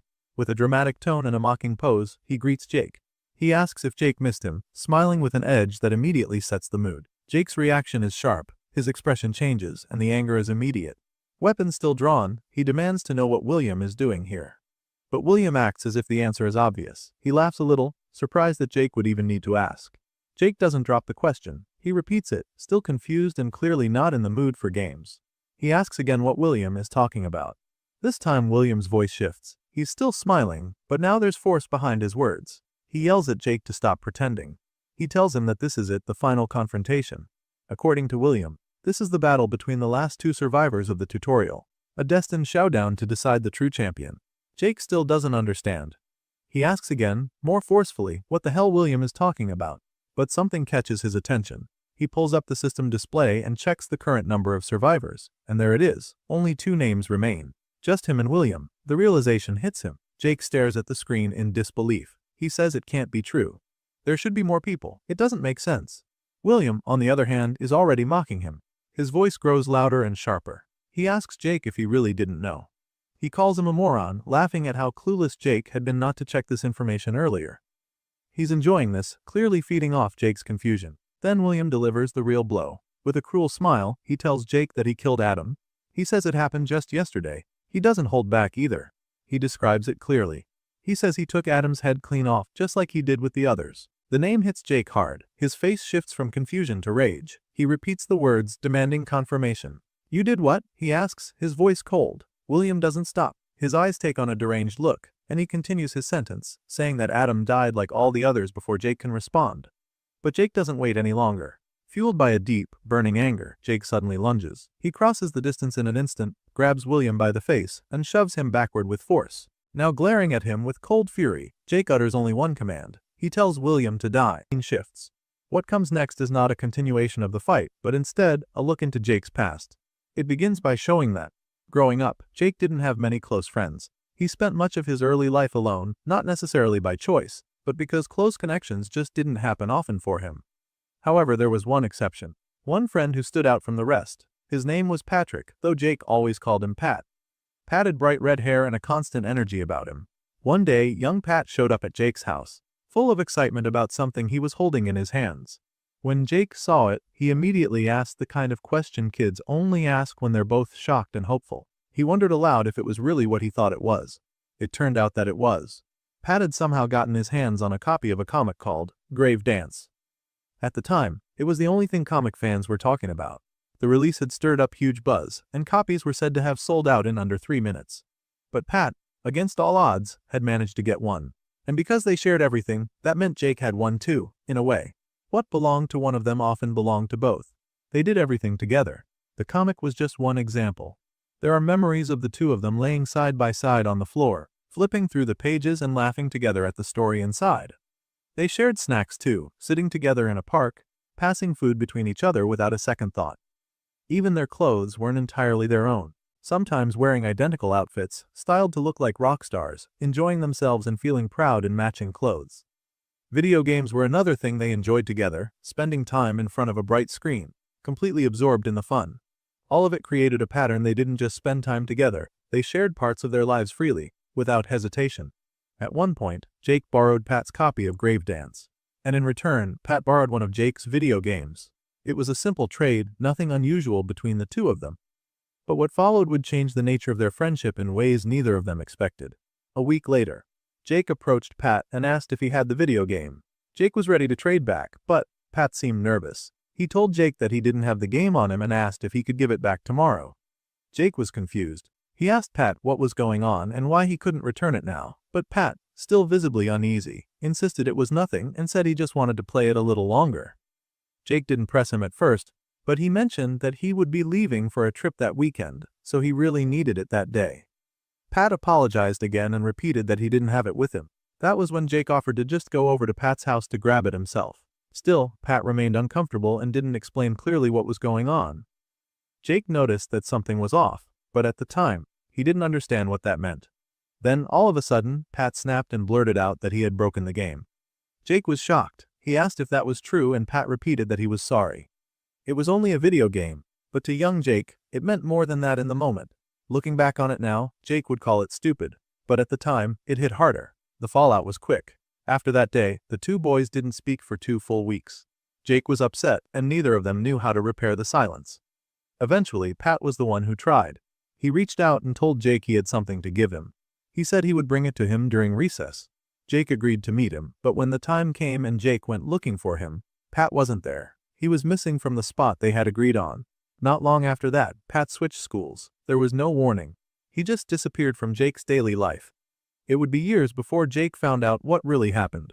When the truth finally came to him, it painted a different story from the one he had believed as a kid. The reality was that Pat had never broken the game at all.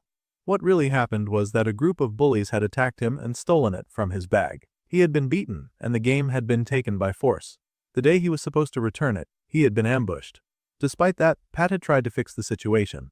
After the incident, he saved up his own money in an attempt to buy a replacement for Jake. That was what he had planned to give Jake during recess. But before he could deliver it, the same group of bullies attacked him again. This time, they not only took the replacement game, but they beat him so badly that his parents decided to move him to another school entirely. Through all of it, Pat never told Jake what had happened. He never explained about the bullies or the stolen game. Jake could only guess that Pat had kept him out of it on purpose. Maybe he was trying to protect him, or maybe he just didn't want to lose a close friend he had. But even after Jake eventually learned all of this, he didn't do anything. Not then, and not later. He never reached out to Pat to tell him he understood. He never sent a message to say he didn't blame him. He never offered an apology for cutting him off back then or abandoning their friendship when it mattered. He didn't even thank him for trying to make things right. None of that ever happened. Instead, Jake moved on. He acted like it had never happened at all. And now, looking back on it with full knowledge of the truth, Jake explains why he did that. It was just simply the kind of guy he was. Jake Thane, the coward. The story returns to the present moment, pulling us back to the forest where everything is still happening. Jake is no longer lost in thought. He is now fully immersed in violence. He is on top of William, who lies beneath him bloodied and still. Jake is unleashing a storm of blows driven by rage, while glowing blue energy erupts from his hands and eyes.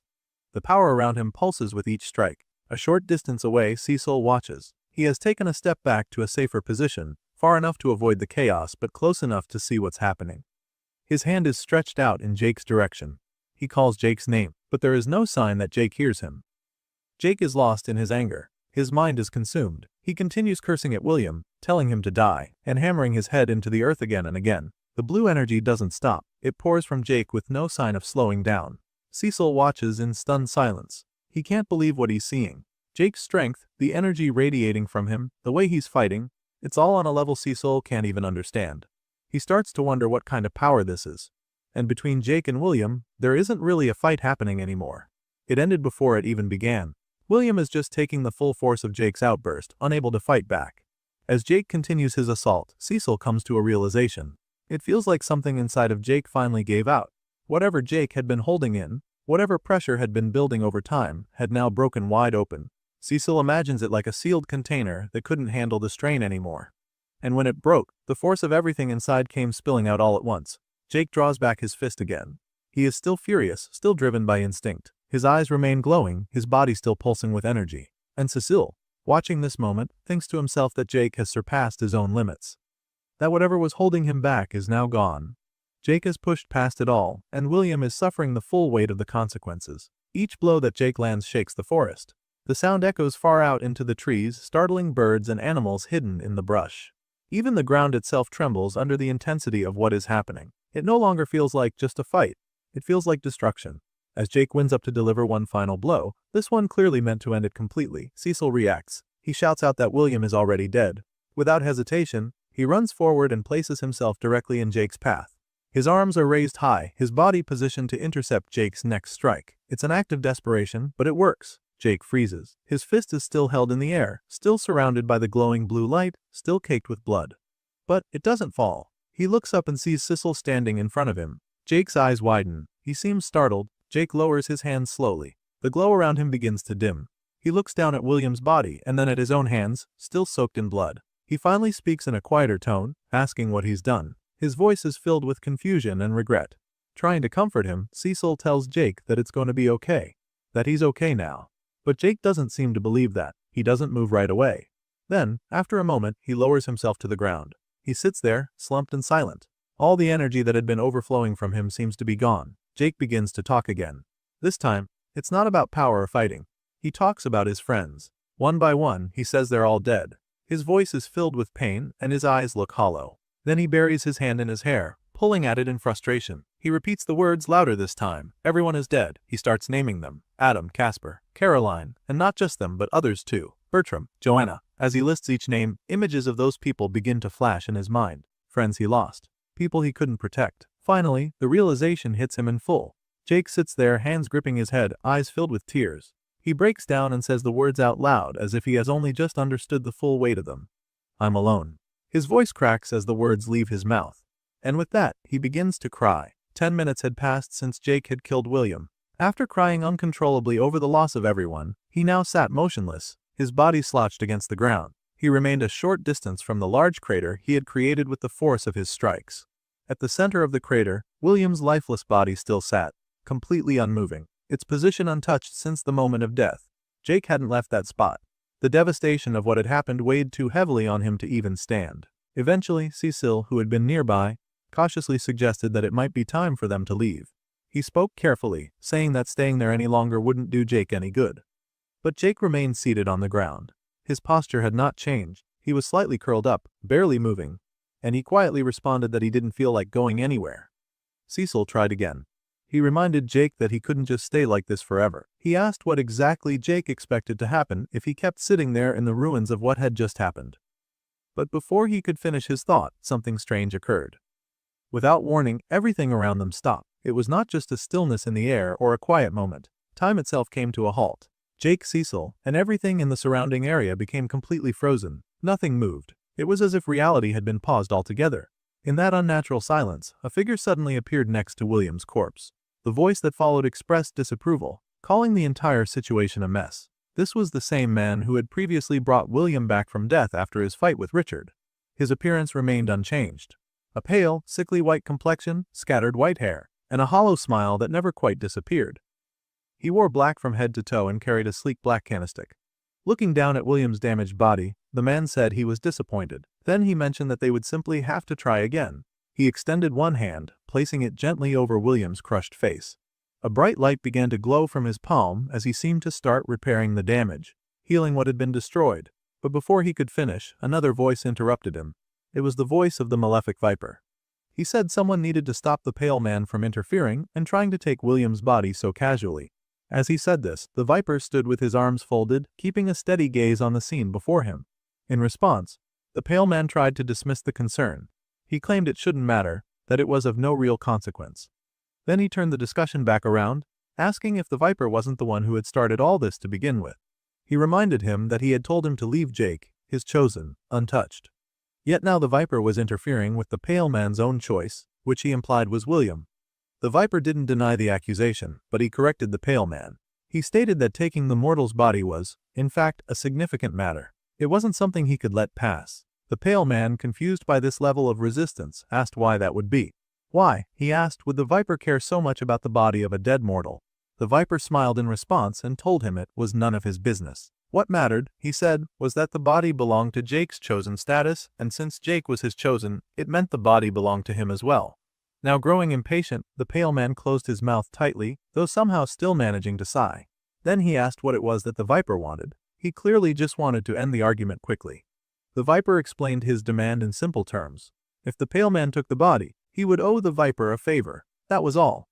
The pale man stepped closer, placed a hand firmly against the viper's chest, and stated that they both understood that a favor between them was never simple. It carried far more weight than the words suggested.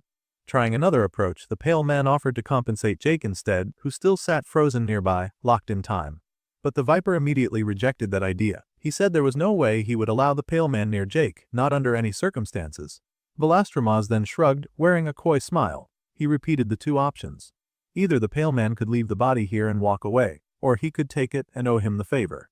There would be no other arrangement. Now visibly frustrated, the pale man asked if the viper had not already done enough. He brought up the damage that Jake and the viper had caused, stating that it had thrown everything into chaos. In his view, the entire tutorial had been ruined by their interference. But the viper's demeanor changed. He stopped smiling and spoke more firmly. He warned the pale man that this would be his last time repeating the condition. If he tried to take the body, he would be in debt to him. There would be no more discussion after that. Realizing that the viper had no intention of backing down, the pale man hesitated. Then, without arguing further, he turned away from the conversation and walked back toward William's body. Accepting the outcome, he finally agreed to the viper's demand. He said that he would owe him and seemed to understand that pushing the issue any further would not end well. He returned to William's body and once again placed his hand over it. The same bright light as before began to shine from his palm. In an instant, both the pale man and William's body vanished from the spot. The moment they disappeared, time resumed. Everything that had been frozen suddenly continued moving as if nothing had happened. The malefic god who had remained where he was, let out a sigh, his tone one of mild irritation, and crossed his arms. He muttered to himself about how troublesome the other gods had always been. Apparently, this pale figure, just like him, was also a god. And it seemed even among divine beings, ever small was considered a problem. Then, from some distance away, Jake called out. His voice was clear and demanding. He asked the viper who that pale man had been. The question hung in the air, sharp and urgent. The viper turned his head slightly. Visibly surprised that Jake had seen anything, he pointed out that time had been frozen. Jake wasn't supposed to have witnessed any of it. That entire confrontation was meant to occur outside the awareness of mortals. But Jake quickly answered. He said his bloodline ability had remained active throughout the whole event. Because of that, he had been able to sense everything, even the presence of the pale man. Hearing this, the viper's expression shifted slightly. He no longer looked annoyed, but rather a bit more cautious. He told Jake to be careful with that kind of information. He warned him not to share such things so freely. He explained that not only were bloodlines extremely rare, but Jake's specific bloodline appeared to be unusually powerful. Letting others know about it so casually could invite trouble. But Jake had no interest in that kind of advice right now. His voice rose, clearly growing impatient. He shouted back that he didn't care about that at the moment. What mattered to him was finding out who that pale man was and why he had taken William's body. His words were forceful and insistent. Without warning, the Viper disappeared from his spot and reappeared directly behind Jake. The sudden movement startled Jake, who spun around quickly with wide eyes. The Viper then answered his question. He said that the pale man was a god known as Eversmile. He described him as sickly, pale, and always wearing a smile that felt more deranged than friendly. According to the Viper, Eversmile was a maniac, someone to be cautious of. But, he added with a calm tone, now that Eversmile owed him a favor, it was acceptable. The situation was under control, at least from his perspective. Jake wasn't convinced. In fact, he seemed furious. He shouted again, now even more upset. He asked the Viper if he was seriously telling him that he had just let Eversmile leave with the body of the man who had killed all of his friends, and all for some favor. The Viper replied calmly, trying to make Jake understand. He told him that a favor from a god was not a trivial thing. It carried weight far beyond what Jake was imagining. It wasn't something given lightly or wasted on minor matters. Then, as if trying to shift the tone, the Viper offered a piece of information. He told Jake that if it helped, he should know that his friends weren't exactly dead. This made Jake pause, and his expression shifted. He looked surprised, almost confused by what he had just heard. The Viper continued. He said that while some of Jake's companions had indeed died, others were still alive. He mentioned Adam, Bertram, and even Casper. All of them, according to the Viper, were safe and currently located on the other side of the tutorial. Jake was visibly stunned by this. The revelation hit him hard. He asked how that was even possible. It didn't make sense to him. How could they have survived after everything that had happened? The Viper explained further. He said that when it came to having a powerful variant class, Adam might actually surpass Jake. Adam had recently become an augur, and now that he held such a title, he had become extremely difficult to kill. It wasn't easy to take someone like that down. As for Casper, the Viper hesitated. His tone shifted slightly, and he didn't give a direct answer. Instead, he told Jake that he would have to see for himself. Whatever had happened with Casper, the Viper chose not to explain it outright. He left that part deliberately vague. At that moment, Cecile, who was now inexplicably sitting on the Viper's shoulder, asked a question of his own. He wanted to know what would happen to William now that Eversmile had taken him. The Viper replied that William would likely be revived. Since William was the chosen of Eversmile, the god who had taken him, it was only natural that he would bring him back. The Viper added that he had already done everything he could to give Jake the opportunity to take revenge on William. That had been his goal. He said he had orchestrated their meeting in this place specifically so Jake could confront and defeat him. And based on the outcome, he was pleased. He smiled, clearly satisfied with how things had turned out. Jake, in his view, had not disappointed. Jake, still struggling to make sense of all this, said that he had thought the system was supposed to prevent gods like the Viper from interfering so directly. He had been under the impression that such meddling wasn't allowed. The Viper responded with a shrug. He explained that he had done his best to minimize his interference. He tried to keep it to the bare minimum necessary. So far, he said, that approach had worked out fine. But Jake had another question. He recalled that Eversmile had said something about them ruining the tutorial. Jake wanted to know what that had meant. What exactly had they done to ruin anything? The Viper didn't answer right away. He seemed tired of all the questions. With a sigh, he said that it would be easier to show Jake everything at once. There was no point in explaining it piece by piece when a single vision could reveal the entire truth. Then, raising one hand, the Viper gently touched Jake's face. As soon as he made contact, Jake's vision began to shift. He started to see something unfamiliar. He asked what was happening. The Viper answered calmly, saying that he was showing him the story of two individuals. One had entered the tutorial with his friends. That was Adam. The other had entered completely alone. That was William. The boy William relied only on himself. Early in the tutorial, he stumbled upon a wand and with it, he gained the means to kill. He used that weapon without hesitation, cutting down others wherever he went. The wand gave him power, and he embraced it. In contrast, the other boy, Adam, faced immediate tragedy. On the very first day, his group was attacked. In that initial brutal encounter, two of his friends were supposed to have died, Jake and Joanna. The story, as the Viper told it, framed their deaths as the first turning point in Adam's journey. But Jake, watching this unfold within the vision, interrupted. He objected firmly. He pointed out that wasn't how it had happened. Neither he nor Joanna had died that night. His voice cut through the vision, reminding the god that something in that version was off. The Viper turned to him, unbothered by the interruption. He explained that this was not Jake's story. This was the version of events that should have occurred. The one that would have unfolded if fate had not been rewritten. Then the god resumed the tale. He said that in the aftermath of that loss, Adam, weighed down by grief, found himself aligning with two others, Richard and Nicholas. Jake recognized the names. He remembered Nicholas well. That was the other archer, the one Jake had ended up defeating himself. When he pointed this out, the Viper simply responded with a single word, precisely. That, he said, was where things began to change. That was the moment Jake's continued existence began rewriting the course of the story. From there, the Viper explained, a complex web of manipulation unfolded. Richard had been using William, pulling strings from behind the scenes. But what Richard didn't know was that Nicholas, in turn, was manipulating him. Each had their own agenda, and in the original version of the tale, this chain of betrayal and scheming would have culminated in Richard's death at Nicholas's hands. However, that balance of deception didn't last. William eventually killed Nicholas. While Nicholas was cunning and manipulative, he lacked strength in direct combat. William, on the other hand, had grown increasingly brutal and efficient. With Nicholas removed, William's rise became unstoppable. He began to dominate the tutorial, eliminating his remaining competitors one by one. In that timeline, there was no Jake to oppose him. Jake had died long ago, as he was meant to. And so no one remained to stop William's ascent. By the end of the tutorial, William stood alone. Everyone else had been erased. And with that, Eversmile would have succeeded.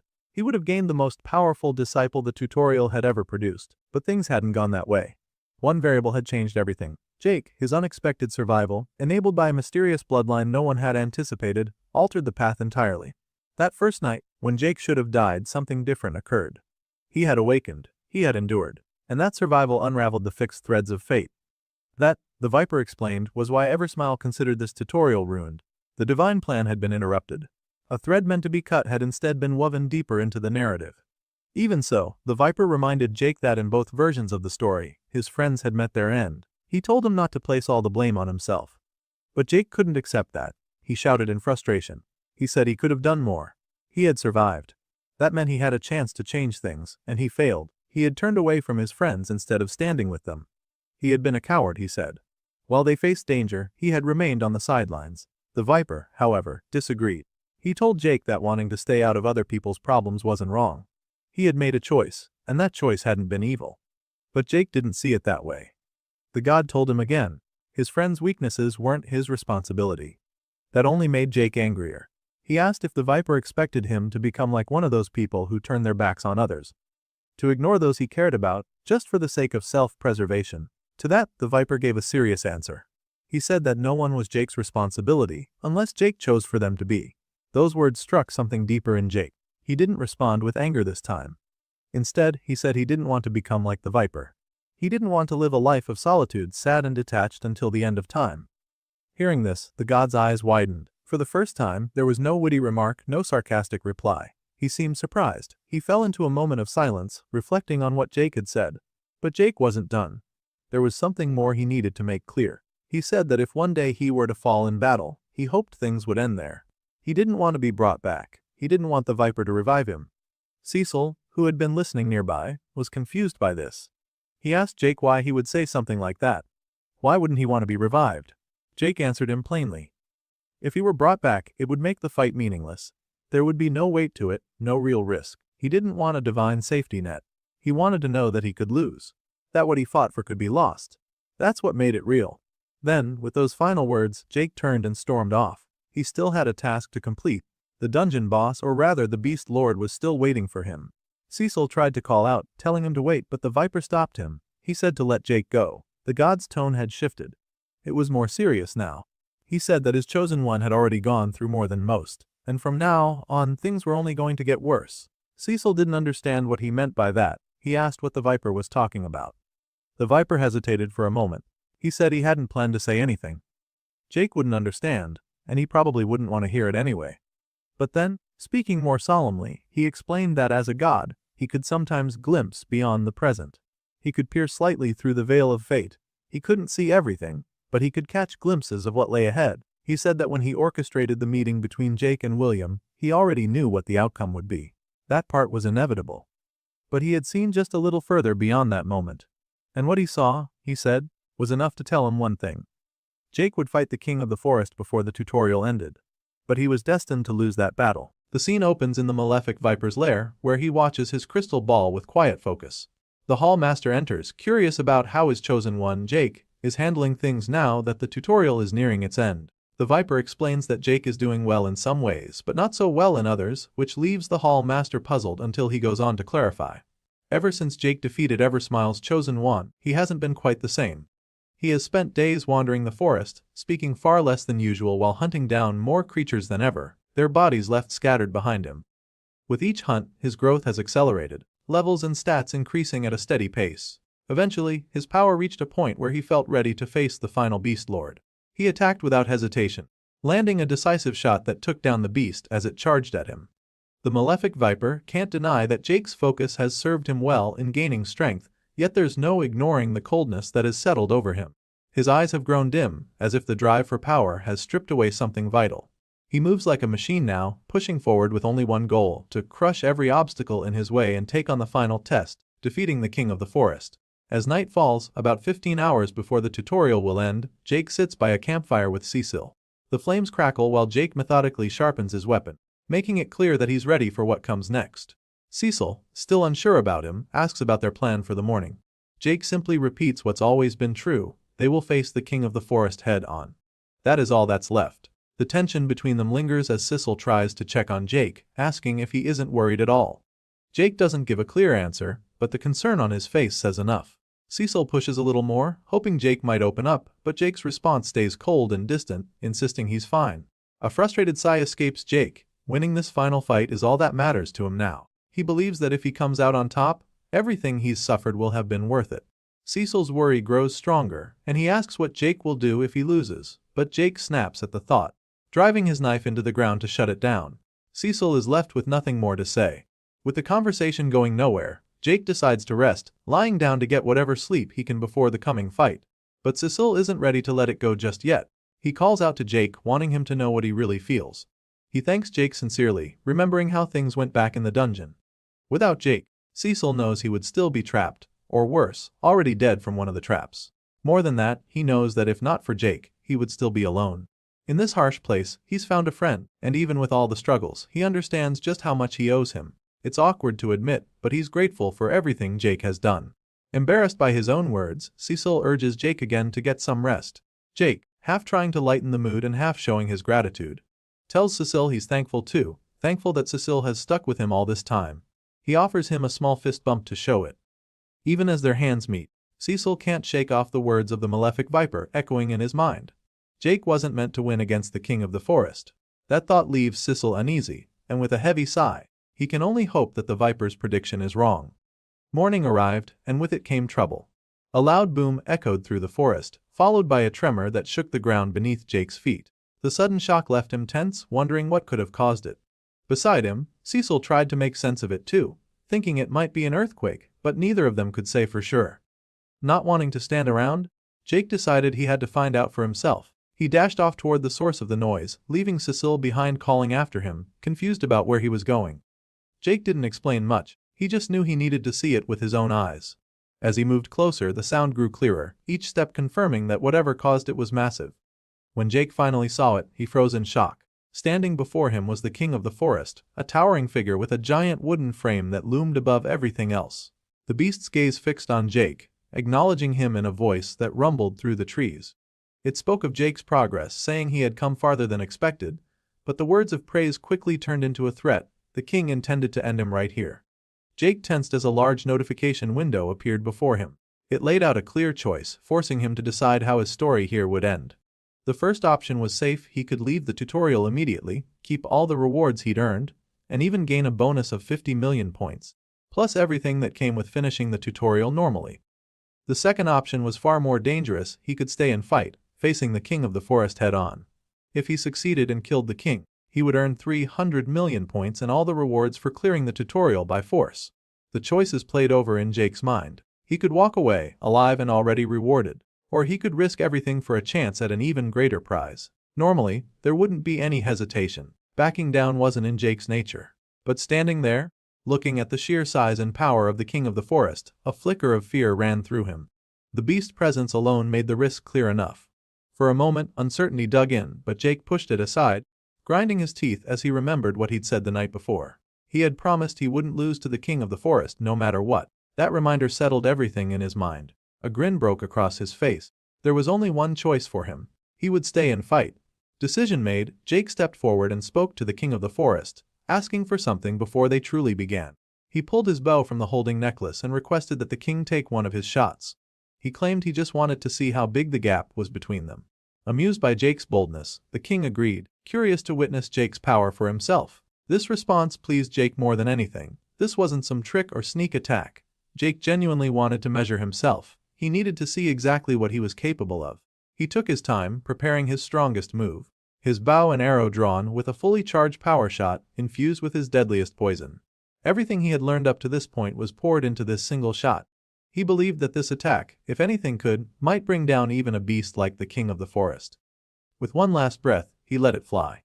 The arrow tore through the air with force, heading straight for the king, who continued to watch with interest. When the arrow hit, it exploded violently, sending wind and debris flying in every direction. Even Jake had to brace himself as the shockwave rattled the clearing. As the dust swirled and the wind howled, Jake waited, hoping to see what his strongest shot had done.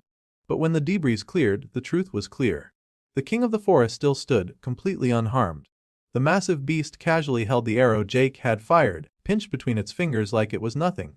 Jake could hardly believe it. The king looked at him, calling the attempt impressive but ultimately pointless. With that, the king crushed the arrow in his hand and made it clear that Jake's best effort wouldn't be enough to bring him down.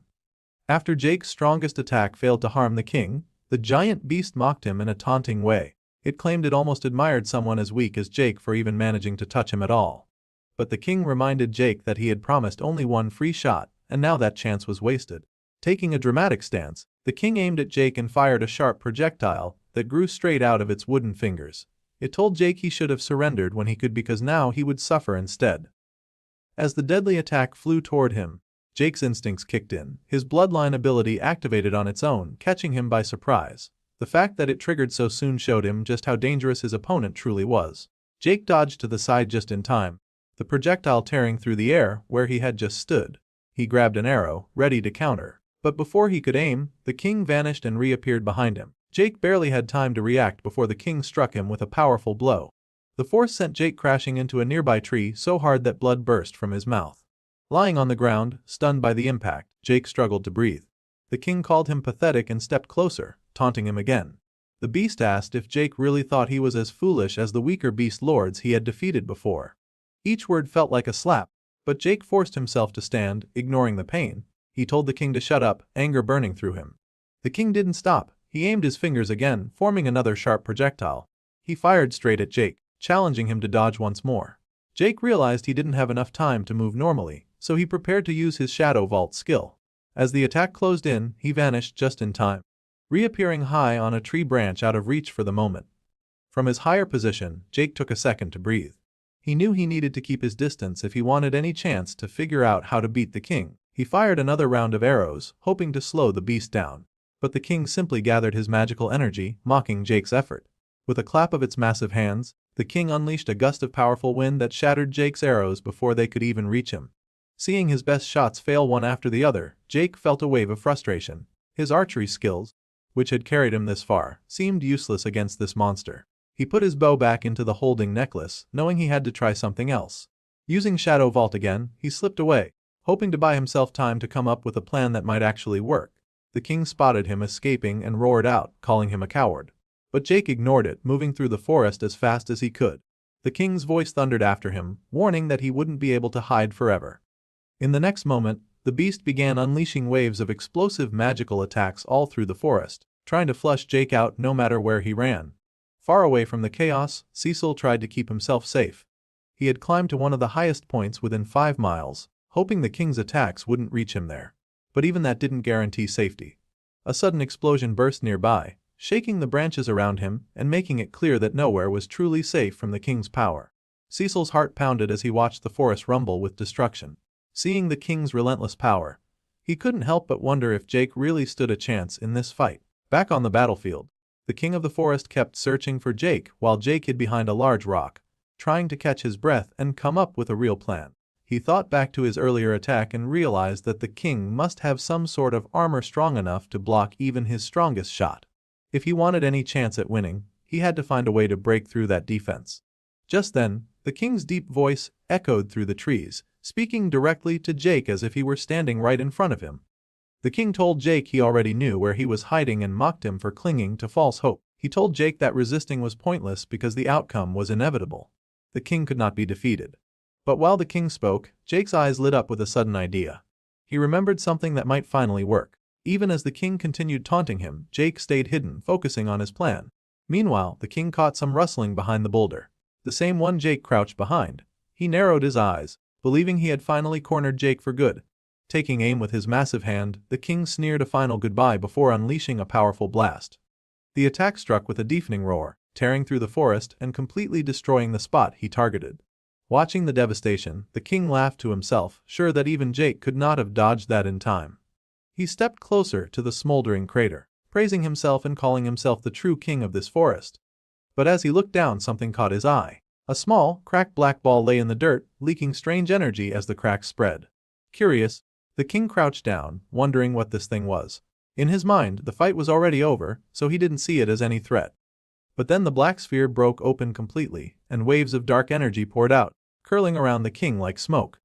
It was the tiny black ball Jake had gotten from the rat, the nest watcher, the vengeful beast who had once been defeated by the king but now wanted revenge.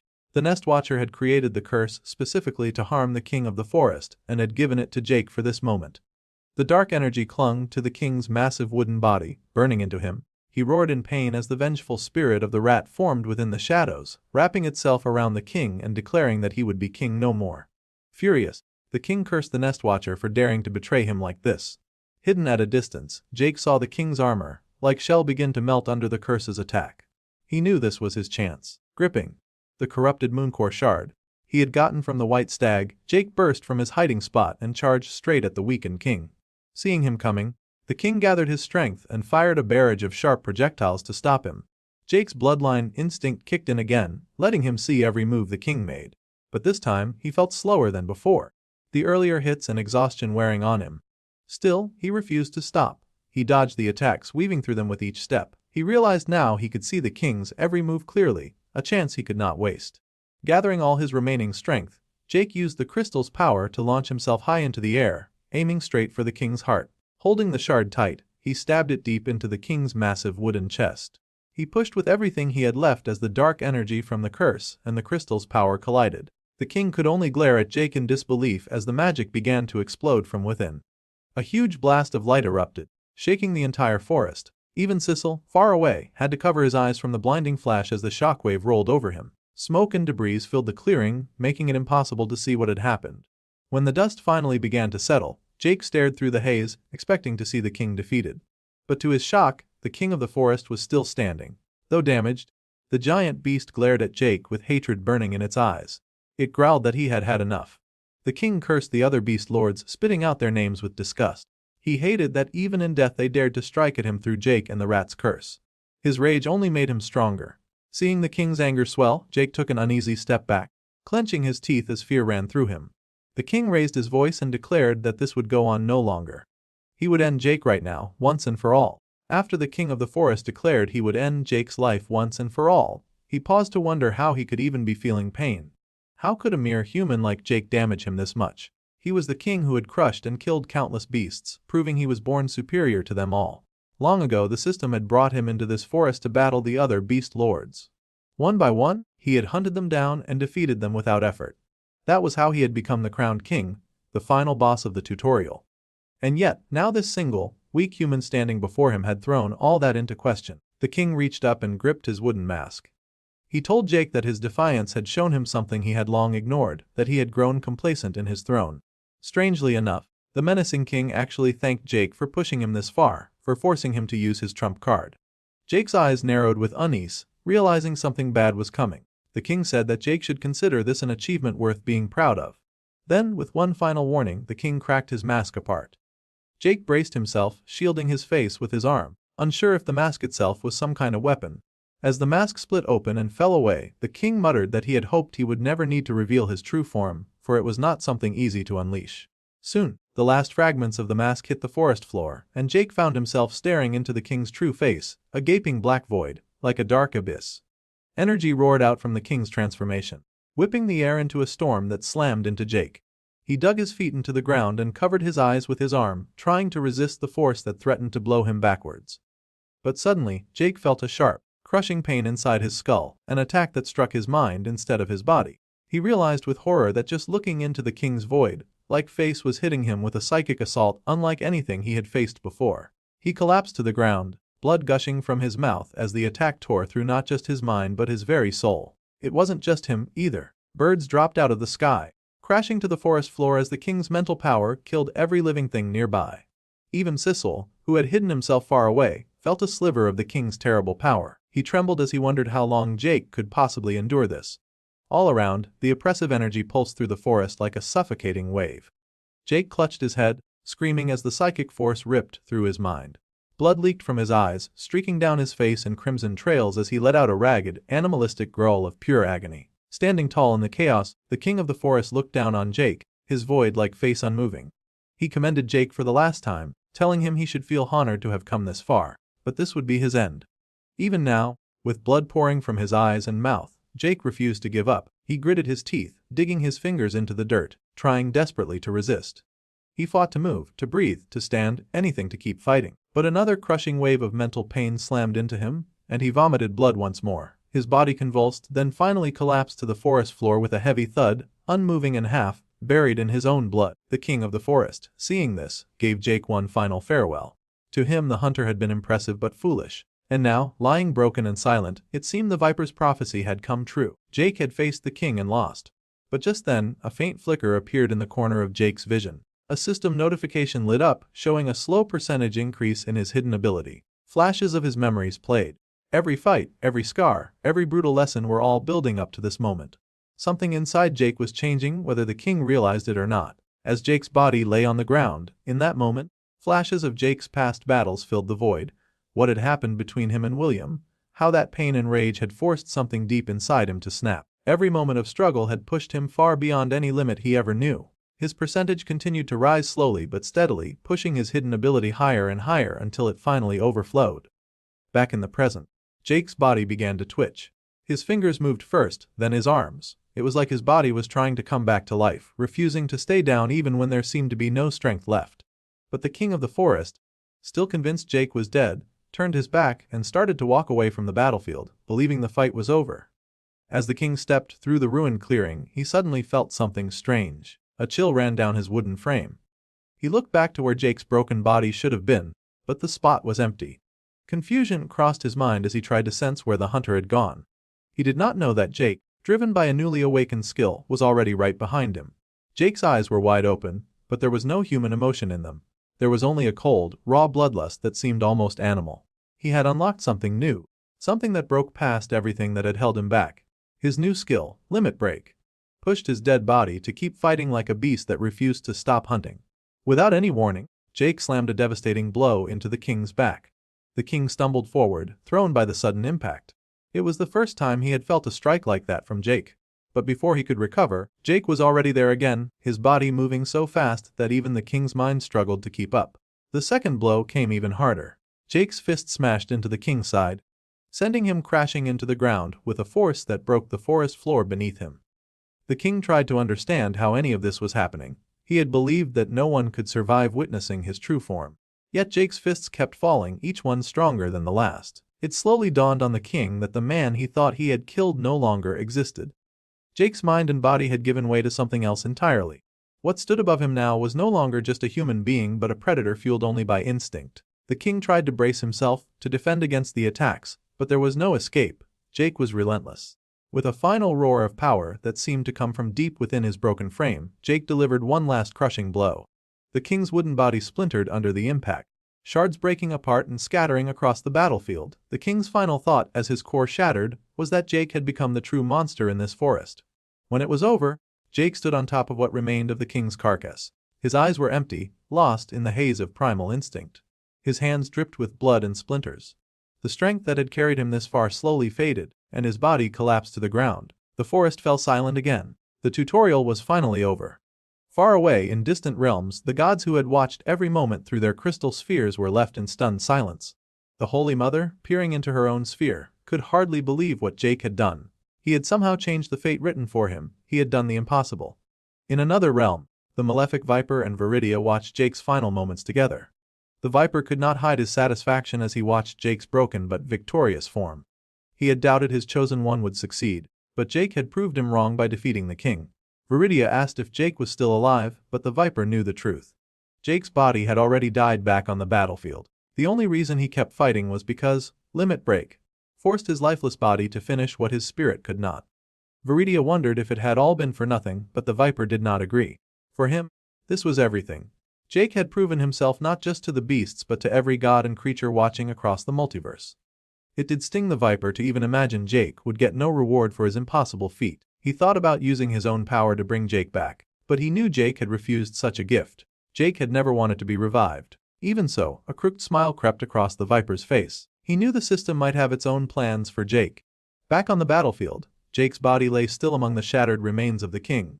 His eyes were shut, his chest unmoving, but as the view came closer, a faint twitch could be seen at the corner of his eyes. Somewhere in the darkness, Jake's mind drifted to another realm. When his eyes opened again, he found himself sitting on a simple chair, just like the first time he had entered the tutorial. He looked around, not quite believing that he was still alive. It felt impossible, but somehow he had survived. A faint smile tugged at his lips as the weight of what he had done finally settled in. He had left the game behind him. He had beaten the king. And now, the hunter who had started with nothing was ready to face whatever came next. This was not the end. It was the beginning of a new chapter for the hunter who refused to stay dead.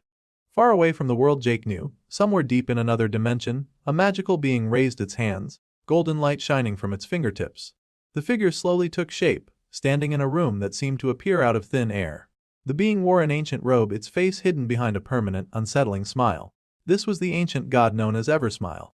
In front of him lay William's broken body, battered and lifeless. Eversmile looked at the damage with a casual calm. He knew that owing Velostromos a favor had been an annoying price to pay, but he had expected that when bargaining with the Malefic One. He started to heal William's body, golden energy weaving through torn flesh and shattered bones. For Eversmile, fixing a body was simple. The real challenge would be bringing William's life back. Holding a golden leaf from Wagidrazil, the world tree, Eversmile seemed ready for the task. He pressed the leaf onto William's forehead, letting its power sink into his skin. This piece of the world tree was priceless. No amount of gold could have bought it. It had cost him a favor to the ancient tree itself. But that was the cost of bringing back a life that had already ended. As the leaf disappeared into William's skin, his body twitched. Slowly at first, then all at once. He bolted upright with a scream. Confusion and fear filled his eyes as he gasped for breath. The memory of Jake beating him to death came rushing back, sharp and vivid. The terror of it made him scream again and again, trapped in the nightmare of that final moment. Eversmile watched, amused, and greeted William, glad to see him alive again. William turned to face the god, on edge and unsure what this being wanted. Eversmile explained plainly that William had died and that he had been revived by Eversmile's power.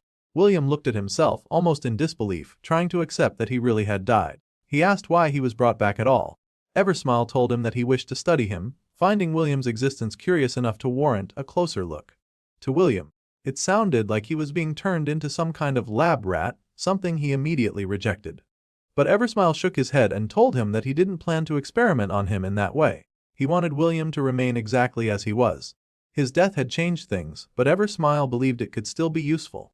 With his hand stretched out, he offered William a chance to become his disciple. William didn't know what to say. He barely understood what was happening. He looked around and asked where he was and what had happened to the tutorial. Eversmile told him simply that he had failed it when he died. He explained that after William died, he brought his body here, a place made to look familiar to somewhere he knew well. William noticed the space around him. It looked like his old room back on Earth. For a moment he thought he really was home, but Eversmile clarified that this was not Earth at all. It was just a copy, shaped to calm William's mind. But the effect was the opposite. William thought it was unsettling and said he wanted to leave. He still didn't trust this god standing before him. Hearing this, Eversmile waved his hand. The familiar walls vanished, replaced by a dark, endless void. Only a single sphere of light hovered between them, casting a dim glow. Now, with no distractions, Eversmile finally introduced himself properly. He spoke of being one of the 12 primordials, a god and more importantly, a scholar. All he wanted was to learn from William. William asked what Eversmile hoped to learn. Eversmile answered that he wished to study karma, the unseen thread that tied actions, words, and choices together. To him, karma was the force that judged lies and truth, that paid back debts and balanced the scales. He said this power touched everyone, including William. To drive the point home, Eversmile reminded William of the blood debt he carried, the death at the hands of Jake. He created an illusion of Jake standing before William. Seeing that image made William flinch in fear. The memory was still too fresh. Eversmile noticed how much this image rattled him. It was clear that the trauma from Jake had left a deep scar in William's mind.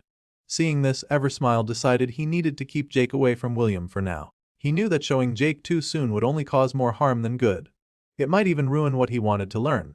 Meanwhile, in the realm of the Holy Mother, Adam sat alone in a bright, peaceful library, his robes flowing around him as he flipped through old texts. Not far from him stood Inara, a priestess of the Holy Mother, pretending to read but secretly watching Adam closely. She couldn't understand how someone so ordinary, so weak in her eyes, could carry such strong holy energy. She thought back to when Adam first arrived in their realm. He had come from what her father called the tutorial. She remembered the moment he appeared. Days ago, Adam's life had ended at William's hands, but his gift from the Holy Mother, an ability called One More Light, had brought him back. His body was remade in this sacred realm, a second chance given to him where so many others had failed. When Adam first arrived in the Holy Mother's realm, he was genuinely surprised it had worked. He'd been revived, brought back to life in this holy place, proof that his ability wasn't just theory. Right behind him, Bertram began to rematerialize too, revived just as Adam was. When Bertram fully appeared, Adam welcomed him back, but Bertram was more focused on what this meant. He asked Adam if this made him immortal now. Adam didn't think so. He told Bertram that he'd probably still die of old age one day. He believed this was a one-time miracle, not something he could repeat every time death came for him. Now dressed in their new ceremonial robes, Adam explained that Bertram, as his loyal guardian, could be revived many times as long as Adam stayed alive. But Bertram didn't look too excited about the idea of dying over and over for Adam's sake. They both turned their attention to a thin thread of light that now visibly tied them together. Adam asked if Bertram regretted becoming his guardian, since it meant their fates were permanently connected. If Adam died, Bertram would too. As they walked through the hall, Adam pointed out that this link meant they'd be together, whether they liked it or not. Bertram only shrugged and joked that it wasn't much different from how things had always been. Adam let the joke pass and shifted the topic to what they had to do next. He mentioned they needed to find a few people in this realm. He didn't even finish speaking before he stopped, surprised to see them standing just a short distance down the hall. Adam walked up to them, recognizing Inara and a man dressed as a knight. The knight bowed quickly, calling Adam an augur and promising to assist him until he chose to return to his own universe. Adam replied that there was something he needed to handle first. Before Adam could get to the point, the knight launched into a speech about how they would spread the glory of the Holy Church together. Adam shut that down immediately, telling him they wouldn't be doing that yet. He reminded the knight that he had already upheld his side of their agreement with the Holy Mother's realm. Now it was their turn to keep theirs. The knight tried to brush off Adam's words, acting as if they'd take care of that later. Adam refused to let it slide. He pointed out that he didn't make a deal with the knight standing before him. He made it directly with the Holy Mother herself. Right then, a massive painting of the Holy Mother in front of them began to glow with golden light. Everyone dropped to their knees except Adam, who stayed standing, facing the glowing image. He declared that even though he'd accepted his role within the church, he would always put the well-being of his fellow earthlings first. Bertram, kneeling beside him, quietly admitted he couldn't get up from his kneeling position, no matter how hard he tried. Adam just kept looking at the portrait, saying he was glad to have done business with the Holy Mother. Then he turned to those kneeling before him and told them to get ready for what was coming next. Back in the present, Inara kept on watching Adam in the library, remembering how that moment had unfolded. Inside, she felt a deep dislike for Adam. To her, putting Earth above the church was nothing short of blasphemy. It bothered her that even after all her father's lessons and her own, Adam still clung to that idea. She couldn't understand him, or Bertram for staying by his side. She thought she was being subtle in watching him, but Adam noticed. It frustrated him, knowing she was still judging him like this. He started wondering what strings had been pulled to keep her there with them. He realized the Holy Church was no stranger to internal politics. Adam knew exactly why they wanted him around. They needed his special skill, endless tongues, to help spread their teachings. But deep down he cared far more about Earth than he did about church politics. When he thought back to his meeting with the Holy Mother, he admitted to himself that he did want to share her teachings with humanity. He believed they could unite people. But what he wanted even more was to see his old friends again. Through the Pantheon, Adam had learned about Jake's role in the tutorial. He'd heard what happened after the camps attacked him. Adam couldn't help but think he should have handled things differently back then. He wondered how things would have turned out if that attack hadn't happened. Maybe Jake would have stayed with them. Maybe they would have brought William down together. Adam looked at the painting of the Holy Mother again. He wondered if Jake would have stuck by them if fate hadn't been thrown off course. He didn't blame Jake for any of it, he just felt regret for how it all unfolded. He remembered the way Jake used to look back when they worked together in the same office, a guy who never wanted promotions or raises, just doing his job and going home. Now, Jake had found something new to live for, even if Adam didn't know what it was. He smiled at the thought, still flipping through an old book. He was genuinely happy for Jake. Adam knew returning to Earth would be difficult, but he didn't see Jake as an enemy. He still saw Jake as a friend, and he truly believed they would meet again. Elsewhere, we see that all this with Adam took place just before Jake woke up, transported to another dimension. And in that moment, Jake smiled too. There was an accomplished look in his eyes. He'd finally left the game behind. Jake was still in the other dimension, trying to make sense of everything that had just happened. The last clear memory he had was of the king of the forest hitting him with a psychic attack. After that, everything had gone black. He could only remember bits and pieces. He remembered losing control, fighting back, slamming the king into the ground, and finally killing him. The next thing he heard was the notification telling him he had slain the king of the forest. That was how the tutorial ended for him. As soon as the king was dead, Jake was healed completely and transported back to this dimension where everything had first begun. It felt strange to stand there, realizing the 2-month ordeal was actually over. He could hardly believe it but was relieved to be done with it. Even so, one thought stayed in his mind as he held the magical necklace that stored his loot. He couldn't help but wonder where Cecile had gone. Before he could think about it any longer, the necklace accidentally activated. A glow spread out, and all the loot he'd collected appeared neatly laid out on the table in front of him. Jake quickly noticed that not everything was from before. Mixed in with his old items were some new weapons and gear. He spotted a new dagger and a bow right away, and just seeing them made him feel excited. Finally, some real upgrades. Checking the item descriptions, he saw he now owned the Windsor bow and the Venomfang dagger. The dagger in particular reminded him of a tooth he once pulled from the Den Mother, one of the beast lords he'd faced. He figured it probably came from there. Then he found something else, a hard wooden mask. At first it just seemed familiar, but as he looked closer he realized it really was the king's mask, the same one from the forest. It was now his called, the Mask of the Fallen King. Looking through its stats, he could see how much it boosted his mana. It was a huge boost, bigger than anything he'd had before. He brought the mask up to his face and when he did, it snapped perfectly into place. Wearing it felt strange because it didn't get in his way at all, but he could feel the energy it gave off and could sense his mana flow more clearly. Taking it off again, he looked at it and felt satisfied, wondering just how much stronger he had become now. He thought about how nice it would be to see his actual progress directly. Almost on cue, a stream of system messages began to appear. Among them was the notification for killing the king of the forest. Seeing the king's level of 136 made Jake pause. He realized that at his much lower level, he should never have been able to win, even with all the gear he'd gotten from the other beast lords. He still felt amazed that he'd survived that fight at all. He knew this was the right moment to check how much he had leveled up. Looking at his new stats, he saw that his classes had jumped up by 9 levels. It was a huge increase and just showed how dangerous that final fight had been. He also noticed that he'd gained several new titles for what he'd done. One stood out, Kingslayer, which gave him resistance against nobility-based skills. Another one, Slayer of the Mighty, gave him a bit more pride in what he'd accomplished. When he looked back at the tutorial quest, he realized he'd completed that too. Even though he'd barely thought about it lately, the reward was nobility. He was now technically a lord with control over a city-level pylon of civilization. But to Jake, that didn't feel like much of a reward. He didn't see himself as the type who could run a city or be a proper noble. Still, it showed him that the system had some kind of hierarchy built into it. After that, he turned his focus to the new skills he'd picked up. There were so many system messages that it hit him. He really needed to keep better track of these things. Going through them, he saw one called Big Game Hunter. It boosted his power and resistance when facing stronger enemies. He wondered if that skill had been helping him all along during the fight with the king. Then he found an upgrade to his old power shot ability. Now he could infuse mana into it and charge it faster. Something that would definitely come in handy. Another new skill was Mark of the Ambitious Hunter, which would help him lock onto targets more effectively. But the one that really got his attention was the skill that had saved him against the king, Limit Break. Limit Break was the reason he'd been able to keep fighting even when he should have been dead. Remembering how it made him feel unstoppable back then, he now saw its drawback: overusing it could hurt the user. He thought about what might have happened if he hadn't been restored before being brought here.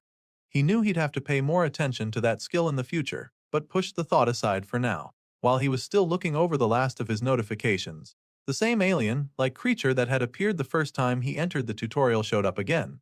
It greeted him just as it had before. Jake responded out of habit, but in his mind he wondered if this was really the exact same creature, or just another copy of the same type. The creature praised him for finishing the tutorial. It seemed genuinely impressed that he had defeated every beast lord and even the king of the forest, saying his performance had been excellent. After praising Jake, the creature informed him that he had earned the title of progenitor of his universe, specifically the 93rd universe.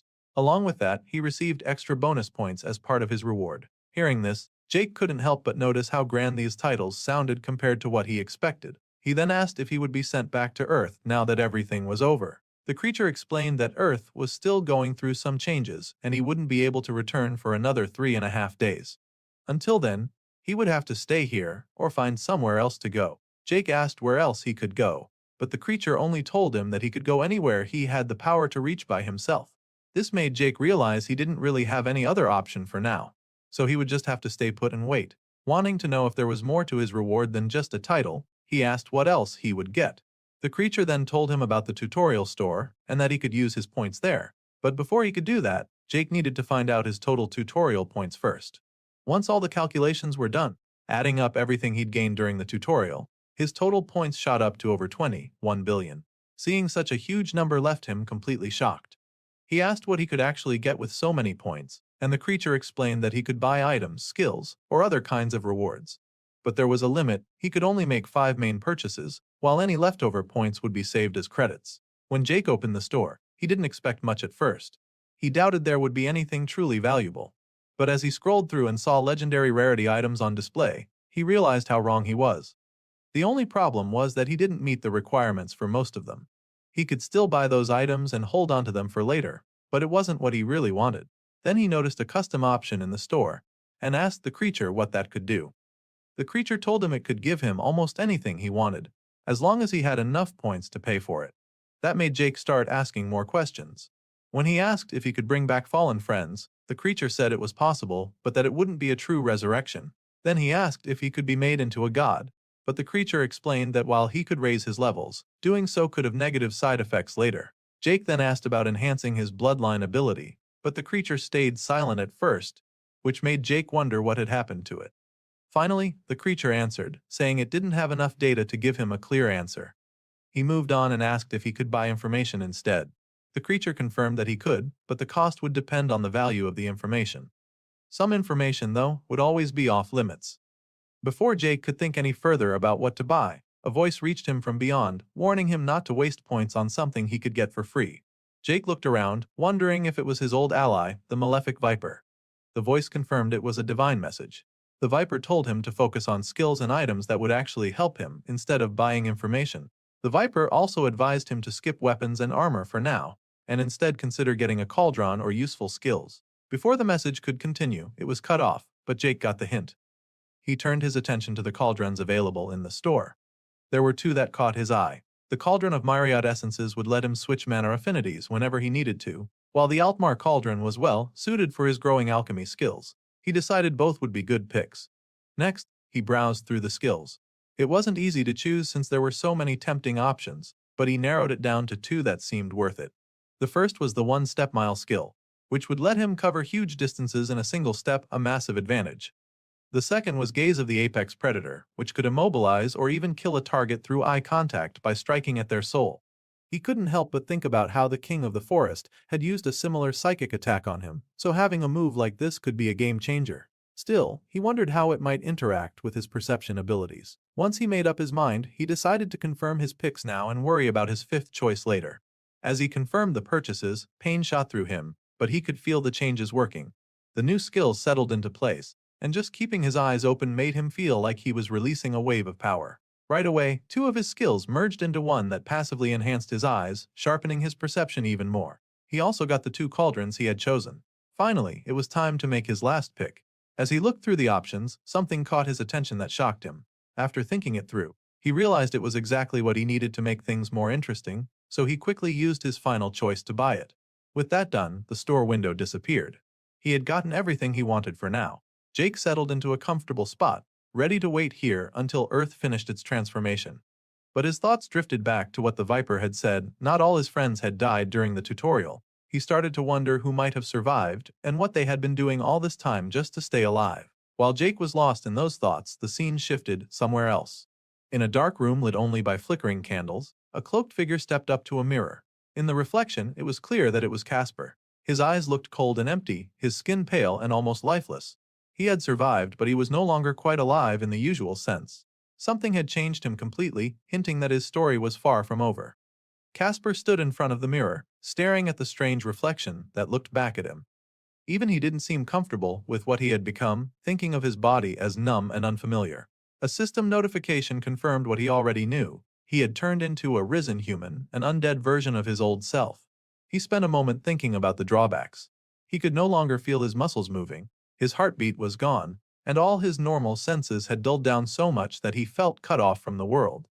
But soon enough he had realized that what he'd lost had only been replaced with something different.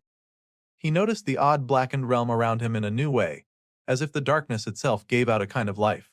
Breathing in the thick manna in the air, he remarked that he could smell it now, feel it brushing against him. He could sense warmth, but it was never his own, it was always outside himself. That brought his attention to the locket around his neck. Even if his body was cold and lifeless, he felt like he still carried a bit of warmth with him through the soul trapped inside that locket.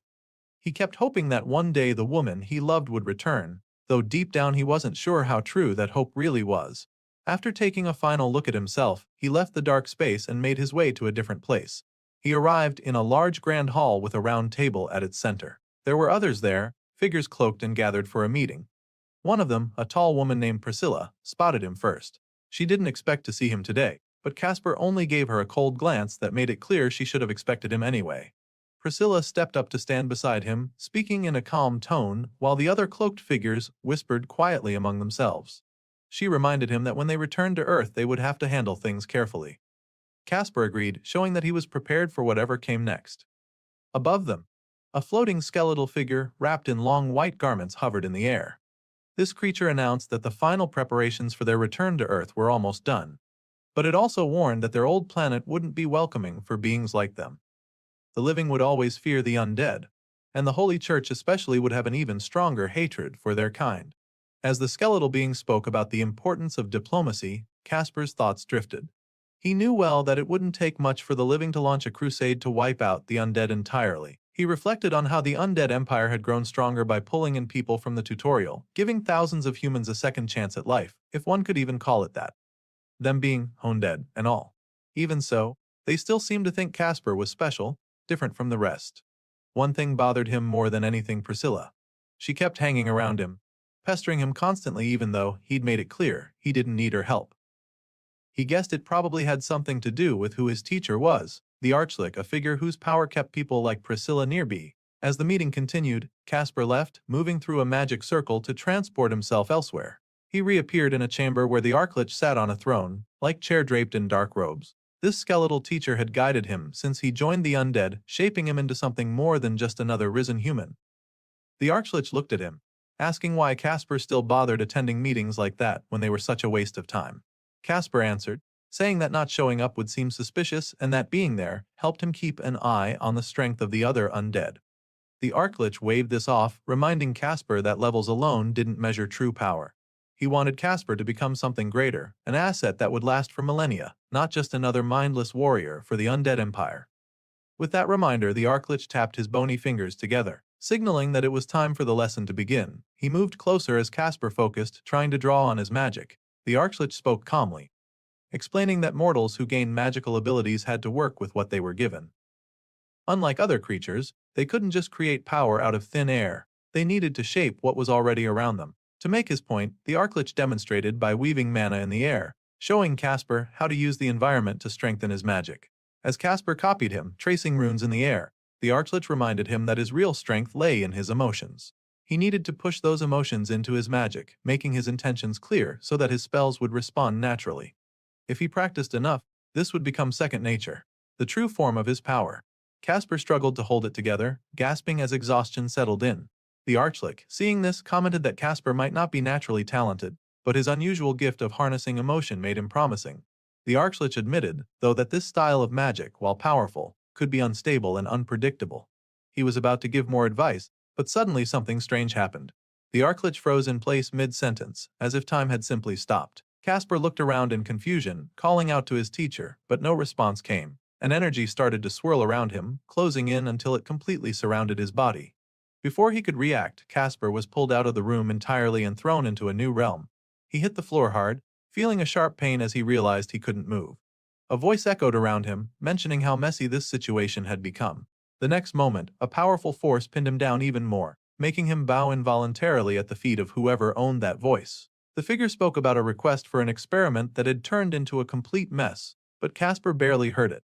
He was more focused on why he couldn't lift himself back up. With no other choice, he agreed to whatever was being asked of him. The force around him lifted just enough for him to raise his head. He saw an unfamiliar figure. An elf, like being with white hair wearing purple robes. In the elf's hand was Casper's locket, the same locket he had always worn around his neck.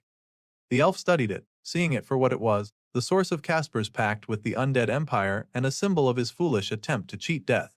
The elf understood exactly what Casper was hoping for, calling out the truth that he had accepted only a shadow of what he was promised. The broken soul inside the locket, the soul of the woman Casper loved, was unlikely to ever awaken again. Finally, the elf liked being asked Casper if he truly wanted to see her again. The question caught Casper off guard, but he knew his answer and nodded without hesitation.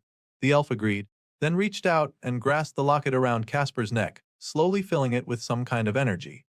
While this was happening, Casper wondered if this being really could help him. He thought about the things his teacher had mentioned before and guessed this one might be one of those higher beings, maybe even a god with power over souls. When the elf finished, the locket returned to its place on Casper's chest. The being told Casper to return to his world with this new blessing and to act as his messenger and connection there. According to him, Earth would soon become a very interesting place. Before Casper could question any of it, he was pulled back to the exact moment just before time had stopped. Right back in front of the Archlick, who was mid-sentence giving him some advice. Casper stood there shocked, still trying to make sense of what had just happened. The Archlick seemed confused too, noticing Casper's distracted look. Just then, Casper's locket began to glow faintly. He felt a tremor run through him as he opened it, curious and anxious at the same time. His thoughts drifted back to memories of his girlfriend, to small moments like her giving him a kiss on the cheek, and then to the terrible day he found her dead because of William. Now, staring into the locket, he saw Lyra's face inside, not just an image but her actual soul. She was clear and alive, looking right back at him. The system now called it Lyra's locket, a legendary item. A window explained that the elf-like figure was the Blight Father, and that he had enchanted the locket, turning it into both a phylactery for Lyra's soul and a storage space for other things. Seeing her face now, Casper felt a wave of disbelief. But then, as if to confirm it, her voice came through, softly calling his name. He knew she was really there. Elsewhere in the Holy Mother's realm, Bertram was busy getting slammed into the walls during a sparring session. His weapons clattered across the floor every time the Holy Knight struck him down. The knight was trying to teach him that although his senses were decent, his body was too stiff and his movements predictable. Bertram tried to excuse himself, blaming the odd magic of the time-warping arena, but the knight didn't care, charging at him again to hammer the lesson in. Just outside, Adam stood watching, his book in hand. He told Bertram to hang on while flipping through the pages. Adam wasn't worried about this kind of training. As an augur, he didn't need to fight to level up. Knowledge alone was enough for him, though he knew it was a slow path. Killing someone would actually hurt him more than help, since losing his given class was always a risk. His thoughts drifted to how the system worked. He reflected on how training or studying could slowly raise levels, but that alone wasn't enough to build up records. These records summed up a person's entire being, covering all they'd achieved so far and hinting at what they might become. Without enough records, real progress couldn't happen. He compared it to a basin. The more records one had, the bigger the basin to hold experience. Adam thought about how the hardest part was always the rank evolutions. Each one demanded a certain amount of records to break through. He knew that titles could help, adding new records and giving certain benefits. All of this fed into unlocking new skills for a person's class, profession, or other paths they chose. His thoughts then shifted to concepts. These were about understanding things that were usually impossible to grasp, with skills built into them, like his own divination. His one more light skill after William killed him was tied to this. The deeper the understanding of a concept, the stronger it became. While Bertram kept getting knocked down, Adam kept thinking about how records covered all of these. Be it skills, titles, concepts, and even one's hidden potential. He reminded himself that blessings from gods worked through this too. People blessed by gods sent some of their records up to their patrons and got some back in return. On paper, it was supposed to benefit both sides, but Adam suspected the gods kept a few secrets for themselves. Looking at the Holy Mother's painting, he wondered if even the gods fully understood the system, or if it was something everyone just had to figure out for themselves. Meanwhile, back with Jake, the weight had finally worn him out. He asked the alien-like creature again if there was anywhere else he could go. The creature told him he had 4 invitations from different gods and could choose where to spend his remaining time. The first invite was from Karok, the main contributor to the tutorial, offering his blessing and guidance. The second came from Umbra, who invited Jake to join her court to learn how to use his affinity for dark mana, something Jake didn't even know he had until now, but it made sense, explaining his Shadow Vault ability. The third was from Gwynder, who offered his blessings and legacy. And then there was the last one, from the Malefic Viper, which caught Jake off guard because it looked like nothing special, just a crumpled piece of dirty paper with a kid's drawing on it. This one promised him a cool-ass time, warp training in alchemy, with vodka included. Of course, that was the one Jake went for without hesitation. Once he made his choice, a magical door appeared in the room, ready to take him to the Malefic Viper. Jake turned to the creature, saying his goodbyes. Before stepping through, he paused for a moment to think. Just 2 months ago, he'd been sitting in that same chair in formal clothes, having no idea what he'd be thrown into. In that time, he'd faced constant danger and heard about countless deaths. He'd spent every day pushing himself to get stronger because he had to. Yet despite it all, he found himself admitting that the whole experience had been fun in its own strange way. He wondered what would come next as he dashed for the door. On the other side of the door, Jake found himself showered in an unexpected burst of confetti. He looked around, confused, only to see the Malefic Viper and one of his followers standing there wearing bright birthday hats. They congratulated Jake on making it through, which left him feeling both awkward and oddly welcomed. Seeing how different the Viper looked now, Jake wondered about it, but the Viper acted clueless and his follower played along. Jake decided not to push it and just accepted things as they were. The Viper patted Jake's shoulder, clearly pleased, and spoke highly of Jake's fight against the King of the Forest back in the tutorial. After that, the Viper introduced his follower, Duskleaf, explaining that he'd taught this man alchemy since he was young and that Duskleaf had even managed to ascend to godhood himself. Not long after, someone else came forward to greet Jake. It was his old friend Casul, who surprised Jake with an excited hug. Jake couldn't believe Cecil was there, and when he asked how this happened, the Viper explained that he'd brought Cecil out right before the tutorial ended. Reconnecting like this, Jake and Cecil bumped fists, both still surprised they were alive and back together. Behind them, Duskleaf seemed impatient, reminding the Viper that he'd been promised an alchemy session. The Viper brushed it off lightly, saying they'd get to it and that Jake would be joining them too. Jake wondered if he was interrupting something, and Duskleaf didn't hide his annoyance. Still, the Viper insisted it was fine, but pushed Jake to get moving so they could stay on schedule. He then told everyone they'd head to the lab now, which got Jake and Cecil excited, but Duskleaf didn't look too impressed. As they moved along, Jake brought up what had been on his mind for a while. He reminded the Viper that he'd promised to share information about Jake's family and what happened to them during the tutorial. The Viper turned to Jake, telling him that they'd get to that soon enough, and reassured him they had more time than Jake realized before he'd need to return to Earth. Cecil backed the Viper up, telling Jake to trust him, so Jake dropped the topic for now. While they walked, Jake mentioned the invitations he'd gotten from 3 other gods. The Viper was surprised and asked how that was possible, since Jake shouldn't even be on their radar because of something called the Shroud. Hearing this, Jake asked what the Shroud was, and the Viper explained it was tied to a true blessing and suggested Jake check his titles to confirm. Jake did just that, pulling up the list of his titles. It clearly showed he held the Viper's blessing, and the Shroud was indeed mentioned in the title's description. That left the Viper more confused than before since the Shroud was supposed to make Jake undetectable to most beings. Still, he brushed it off and asked who'd invited Jake. Jake listed them off, including Karok, Umbra, and Gwynder. The Viper said he wasn't surprised by Umbra's and Gwynder's invitations, but admitted he didn't know who Karok was. Duskleaf then spoke up, describing Karok as a rogue god who wasn't really impressive. He added that Gwynder was an old, powerful god who led the Crimson Flame. The Viper added that Umbra was an old acquaintance of his, strong in dark mana and shadows, and she ran an impressive court of shadows and assassins who could accomplish a lot with the right support. Hearing that, Jake couldn't help but feel impressed. Even with that explanation, Jake still wondered how they determined which gods were strong and which weren't. The Viper answered, saying it worked much like it did for humans but on a bigger scale, since God was really just a broad word for immortal beings with a lot of differences between them. Wanting to understand better, Jake asked how the Viper stacked up compared to Umbra and Gwynder. The Viper thought about it and said he'd probably beat both, though he figured Umbra was stronger than Gwynder. Still, He explained that the real strength of a god depended on where they fought. Any god was almost unbeatable in their own realm, and that there was a difference between beating a god and being able to kill one.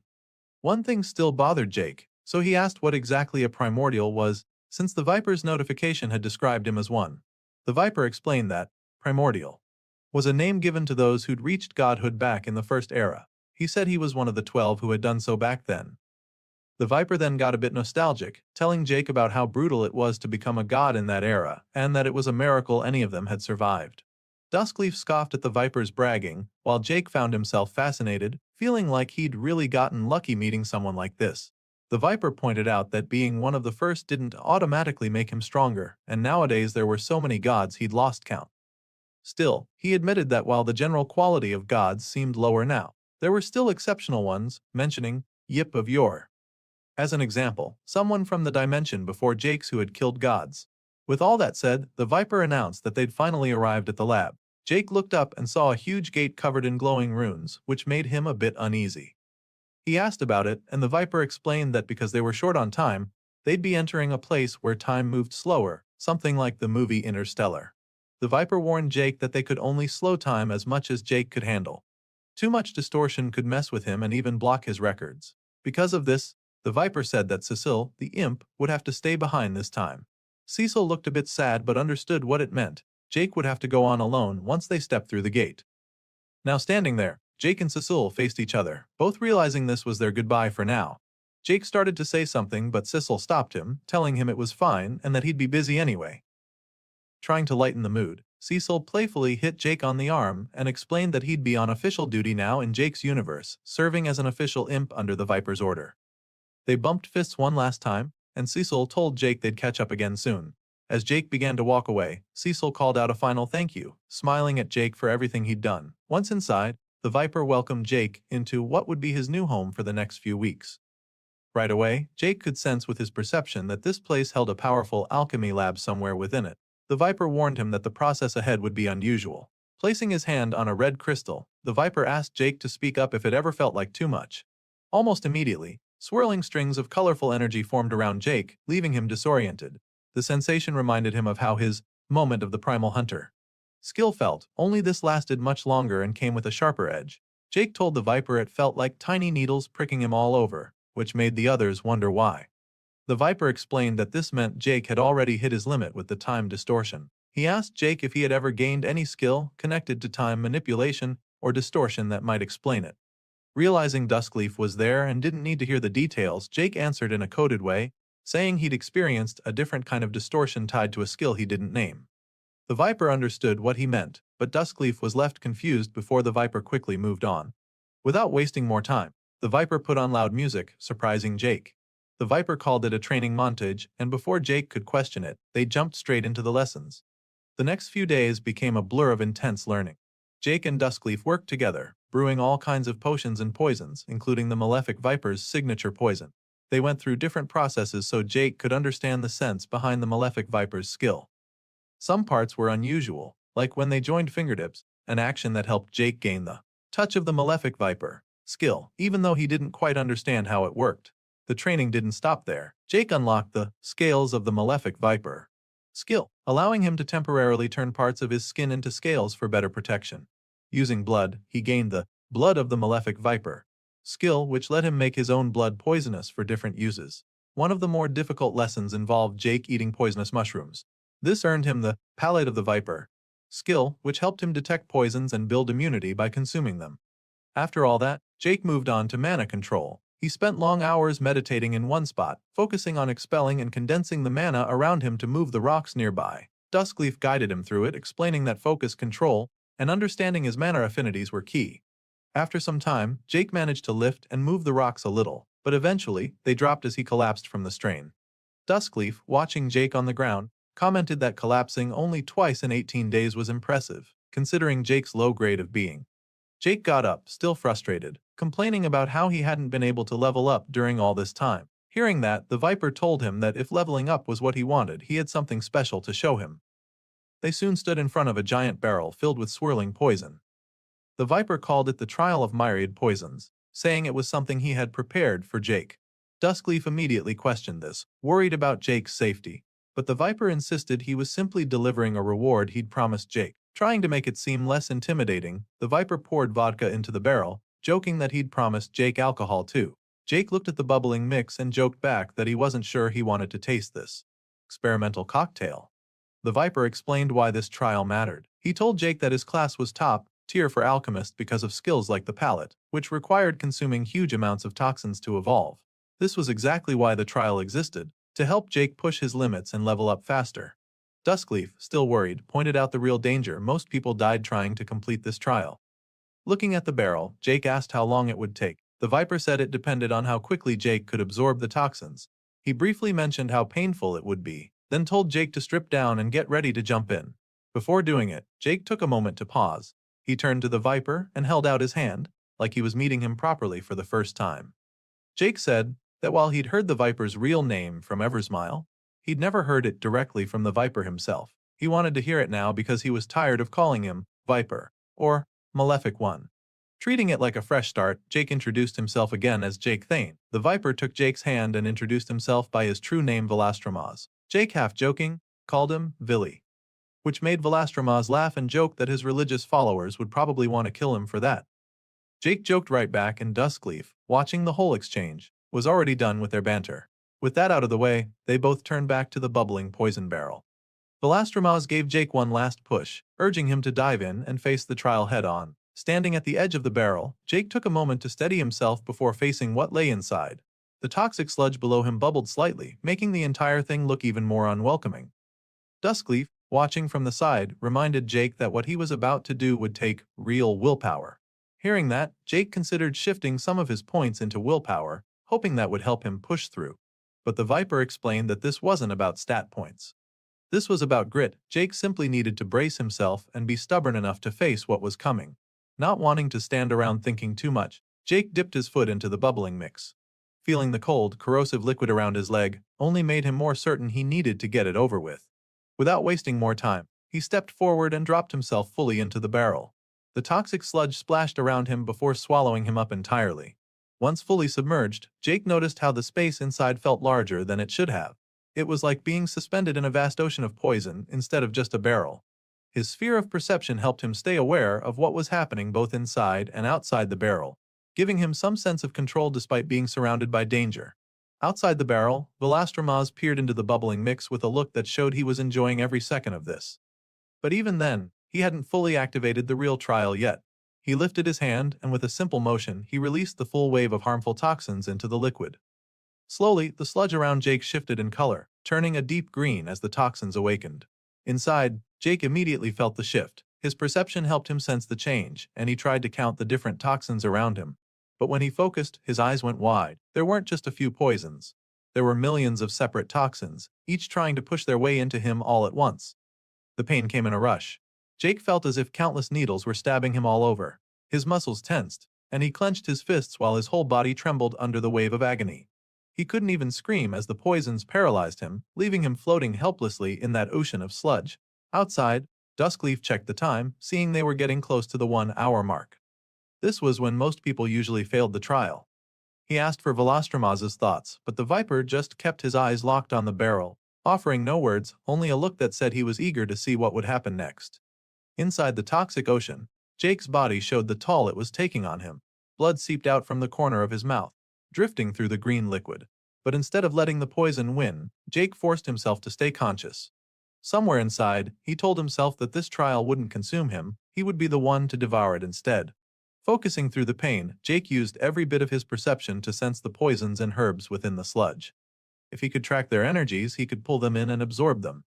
But this was far from simple. For every toxin he absorbed, more came to take its place. The flow felt endless, making it feel like he was making no progress at all.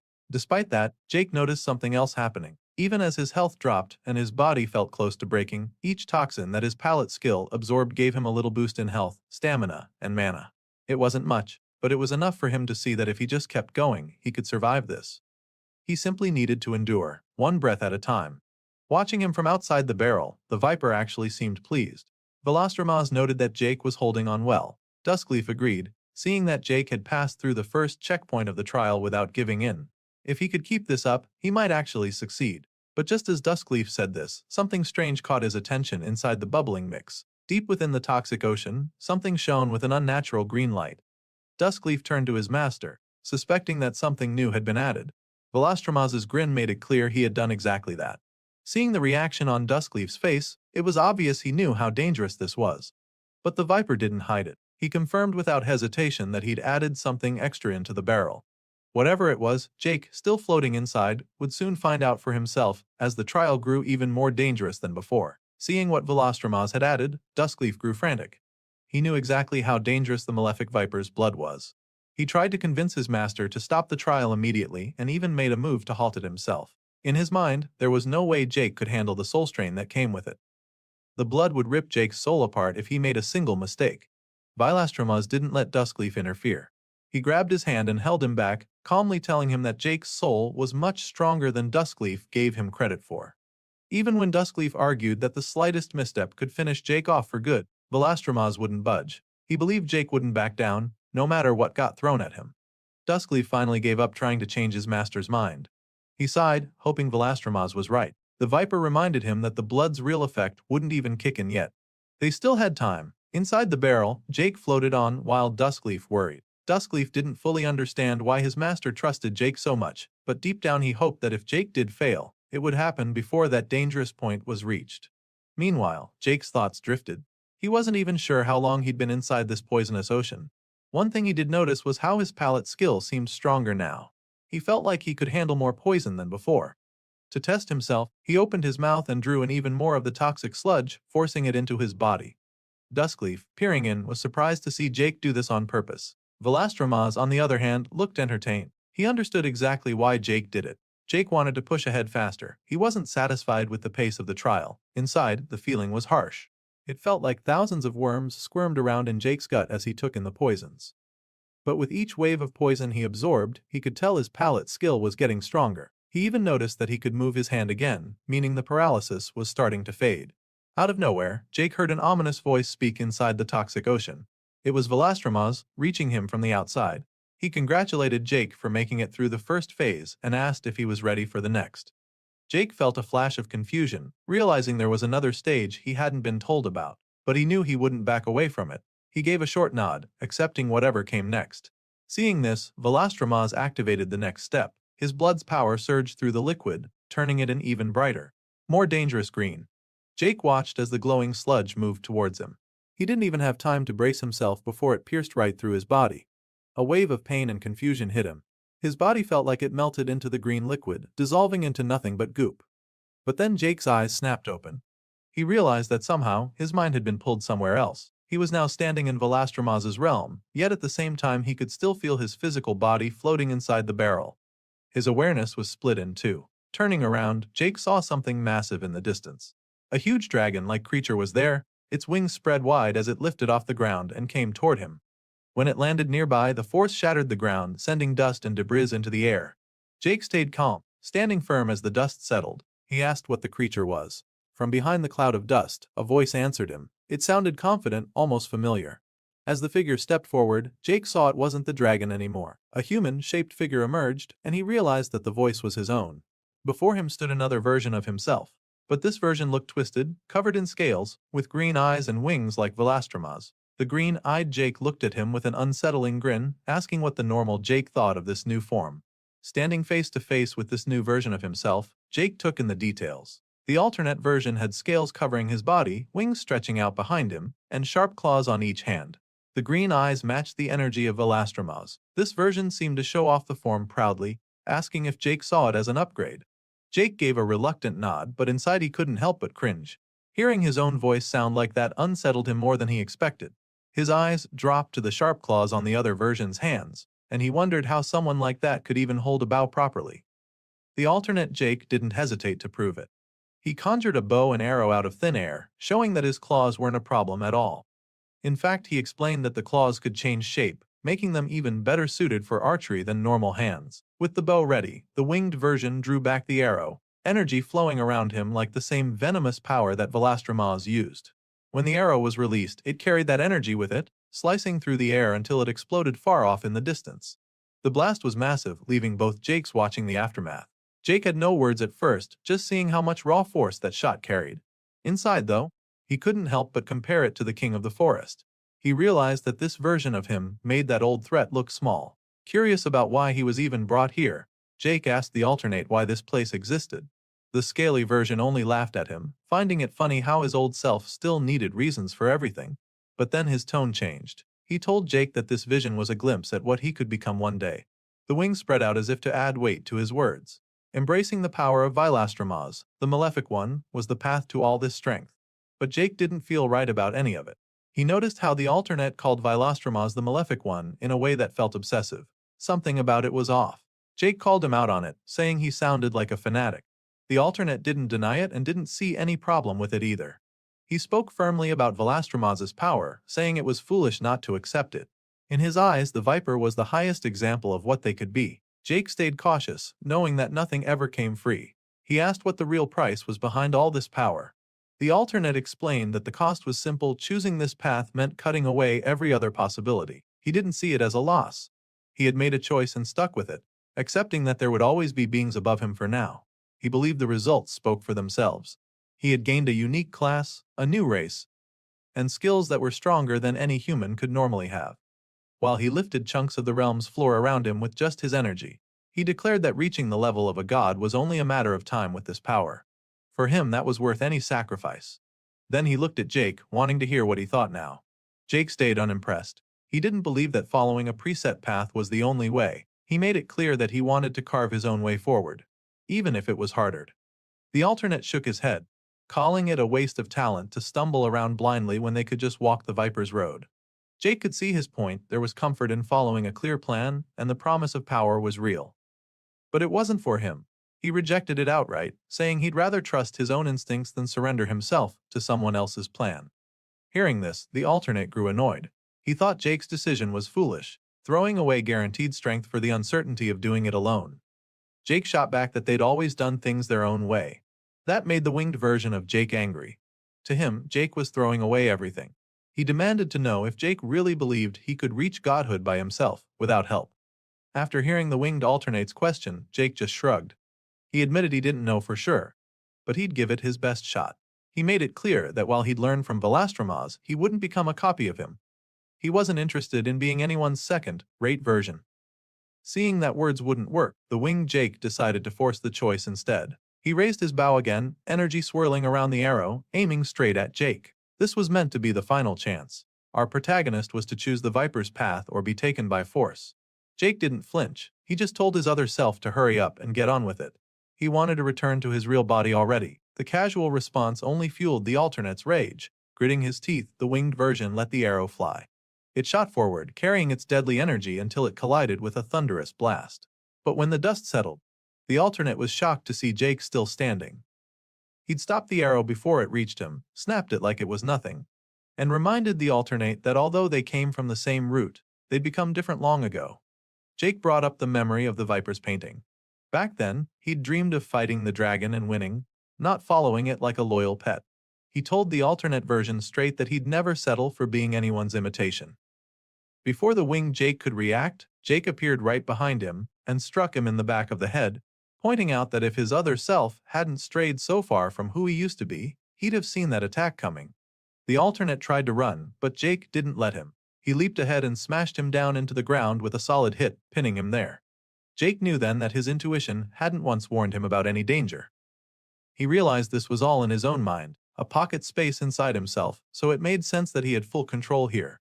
With the alternate grounded, Jake said that this version was just an incomplete shell, a possible path that didn't even have the real bloodline.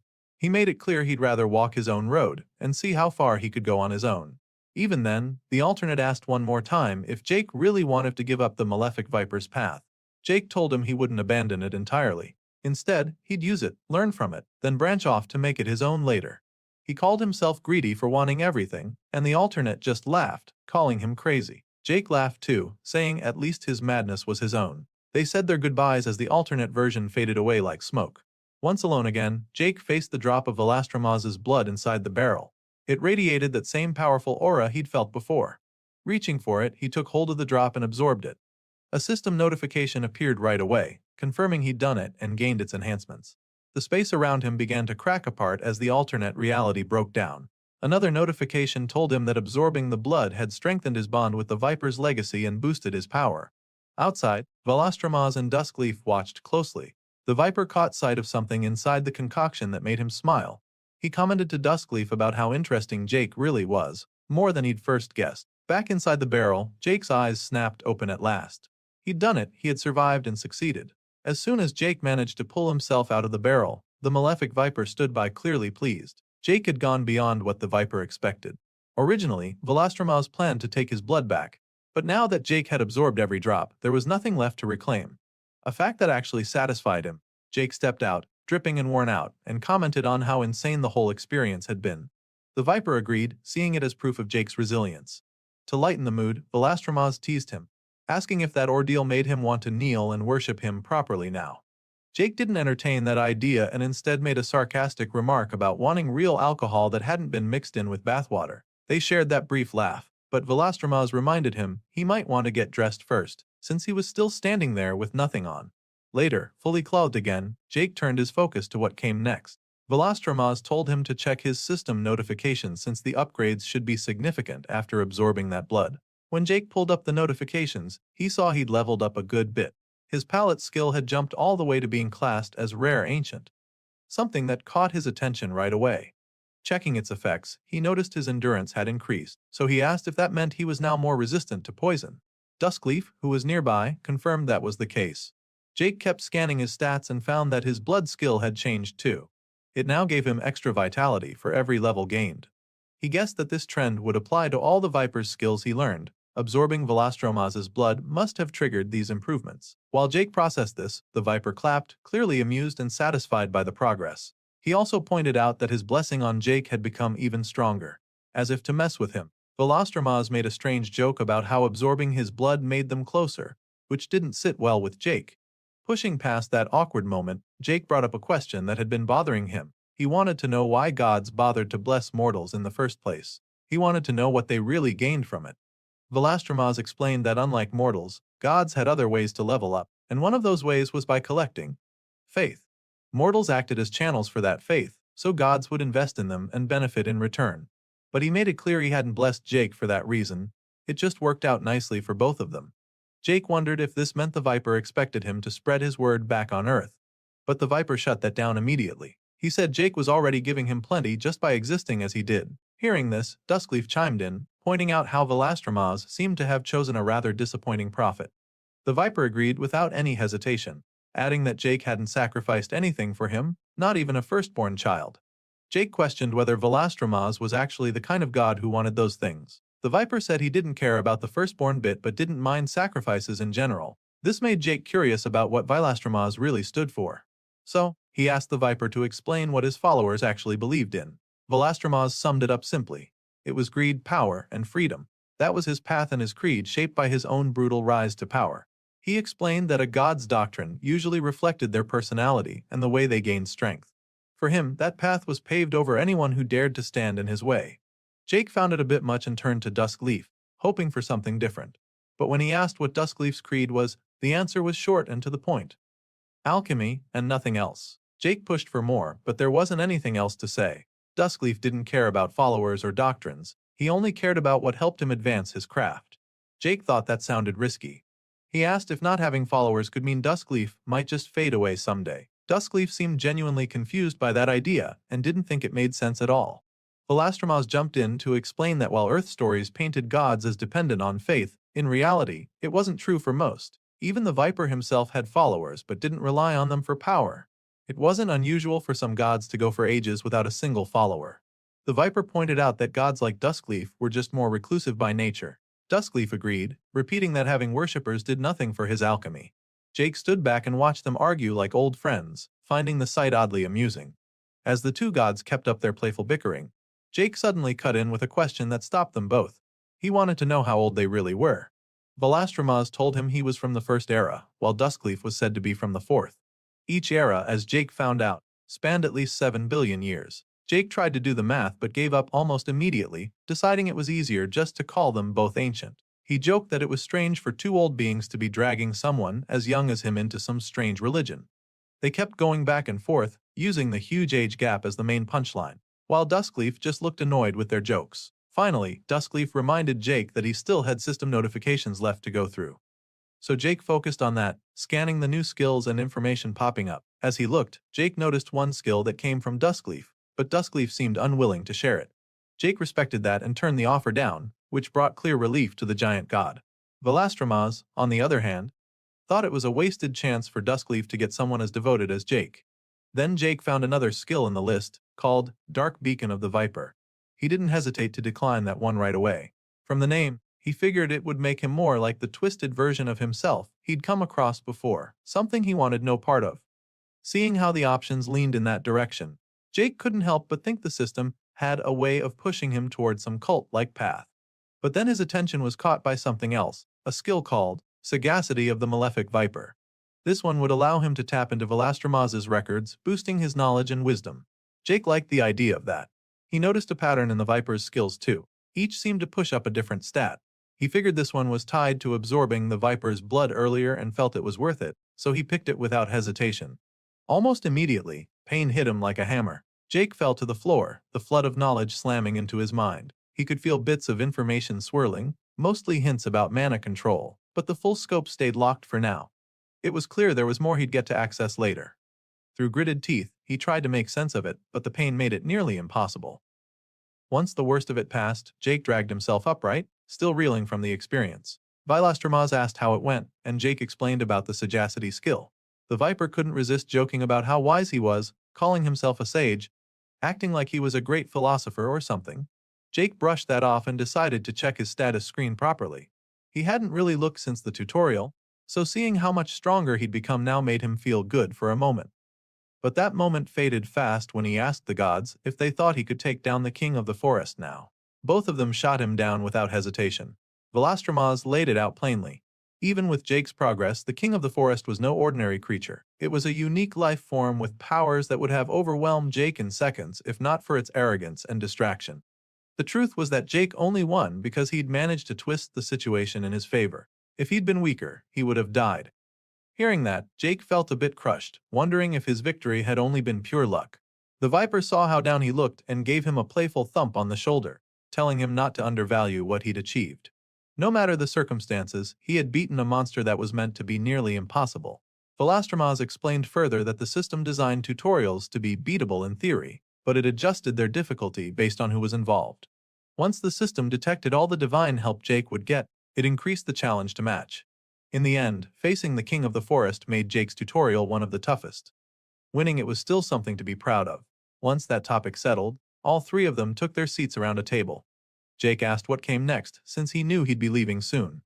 Velastramaz told him they only had a few hours left before he'd return to Earth, so it was time to talk about what was coming. The tone shifted as Velastramaz warned him that the Earth Jake remembered no longer existed. It had become something entirely different, something unrecognizable. Before Velastramaz could continue explaining what had become of Earth, he decided to lighten the mood a bit. He brought out a bottle of liquor, joking about it not being poisoned, and poured out a drink for Jake. As they settled in with their cups, Velastramaz warned Jake that there were some things he couldn't share. Whether it was because the system wouldn't allow it, or because it would be better for Jake not to know, some answers would have to remain hidden. With that out of the way, Jake asked his first question. He wanted to know how Velastramaz knew so much about Earth when Duskleaf clearly didn't. Duskleaf, meanwhile, seemed unimpressed with the drink and quietly mixed something alchemical into his cup to fix the taste. Velastramaz explained that unlike Duskleaf, he had a special skill that let him gain information almost effortlessly, like having an endless source of knowledge in his mind. Hearing this, Jake was fascinated and wanted to know if he could get that skill too. Velastramaz made it clear that it wasn't something Jake could just learn. That level of partial omniscience was something only a god could handle. He added that other gods had similar abilities, but he doubted any of theirs were as good as his. He went on to give Jake more details about how the skill worked for him. Jake, still curious, asked how it felt to take in so much information at once, since he knew firsthand how painful it could be. Velastramaz reminded him that as a god, his wisdom stat was so high that what hurt Jake didn't even register as a problem for him. Finishing the last drop of his drink, Velastramaz decided it was time to return to the topic of Earth. Jake wanted to know exactly what he should expect when he got back. Velastramaz explained that when the system takes over a universe, it transforms everything, especially planets that have life. Earth had been completely reshaped to handle the power its people would now have. He reminded Jake that the old Earth would never have been able to support the magic and energy that humans now possessed. So the planet itself had been made bigger and more suited for its new reality. Oceans were deeper, landmasses spread far wider, and mountains now reached higher than ever before. The world would stretch on endlessly in every direction. That wasn't the only change. The wildlife left behind during the transformation had also changed. While the enlightened humans went to their tutorials, the creatures that stayed behind adapted and evolved. On top of that, the system added new creatures to the world. Velastramaz warned Jake not to underestimate them, saying there would be D-grade beasts scattered around valuable areas, guarding treasures or rare spots. They would be dangerous if Jake wasn't careful. But there was something worse than the new wildlife. Velastramaz asked Jake to think about what would have happened if he hadn't killed the king of the forest. Jake understood immediately what that meant. Velastramaz explained that the powerful beast lords Jake defeated would have been sent to Earth too. Because they were taken care of, Jake had removed some serious threats before they could appear there. Processing that, Jake stood up, realizing that other threats would still be out there. Earth wouldn't just be home to wild creatures. Many powerful beings with their own goals would be there too, ready to clash with humanity. Velastramaz told Jake not to panic, explaining that these D-grade monsters would be confined to their territories at first, just like Jake saw in the tutorial. But that restriction wouldn't last forever. Sooner or later, they would be free to roam. Jake sat back down and asked what he was supposed to do about all this. Using a bit of magic, Velastramaz showed him a vision of a massive rooted tree. He explained that Jake needed to exploit the territory that once belonged to the king of the forest by finding something called the pylon of civilization. And claiming it, Jake could create a base for himself. This would give him an advantage over the other humans when they returned. But Jake didn't want that right now. He was focused on finding his family above anything else. Velastramaz understood right away. He saw that Jake was similar to him. Both of them preferred leaving leadership to others while benefiting from it in the background, like Velastramaz did with his loyal follower Viridia. But then Velastramaz's tone changed. He had bad news that made Jake tense up. Velastramaz told Jake not to even think about searching for his family. Hearing that made Jake's thoughts spiral into a dark place. He imagined the worst, that his parents, his brother Caleb and his sister-in-law Maja were all gone. Desperate, he asked if there was any way to bring them back. Velastramaz, looking grim, said he had tried more than anyone but didn't think it was possible. Maybe if it had just happened and they still had the body and special items, it might have worked. But once a soul was too far gone, it couldn't be retrieved. The weight of that truth hit Jake hard, leaving him deeply shaken. But then, unexpectedly, Velastramaz told Jake that his family was actually still alive, saying it as if all of this had just been a joke. Jake didn't take it well. He slammed his hand on the table, angry and frustrated, demanding to know why he shouldn't go looking for them if they were still out there. Velastramaz answered calmly, telling Jake that searching for them would only waste his time. Jake didn't know where to even begin, and if he focused on that, he would have to neglect his own growth. Jake said he had hoped for at least some clue to guide him, but Velastramaz shut that down too, explaining that neither he nor the system would help with that.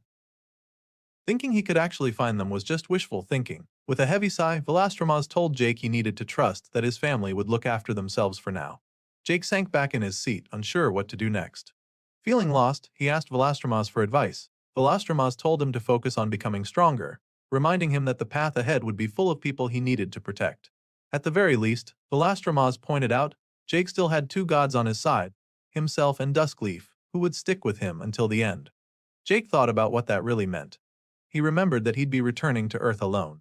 Most of his old friends and colleagues were either dead or had drifted away from him. He knew Adam had survived, but he had no idea what their reunion would look like. And Casper was undead now. That was another thing he didn't know how to handle. All of it made him wonder if he should follow Velastramaz's advice and find a place to settle down first, but he didn't know what that would lead to either. He started to imagine different paths. Maybe he could become the leader of humanity, or maybe he'd just live alone somewhere in the wilderness. But none of those ideas felt right, and he still didn't know what he truly wanted to do. Standing up, Jake asked how much time he had left before he would be sent back. Velastramaz explained that in the time-warped room they were in, they still had about an hour, but outside it would only be a few minutes. Jake, now feeling impatient, asked everyone to leave the room with him. Together they walked toward the door. With a wave of his hand, Velastramaz opened it. But before Jake stepped through, Velastramaz used his power to give Jake a parting gift. Jake's clothes transformed into a new outfit. A stylish green, nice garment far more fitting for what lay ahead. Jake looked himself over and felt satisfied with the change. Standing before the gate, ready to begin this next stage of his journey, Jake thought about how much Earth would have changed by now, and how much he had changed too. Meanwhile, elsewhere Adam and Bertram were also preparing to leave. They were being briefed by the same holy knight who had first welcomed them to the Holy Realm.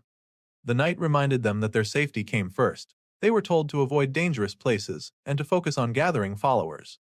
If they obeyed the Holy One's words, they would find success. He also warned them to watch out for deceivers pretending to be friends. Adam asked about the results of the tutorial. To his surprise, the Holy Mother herself appeared to answer. Bowing before her, Adam and Bertram listened as she told them that Jake had won. He had defeated the king, making him a progenitor for their universe.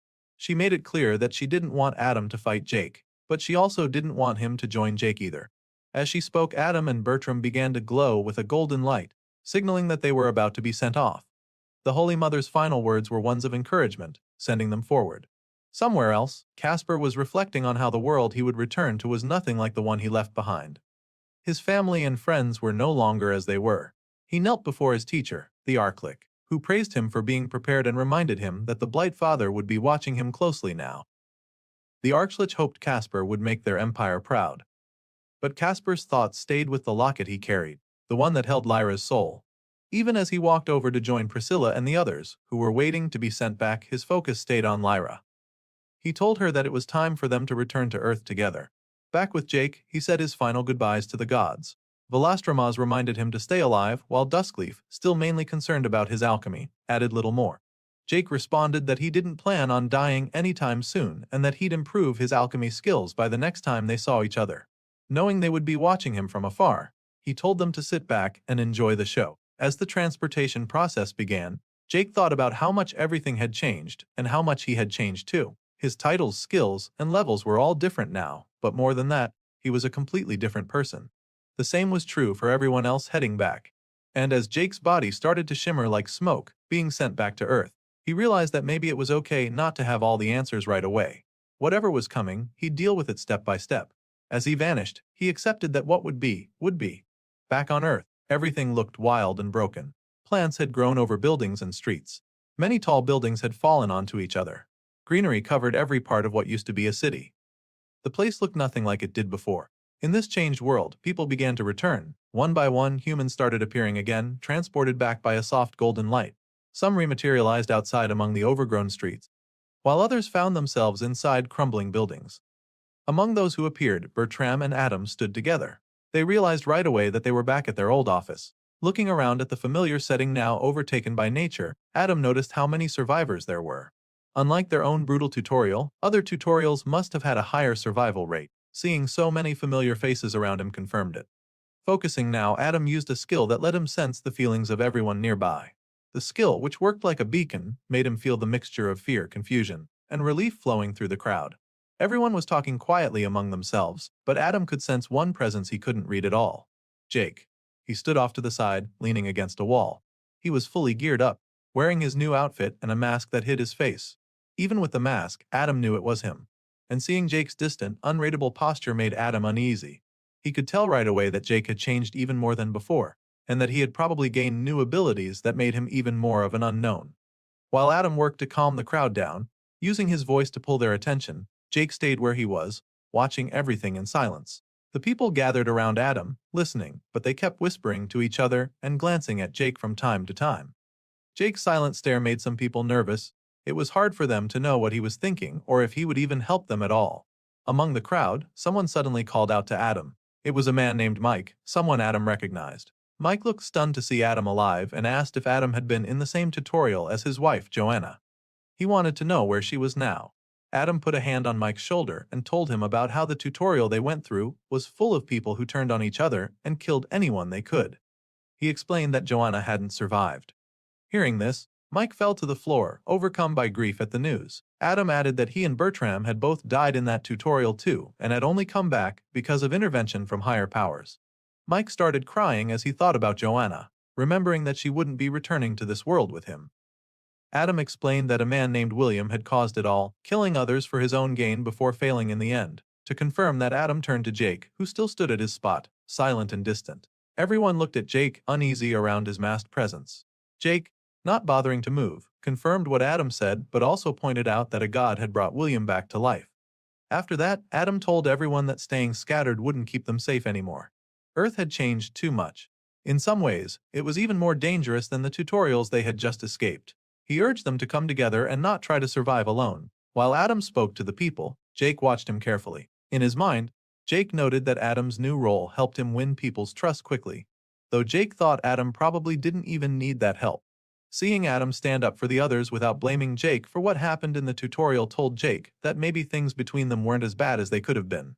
Jake thought he might try to talk to Adam alone later, but before he could do that, Mike, still shaken from his loss, came up to Jake. He questioned Jake's mask, calling it pointless, not understanding why Jake would hide his face like that now. Jake, not showing any reaction, turned the focus back on Mike, pointing out how weak he seemed. Mike, surprised, asked what Jake meant, but Jake didn't bother explaining much. He simply repeated that Mike was weak. Then Jake turned his eyes on everyone else, calling them all weak too. He told them that their equipment and levels were low and that they'd accomplished nothing because they wasted their time during the tutorial instead of growing stronger. Mike's grief turned into anger. He clenched his fist and threatened Jake, telling him to stop talking or be forced to stop. Jake, completely unfazed, told him to try it. Fueled by anger, Mike swung at Jake, but Jake was far above him. While Mike's punch came in, Jake didn't even move his feet. He caught the punch mid-swing, holding Mike's hand firmly as if it was nothing. Jake wondered to himself how all these people had stayed so weak. The average level here barely reached the mid-teens while he was far beyond that now.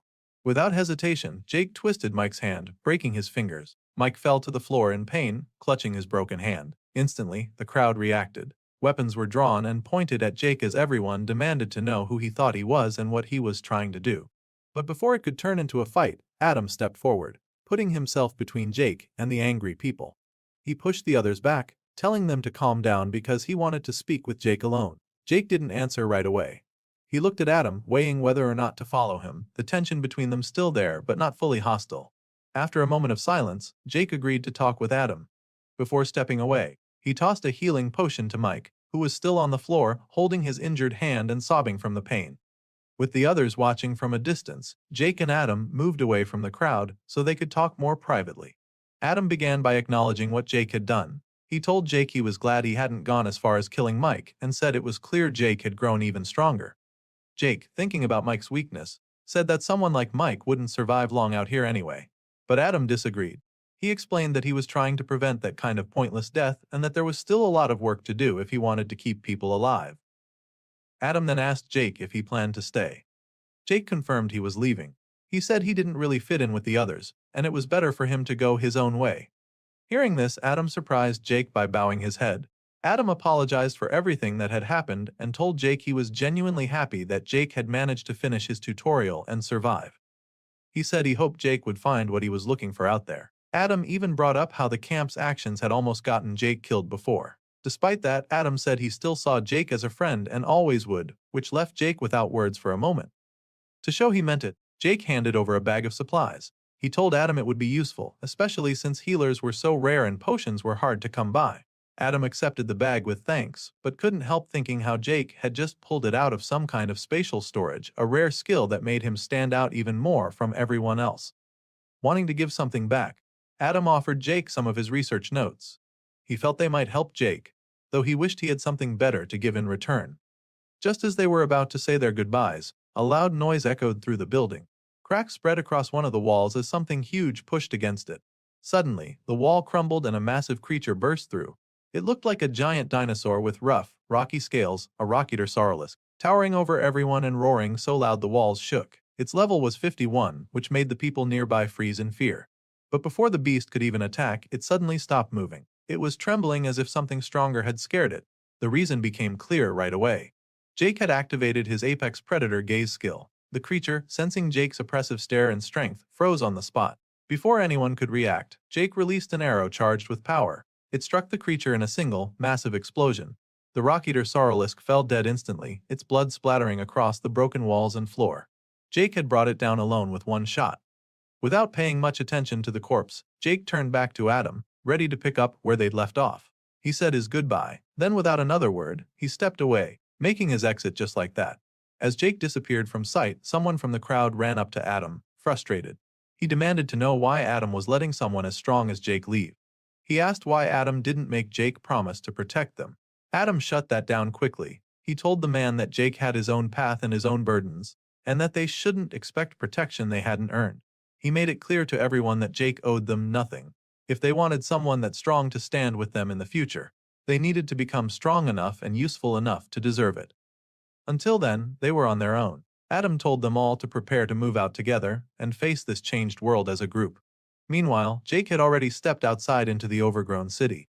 As he walked through the open area, he felt eyes on him. Looking up at a nearby building, he spotted someone standing on the rooftop. It was Casper, watching him from above. Jake, always aware of his surroundings, noticed Casper right away. They both gave each other a knowing nod, a quiet greeting that said more than words. Without any big farewell, Casper turned away and went on his own path. Jake noted that Casper, like himself, wasn't much of a social person and probably preferred to be alone. Still, he was glad Casper had survived and made it back to this world too. In their minds, they each wished the other well. Jake silently hoped Casper would stay safe out there, and Casper did the same. Both of them hoped they might meet again someday, somewhere in this new, wild world that awaited them. That's it for this episode. Until next time. Out in the overgrown ruins of the city, Jake kept moving through the cracked floors and tangled plants. Looking around, he found it hard to even recognize the place anymore. Everything familiar was buried under thick vegetation, broken buildings, and wild nature taking over. At one point, he spotted a group of people in the distance. Seeing them made him feel overwhelmed because he didn't want to deal with anyone right now. He needed some quiet time alone to plan his next move. To avoid them, he jumped up the side of a nearby building, landing far above the street. The people below could only stare at how easily he got away. Finding a good place to stay hidden and focus was important now. Jake knew he needed time to train and prepare, so he thought back to the Viper's advice about finding the king's territory. That idea didn't sound so bad to him anymore. He needed somewhere stable and secure. Scanning the area, he noticed a tall telecom tower on top of one of the higher buildings. He figured it would make a good spot to get a better look at the surroundings and figure out where to go next. So he climbed all the way up until he was standing at the very top, using it like a lookout. From up there, he finally got a clear view of what the world looked like now. In one direction, what used to be a normal lake had turned into a huge body of water that looked more like an ocean.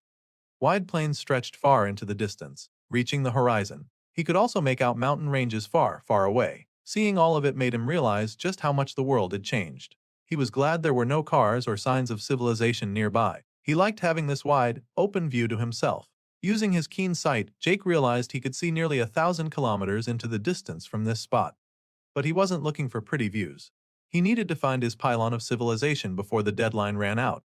If he didn't claim it within a few days, anyone else could take it instead. Looking across the landscape, he noticed a large forest about 50 kilometers away.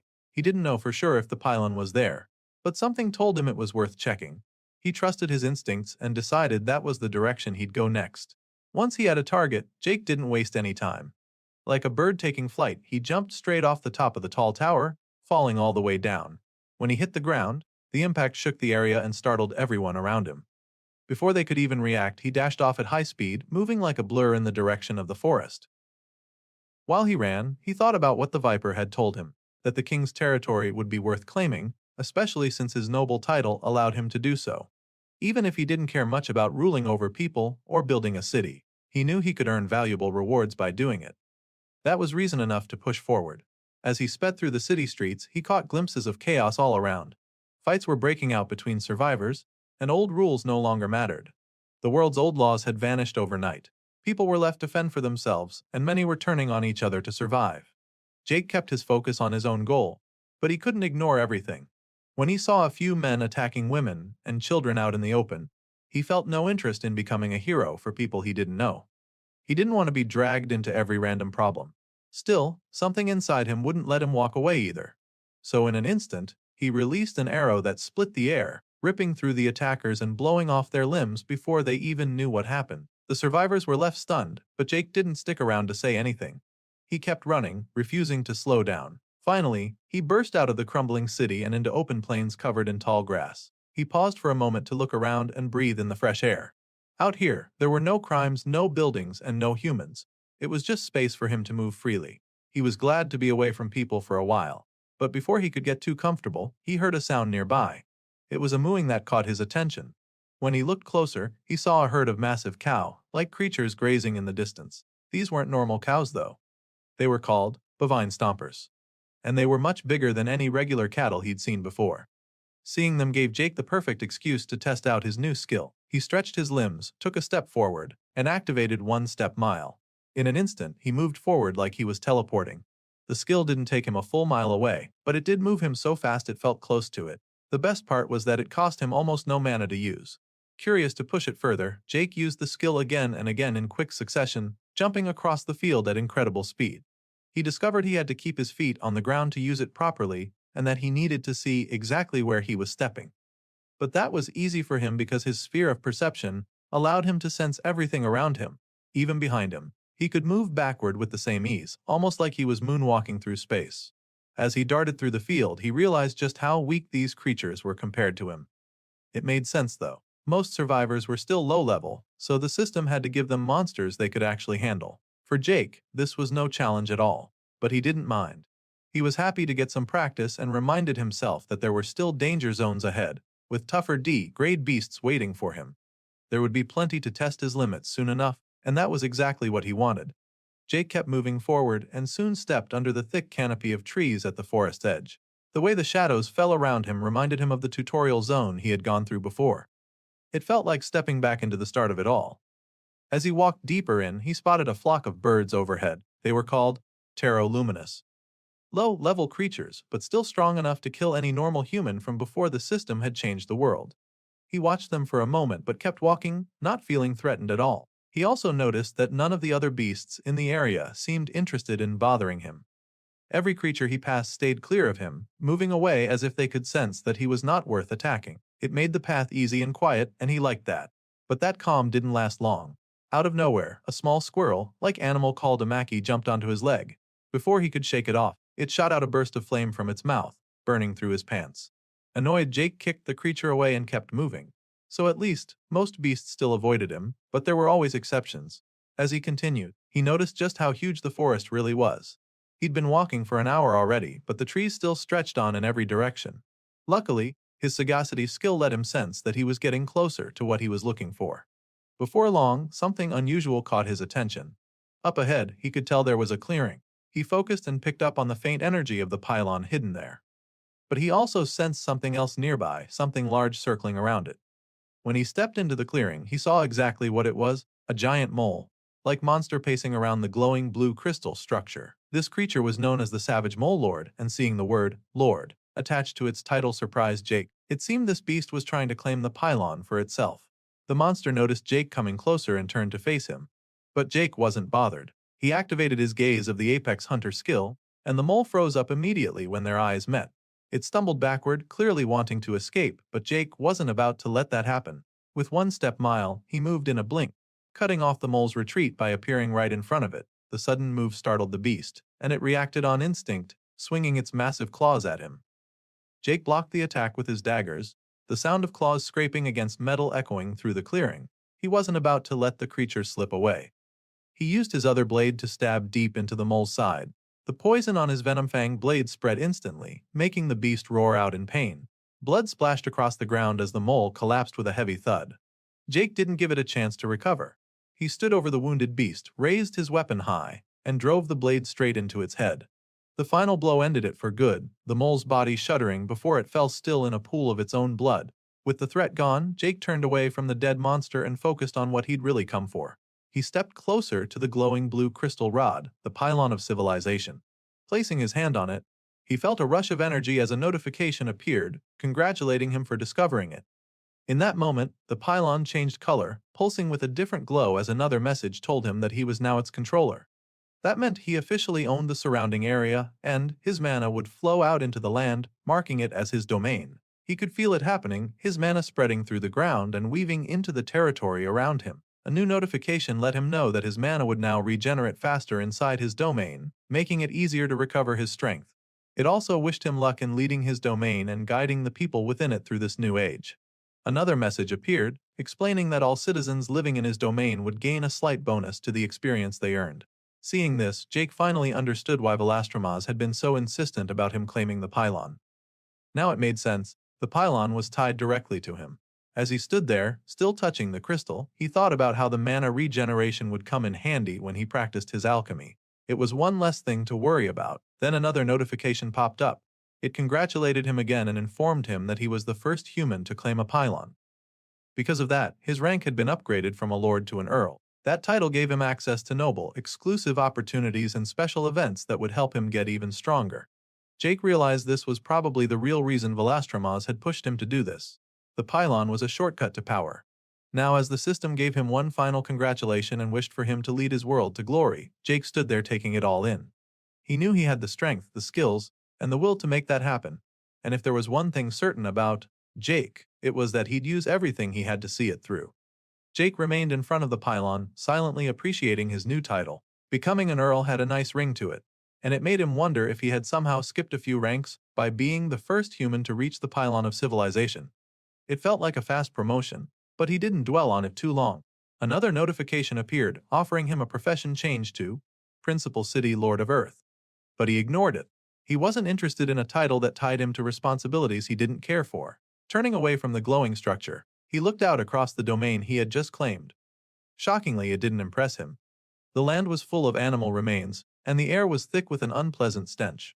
There wasn't much to see, and nothing to admire as well. He returned to the pylon, the massive crystalline rod standing firm in the dirt. And surprisingly, Jake tried to remove it, testing if it could be taken elsewhere. But it didn't budge, as it was clearly anchored into the ground. Trying something new, he stretched his hand out and released a small wave of mana into it. His goal was to stop the structure from spreading its influence outward. That adjustment seemed to work, and with the pylon no longer actively anchoring itself into the land, using his mana more precisely, he managed to lift the structure from its hole. The glowing crystal was now free, but carrying it was still a hassle. It wasn't heavy, but its shape made it awkward to move. And to make things worse, it couldn't be stored in his spatial storage. To make it easier, Jake used several strands of mana to support the pylon and suspend it in the air behind him. With that done, he set off again, hoping to find a place that better suited his needs. As he moved through the forest, weaving between trees and leaping across uneven terrain, he thought about what he wanted in a proper base. A nearby water source was important. So were caves, the kind that could supply ingredients for potions, like rare mushrooms. Space for a garden, although not too necessary, would also help. He kept all of this in mind as he searched. Eventually, after hours of travel, he found the kind of area he'd been looking for. The landscape opened up to reveal everything he had hoped for: fresh water, caves nearby that extended into surrounding mountains, and plenty of open space. Exploring a bit more, he reached one of the cave entrances. He paused and took in the feeling he got from the place. His senses told him there were valuable things inside. That was one problem solved. Perhaps this would work. Next, sitting on top of the floating pylon, Jake now faced a new issue. He had the perfect location, but nowhere to put the pylon itself. He considered storing it inside the cave, but that didn't sit right with him. He didn't want to live in a cave, and if the pylon was deep inside it, that would create unnecessary distance. He also didn't want to leave it exposed out in the open. That would make it a target for anyone or anything passing by. While thinking it through, a better idea came to him. He could bury it. That way, it would be close but hidden. To make that happen, he pulled out one of the items he had obtained after the tutorial, the last item he'd purchased from the tutorial store. It looked like a ball of slime at first, soft and flexible in his hand as he morphed its shape. But almost immediately it transformed and reshaped itself into a proper digging tool. This was the Omni tool, and it was designed to adapt to any task. Using it, Jake got to work. He dug quickly and efficiently, hollowing out the ground until he had a space large enough to bury the pylon. Then, he covered it up with dirt and tapped the surface flat. Now the pylon was safely hidden underground, right where he wanted it. With that task complete, Jake stretched his limbs and took a moment to think about what came next. He considered building a shelter, but quickly decided it wasn't necessary. The dense tree canopy overhead shielded him from the sun and wind, and extreme temperatures didn't bother him anymore. He had bigger things to worry about. For now, he stripped off his clothes and stepped into the nearby pond. Fully submerged, he let the still water surround him as he thought through his next move. Then, while floating calmly on the surface, Jake reminded himself of his long-term goal. He still wanted to grow stronger. He wanted to see just how far he could push his abilities. Maybe one day, far down the line, he could even leave Earth behind and explore the multiverse. That possibility excited him. There was also one specific ambition he hadn't let go of despite things turning out totally different. He wanted to fight a powerful dragon. That goal remained unchanged. Climbing out of the pond, Jake dried off and geared up again. He realized that, at the very least, one part of his plan had already come together. He had secured a base of operations. Now he could begin focusing on his alchemy and raising its level to match his class rank. But even as he thought about that, he reminded himself that he would also need to improve his archery. It was another part of his overall build that couldn't be ignored. Now sitting beside a boiling cauldron, he took stock of his remaining alchemy ingredients. He still had a good amount left from the challenge dungeon in the tutorial. It would last for a while, but not forever. Sooner or later, he would need to forage for more. Deciding not to wait, he dropped a few more ingredients into the cauldron, then stood up, ready to start his foraging run. His grinding session would begin now. But while Jake settled into life in the forest, mastering his craft, and planning for the future, things weren't so peaceful elsewhere. Far away from him, others were struggling through complete chaos. A massive beast rampaged through the land, tearing down the human survivors who tried to stand against it. They tried to fight back, but the creature overwhelmed them. Meanwhile, Jake sat peacefully on the forest floor, eyes fixed on the soft bubbling of his cauldron as it brewed potions. In another location, flocks of aggressive birds descended on scattered survivors, taking them down one by one in brutal attacks. Still, Jake remained focused on his work. He was in the middle of another brewing session, steadily leveling up his alchemy skills by crafting low-rarity potions again and again. Back in the city, things weren't any better. Stronger survivors had quickly seized power, using their strength to dominate the weaker ones. They reduced others to slaves and reshaped the city into something horrible. But none of that touched Jake. In his forest, he sat under a tree, calm and far removed from the power struggles playing out in the distance. 2 full weeks passed like this, weeks of pain and hardship for others, and silent grinding for Jake. For him, those days had felt slightly dull, almost boring. Still, there were small wins. In that time, Jake successfully created a stamina potion. That small accomplishment gave him some satisfaction, and even if things felt slow, he had managed to raise his levels, both in his profession and his race. Now standing near the edge of the pond, he looked out across the water. His next task was clear in his mind. It was time to push forward again. Without hesitation, he stepped directly onto the surface. Using mana to coat his feet, he managed to stay balanced above the water. This technique had taken time to figure out, but now that he understood how to wrap his limbs in mana, he was able to move across the pond's surface step by step. Reaching the middle, he crouched and took a calm, focused posture, as if he was meditating. At that moment, dozens of mana threads extended from his body, spreading outward like flexible limbs. He guided them through the water, reaching down to the pond's floor and wrapping them around scattered stones. Once he had them locked in place, he pulled. The rocks responded to his mana and rose upward. It was clear now that he didn't need to force them, as his mana could naturally influence them the moment it made contact. Soon, a cluster of stones hovered well above the surface, held in place by his threads of mana. He focused hard, keeping them suspended for as long as he could. After 10 full minutes of maintaining the hold, the strain finally reached its limit. He let go, and the stones dropped back into the water with a splash. Still, it was a sign of progress. Holding that weight for 10 minutes wasn't a failure, it showed growth. Looking up into the open sky, he took a moment to appreciate the environment. The landscape was still, the moon visible in full with its craters in view. It wasn't much, but it was something to appreciate. As he walked back from the center of the pond, something started to bother him.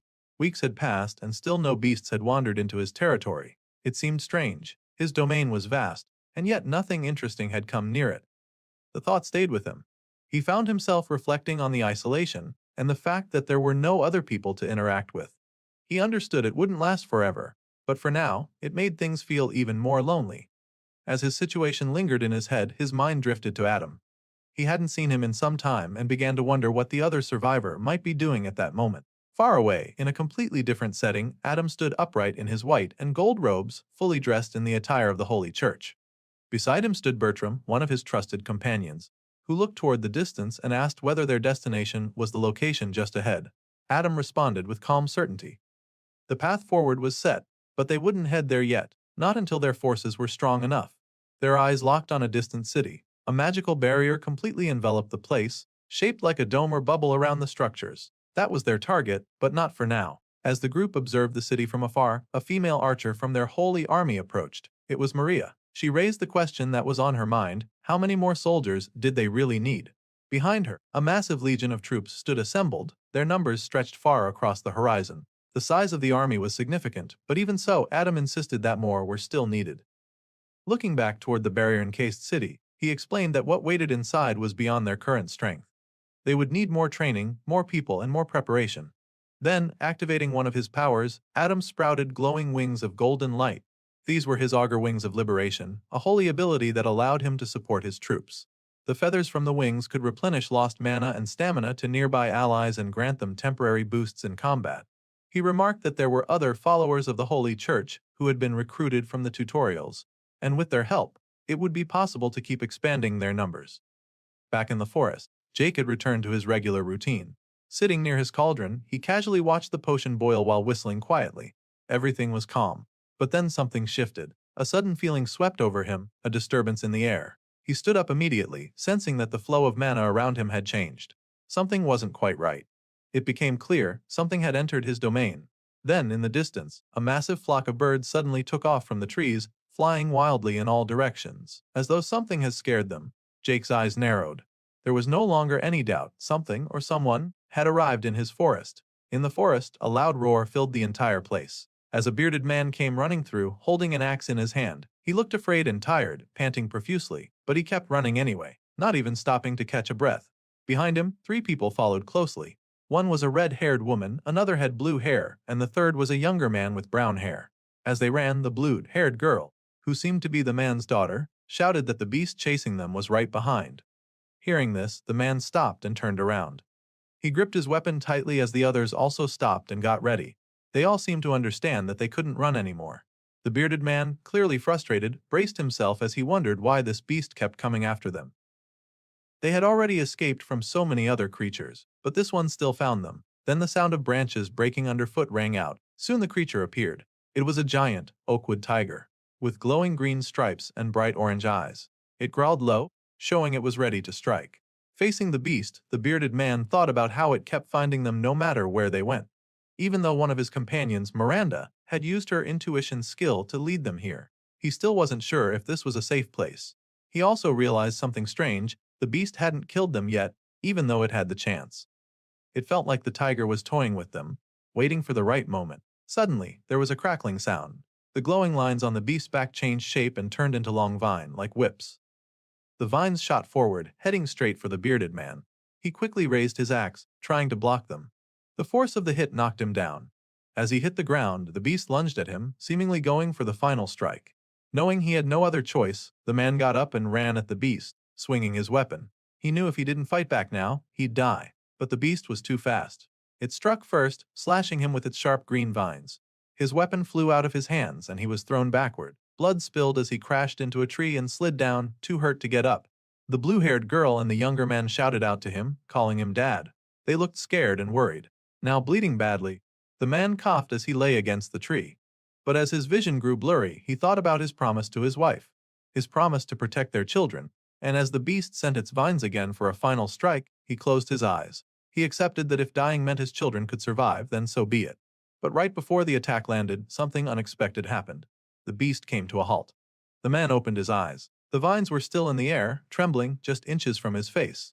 Then he noticed the beast wasn't looking at him anymore. Its attention had shifted, and it seemed nervous. Looking in the same direction, the man saw someone standing nearby. It was a masked figure, and the beast wasn't just nervous. It was scared. That figure was Jake. He stood quietly, watching the beast. Then Jake raised his dagger and stepped forward, threatening to end the fall beast. Seeing this, the beast roared and sent its vines at him, but Jake moved quickly. He dodged the attacks, cut the vines swiftly, and closed the distance. Without wasting time, Jake stabbed the beast. Green blood burst out of the wound as the creature pulled back in pain, roaring as it did. The injured man watched in disbelief as the beast finally dropped to the ground with a loud thud. He hadn't expected this outcome. The fact that Jake had taken down the creature so quickly left him both shocked and confused. As the beast lay motionless, Jake walked over to the injured man and calmly held out a potion, telling him to drink it. The bearded man looked even more confused, unsure of what was happening. Before he could respond, the red-haired girl stepped forward. She walked over, took the potion from Jake, and thanked him for what he had done. She helped the wounded man drink it while Jake, still watching her, asked who she was and why they were here. She explained that her name was Miranda, and that she was a close friend of Hank, the injured man lying on the ground. Before she could say more, the blue-haired girl and the younger man ran toward them, calling out to their father. They reached him quickly and tried to comfort him while checking to make sure he was relatively okay. As this happened, Miranda introduced them to Jake. The girl was Louise and the boy was Mark. They were Hank's children. She explained that they had been trying to survive and ended up being chased into this forest by that same beast. She apologized for crossing into Jake's land without permission, as it seemed like they were trespassing. Jake, still seeming a bit awkward, scratched the back of his head as he listened. After a moment, he accepted her explanation and the apology. Miranda then asked him if he had been able to see the power level of the beast they encountered, because none of them had. Jake replied that the beast was only level 59. He admitted that it was a little difficult to deal with but still called it just a level 59. This surprised Miranda. The way Jake casually said that made it seem like level 59 wasn't much to him. She thanked him again and asked if he had fought stronger monsters during his tutorial. Jake confirmed that he had, although not out in the open like this. Hearing that, Miranda started to understand a bit more about him. At the very least, she could now believe that he was human like the rest of them. Then she asked if it would be possible for her group to stay in his territory for a while. They needed to rest and heal before they could keep going, so they'd at least have a fighting chance out there. As she asked, all three of her companions went quiet and looked toward Jake. It was clear they were tense, waiting for his answer. Jake didn't respond right away. He stared at them for a few moments. With his mask on, he looked cold and unapproachable, scary even. But finally, he let out a sigh and agreed. He said they could stay as long as they didn't bother him when he was working or practicing. Later on, Jake was sitting near his cauldron again, brewing more potions. Even though he had asked to be left alone, Miranda kept watching him from a short distance. Her eyes followed everything he did, which made Jake feel uncomfortable. He didn't say anything, but inside he was screaming. As he pulled out herbs from his spatial storage to drop into the cauldron, he thought to himself that he would rather fight another tiger than deal with this awkward situation. Jake didn't enjoy talking to people, and he wasn't comfortable with this kind of attention. But even so, he knew he couldn't turn them away earlier. If he had refused, they might have died. He kept tossing herbs into the bubbling mix, trying to ignore the awkwardness. Still, he found Miranda's constant attention quite off-putting. Something about her gave the impression that she was good at dealing with people. Our protagonist could tell that she had a skill for it. Meanwhile, Miranda continued to observe Jake closely. She wasn't sure what exactly he was doing. When she saw him pull ingredients from his storage, it looked like he was pulling them out of thin air. She noticed that Jake had been working non-stop for hours. She was surprised by how focused and serious he was about it. When she realized he could even make stamina potions, it started to make sense to her. That explained why Hank had been healing so fast after drinking the potion. As she continued watching, she began to wonder if Jake had a class or profession that made him this good at potion making. But despite her curiosity, she didn't ask. She still felt too scared of him to question anything he did. As Hank continued to rest, still being taken care of by his daughter Louise, Miranda found herself thinking about the situation.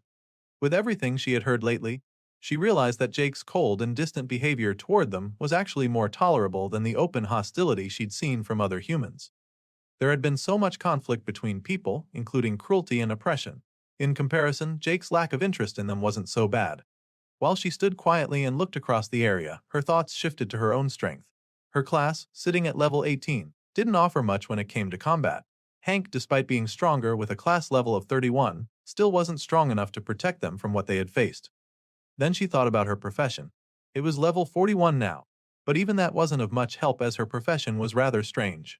Looking back on her past, she remembered how even before the system took over their world, she had been given a similar profession related to managing and leading others.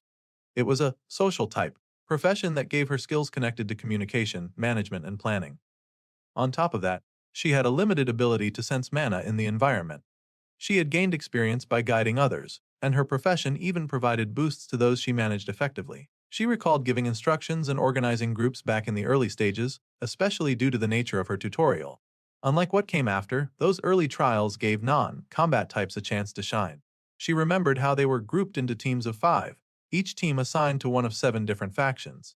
But the tutorial structure had grown much harsher later on. The system encouraged conflict by rewarding groups for taking out others, pushing teams to attack and compete ruthlessly with each other. That setup had created constant fighting between factions till it led to what ended up as an all-out war. After the tutorial ended, Miranda assumed her profession wouldn't be so useful anymore. But when she recalled the strange way Jake's domain had stood out to her back then, almost calling to her, she began to see things differently. Maybe her profession hadn't been as useless as she once thought. Maybe it had led her here for a reason. Still, even with her skills and experience, she noticed something strange. Jake wasn't reacting to her like she would normally expect. Her communication-based skills didn't seem to work properly on him. But that didn't surprise her so much. Since the moment they met him, none of them had been able to identify who or what Jake really was. Hell, at first, she couldn't even tell he was human. Now, as she watched him work, her attention remained fixed on everything he did. Jake was completely focused, carefully pouring something into his cauldron. He seemed fully locked onto the task at hand. Miranda thought about how she had worked with many skilled craftsmen and craftswomen during her tutorial. She had led some of them and seen the way they worked, but Jake felt completely different. He was on another level entirely. She could tell by watching that he was making something incredibly complex. The process needed intense concentration, yet Jake carried it out smoothly.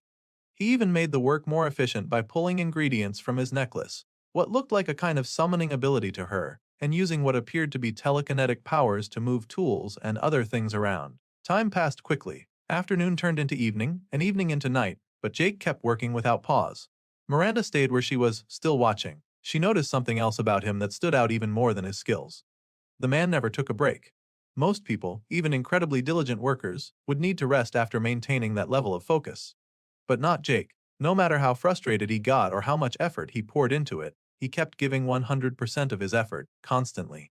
As she saw him stretch slightly while continuing to work, she made a quiet mental note of the mysterious man. He was likely a good and reliable worker even before the system came into their lives. But then something unexpected happened. Jake walked toward the nearby pond and Miranda's eyes followed him as he calmly walked on the surface of the water, yet he didn't sink. It was like he was walking on solid ground. She couldn't believe what she was seeing. He continued walking across the pond until he reached the center. Then, right there on the surface, he sat down and shifted into what seemed like a state of meditation, even doing the pose. Miranda stared in shock. She already thought Jake was impressive, but now she was genuinely amazed. In addition to everything else she'd seen, this man could walk on water too. She couldn't help but wonder what else he was capable of. Meanwhile, Jakey had begun practicing his control of the threads of mana, just like before. He summoned and lifted heavy rocks from the bottom of the pond, carrying them into the air above him using only his mana. To Miranda, this was entirely new. She had never seen anything like it. She had already seen him perform alchemy, use telekinesis, walk on water, and now this. She had to ask herself, how could one person have all these abilities? Who even is this man? Still stunned, she quickly approached the edge of the pond. Without thinking too much, she stepped forward and placed one foot on the surface. The water shifted slightly beneath her, causing a light splash. That seemed to be enough to break Jake's focus. The rocks he had been lifting suddenly lost their support and crashed back into the pond, sending up loud splashes. Miranda froze, wondering what had just happened. In the next instant, Jake appeared behind her. He had moved so fast, it was as if he had just teleported. She turned around and saw him staring at her, eyes locked on her, looking far too menacing behind that mask. The intensity of his glare made her jump. She even staggered back a bit, clearly startled and shivering slightly from the tension. Jake kept his expression for a while, looking cold and unreadable. The sharp, intimidating glare that made her feel even more uneasy as she flinched, as if unable to stand looking at him. But then something surprising happened. Jake looked away, and in a completely different tone, spoke in a quiet and hesitant voice. Despite his earlier intensity, he suddenly seemed shy and awkward. In a very bashful and soft manner, Jake asked her to stop staring at him. Miranda didn't know how to react. She was completely caught off guard to say the least. This nervous request left her both surprised and confused. A few minutes earlier, before Miranda startled him at the pond, Jake had been trying to focus on his meditation. He sat there attempting to concentrate, but no matter how much he tried, he could still feel her eyes fixed on him. The steady stare made him uneasy, and it stayed with him no matter how he shifted his focus. As the day dragged on and she continued to linger, he grew more and more uncomfortable. For hours he tried to push through and ignore it, but the pressure of being watched never left him. To Jake, this was more difficult than facing a powerful dungeon boss. He could handle danger in combat, but being stared at so directly was something he couldn't block out. Even when he had moved to the center of the pond, sitting on the surface in a meditative pose, the same problem followed him. He kept hoping she would leave, but she never did. She continued to watch him closely, and eventually it broke his concentration. That was when the rocks he had been lifting with mana threads had crashed back into the water, creating the loud splash. By this point, Jake had run out of patience. He was tired of feeling her eyes on him, so he got up, frustrated and irritated by the situation, and decided to confront her directly. As he noticed her standing near the edge of the pond, he even wondered why she would behave that way. In his mind, a grown woman should understand that staring was rude. Since she didn't, he felt he would have to tell her himself. Appearing behind her, still wearing his menacing wooden mask, Jake stared straight into her soul. His sudden presence startled Miranda, making her flinch. Inside, Jake was trying to build up the resolve to scold her, but the moment he actually tried to speak, all his confidence faded. Instead of firmly addressing her, he looked down and quietly asked her to stop. The shift surprised her. Rather than harsh, he came across as shy and hesitant. For Miranda, it was unexpected to see someone so powerful react like that. Jake could not even look at her properly, and his posture showed how his social anxiety held him back. Inside, Jake himself realized the problem. His anxiety seemed worse than before, and he stood there with his head lowered, avoiding direct eye contact. Miranda tried to ease the situation by explaining that she hadn't meant to offend him. She only stayed because she wanted to watch him craft, finding it inspiring. Hearing this, Jake forced himself to exhale and calm down, trying to reduce the pressure he felt. He told her that if she truly wanted to observe his work, she could have just asked instead of silently staring. To him, the way she had handled it was unhelpful for both of them. Her reaction was immediate. Miranda's blue eyes lit up, and she seemed pleased by his response. She asked if he really meant it, and before long she began asking him question after question. She wanted to know about everything he could do: his potion making, his ability to walk on water, his telekinesis. The rapid stream of questions left Jake feeling slightly overwhelmed, but he still answered her. Soon enough he had explained a good amount. Miranda, trying to make sure she understood, went over the details she had picked up. She learned that his alchemist profession gave him the ability to make potions and more, and that he had earned it by completing a challenge dungeon. Jake also mentioned the many dungeons he had cleared, though this only led to more questions. Miranda wanted to know if those dungeons had been part of the weekly trials, or located in the city zone. When Jake admitted he didn't even know what those terms meant, she was surprised. That difference told her something important. She pieced together that they must have gone through two different kinds of tutorials.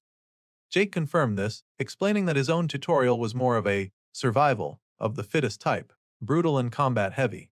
He also noted that the others likely went through a different setup, something closer to Miranda's version, a social-style tutorial that emphasized professions and teamwork rather than pure survival.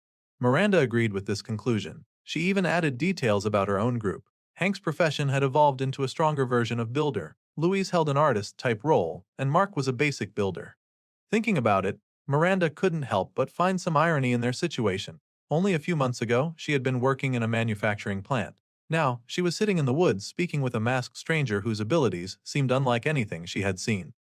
Jake, in turn, realized he was still wearing his mask. He apologized, recalling in his mind that he hadn't removed it for 2 weeks. With a simple adjustment, he made the mask invisible, glad that the item allowed him to keep its effects active even while hidden. Miranda froze at the sight of his uncovered face.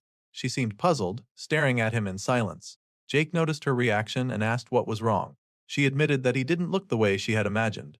Based on the intensity of his eyes behind the mask, she had expected him to look much harsher and more intimidating. Recovering quickly, she asked if the mask itself was some sort of skill. Jake confirmed that it was, and then turned the focus back onto her. He wanted to know about her own abilities, noting that her aura seemed to affect the mind. He suspected it was somehow tied to her profession, and he wanted to understand it better. Miranda seemed caught off guard by Jake's question. She hesitated, almost stumbling over her words before apologizing. She admitted she hadn't even realized she was using her aura on him, and tried to explain that it only made her appear more trustworthy. Jake, however, told her not to worry about it. He explained that the ability didn't affect him anyway, but it did give him valuable practice in recognizing and adapting to that kind of influence. Because of that, he even encouraged her to keep it active. He then added, half joking, that he had no abilities like that himself. Hearing this, Miranda let out a breath of relief. She admitted she had been worried about the possibility of him having a hidden mental skill that she wouldn't be able to sense. Thinking back to her own experiences, Miranda recalled that during her tutorial she had purchased a defensive skill from the store specifically to guard against mental attacks. That mention made Jake pause, as it reminded him that tutorial points and tutorial stores were features they all seemed to share, no matter what version of the tutorial they went through. Another thing they had in common was the high death toll each tutorial carried. That thought visibly dampened Miranda's mood. She explained that out of the 100,000 people in her tutorial faction, nearly 10,000 had died. The number alone weighed heavily on her, and she seemed troubled as she turned the question back to Jake, asking how many had survived in his case. Jake answered without hesitation. His response was 1. At first Miranda misunderstood, assuming he meant 100 survivors. Even that number shocked her, but Jake quickly corrected her. With the cold look behind his mask, he clarified that he hadn't meant 100. He meant just 1. Him alone. Miranda was stunned by the revelation and pressed further, trying to understand. Jake added that while others had technically managed to escape, they had still died in the process, meaning in the end, he was the only true survivor. Hearing this, Miranda asked whether the monsters in his tutorial had been so overwhelmingly powerful that they caused such a massacre. Jake corrected her again. While beasts had killed many in the beginning, it wasn't them who accounted for most of the deaths. In the end, the real killers had been humans themselves. He told her about the psychopath who murdered the others, William. When Miranda asked what became of William, Jake told her simply that he had killed him. The answer left her quiet for a moment before she finally expressed sympathy, apologizing that he had to go through something so terrible. But Jake brushed it aside, stating plainly that William wasn't even the first person he had killed. Miranda was visibly unsettled by how casually he said it. Her expression shifted, and she stared at him in shock. Jake noticed the change and asked what was bothering her. Her reaction grew even more uneasy. With a shaken voice and wide eyes, Miranda asked him what he planned to do with her group. The question confused Jake. He told her he had no plans for them at all. Still, she pushed a little further. She asked why he had killed others. The question struck a nerve. Jake's tone sharpened as he explained that they were enemies who had attacked him first. He questioned whether that was really why she was acting so strange. Miranda then realized her mistake. She understood that his killings had been acts of self-defense. That explanation made Jake relax slightly, but he also admitted that in William's case, it had been an act driven more by rage. Still unsettled, Miranda asked what was wrong with him if he couldn't see the problem with killing people. Jake answered bluntly. From his perspective, if they were his enemies, then killing them wasn't wrong. He reminded her that this new world was not the same as before. In the old world, killing was judged as black and white, but here the rules had changed. He added that while he didn't enjoy killing, he would do it when necessary. That answer did not calm Miranda. If anything, it unsettled her more.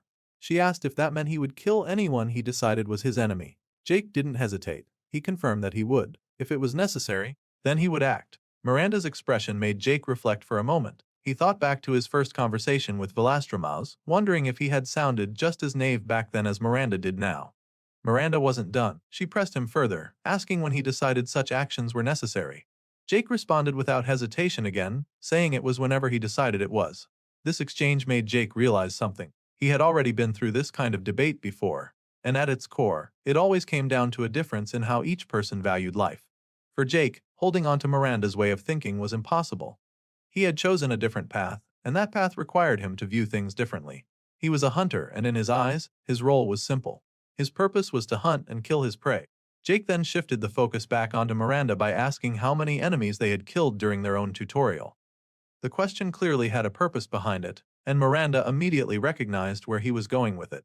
She quickly pushed back, insisting that their situation had been different. In her case, they had only been attacked by non-intelligent creatures and had only defended themselves against those. But Jake pressed further. He asked if she would consider it acceptable to kill children, since children weren't as intelligent as adults either. The comparison caught Miranda off guard. She stumbled over her response, struggling to refute the point, and argued that it wasn't the same at all. But Jake wasn't done yet. He shot back that it was the same. He explained that the system had changed every living being at a fundamental level. Even animals now had the potential to evolve beyond human intelligence. He thought up examples like the nest watcher and the magical white stag, pointing out that these creatures had risen far beyond what anyone would expect of beasts. From that perspective, Jake argued, every living creature carried the same kind of potential. To kill any one of them was to cut off that possibility for growth. It was no different than killing a child who might one day grow into an intelligent adult. His reasoning went even further. He noted that the same idea could now be extended to plants as well. Since plants were also able to evolve under the system, they too had the potential to become something greater. Jake then reminded Miranda of the tiger he had killed when saving her life. He asked her if she believed that act had been justified. She admitted that it had been necessary, because if he hadn't done it, she would be dead. But Jake did not stop there. He followed up by asking if her judgment would change had the tiger been human instead of an animal. He told her directly that to him, it would have made no difference. In either case, whether beast or human, he would have acted the same way. Staring at Miranda, Jake made it clear why he thought this way. He explained that it was because he placed absolute trust in his own intuition over any moral code or law. With that, he broke the tension by stepping away. He told Miranda he was heading out for a while and advised her to get some rest. He promised to be back soon, while she remained standing where she was, still lost in thought. Jake soon found himself walking through the forest. As he moved deeper into the thick trees, he reflected on the discussion he had just had.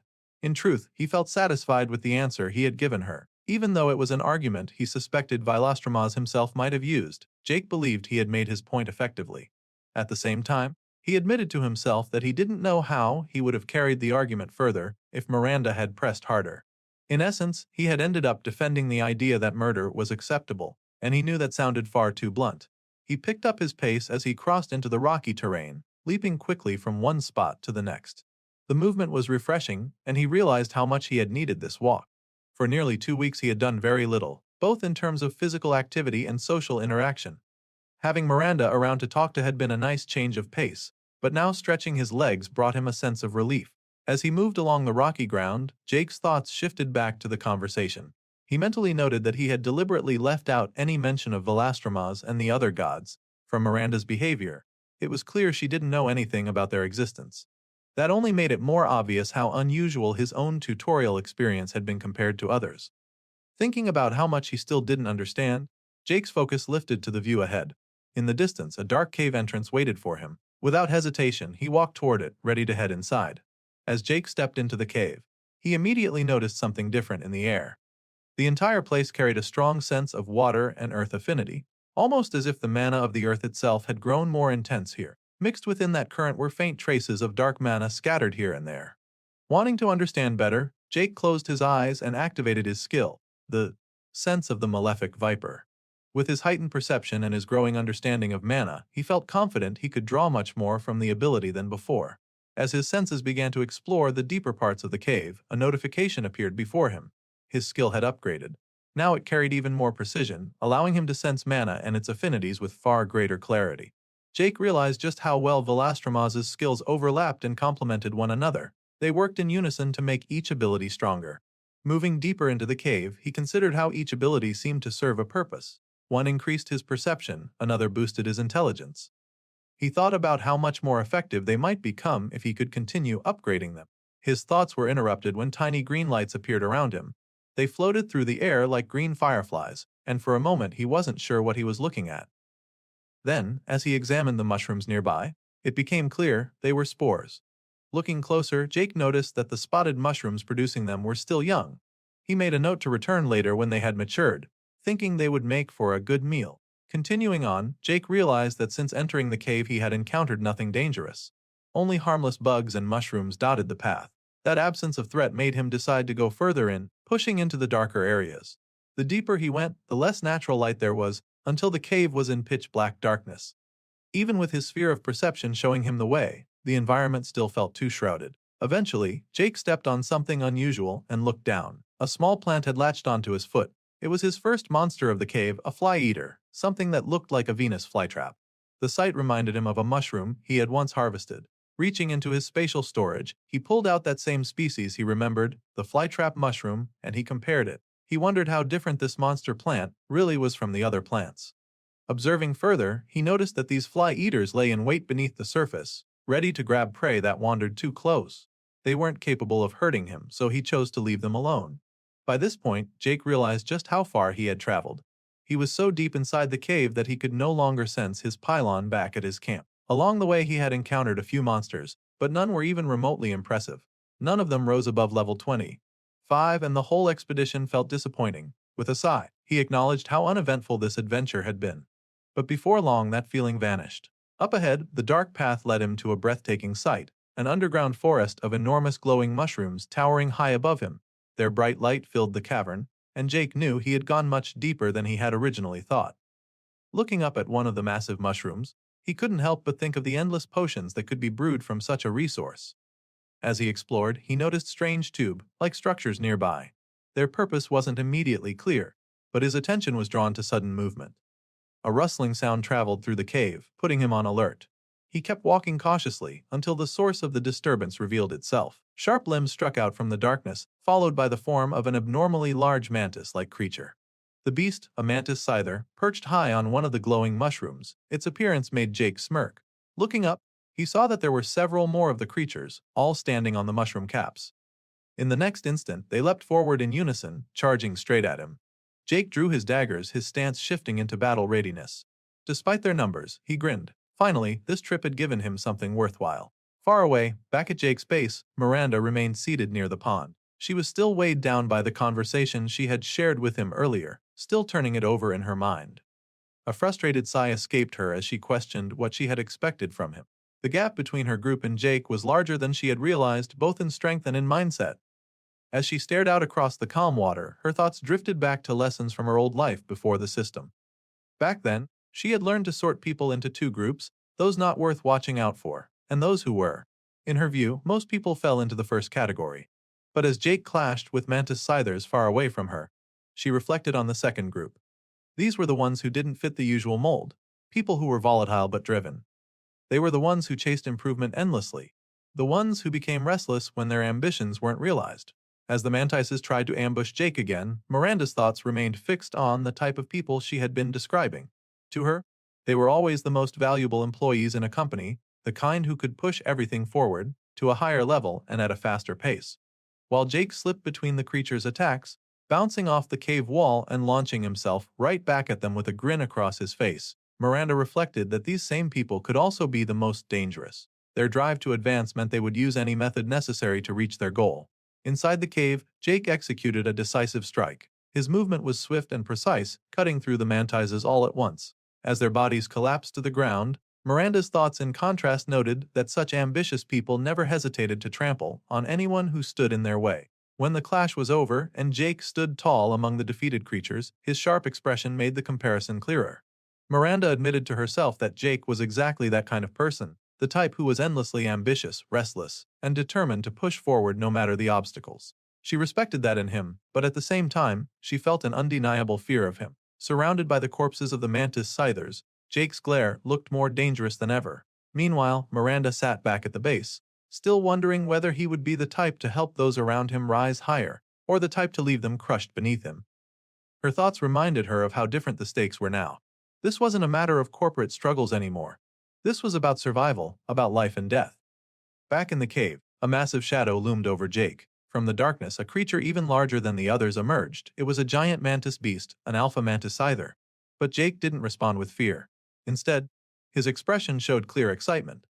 Miranda's words overlapped this moment, as she reflected on how her earlier assumptions about him during their conversation had been completely wrong. Jake quickly shifted his stance and raised his bow. Drawing the string back, he released a splitting arrow aimed directly at the towering creature. The alpha responded instantly, beating its wings and taking to the air, evading the shot before descending again with its scythe, like arms swinging for Jake. In an instant, Jake reappeared behind it, already drawing another arrow. As he aimed, his eyes carried a cold, blank look, and his menacing glare stood out even more. Miranda wondered whether this man was going to be a monster or a savior.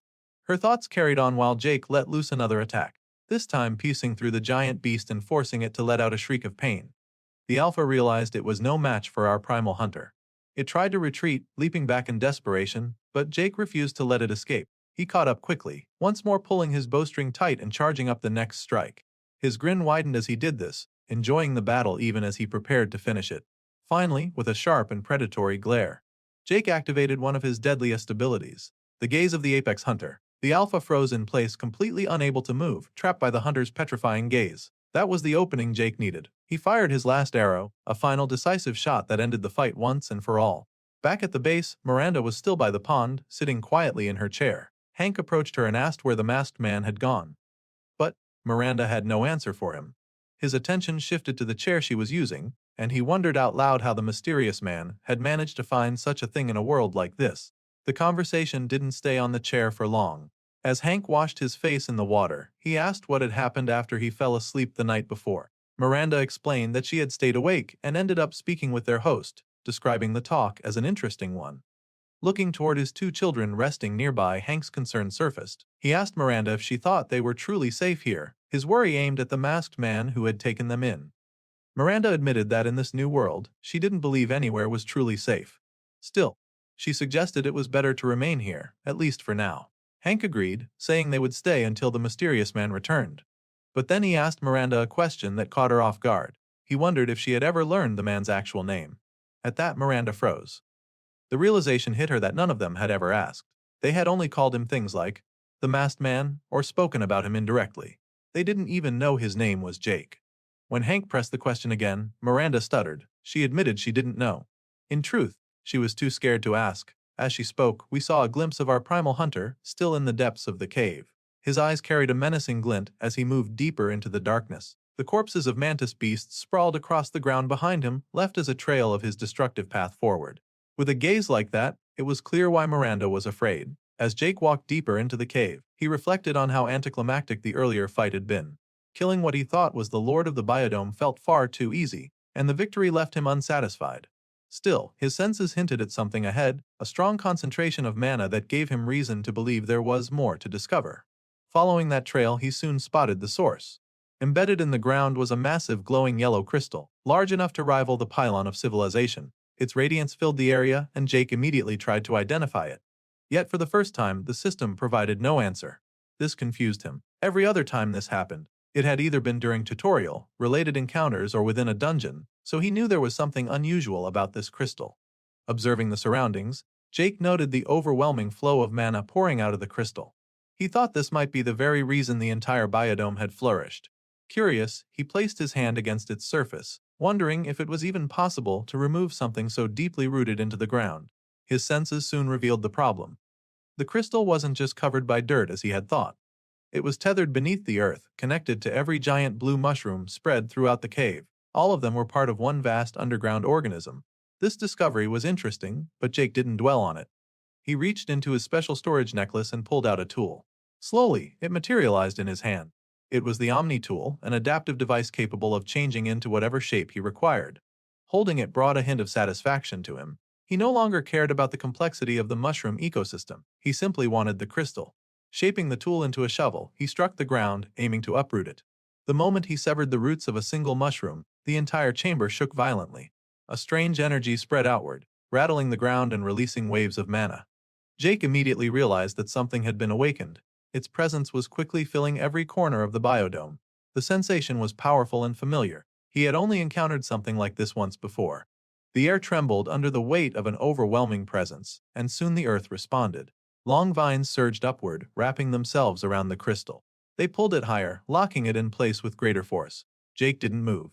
He simply stood with a gleam of anticipation in his eyes. This was the aura of a higher-grade monster, and he was eager to see it. His patience was rewarded as a massive form rose before him, constructed out of the very blue mushrooms that filled the cave. The crystal itself was embedded into the creature's mushroom-like head. Towering above him, the beast made Jake appear as small as an insect. The environment quickly shifted.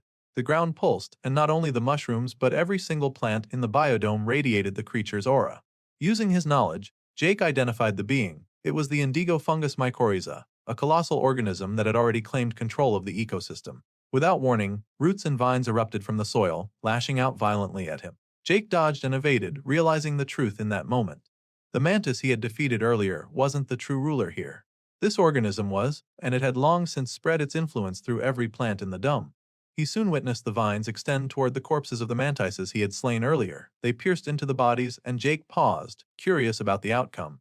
The vines began to glow, and in seconds the corpses withered away, drained of every last drop of essence.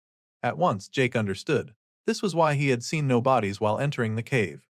Everything was consumed by this creature to fuel its growth. The ground split open again as more vines shot upward. Jake didn't need to wonder anymore. The power of this entity was undeniable. He judged it to be at least a D-grade beast, well over level 100, with unknown abilities beyond what he had already seen. Logically, the correct choice was to retreat. He doubted the creature could follow him outside. But beneath the wooden mask he wore, a smirk appeared. This was exactly what he had been searching for. Something that finally presented a real challenge. The vines tried to entangle his feet, but Jake noticed he could move more freely than expected. Despite its scale, this organism wasn't nearly as dangerous as the king of the forest he had faced before. Using one-step mile, Jake darted forward, weaving between the vines. He chained it with Shadow Vault, vanishing and reappearing to avoid the endless strikes. Even if this beast wasn't as threatening as the king, he knew better than to underestimate it. Emerging from one of his shadow vaults, Jake noticed a shift in the air. A green haze began to spread around him, and he quickly recognized it. The creature was releasing poison, a deadly gas capable of wiping out nearly every living thing in the cave. It didn't concern him, though. His resistance to toxins meant the gas posed no real threat. Still, this gave him an idea. As another massive vine swung down toward him, he grabbed it firmly. The thought struck him clearly. If this organism was a giant biological entity, then it could also be poisoned. That realization shaped his next move. As Jake grabbed hold of the vine, he activated his skill, Touch of the Malefic Viper. A sickly green energy seeped into the vine and began coursing through it. At first, it spread steadily, but soon the vine pulsed violently in resistance. Then another vine cut off the infected section, severing it before the poison could spread any further.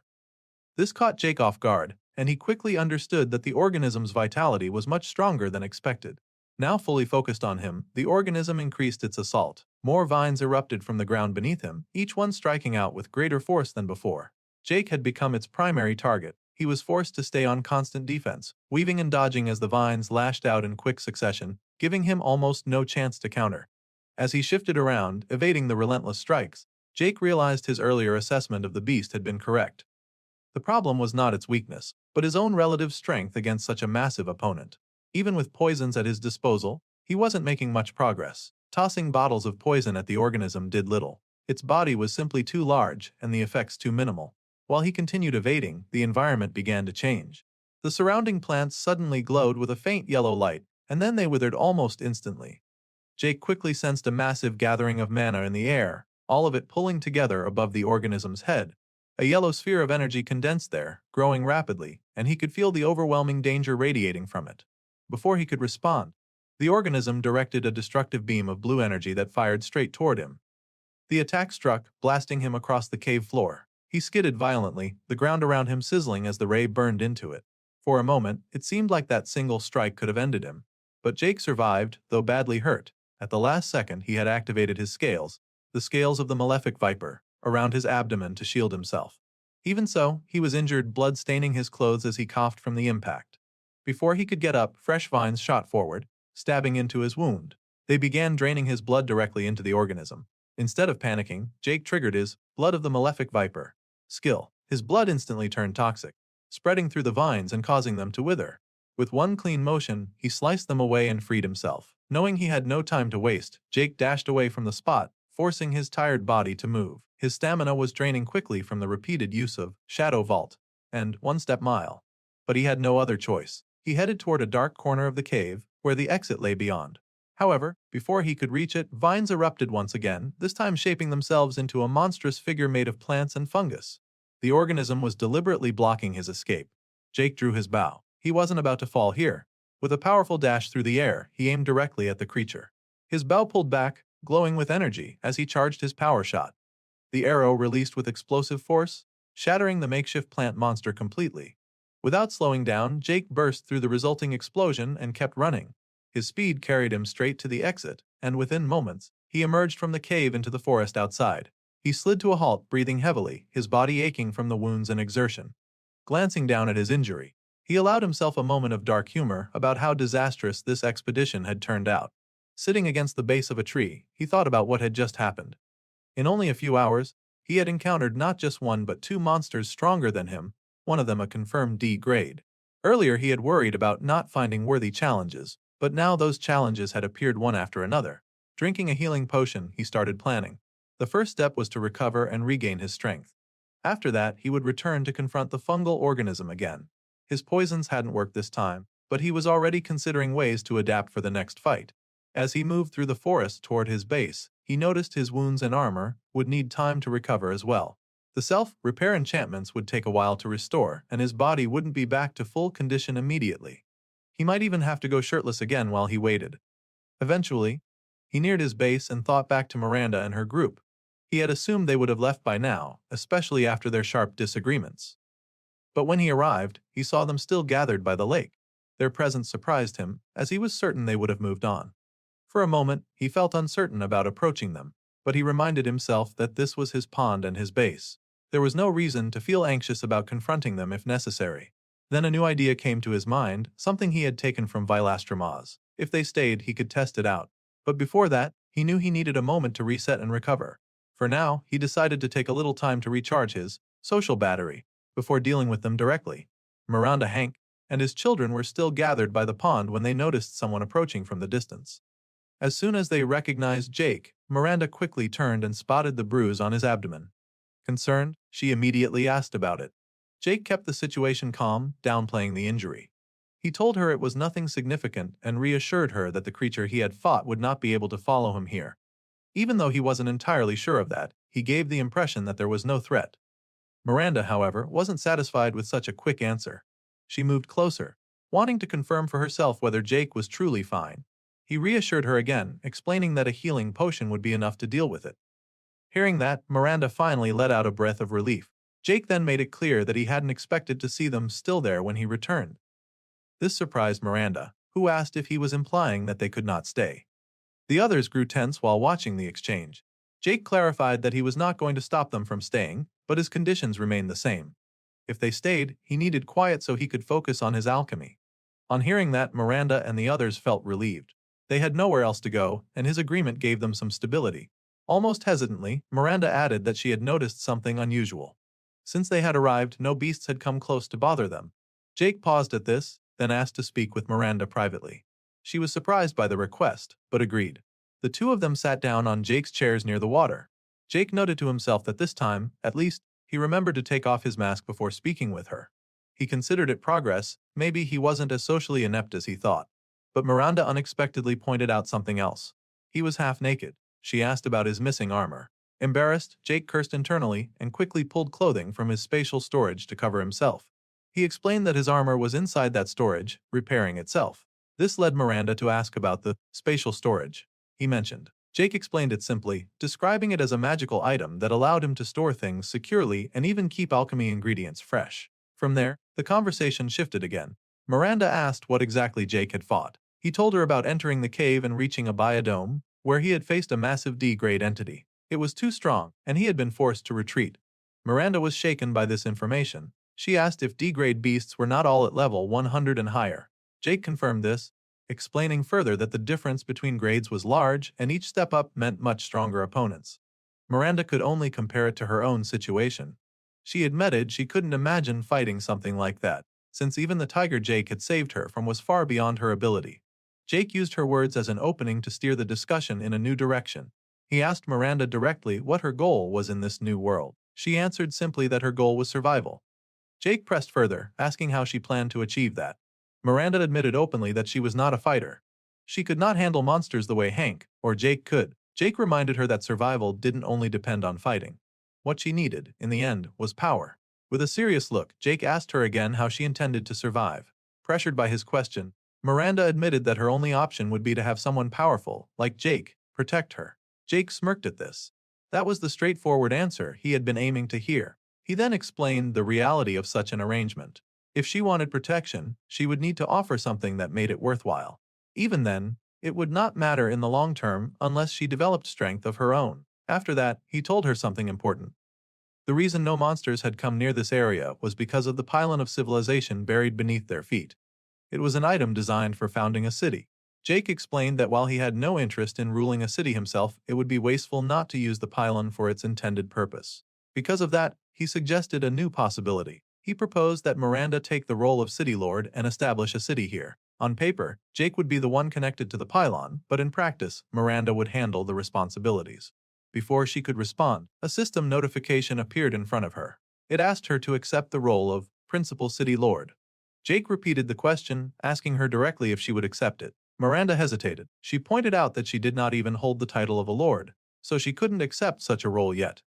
Almost immediately, another notification appeared before Jake, asking if he wanted to grant her the title. Jake didn't act on it right away. Instead, he held back, saying they needed to come to an agreement first. He pulled out a piece of paper and a pen from his spatial storage. Miranda looked at it with some surprise, finding it strange but almost amusing. In this new and dangerous world, with all its magic and monsters, Jake was still resorting to a simple contract written on paper. Jake handed the paper over to Miranda, explaining that it would be easier to keep track of things if it was written down. He also suspected this was something she would be more comfortable with, and she agreed. While looking over the details, she received a system notification describing the profession. The description was thorough, listing benefits such as the stat points she would gain per level. She seemed impressed, though still curious, and asked Jake what exactly he expected from her in this role. Time passed, and their discussion eventually led to a finalized agreement. The contract was simple but clear. In exchange for safety, stability, and certain other benefits, Miranda would take on the responsibilities of being city lord. This meant handling all the demanding and tiresome duties while Jake remained free to continue his own pursuits. Jake thought the arrangement worked out well. He was satisfied that Miranda seemed pleased with it too.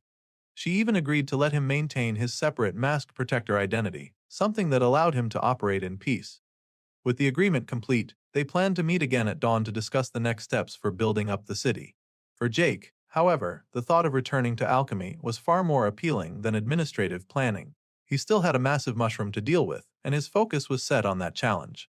As he began pulling his alchemy supplies from his spatial storage, Jake reflected on his earlier fight. His bow had proven nearly useless against the enormous fungus, but his poisons and his poison-infused skill, the touch of the malefic viper, had shown some effectiveness. Thinking through it, he concluded he needed something more specialized. He flipped through his alchemy books, searching for inspiration. What he required was a potent fungicide, one that could spread slowly but effectively. After careful study, he found a formula that seemed promising and realized it would not take too long to prepare. During this work, Miranda approached him again. She noted how busy he looked, her attention drawn to the sheer number of books he had pulled from storage. Jake hadn't even realized how many he had gone through until he saw her reaction. Surrounding him were shelves of alchemy texts, all drawn from his spatial storage as he searched for the right solution. Miranda, curious, asked about the storage itself. She wondered just how much space it actually held. Jake kept his response simple, saying only that it was big enough. Then he shifted the focus back to her, asking how it felt to take on the role of principal city lord. Miranda admitted that it was a lot to process. She explained that the new profession gave her skills granting access to systems she had never seen before. One of them allowed her to track the number of people connected to the pylon. Though she noticed Jake's presence was missing from the count, Jake suspected this was due to the shroud of the primordial placed on him by Valastramos. Miranda went on to describe the other skills she had gained. They revolved mostly around planning, construction, and improving the growth of citizens in non-combat areas. That naturally made her think of Hank. With his builder profession upgraded, he would be well suited to take advantage of these systems. It seemed fitting, especially since Hank and his children had chosen to remain here instead of leaving. Miranda then brought up what she believed should be their first priority, protecting the pylon beneath their feet. Her idea was to place Jake's house directly over its location. Since Jake appeared comfortable there, it made sense to her. From her perspective, it also helped with appearances. When the city grew, everyone would assume she was the one keeping the pylon safe, since she was the city lord. Meanwhile, Jake would simply look like a powerful citizen who happened to live nearby. Few would suspect that his house concealed the pylon itself. She even added in a half-joking tone that this plan only worked as long as Jake remained the strongest among them. She gave him a playful look while saying it. Jake, however, remained cautious. He pointed out that the plan did not solve the issue of detection by anyone skilled at sensing mana.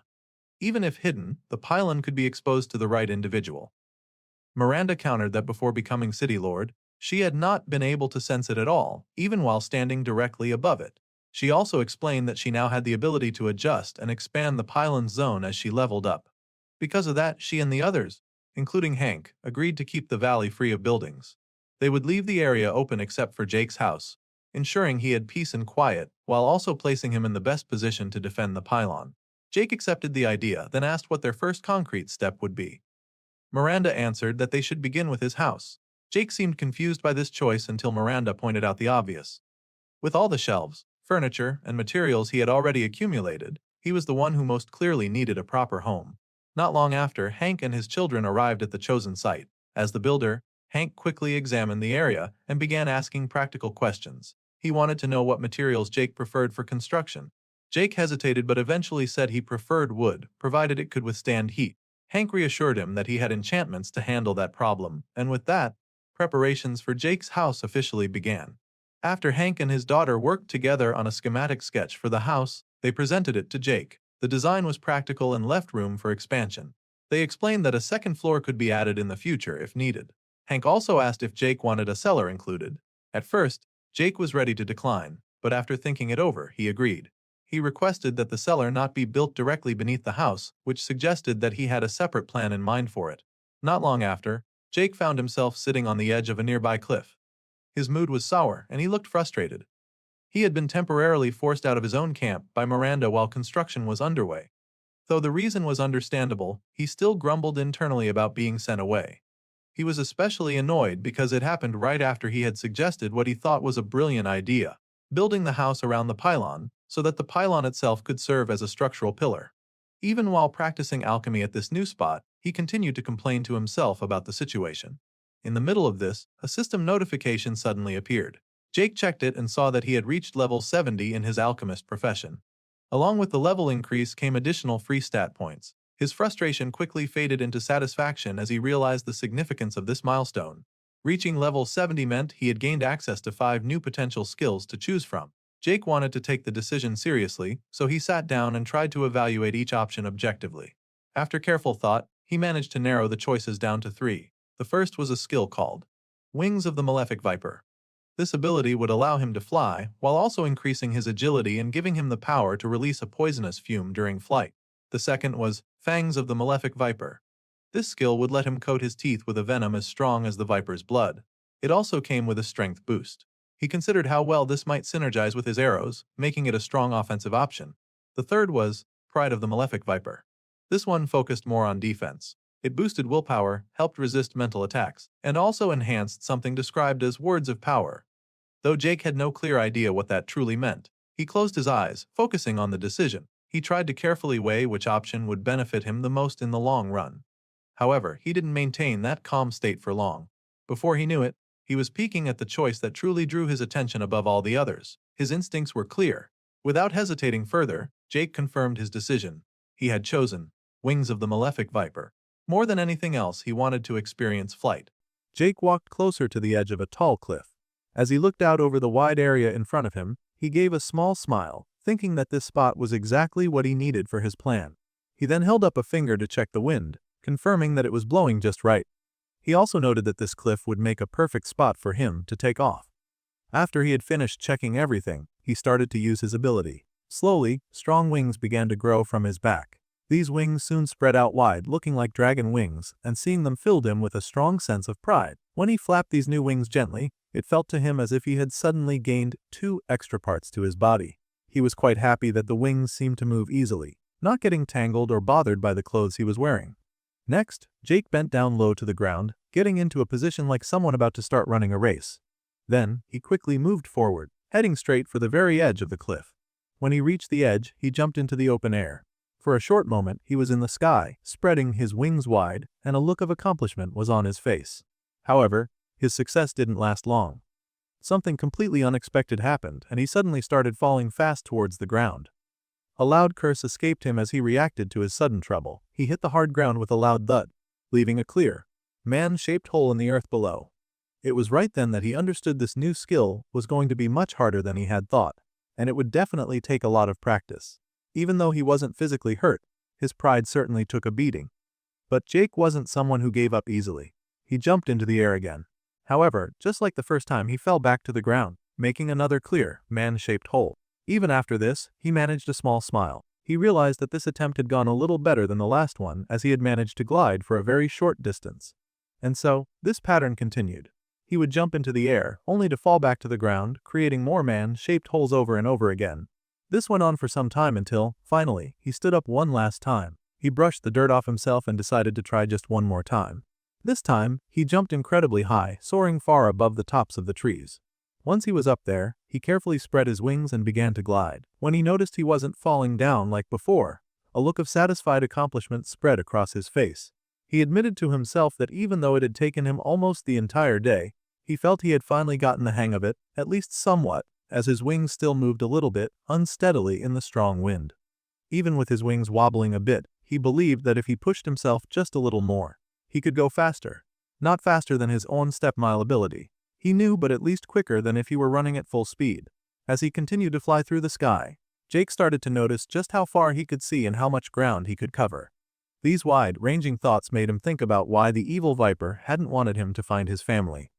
With a serious look on his face, he admitted to himself that thinking about his family had been bothering him ever since the viper told him they were still alive. And even though he trusted the viper's judgment, he hadn't been able to stop worrying about them.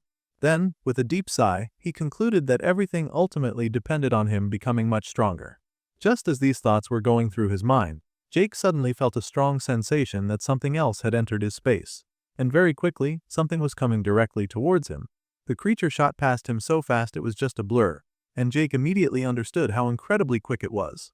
When he turned to see what it was, he saw a bird-like creature known as the Gale-song hawk. With the creature now flying behind him, Jake noticed how small it was and wondered why a high-level monster would be so tiny, especially since he had never seen one before. As he kept watching it, he began to question what the creature wanted, because he didn't feel any sense of danger from it. However, the hawk then did something quite unexpected. It let out a clear scoff sound aimed at him. This strange sound made Jake wonder if the creature had truly just scoffed at him. And to make things even clearer, the bird did it again, surprising him even more. Seeing this, Jake decided to just ignore the bird. As he flew away, he thought to himself that he would simply disregard the bird and let it keep scoffing as much as it wanted. But almost immediately after this thought, the bird flew straight at Jake and attacked him, pecking sharply at the back of his head. This caused Jake to yell out a curse, his voice loud with frustration, and made him lose his balance, sending him falling towards the ground again. Meanwhile, back at the camp, the loud sound of trees falling echoed through the forest. Hank and his son were busy cutting down trees for timber and carrying the cut logs back to where they were building. As Hank chopped at a log, he thought about how fast things had changed in the last few days. They had gone from constantly running away to trying to build an entire city. It had certainly been an eventful time. He admitted that while he had his doubts about everything, his children's well-being would always be his main concern. Since both kids wanted to stay in this mysterious man's camp, and Miranda also trusted the man, Hank decided he would cooperate with the situation. Standing there with a proud feeling, he admitted that the hard physical work he was now doing felt much more satisfying than constantly running for his life, as he had been doing before. It made him feel like he had gotten back a little bit of normal life. As Hank stood there deep in thought, the same bird flew overhead, along with something else that Hank couldn't quite identify, which was Jake with his new wings. This immediately caught Hank's attention, and he looked up at it. He wondered what it was, but soon he went back to his work, thinking he was probably just imagining things.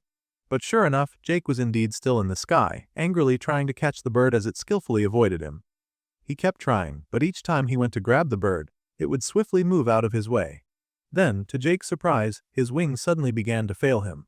It was at that moment that they saw the bird was sending some kind of wind gust directly at Jake's wings. Jake called out as the gust hit him. But then Jake realized it wasn't an attack, as his wing had become steady after what the bird had done. Suddenly, his other wing also began to fail, causing the bird to repeat the same action. This surprised Jake, and as he looked at the bird, wondering what it was doing, he understood that the bird wasn't attacking him. Instead, it seemed to be correcting him for flying incorrectly, almost as if the bird didn't like the way he was flying. But instantly, Jake's wings began to fail again, and he started falling straight towards the ground, causing him to curse loudly. He then crashed into the forest trees below with a loud thud. Now, looking up from the forest floor, Jake had no doubt at all that this bird truly disliked his flying technique. And as the bird landed on a nearby branch, looking down at him from above, he knew that the bird was trying to teach him how to fly properly. Suddenly, the bird scoffed one more time, making Jake mentally note that it seemed like the bird was making fun of him, a thought that annoyed him quite a bit. This interaction seemed to be the beginning of an interesting relationship between the two. Later, Jake was flying through the sky, and the hawk was flying right beside him, keeping its pace. As he looked at the bird, Jake admitted to himself that even though the hawk could be annoying, it was probably the best flying teacher he could have hoped for. Jake then remembered some things that had happened just before this. He recalled how his stamina potions had helped him practice flying for longer periods. He also remembered how the bird had taken some of these potions too, seemingly liking them. The hawk had even used its wind ability to create a makeshift hand to gulp down the liquid, which made Jake think that the bird's abilities were quite useful. He noted that the bird had shown him how to take off from the ground, and he was already seeing significant improvements in his flying skills because of it. However, as the bird continued to fly effortlessly through the sky, Jake realized he was still far from reaching the bird's level, especially when it came to manipulating the wind. Later, Jake was sitting in the forest next to his bubbling cauldron. He noticed that the bird had left on its own, making it clear to him that he should not follow. As he watched the bird fly away, he respected its unspoken wishes, though he secretly hoped the bird would actually come back. The hawk had started to grow on him. Indeed, the bird eventually returned to Jake for more flying lessons, and once again, Jake was soaring with it through the sky. This time, it seemed their journey would take them on an exploration outside of the valley. Jake felt happy about this new venture, though a small part of him wished he could spend a little more time improving his archery skills. Just then, the bird let out a loud screech, as if trying to warn Jake about something. And that's when Jake saw what was heading their way. A smile came to his face as he recognized a menacing swarm of black birds known as the starling flock birds, flying straight towards them, cawing loudly as they approached. In that moment, Jake saw an opportunity. He pulled out his bow, making a dry joke about how he would kill 2 birds with 1 arrow, which caused the hawk to scoff at him, just as it often did. Soon after, Jake and the hawk both charged forward, flying quickly towards the incoming creatures. Elsewhere, observing Jake from his own territory, was Velastromaus, also known as the Malefic Viper or even Vili. He commented that, in his opinion, Jake was going after low-hanging fruit, meaning an easy target. But then, with a smile, the Malefic Viper added that despite that, he still praised Jake for his efforts. Beside him, A beautiful woman named Viridia, who was the hall master of the last remaining hall, asked the Viper about a descendant of theirs he claimed to have met recently. Just then, 2 other women were seen on the other side of the bed. These were the other ladies of the Verdant Lagoon. One of them, the one with braided hair, asked whose descendant it was. This prompted the other woman to immediately deny it was hers, claiming she hadn't been with anyone except her lord, referring to Velastromas, the malefic viper. This denial seemed to irritate the woman with braided hair, who scolded her, reminding her of a man she had been with in the past. The second girl defended herself, stating that was a very long time ago. Strangely enough, she even admitted that the children she had back then were of no use to her now. This bickering caused the malefic viper to interrupt them, reminding them that none of it mattered anyway. In his opinion, the descendant had turned out to be quite a fine young lady, and there was nothing for any of them to be embarrassed about. Hearing this, the third sister remarked with a satisfied grin that if that was the case, the girl could be her daughter. This comment made her sisters, Viridia and the one with braided hair, look at her with clear annoyance, likely angry at what they perceived as obvious flattery. The malefic viper then had a moment of internal thought about all 3 ladies of the Verdant Lagoon. He remembered meeting them when they were merely tears. He thought about how surprising it was that they had all managed to advance in power, and he also reflected on how they shared a special bond, with their skills and achievements being interconnected. It seemed that in order to reach greater heights, they had given up their individual identities a long time ago. Shifting his thoughts away from the ladies, he began to consider how long it had been since he had been with them, noting it was since the 4th era. His thoughts then moved to another woman, an unnamed woman who seemed very important to him, as he remembered that this was the era where he had met her.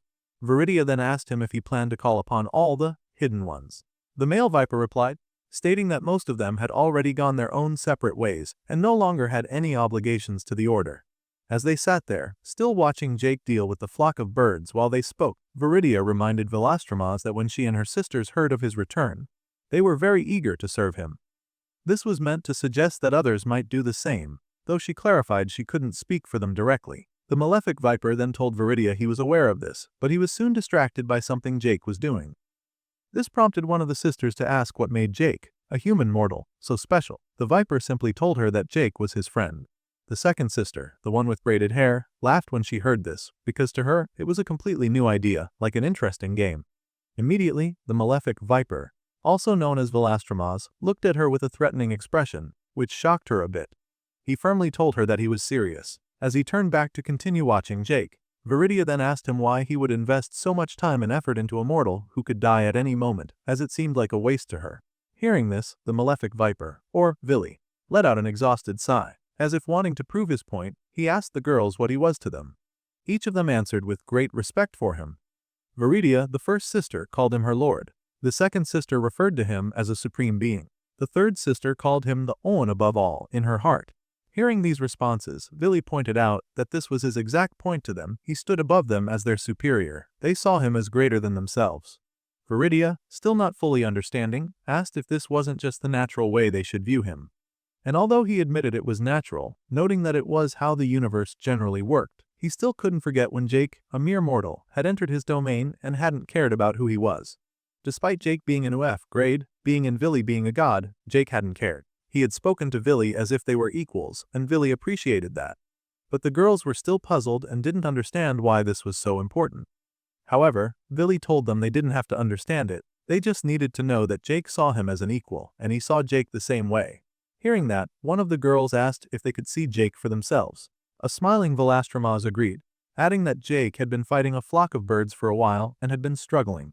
He seemed quite entertained by this. He also added that Jake had been getting flying lessons from a hawk, and at that moment, they saw Jake being violently pecked by the hawk as it reprimanded him. Our view then shifted completely to where Jake was. He seemed to be fed up with dealing with the flock of birds, declaring that playtime was over. He activated his Gaze of the Apex Predator skill, which caused a large number of the flock to freeze instantly, even though they were in mid-air. Soon after, they died outright, dropping to the ground immediately. This made him comment on the power of his ability, as it was the first time he had used it with the clear intention to kill. But seeing how his eyes began to bleed, he also noted that using this attack in this manner was not pleasant for the user either. Having finished with that, Jake turned his bleeding eyes in another direction, seemingly towards where the viper was watching him from. He directly asked Velastromas, specifically calling him Vili, if he was watching him with other people around. As he cleaned the blood from his eyes, he stated that he was used to Villy staring at him, but he didn't appreciate him doing it with company, as it was quite distracting. He even joked that he might have to start charging for it. Hearing this, all the girls had different reactions. Viridia began to question how Jake had managed to detect all of them. The second sister angrily asked how he dared to refer to the malefic viper as Villy, and the third sister was simply fixated on Jake's blood-covered eyes. Meanwhile, Velastromas smiled proudly, as if knowing his point about how special Jake truly was had been proven. He stated that even though he didn't know how Jake could sense him watching, it only added to the intrigue and enjoyment he felt with Jake. But almost instantly, the viper turned to the girls and, with a menacing look in his eyes, told them not to mention Jake to anyone. They all nodded and agreed immediately, clearly shaken by his glare. Now, back with Jake, he was seated in the woods once more, sipping a potion. He thought about his archery upgrade and how good it felt. He stated that even though it didn't do as much as he had hoped, shooting with it was still more comfortable. He could now fire with a bit more speed and a bit more power. Then, Jake turned to his flying companion, the hawk, stating that it had been a big help during the fight. He also mentioned that he himself was built like a glass cannon, and added that the hawk had looked at him strangely when he had spoken to Villy earlier. Soon enough, the bird took to the skies again, making Jake realize this marked the start of another flying session. Jake quickly caught up to the hawk, and began to wonder how high they would be going. He remarked that they were already at least 15 kilometers up and still climbing higher. Seeing a group of scavenging vultures ahead, he then noted how the creatures they encountered seemed to be getting stronger and stronger with each kilometer they ascended. He believed he could handle them, of course, but it was still good flying practice for him. Soon, Jake stabbed and sliced at the creatures, and as their bodies fell to the ground, he received 2 system notifications, informing him that he had leveled up in both his class and race. Seeing this, he noted that this was his first class level since he had returned to Earth, and he was quite pleased. Looking up at the sky still above him, he was sure that the higher he went, the better the experience he would gain, and so he looked forward to continuing his ascent. Back with Villy, he stated that he wanted to turn to more official business. He noted how his order had fallen apart during his long absence, and he fully blamed himself for it. He therefore planned on restoring his order to its former greatness. With the 3 girls standing before him, all dressed up, he added that with only a single hall left in his order, they were confined to a small part of the universe, and his name was beginning to be forgotten. Viridia then asked him what his plan was. He stated that he wanted to first gather and strengthen his power in this part of the universe.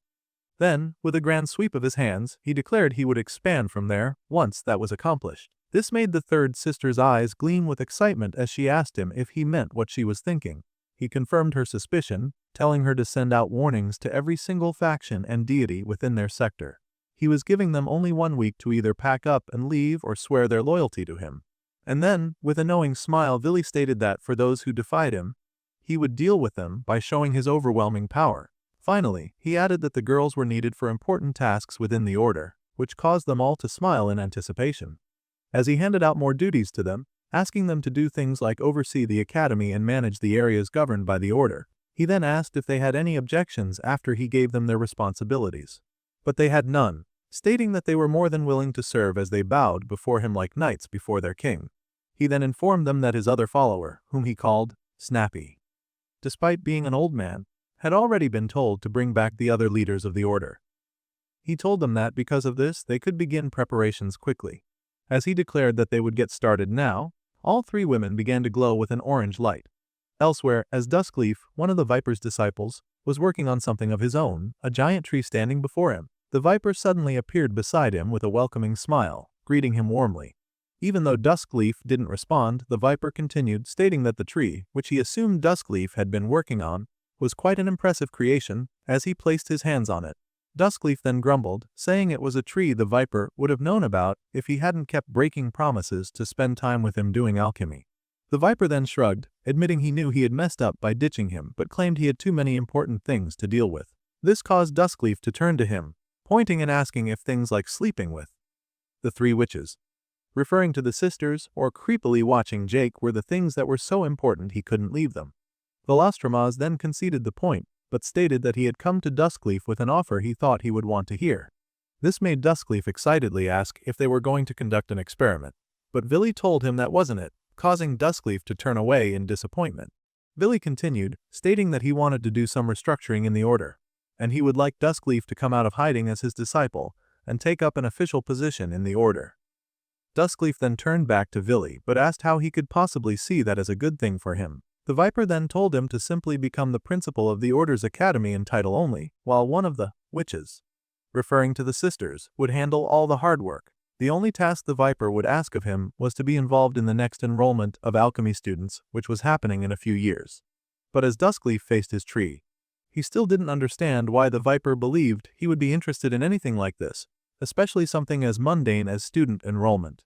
The Viper then happily told him that a certain student he planned to enroll would definitely capture his interest. Duskleaf then turned back to the Viper as he correctly guessed that the Viper hadn't even told Jake about this yet. This caused the Viper to smile sheepishly, stating he was sure Jake would be 100% on board with all this, joking that having an extra school arc in his life would be good for him. Meanwhile, Jake was doing his own thing. He had stepped into a new environment and looked around, remarking that he had been wondering where the bird had been leading him. Now, as we see that he is standing on a continent made entirely of clouds high up in the sky, Jake states that arriving at a gigantic cloud island was certainly not something he had expected. Now in the Cloud Island continent, as Jake strolls through a forest with an amused expression, observing the strange surroundings, he notes that while he lacks expertise in physics or methodology, he is certain that clouds should not be growing on trees. Curious about the actual nature of the surface beneath his feet, he crouched down to inspect the cloudy ground. As he did, he scooped a handful of the cloud into his hand, noting its fluffy texture felt less like wood and more like a soft water balloon. Jake then allowed the last of the grains to fall from his hands as he stood back up. He observed that the air of the Cloud Island continent felt no thinner than on Earth, and his mana density remained the same, with the only notable difference being a greater presence of wind affinity.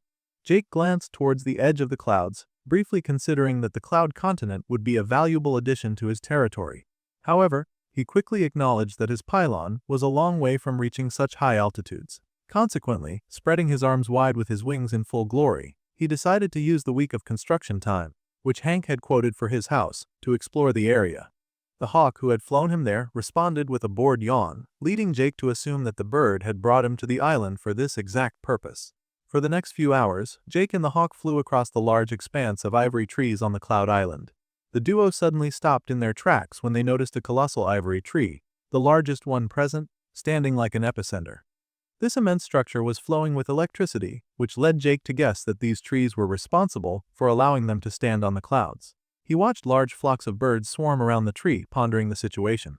While still deep in thought, Jake noticed a level 56 cloud elemental, a creature he had only ever read about in his alchemy books. Observing the elemental, he immediately recalled the facts he had learned. Elementals turn into small orbs of their element when slain, which serve as excellent pure alchemical ingredients for making pills, flasks, or elixirs. He mentally noted, however, that he currently had no recipes requiring cloud orbs. Suddenly, the flock of birds let out a loud screech and aggressively turned their attention toward the cloud elemental, commencing an attack. As the birds engaged the creature, Jake realized that alchemy wasn't the only reason to hunt the elementals, as they could also serve as a great source of experience points. As if on cue, a flare crow fired an attack that pierced cleanly through the elemental. The elemental then condensed into an orb and fell into the crow's mouth, which the bird eagerly swallowed.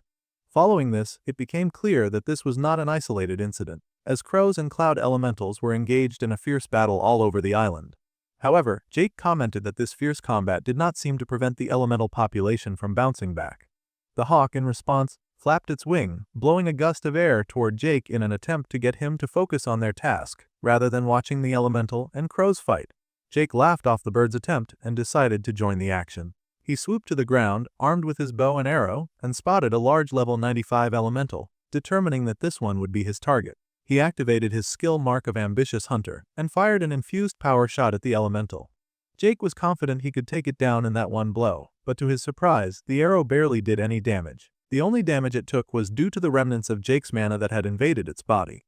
Before Jake could fully process this minor success, the elemental retaliated. It immediately fired an intense blue beam from the palm of its hand, which Jake skillfully avoided using his one-step-mile skill. With no time to hesitate, Jake instantly fired his splitting arrows, hoping the extra projectiles would register as magical in some way. Unfortunately, the attack had no effect on the elemental, and at that moment, Jake realized a significant gap existed in his combat arsenal. He reflected that his poisoning and power shot skills usually proved effective, but neither seemed to work against this elemental. Lost as to what to attempt next, a grin suddenly appeared on his face as he remembered that his wings possessed an activated skill. He flapped his wings together, creating a giant projectile ball of wind which he fired directly at the elemental. In a quick response, the elemental managed to catch the projectile with its fist. Frustrated by the failed attempt, Jake observed his surroundings for a plan B. He noted that the birds were successfully killing the creatures with blasts of pure mana and wind. Jake knew he didn't have any magical attacks specifically designed for damage, but he reasoned that if the required element was just pure mana, as he suspected, he had the resources to cover it. With a stoic expression, Jake created 2 mana balls, which he kept growing until they darkened in color. Then, with intense focus, he fired the large balls at the elemental. To Jake's disappointment, the attack barely registered. It landed pathetically on the elemental before simply fizzling out. With all of his conventional attacks proven unsuccessful, Jake determined that the fight would have to be handled the hard way. His frustrated intent echoed as he summoned the touch of the malefic viper, fully intending to slay the elemental with physical combat. A few hours later, Jake sat on a cloud, reviewing how the exhaustive fight had unfolded. Even with the hawk's assistance, which consisted of firing wind blades at the elemental, the battle had still taken half an hour. During the whole time, all Jake had managed to do was annoy the elemental with tiny bolts of dark mana. It took forever, but eventually the elemental was successfully taken down. As he drank his elixir, Jake's attention shifted to the hawk, and he suddenly realized he couldn't keep calling the creature the hawk. He watched the bird for a while, then spoke to it, suggesting they stick to hunting and leave those troublesome clouds alone for the time being, calling the bird Hawky. In response, the hawk gave him a concerned stare. Jake admitted to the bird that it wasn't a great name, but he insisted it was better than nothing. As he settled into meditation, he resolved that avoiding the elementals did not mean he shouldn't work on a weapon to counter them. The deeper he went into his meditation, the more he determined that he had the right core idea but was using the wrong technical approach. He contemplated the fundamental difference between his mana orbs and the bird's mana attacks, reflecting on how he had only been focused on making mana strings. He questioned if that was the correct mindset at all. As he continued to meditate, more thought-provoking questions arose. If he was using his mana incorrectly, where else was he lacking? Was it his stamina, or perhaps his alchemy? His thoughts were abruptly interrupted by a god, who was clearly offended by Jake's suggestion that he was lacking in alchemy when he had been taught by literal deities. Jake quickly grew nervous and shifted his thoughts to how he used mana for the malefic viper and Villy's skills. He began recounting the limitations of each of the malefic viper's abilities. Touch of the malefic viper required physical contact, while sagacity of the malefic viper and blood touch of the malefic viper had their own requirements, as did the wings of the malefic viper. Furthermore, burning the blood in them only resulted in blood of the malefic viper and his own alchemical flame. Still deep in his intense meditation, Jake realized the only remaining ability was Pallid of the malefic viper, which was the ability to gain knowledge through consumption. He was full of doubt until a memory suddenly flashed across his mind: the trial of myriad poisons. He recounted how the poisons had relentlessly invaded his body, forcing him to break them down using mana, effectively tapping into Pallid for assistance. He realized that the mana he used to accomplish that had not been the gentle type he was using for his mana bolts earlier. With this newfound motivation, Jake immediately stood up, having finally figured out the key: mana is inherently peaceful by nature and lacks aggressive intent. Therefore, the mana he had formed earlier was the same, only carrying his signature Jake affinity. The dark mana could also only hit the enemy with a bit of foreign mana, concluding that his prior mana usage had been crude and ultimately useless. He then resolved that he needed to remember how the mana bolts had looked during the tutorial phase. Jake began forming another mana bolt in his palm, but this time, he deliberately mimicked the sensation he had experienced when refining poison in his body. He directed the mana into a structure of destruction. Slowly, the blue mana ball transformed into a menacing, corrosive green flame. He grinned widely as he beheld his weapon, realizing he was no longer left with a simple, thrown-together ball of mana, but a weapon filled with genuine, destructive intent. Eager to test out his newly forged weapon, he spotted a sand elemental approaching. Jake quickly sprang into action, announcing to Hawky that he needed to test something quickly, which completely confused the bird. In no time, he fired the green mana bolt at the elemental. The attack connected with a loud explosion, causing the elemental to crash violently to the ground. In his excitement, Jake declared that his mana practice wasn't useless after all, and that all he needed was a bit of live combat to kick his instincts into action. He then effortlessly fired his green mana, swiftly slaying the once difficult elementals. He laughed with a surge of pride and decided he needed more practice, which was now quite easy. He turned around, spotting yet another elemental nearby. The sudden loud sound startled the hawk, who turned to face the noise, only to find Jake in a state of manic excitement, slaying one cloud elemental after another while laughing hysterically. The heavy thuds of battle ring in the air as the scene opens. It appears that a couple of hours have passed since Jake mastered the skill required to efficiently take down the cloud elementals, and his current activity is less a battle and more a demolition. He now stands face to face with the giant elemental, showing no sign of exhaustion. He decides to try another method, firing the green mana bolt with no hands, making a show of the effortlessness. Like the previous attempts, the mana easily slices past the cloud elemental's defenses, neatly severing its arm. With the subsequent death of a level 91 cloud elemental, a window pops up, notifying Jake that he has earned a bonus for killing an enemy above his level. The notification also confirms that he has now reached level 85 in the Ambition Hunter class. Following this, he thanks Hockey, who also appears to have leveled up during the fighting. Jake then asks the bird if it wishes to continue hunting, to which the bird replies by using a gust of wind to snatch Jake's elixir from under him and promptly chug it down. That swift action was all the answer Jake needed to keep going. He observed the mana bolt he formed at the tip of his fingers, noting that it took a slight effort but seemed to confirm that as long as he could see an area, he could form a mana bolt, meaning he could now keep his hands free. He had originally planned to try firing the bolts while also using his bow, but since he realized he could not focus on both at once, he opted to commit to being a full mage. He caught the elixir bottle that Hockey threw back to him. Despite his decision, he still acknowledged that his bow remained the superior weapon for initial engagements, especially when he and Hockey were fighting enemies far above their level. Consequently, he watched as 3 flare crows attacked a sand elemental, then stabbed his arrow into his palm to coat it with the blood of the malefic viper, transforming it into an infused power shot. He took aim and fired at the largest crow as it dove into another attack on the cloud elemental. The oblivious crow suddenly felt that something was amiss and stopped in its tracks to look around its surroundings. Upon doing so, it came face to face with the deadly gaze of the apex hunter. This terrifying sight left it completely frozen, unable to move as fear completely steeled its whole body. The infused power shot pierced straight through the flare crow, tearing it into pieces as it fell to its death. The other crows looked at their fallen comrade with alarm, but before they could flee, they, too, were struck by another infused shot. Jake readied his bow, keeping a mental tally of his kills, when a strong blast of flame made him pull back from the action. The flames originated from the angered flare birds, who had taken on a second form, which Jake privately commented was a bit overdone.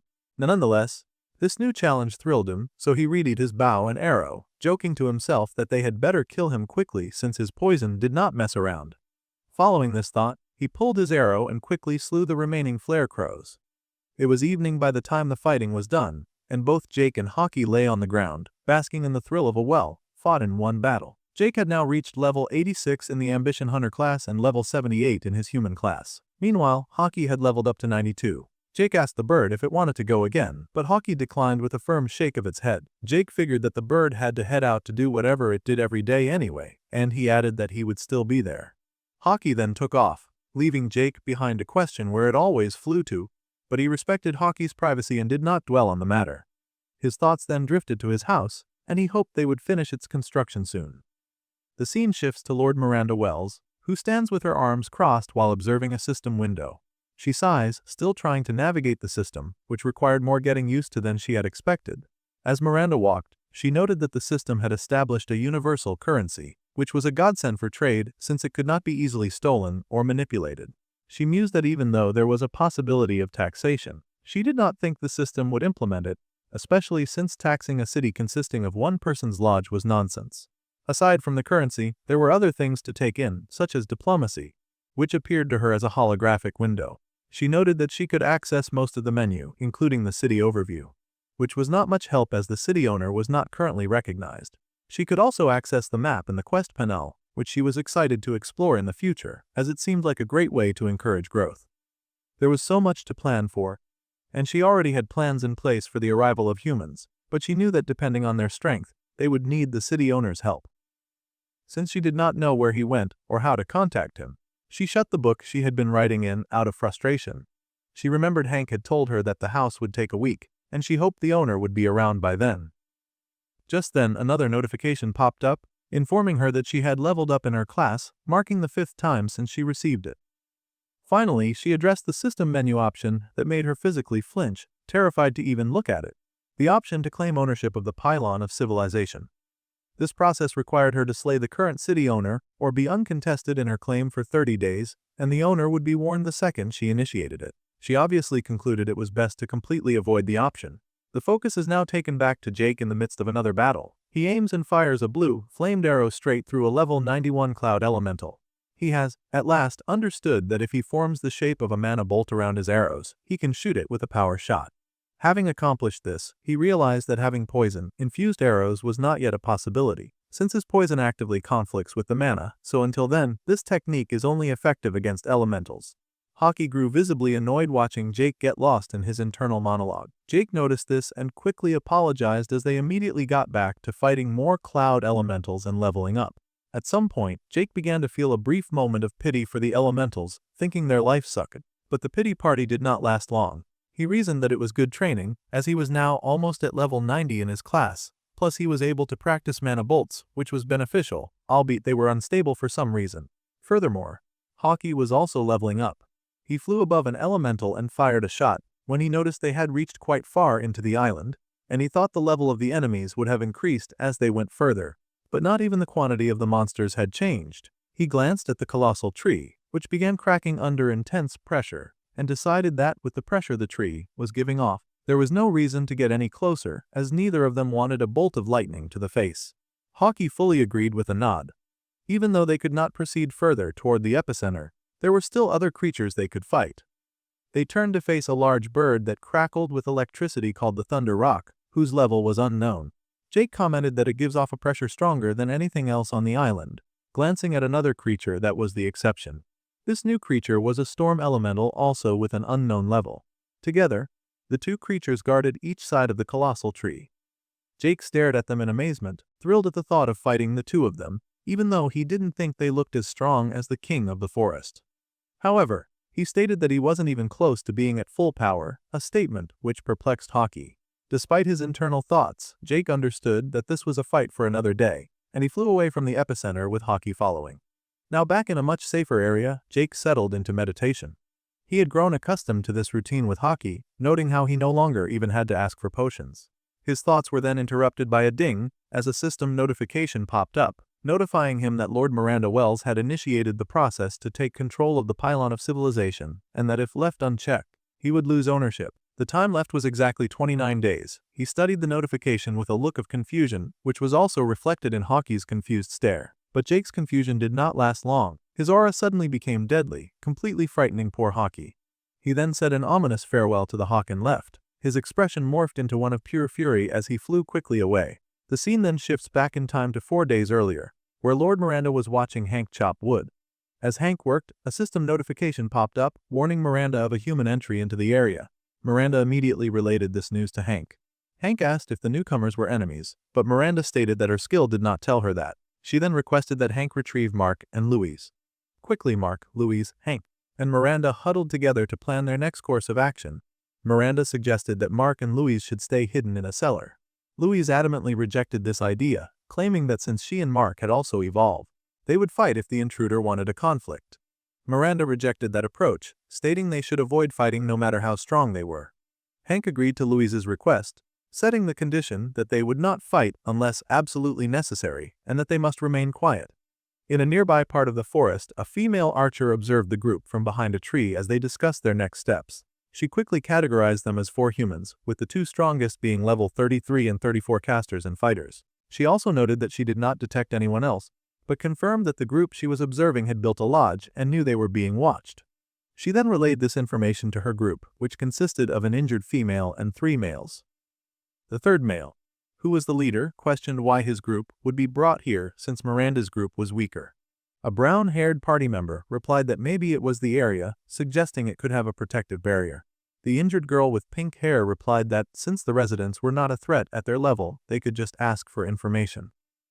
The leader agreed, stating they did not have much of a choice. He added that even if there was nothing here, they should have created a lot of distance between themselves and their pursuers. He concluded his thoughts by forming a mysterious white orb in the palm of his hands. The view returns to Miranda and the rest of her party. Hank was startled when he saw the new group approach them, their intentions unclear. The leader of the newcomers stood face to face with Hank and spoke first, introducing himself as Neil and saying his group came in peace. Hank's group remained wary, keeping their gaze fixed on them to detect any foul play. Since Hank did not respond, Neil continued, stating they would just like to ask a few questions and then be on their way. Hank gulped nervously, attempting to control himself. But he was aware the situation was bad because they were totally outclassed, as the other party was level 45 and above. Not seeming to notice Hank's anxiety, Neil asked a barrage of questions, asking what this place was, noting the unusual absence of monsters, and if Hank had built the lodge. Hank was still unable to reply due to his wariness, so Miranda stepped forward, patted Hank reassuringly on the shoulder, and proceeded to answer Neil's questions with ease. She confirmed that the lodge was indeed made by them, noting that Hank was quite the builder. As for the peculiarities of the place, she stated they had also noticed it, but could not tell why. Before Miranda could finish her sentence, she was interrupted by Silas, who claimed she was lying. Neil introduced Silas, explaining that he had a skill that could discern lies. Caught in the lie, Miranda grew more nervous and switched to damage control, backtracking on what she had said earlier. She then began to say that she did not know exactly why the area was the way it was, only that it was related to the owner of the land. Neil inquisitively asked who the owner might be. Miranda replied that she did not know, not even his name, but from what she could tell, he was also human. Puzzled by her statement, Neil asked what she meant by "from what she could tell." She replied that the identifier did not work on him. He then asked when the owner would return. Miranda replied that he had left 4 days ago and they thought he would return within the week for his lodge. Suddenly, the injured girl in Neil's group doubled over in pain. Miranda noticed and harmlessly asked if she was injured. Neil explained that they had run into trouble on their way here and she had been afflicted with a very nasty curse. He then requested permission to stay, since their area was the safest they had come across. Miranda was more relaxed now, so she pulled a pouch from her jacket, stating that the final decision was up to the owner, but she was unable to stop them from staying if they wished.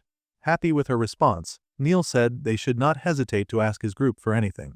In return, Miranda threw the pouch she had just pulled out at him, offering it as a sign of goodwill. Neil, cautious of what could be in the pouch, caught it with magic, a move which Miranda mentally noted. Neil opened it with magic, surprised by the little treasure of potions inside. He expressed that he would feel bad accepting the reward they earned from the tutorial like that.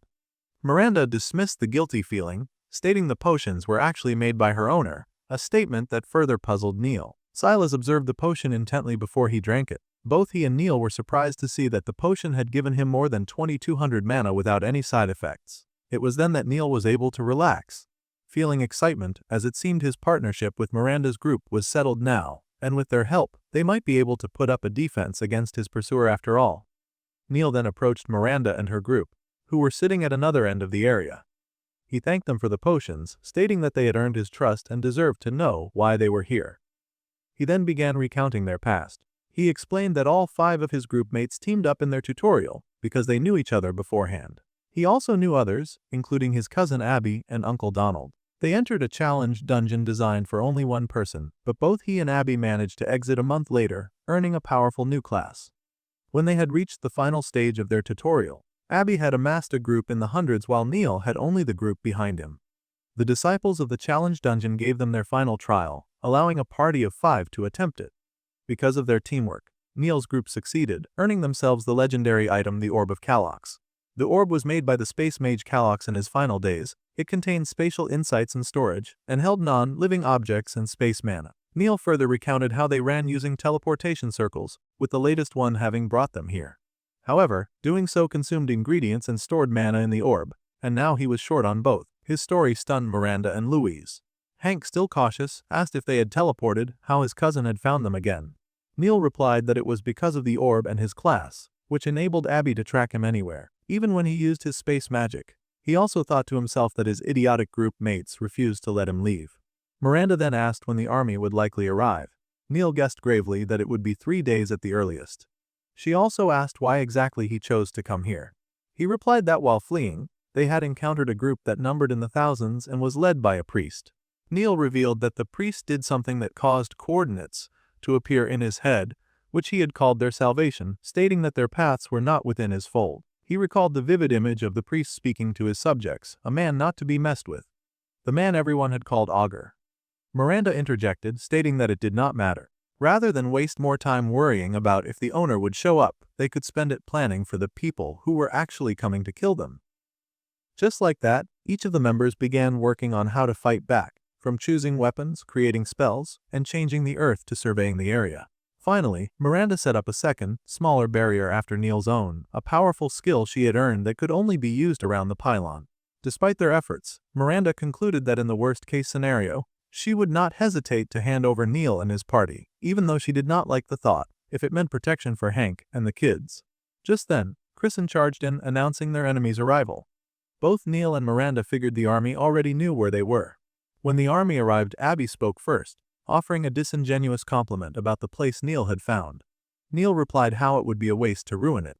Abby sarcastically replied that she didn't know about that, before getting down to business. Standing beside Donald, she reminded Neil about her offer. She then commanded that he had exactly 1 minute to give her the orb and all his party's equipment, leaving no room for discussion. Miranda suddenly spoke up, reminding Abby that she was on another person's land. Abby did not take the interruption lightly, her face morphing into pure fury as she yelled at Miranda to shut up, threatening to rip her head off.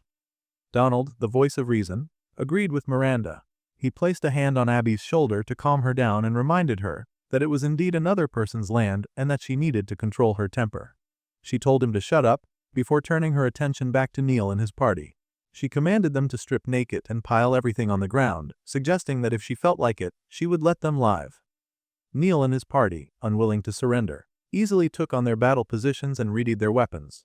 Neil then asked Abby what had happened to her. In response, Abby notified them that their time was up, and she and Donald also readied their weapons. Abby formed a glowing mana ball, and in response, Neil also formed a glowing mana ball, much to his team's surprise. Both Abby and Neil fired their attack, and the two mana balls clashed together, their energies evenly matched in a loud, colorful display, initiating the start of the battle. As hundreds of Abby's soldiers began charging toward Neil's party, Hank and Kristen immediately charged at the army, and fought on the front lines, while Eleanor simultaneously fired multiple arrows from the back. Though Abby effortlessly blocked most of Eleanor's shots with her shield, the action successfully bought Neil's group a crucial amount of time to formulate a proper attack. Utilizing this window, Neil ordered Levi to handle the enemy archers. Levi nodded and with a single, swift motion of his sword, activated his acceleration skill to instantaneously appear behind the archers' stronghold. From this advantageous position, the archers were quickly dispatched. As the battle continued, the focus quickly shifted to Kristen and Donald locked in an intense sword fight, a duel Kristen was aware she would not be able to sustain for much longer. Simultaneously, Hank was using his axe to aggressively fend off the ceaseless wave of incoming soldiers. While this was happening, Neil engaged Abby, fighting her with a flurry of mana balls, transforming the field into a chaotic mess of weapons and magic. However, it did not take long for Miranda to realize they were far too outnumbered, concluding that this exchange would inevitably end in a losing battle. With this realization, the group began a tactical retreat toward the lodge. Just as Levi was falling back, a flurry of arrows was fired at him in an attempt to halt his escape. When Abby noticed Levi retreating, she fired a mana ball at him to stop him, prompting Neil to immediately fire his own mana ball in an attempt to intercept her attack. Unfortunately, Neil's shot warped, and the combined magical effect struck Levi just as he was about to leap into the safety of the shield. Levi let out a horrific sound of agony as his blood splashed everywhere, some of it landing on Miranda, who stood horrified at the devastating sight of Levi's injury. He lay on the stairs to the lodge in intense pain, his legs completely ripped apart and his internal organs sprawled onto the floor. Seeing his state, Hank quickly rushed to his side and poured an elixir into his mouth, hoping it would be enough to at least stabilize the immediate trauma. Out on the field again, Abby mocked Neil, complimenting his efforts and taunting him about having ripped his friend in half. Neil, still reeling from the events, clenched his fist in silent anger, unable to respond to her provocation. Abby then approached the twin barriers Miranda and Neil had set up earlier. She quickly noted that one was a space barrier and the other was made of pure mana, concluding although they would do nothing but waste her time, she was confident they would eventually fall. On cue, Donald ordered the army to fire their weapons in a concentrated effort to bring down the barriers, resulting in an immediate flurry of arrows, mana balls, and various spells slamming into the defenses. Inside the lodge, the crew huddled together as the army outside tried to break down the barrier they had placed. By this time, Levi's wounds had been treated, and he seemed to be in stable condition. Hank questioned Levi, asking why he had been unable to hold Abby off longer as he had promised. With remnants of blood staining his eyes, Levi replied that he honestly thought he could, but realized she had become significantly stronger, and he apologized to the group, beginning a speech filled with regret about the consequences of his failure. Kristen immediately interrupted him, taking a look at Levi beside her, and stated firmly that he should spare them the pity party, reminding him that they had all consciously chosen to stick with him. Miranda, who sat on the porch, stated on the contrary that they had actually forced her and her party into this entire predicament, one they didn't need at all. She then turned in response to the person who had just asked for her name. It was Donald, who stated that he believed they could still talk things out. He explained that his daughter, Abby, was a bit wild because of Neil, detailing how Neil was the wonder boy of the family, and when Abby lost to him in the final test, a small part of her had broken. Donald explained they were only seeking to set things right and promised Miranda and her party safety if they decided to join them. He added a creepy double entendre, swearing she would find peace with him, and suggesting they could both find happiness in this new world together. Having heard enough, Miranda immediately got up from the porch and walked back into the lodge, leaving Donald behind along with his disgusting intentions, which he was no longer trying to hide. Inside the lodge, the crew was at a loss for what to do next. Eleanor suggested they make a run for it, an idea Kristen immediately rejected, citing Levy's severe injuries as a reason the crew was in no shape to run. Despite this, Neil agreed with Eleanor's assessment and offered to buy them some time, even if it was just a few minutes, while Chris and Silas and Eleanor took Miranda, Hank, and the children with them. Sick of the entire situation, Miranda interrupted Neil. The crew agreed they did not want to be killed by Abby and her father, leading Miranda to make an executive decision to use her trump card. A system notification popped up where she initiated the process of contesting for ownership of Pylon.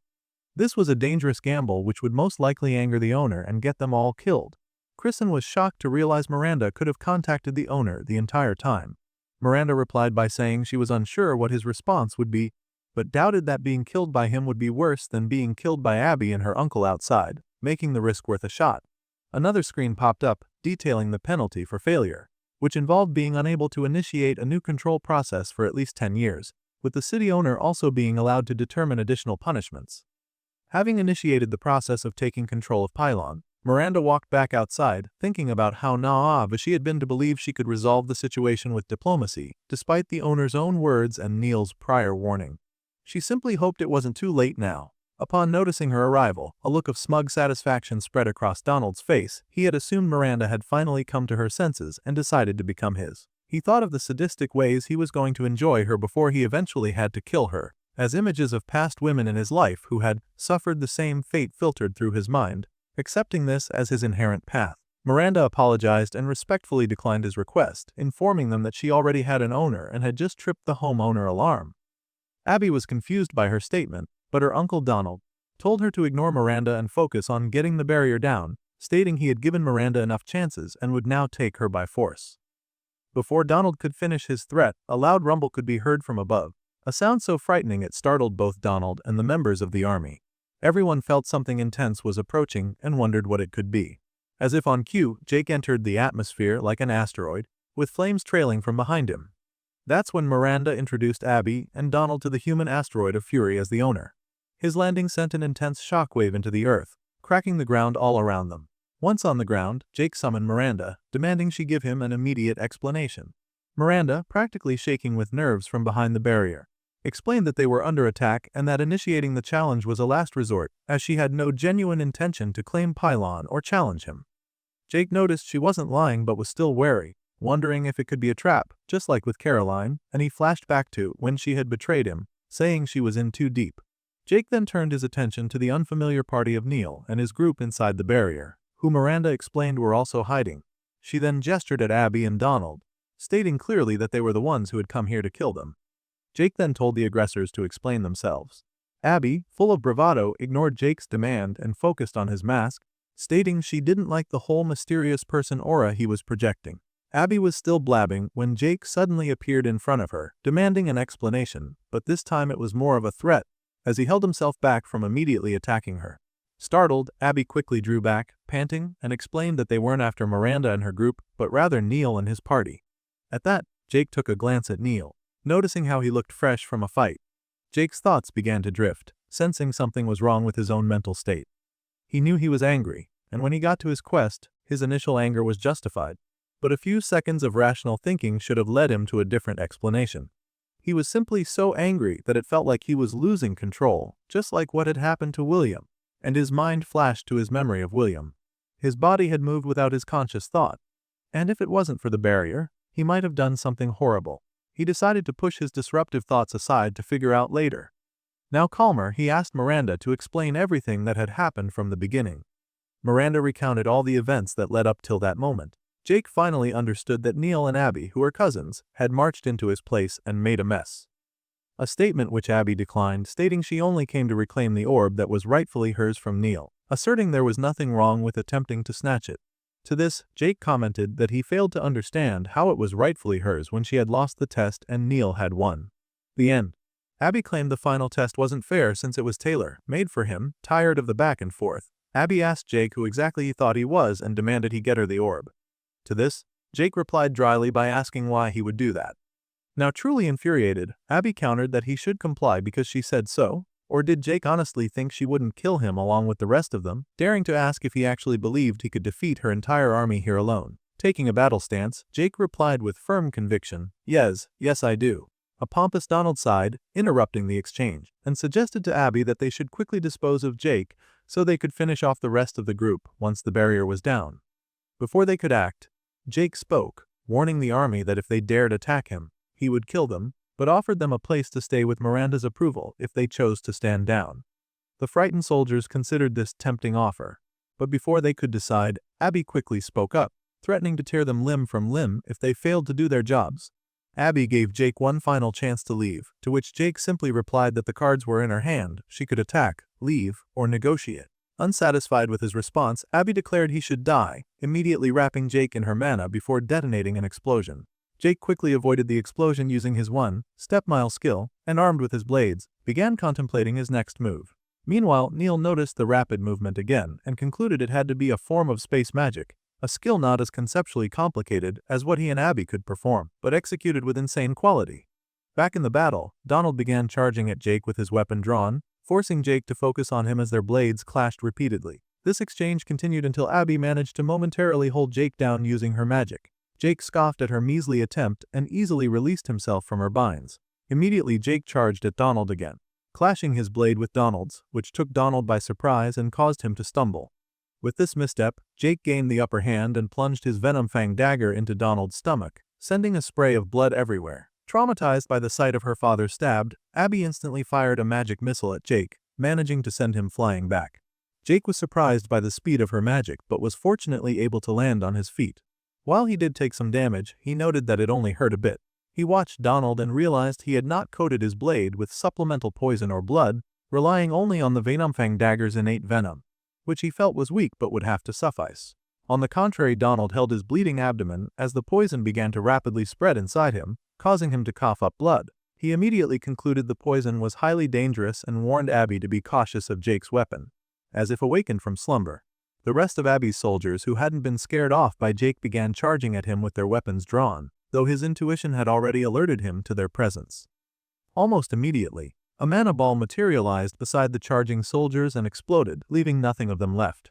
Jake felt a brief pang of sorrow for them, but hoped this clear display of force would warn others not to do anything foolish. Jake's wishful thinking was quickly cut short when he noticed a barrage of arrows hurtling toward him. He easily dodged the attack, but he was reluctant to use something destructive in retaliation since this was his valley. Though the archers' levels were not even above 30, he still issued a final, silent warning. As the archers prepared to fire again, they instantly froze halfway through their motion as Jake utilized his skill, Gaze of the Apex Hunter. The archers all collapsed to the ground, unable to behold the terrifying sight any longer. This effect continued as the rest of the army beheld Jake's skill. They were left completely distraught, and while some attempted to run away in fear of death, most ultimately collapsed. Abby was utterly perplexed to see all her soldiers dropping like flies because of a single man, prompting her to demand to know who or what he really was. Jake simply reminded her that they had already had this conversation. With all her soldiers defeated without Jake even lifting a finger, and her father badly injured, genuine fear began to set into Abby's core. Abby conceded defeat, trying to drag her father away, who also nodded in agreement with her decision, but Jake was not willing to grant them their wish. He remembered the advice of his friend, the malefic Viper, who once cautioned him that it was foolish to leave someone alive with whom you have sound bad karma, and with that, Abby and Donald's fate was sealed. Jake sighed, knowing what he had to do next. Donald pleaded, clasping his hands together and swearing to never again come and seek trouble with Jake and his people. Jake decided to hear other people's opinions on the matter and asked Miranda for her take.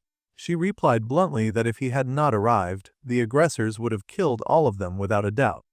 Jake then turned to the soldiers who had opted not to attack and picked one up by his neck. He asked the remaining soldiers if Miranda's statement was true, and another soldier who gave his name as Chris confirmed it. Chris also added that Donald had taken his sister, used her, and then killed her. Hearing all he needed to know, Jake released the soldier he was choking and made his final decision. He could not let Abby and Donald leave. In response, Abby decided to wrap her magic around Jake, though he remained completely unimpressed by her attempt. Simultaneously, Jake readied his bow and fired an infused power shot at Donald, while also cloaking him in the gaze of the apex hunter. Temporarily frozen by the gaze, the infused power shot successfully pierced into Donald's abdomen. Thinking Jake was distracted, Abby fired a magic wall at him. Jake easily shattered it, commenting that he didn't need to dodge it since it was like a big pane of glass. Donald quickly regained his composure and charged at Jake, swinging his blood-red blade in an intense attack he believed would inflict some damage. However, Jake was able to block the strike with little effort, causing bits and pieces of Donald's blade to ricochet off his armor. Opting for a long-range attack, Jake decided to use his Scales of the Malefic Viper skill and aimed a flaming arrow at Donald, who was still stunned that his previous attack had no effect. Jake fired the arrow. Abby, sighting what he was about to do, tried to stop him, but Jake cloaked her in the gaze of the Malefic Viper, rendering her completely immobile. The arrow pierced through Donald with lethal speed, taking half of his body with it. His limbs and internal organs were seen flying everywhere. Enraged by her father's brutal death, Abby made it her sole mission to kill Jake. She summoned every last bit of her magic, moving it around him like a fluid before lifting it high above his head. Jake suddenly felt an intense pressure around him as she slammed her mighty spell down on him, but he evaded it by using his one-step-mile skill, rendering her entire attack ineffective. Jake instantly reappeared in front of Abby, who began to tremble, then fell backward, pitifully trying to scoot away. As a last-ditch effort, she attempted to negotiate with Jake, offering to work for him, promising to do absolutely anything he asked just to be allowed to live. This was a clear ruse, as she was simultaneously trying to use her mana to wrap a noose around Jake's neck, but he instantly shattered it into pieces. Jake found her sneaky attempt at taking his life, despite her desperate pleading, pathetic. Abby tried to plead again, claiming she didn't mean it and that she would serve him. But Jake had finally had enough. He grabbed her, clasped his hand over her mouth, and unleashed the touch of the Malefic Viper. Jake watched Abby scream in silence as the poison instantly filled her veins, shutting down her internal organs. In his final words to her, he coolly reminded her that the entire ordeal was barely even a fight. Upon surveying the aftermath, Jake sighed while looking down at Abby's mangled and lifeless body. He checked both her and Donald's corpses for any useful items. After concluding his search, he took a moment to observe the severe damage done to his land. He noted with relief that the barrier had successfully protected his pond and waterfall, though the rest of the area was heavily messed up. Irony struck him as he realized Abby had actually been responsible for killing more of her own men than he had. Meanwhile, inside the safety of the barrier, Neil and his party remained in utter shock, astonished at how effortlessly Jake had defeated both Abby and Donald in mere minutes, a stark contrast to their own struggle which had lasted for days. Dumbfounded by Jake's sheer power, Neil found himself unable to classify the man. He couldn't tell if Jake was a fighter, a mage or an archer, especially with the addition of his wings, leading him to question who exactly this figure was. Outside the barrier, Jake addressed the remaining troops, those who had defected from Abby's army, and ordered them to gather directly in front of the pure mana shield, an instruction they swiftly obeyed. The first among them to run forward was Chris, who confused Jake by enthusiastically referring to him as boss. As the crowd settled in front of the barrier, Jake quickly counted the survivors, confirming they were only 50 remaining, and then he immediately shifted his focus by asking Neil how long the active barrier would last. Neil responded that, bearing any new attack, the barrier would hold for a few more days, but also assured Jake that he could drop it at any time. Jake then instructed him to remove it, prompting Neil to request Jake swear that he had no intention of hurting them. Jake's reply was evasive, stating that no one knew the future, except perhaps some people, a concept he felt was utter bullshit. This very statement, despite being spoken far away, caused Adam the Augur to sneeze. Unsurprisingly, Jake's ambiguous answer did nothing to put Neil's mind at ease, causing him to glance at Silas in a silent request for confirmation of Jake's intent. To their mutual surprise, Silas simply shook his head. For the first time, his skill had failed to work. Despite this lack of assurance, Neil chose to act in blind faith, telling Jake he hoped they could reach some sort of understanding. Jake simply deferred the discussion, instructing Neil to take it up with Miranda, a response that left both Neil and Miranda slightly confused. Taking a chance, Neil finally took the gamble and lifted the barrier. Jake offered a brief thank you, and to the complete surprise of everyone watching, he effortlessly walked right through the pure mana field that Miranda had set up. Noticing their shocked expressions, Jake clarified the situation. The barrier was made from pure mana channeled from the environment by Miranda, and since he was the owner of the city's core, it naturally had no effect on him. The words, core, and city only served to deepen the confusion of Kristen and Louise. Ignoring this, Jake continued instructing Miranda to figure out what should be done with the rest of the followers, telling her not to bother hiding anything unimportant for the time being. Miranda agreed, and then Jake requested that everyone immediately leave the barrier so he could speak to her in private. Miranda quickly adjusted the composition of the barrier to allow them to pass and simultaneously directed Hank and Neil to begin sorting out the situation outside. Everyone complied and left, including Kristen, who was seen carrying Levi on her shoulders. Once they were finally alone, Miranda stood visibly nervous, braced for the worst outcome as Jake sat down on the ground and began to speak. To her surprise, his first action was to apologize for his earlier outburst. Jake let out a sigh, explaining that he had suffered bad experiences with betrayal in the past, and admitted that he sometimes lacked control over his emotions. He specifically apologized for immediately assuming the worst about her intentions without knowing the full story. Miranda nervously waved away his apology, insisting that he did not need to apologize, as she was the one who had broken his trust first, making it reasonable for him to suspect a coup. Despite her explanation, Jake still held his head bowed in shame.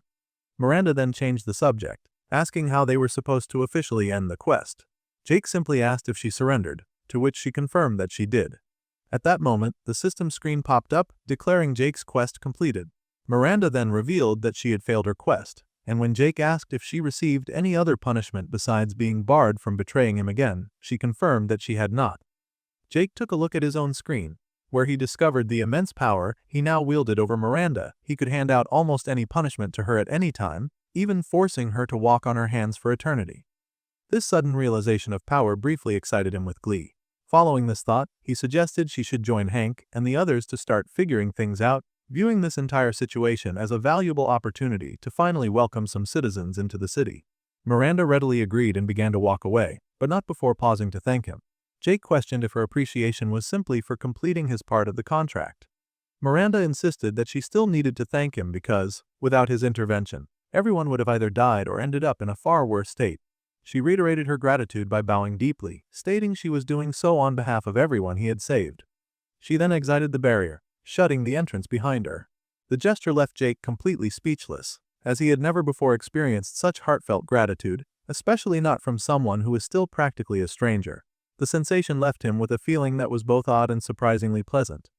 Jake then shifted into a meditative state, using Miranda's sincere gratitude as a final push to evaluate the issues he'd been having with his emotions. He realized that his lack of control had been happening several times and was more serious than mere bursts of anger. These episodes severely hampered his ability to think, focusing his mind on nothing but killing. Looking back, he could barely remember his thoughts right after she activated the quest, recalling only the illogical assumption that Miranda had acted out of disrespect or believed he was dead, which made no sense since the quest would not have triggered if he had died. These worrisome thoughts swirled through his head while Miranda was outside, addressing the crew.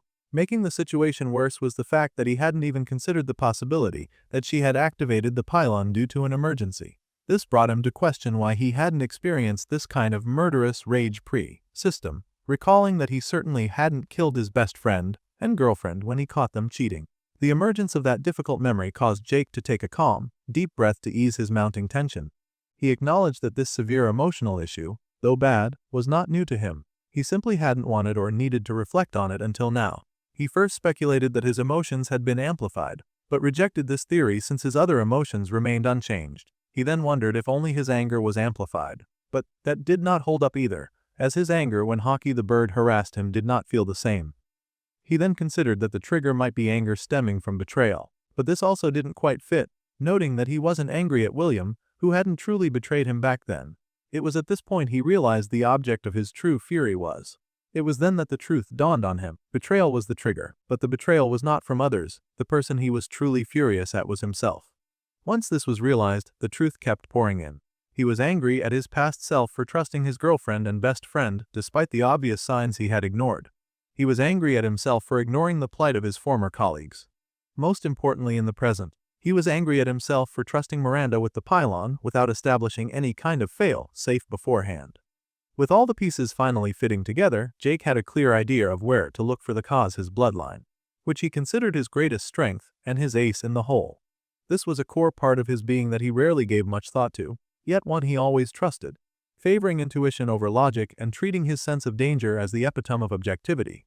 He had relied on his gift for everything, as it cranked every aspect of his being to 11, Everyday spatial awareness became his personal sphere, his intuition became nearly prophetical, and his innate sense of danger had become borderline precognition. This context made him realize the issue. His most enhanced feelings were his survival instinct and sense of self-preservation, which, when they felt threatened, instinctively strove to eliminate the source of the threat.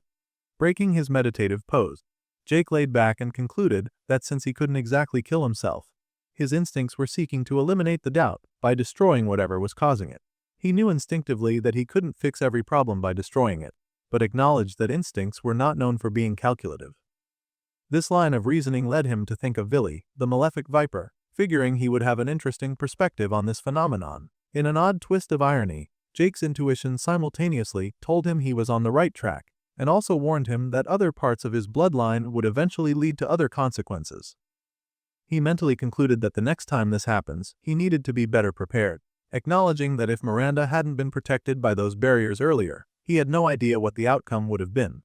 To solidify this lesson, he allowed himself to imagine a gruesome image of Miranda and her comrades slain by his own hand, lying dead in a pool of their blood under his apex hunter gaze. Jake felt a significant improvement in his state of mind, now that he had a clearer understanding of his condition and his bloodline. He pulled out a chair to sit and contemplate the necessary cleanup of the mess he had created. His first task was to examine Donald, whom he mentally referred to as the gross guy. Donald's stats appeared on a holographic screen: a level 51 human, a level 65 aspiring blade of debauchery, and a level 38 salacious malefactor. Jake was both shocked and disgusted by the man's chosen professions, questioning how a class focused on such depravity could even exist. Next, he checked the stats for Abby, Donald's equally psycho daughter. Her profile was slightly more typical, showing a social profession and a class related to Calox, a figure Jake was thoroughly unimpressed by. He suddenly recalled the malefic viper, and conceded that his view of gods was likely skewed, given his frequent interaction with them while most humans were still completely unaware of their existence.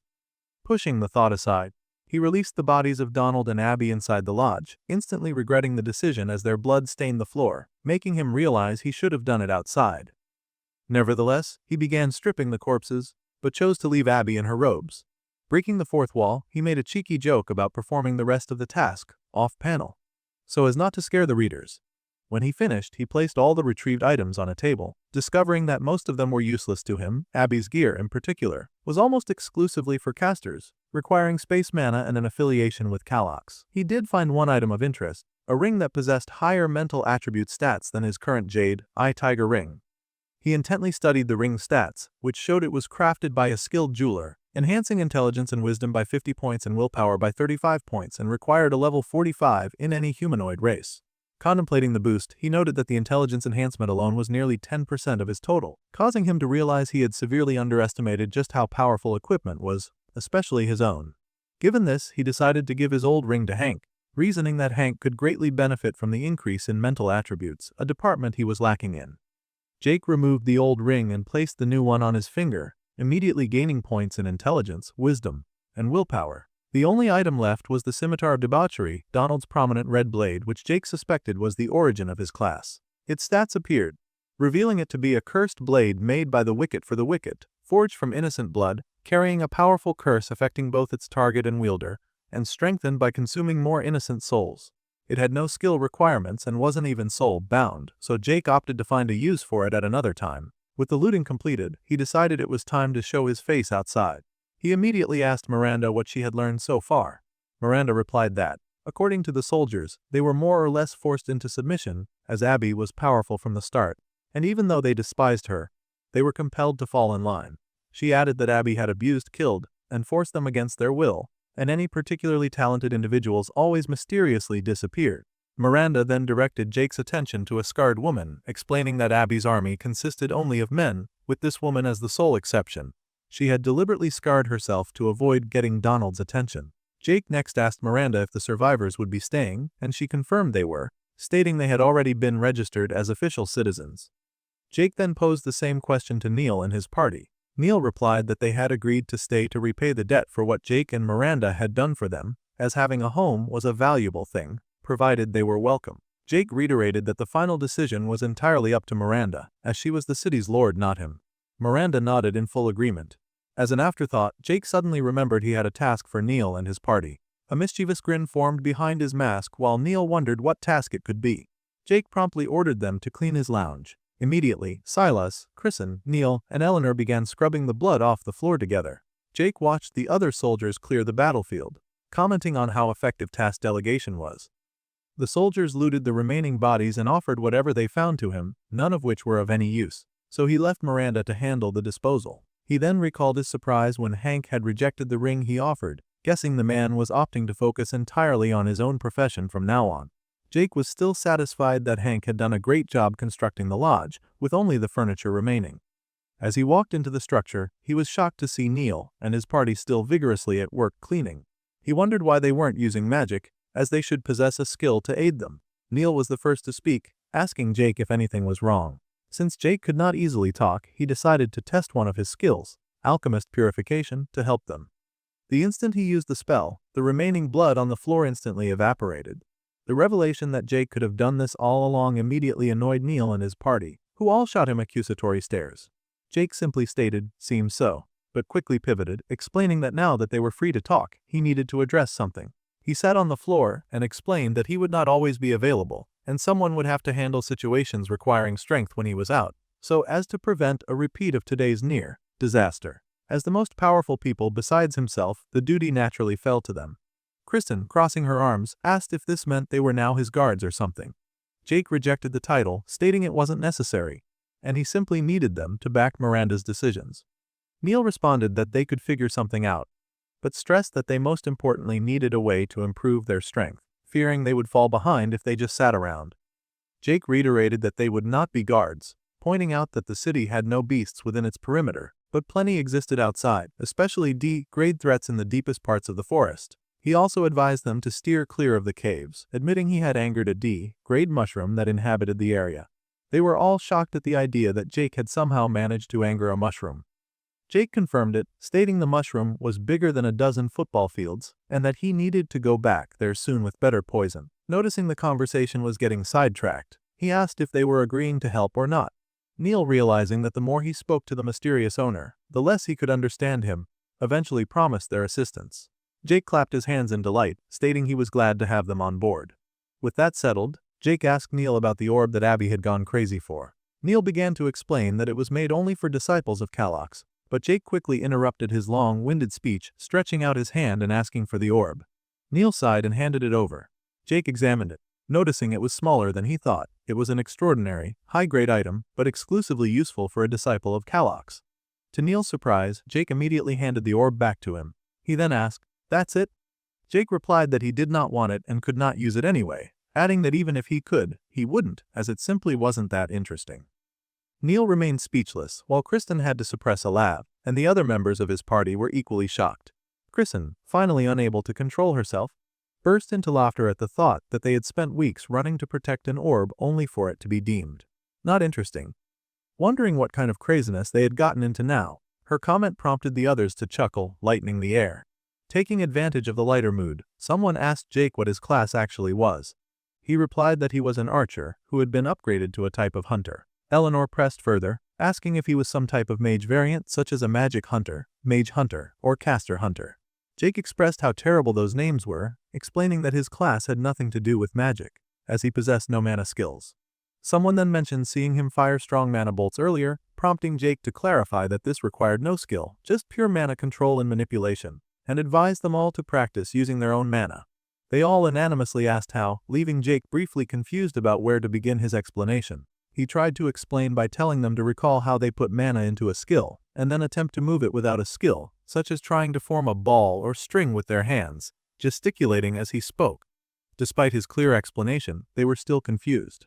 He tried again, using drawings, explaining that they should be able to sense the movement of the mana in their bodies and control it just as they control their stamina. Their blank faces caused Jake to ask if they seriously could not feel the mana in the air. Neil replied that he was aware of it, but did not feel it the way Jake described. Jake then asked Kristen, who was still confused, how it felt to use a skill. She replied that she simply thought of using the skill, and then used it. Frustrated, Jake wondered if Neil and his party were actually morons, questioning if they ever spent time practicing, or were even slightly curious about their own powers. He then asked if they had seriously never used mana outside of their skills. They offered no verbal reply, instead bowing their heads in shame. Jake finally decided to assign them all a piece of homework, telling them to practice controlling their mana or inner energy outside of the use of skills. He also gave them potions and weapons, instructing them to split the supplies among themselves. With that, he comically and promptly kicked them all out of his house.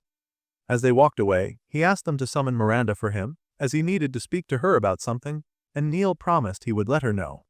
Jake stopped them one last time, warning them in a serious and threatening manner never to betray the promise they had made today, and asked if he was absolutely clear. Frightened, they all replied with a terrified, "Yes." That's it for this episode. Until next time.